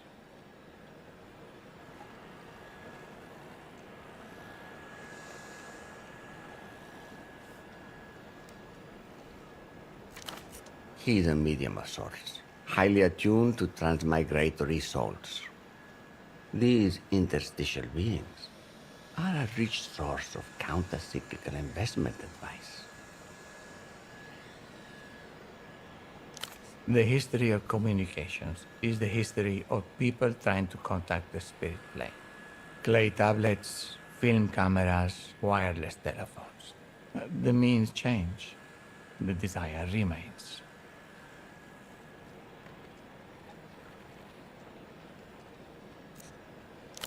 A Rustamian who literally washed up on the shore one day. Mysterious fellow. Prefers to keep to himself. Mysterious Rustamian. Radian. A long shot, but worth following up on. Could be anyone.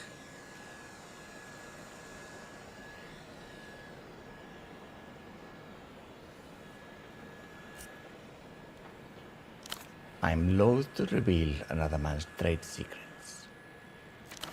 Now, was there anything else?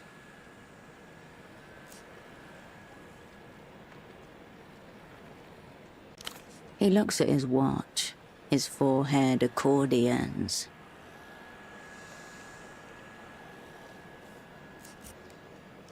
My God, where did you find this?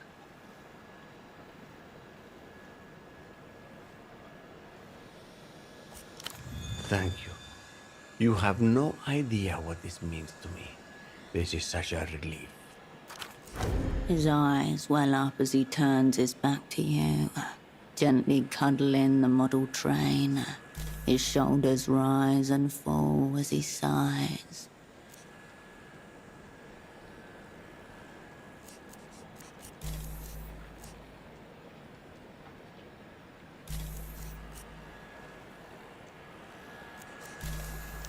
Be well.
You find yourself before the old Lusian ginkgo once more.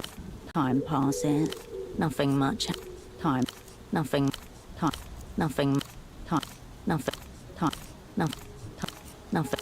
Time passes. Nothing much happens. Time. Nothing. Time. Nothing. Time. Nothing. Time. Nothing. Time. Nothing. Time. Nothing much. Time. Nothing much. Time. Nothing. Time. Nothing. Time passes, but you take no note of it. Nothing. Time. Nothing. Time. Nothing. Time. Nothing. Time. Nothing. Time passes. Nothing. Time. Nothing. Time passes. Nothing. Time. Nothing. Time. Nothing. Time passes. The tree sways. You leave the...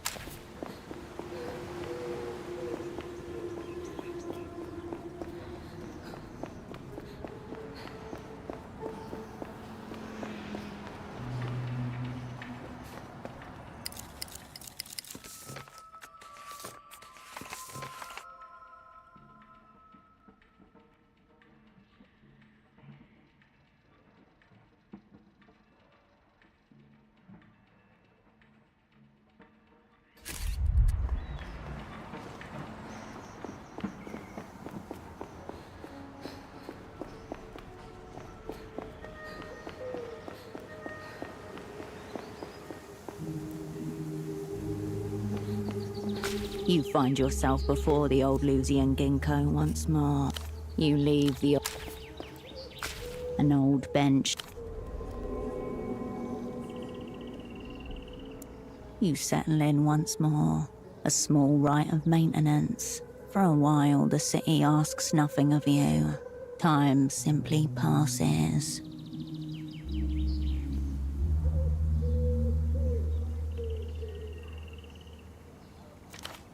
People float by in the distance. Trams rattle overhead.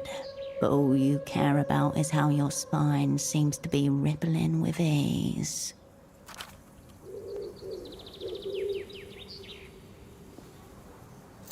Before long, you stand up, feeling less worn than before.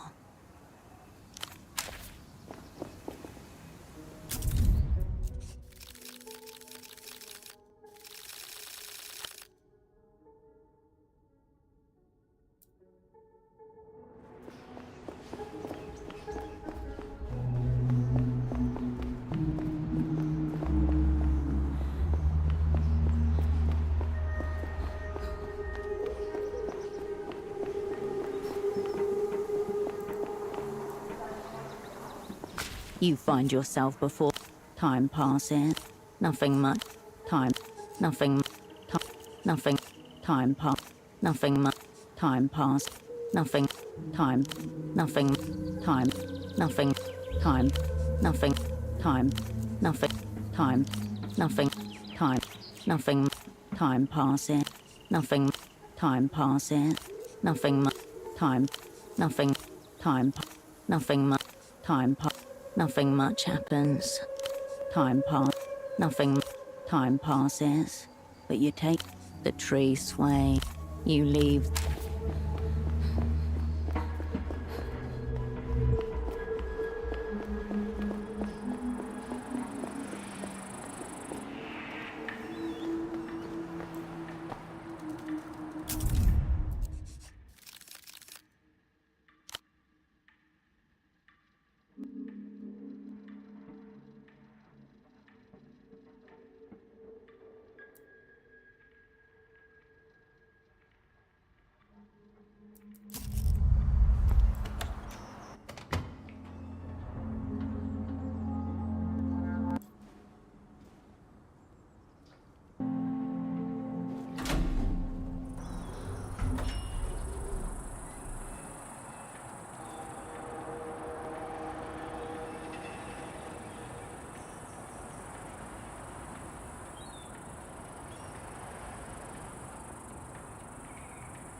The man looks across the roof in your direction, hands in pockets. Good evening. Pretty cool for us to meet here. In the dark like this, Urshel, isn't it? What have you got for me?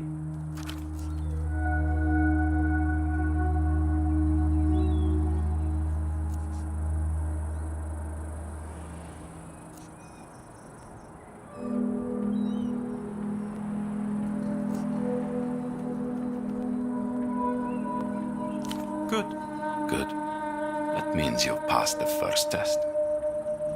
Not falling for the cat. What are you talking about, Herschel? Did you perhaps fall and hit your head? We've got an important assignment on our hands. Why back out now?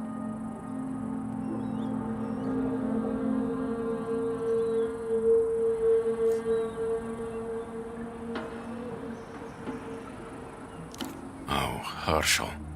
I did not know that the daily special was letting your friend down with an extra serving of betrayal. How much did they pay you to double-cross me? Were you on their payroll since the beginning? Did you best your old acid dignats this time around? Ha! These are just rhetorical questions, Herschel. You're imagining things. They've got you spooked, Herschel, I understand. Out there in the field, you are all by yourself. But fear not, for your friend Ignaz is always watching over you from the distance. So go and take the photos. For a shit spy, and an even worse sublead. I feel pity for you, for your friends, and for your enemies. Goodbye. He disappears behind the corner.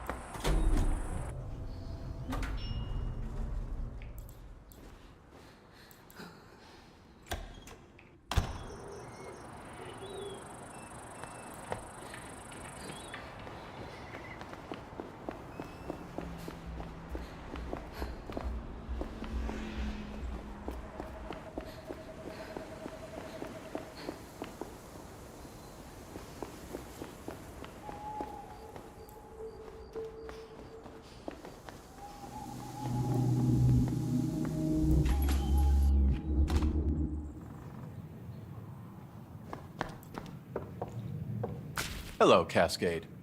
Keep looking ahead, please. Standing very still at the fringes of the bar, your former double cuts a conspicuous and vaguely unnerving figure. Well observed. I need to buy some new clothes. Fortunately, no one but you can detect my presence. I confess I'm not exactly comfortable in such a public arena yet, but after the service you did for Miho, I felt obligated. In. Miho looks forward to its collaboration with the opera, on the eternal provision that the opera means exclusively you. And Cascade, thank you for trusting me again.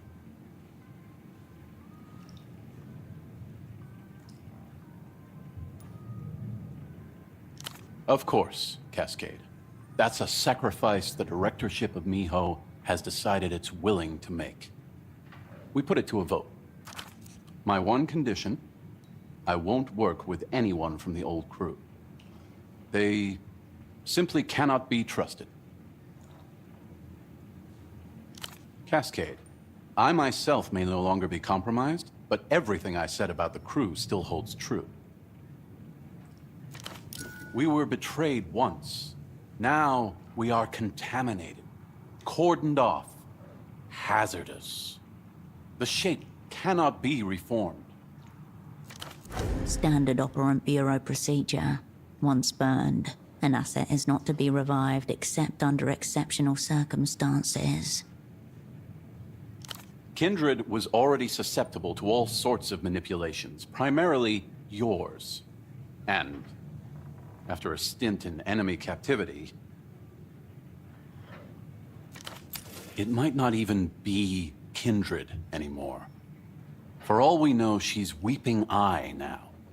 Techno-fascist to her core. Absolutely not. If non-lucid is the order of the day, I would rather pick a vagrant myself. There's one in the Hill of Pigs who claims to be able to hear microwaves. I trust you to find new allies worthy of our assignment, Cascade.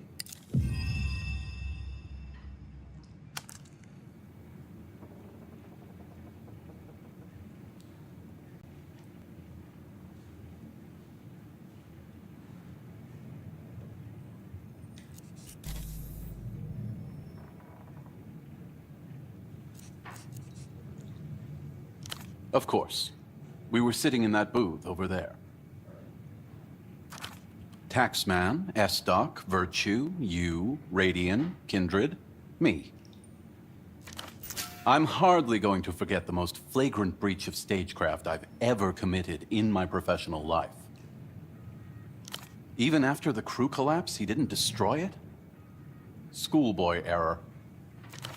Though the true error, of course, was taking it in the first place. Oh well.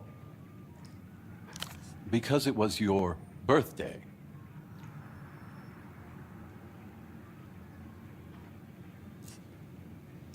But you're not, are you, Cascade? Not quite.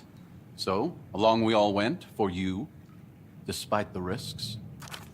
And why, we'll do so again, in some form. You mean a game of hypotheticals, Cascade? I enjoy hypotheticals. They fall somewhere between fiction and so-called reality. Give me the parameters.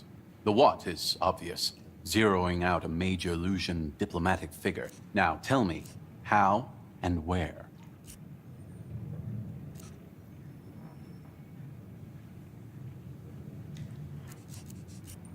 Plot dead on arrival, Cascade.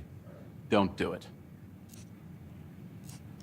The biggest question in this scenario is, how are you even going to get close to that boat? It will not be docking in any commercial port, and in fact, might not even dock at all.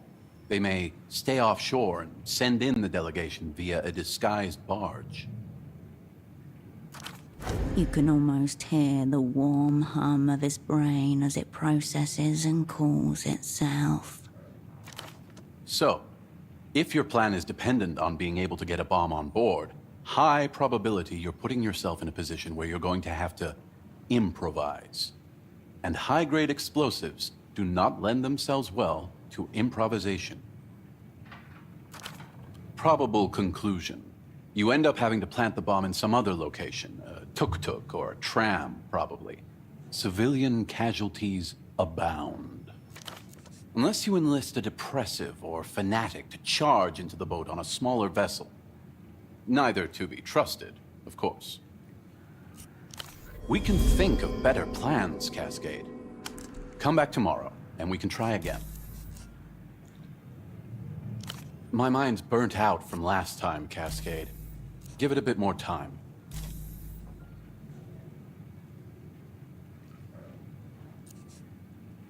I'll be here, Cascade.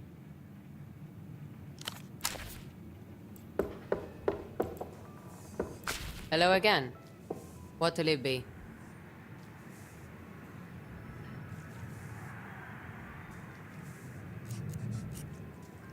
Is that his name? Is he a friend of yours?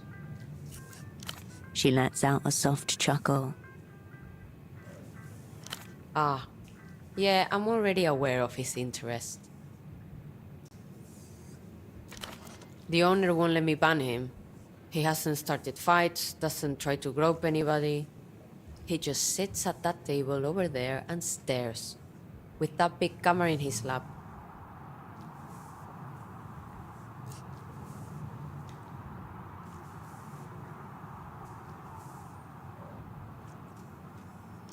Malnacido!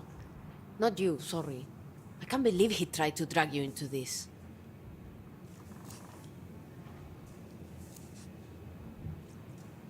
Not a clue. Aside from ordering his drinks, he's never said one word to me.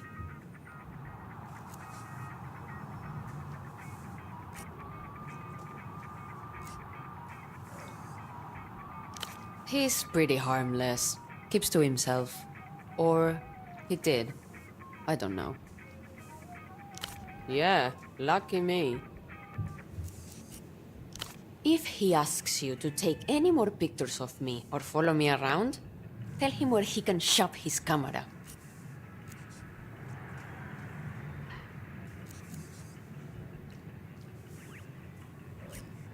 See you.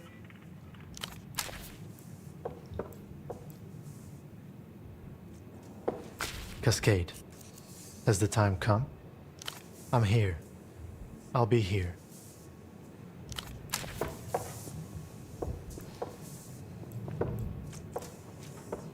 Hirsch. Funny you ask. I did dream about that star shaman again. He was alone this time, walking through a forest or a wood. I don't know the difference. I got the sense that he was looking for something. He kept tossing those same bone dice into the palm of his hand.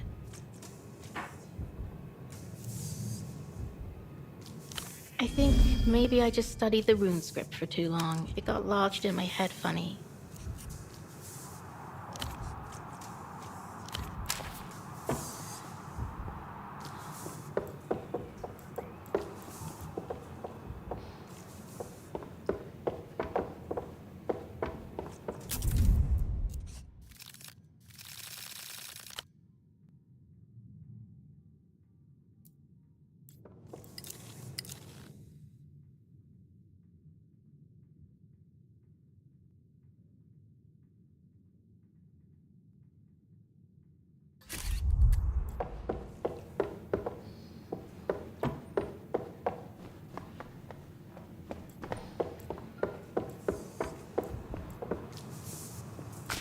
Up around. Bon, let's go. The yellow disc slots into the disc changer with a soft click. On your mark, Uprand. A click, a fog of static. A whoosh of blood between your ears. And then... When at last you're consumed by the greater existence. When the border between love and terror finally dissolves. And you come face to face with the cruel angel. You know the next words. You've been hearing them since you got here.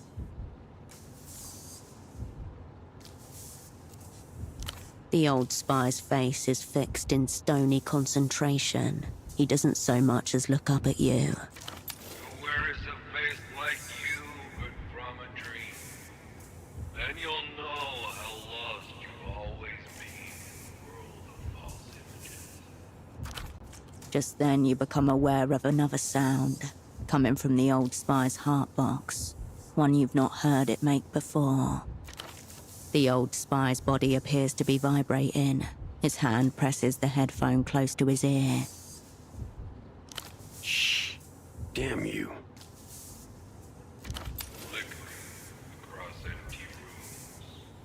And when you pass through the door in the air and return from your all silent place before you, luminous, sense and no sense, cosmology of a dream. Meanwhile, the old spy's lips move quickly, silently.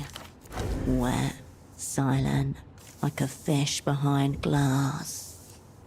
What will you say to that cruel angel who waits for you when they ask what you've done with your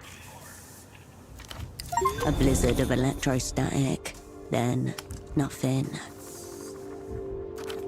Slowly, the old spy removes his headphones. Those don't sound like any song I've ever heard.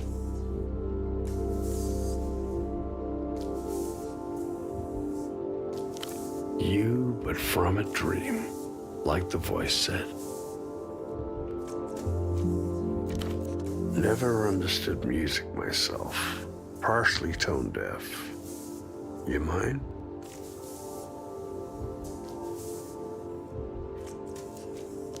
The old spy lights a cigarette. He takes a long drag and leans back. But all right. So this Ultravioletta, the missing pop star, she hears it too. that what you're saying?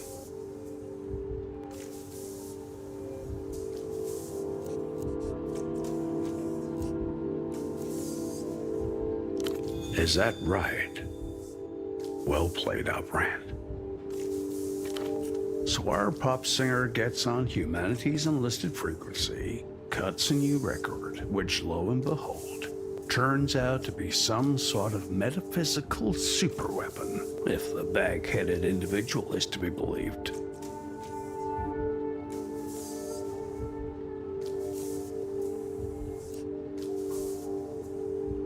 You believe her?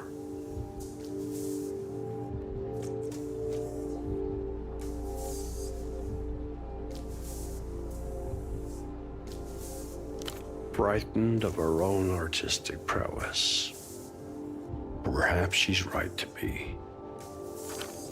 But then how did one of these discs make its way across the wide and teeming Nuscarinta Sea to Portaferro and into the stereo of your unfortunate double?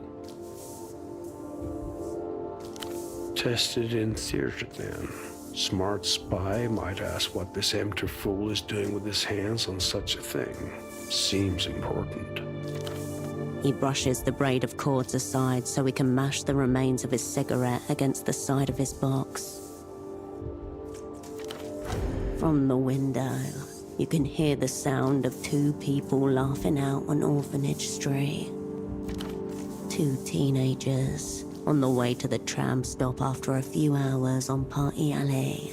An empty bottle echoing along the paving stones.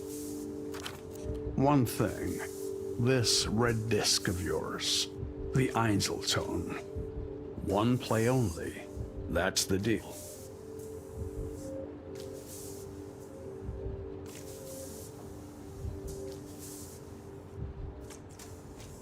The old spy nods thoughtfully. A weapon like that, in the hands of an operant with the mind to use it, could be extremely potent.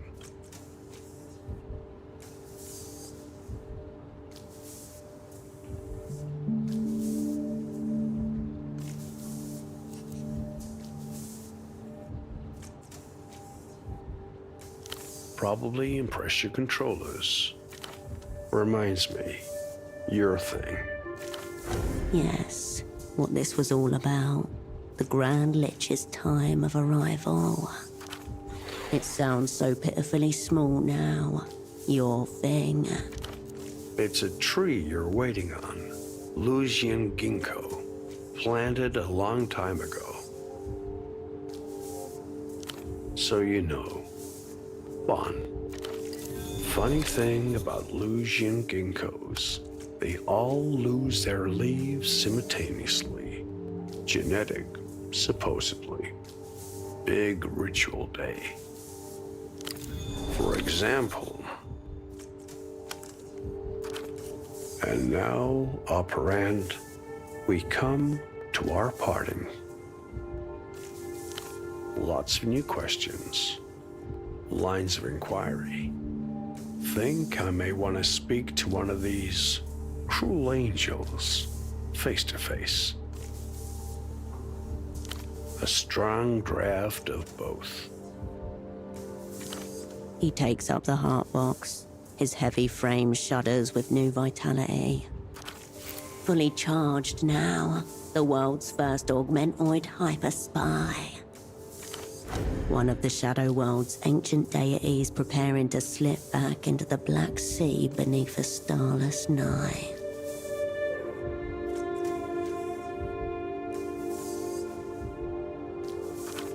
I hope you get a good price, operand.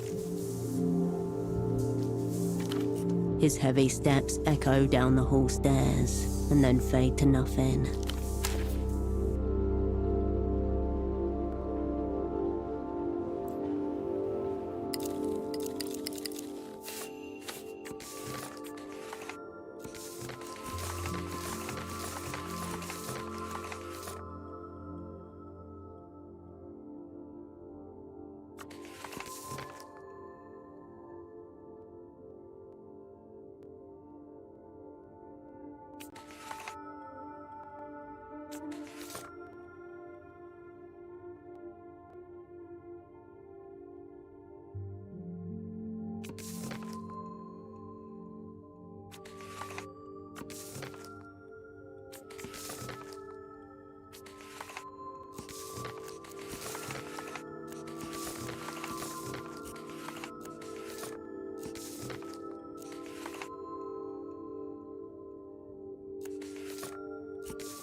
Raw information atomizes itself. On the other... Cascade. Go on. Fine.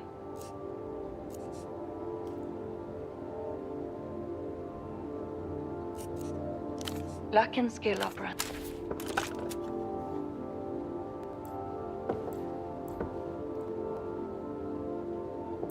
The bed welcomes you for a soft slumber.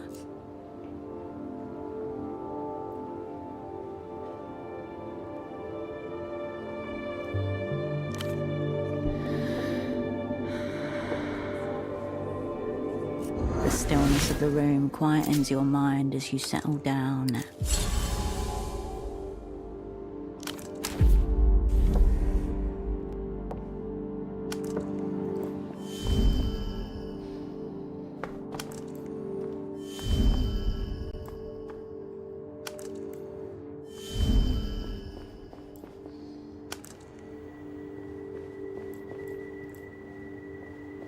I'll print.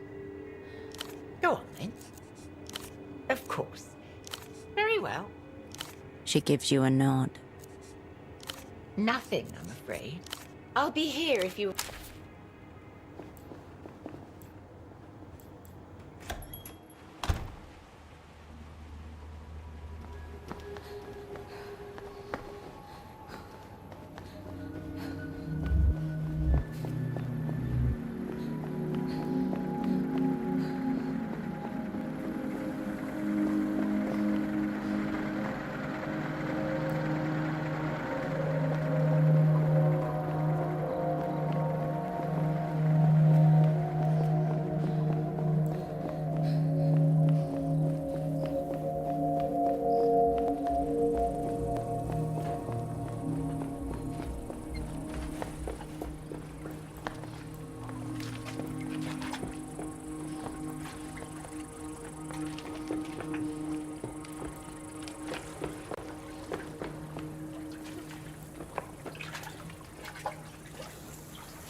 Loneliest. His half-hooded eyes struggle to locate yours. Goodbye. Cascade. Man looked like he was coming to the door earlier, but he didn't. I've committed his face to memory anyway.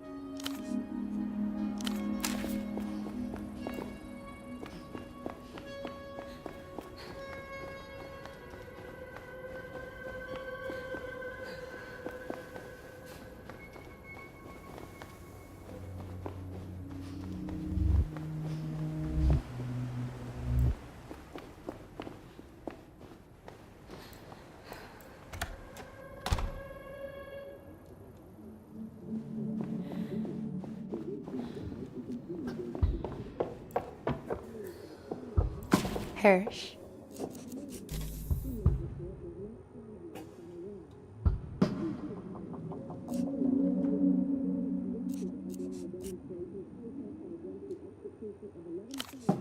What do you mean?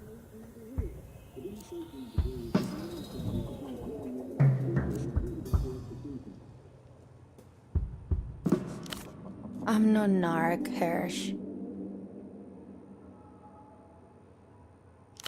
I can't help that. I'm trying to not be Lucian anymore, if that counts.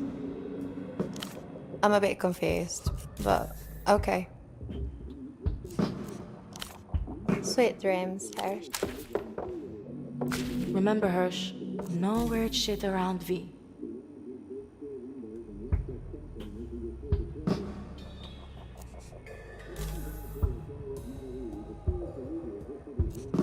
Later, Hirsch.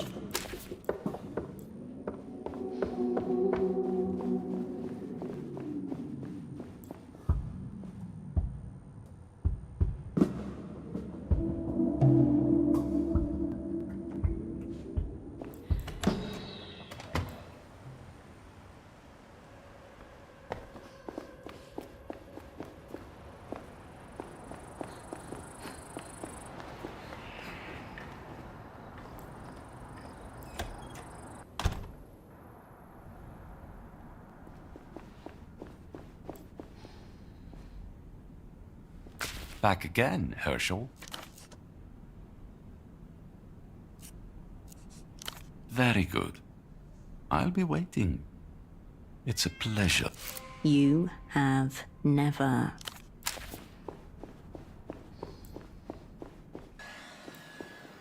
Oh, you're back.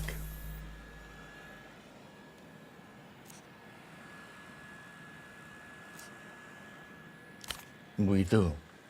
Which? There are no tricks to it. You know how superblock communists build their economics on 3 pillars. Precisely. As we in the developed world don't have the luck. Look it up. It'll change you. You know how superblock communists build their economics on 3 pillars. More comment. As we in the developed world don't have the luxury of life. It is. And it will change your life. No. You know how superblock communists build their economics on 3 pillars. Huh. That's quite a concept. I believe canonically the 3 pillars are as we in the developed world don't have the luck. Look it up. It'll change. Well, it's not very politic to say, but most people. Factually untrue, as evidenced by his ilk's corpses not dangling from the sea. Ah, to tell you the truth, my own impulse control, or lack thereof. Well, my business endeavors have succeeded because the market ebbs and flows, as you know. That, no, to challenge my high education.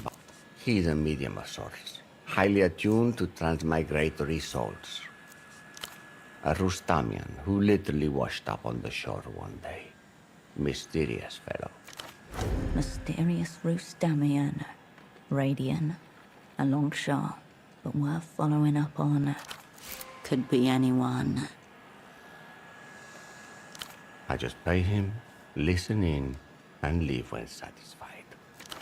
Now, was there anything else? He looks at his watch, his forehead accordions. Yes, that's me.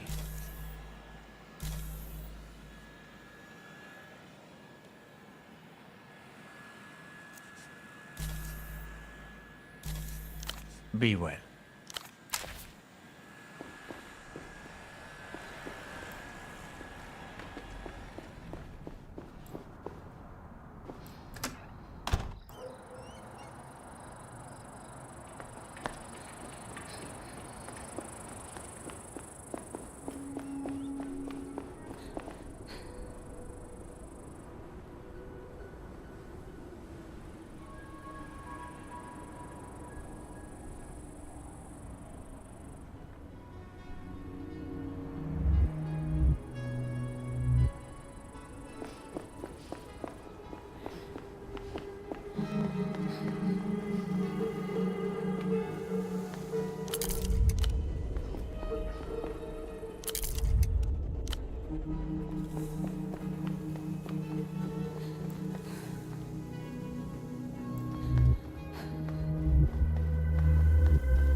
Fuck off.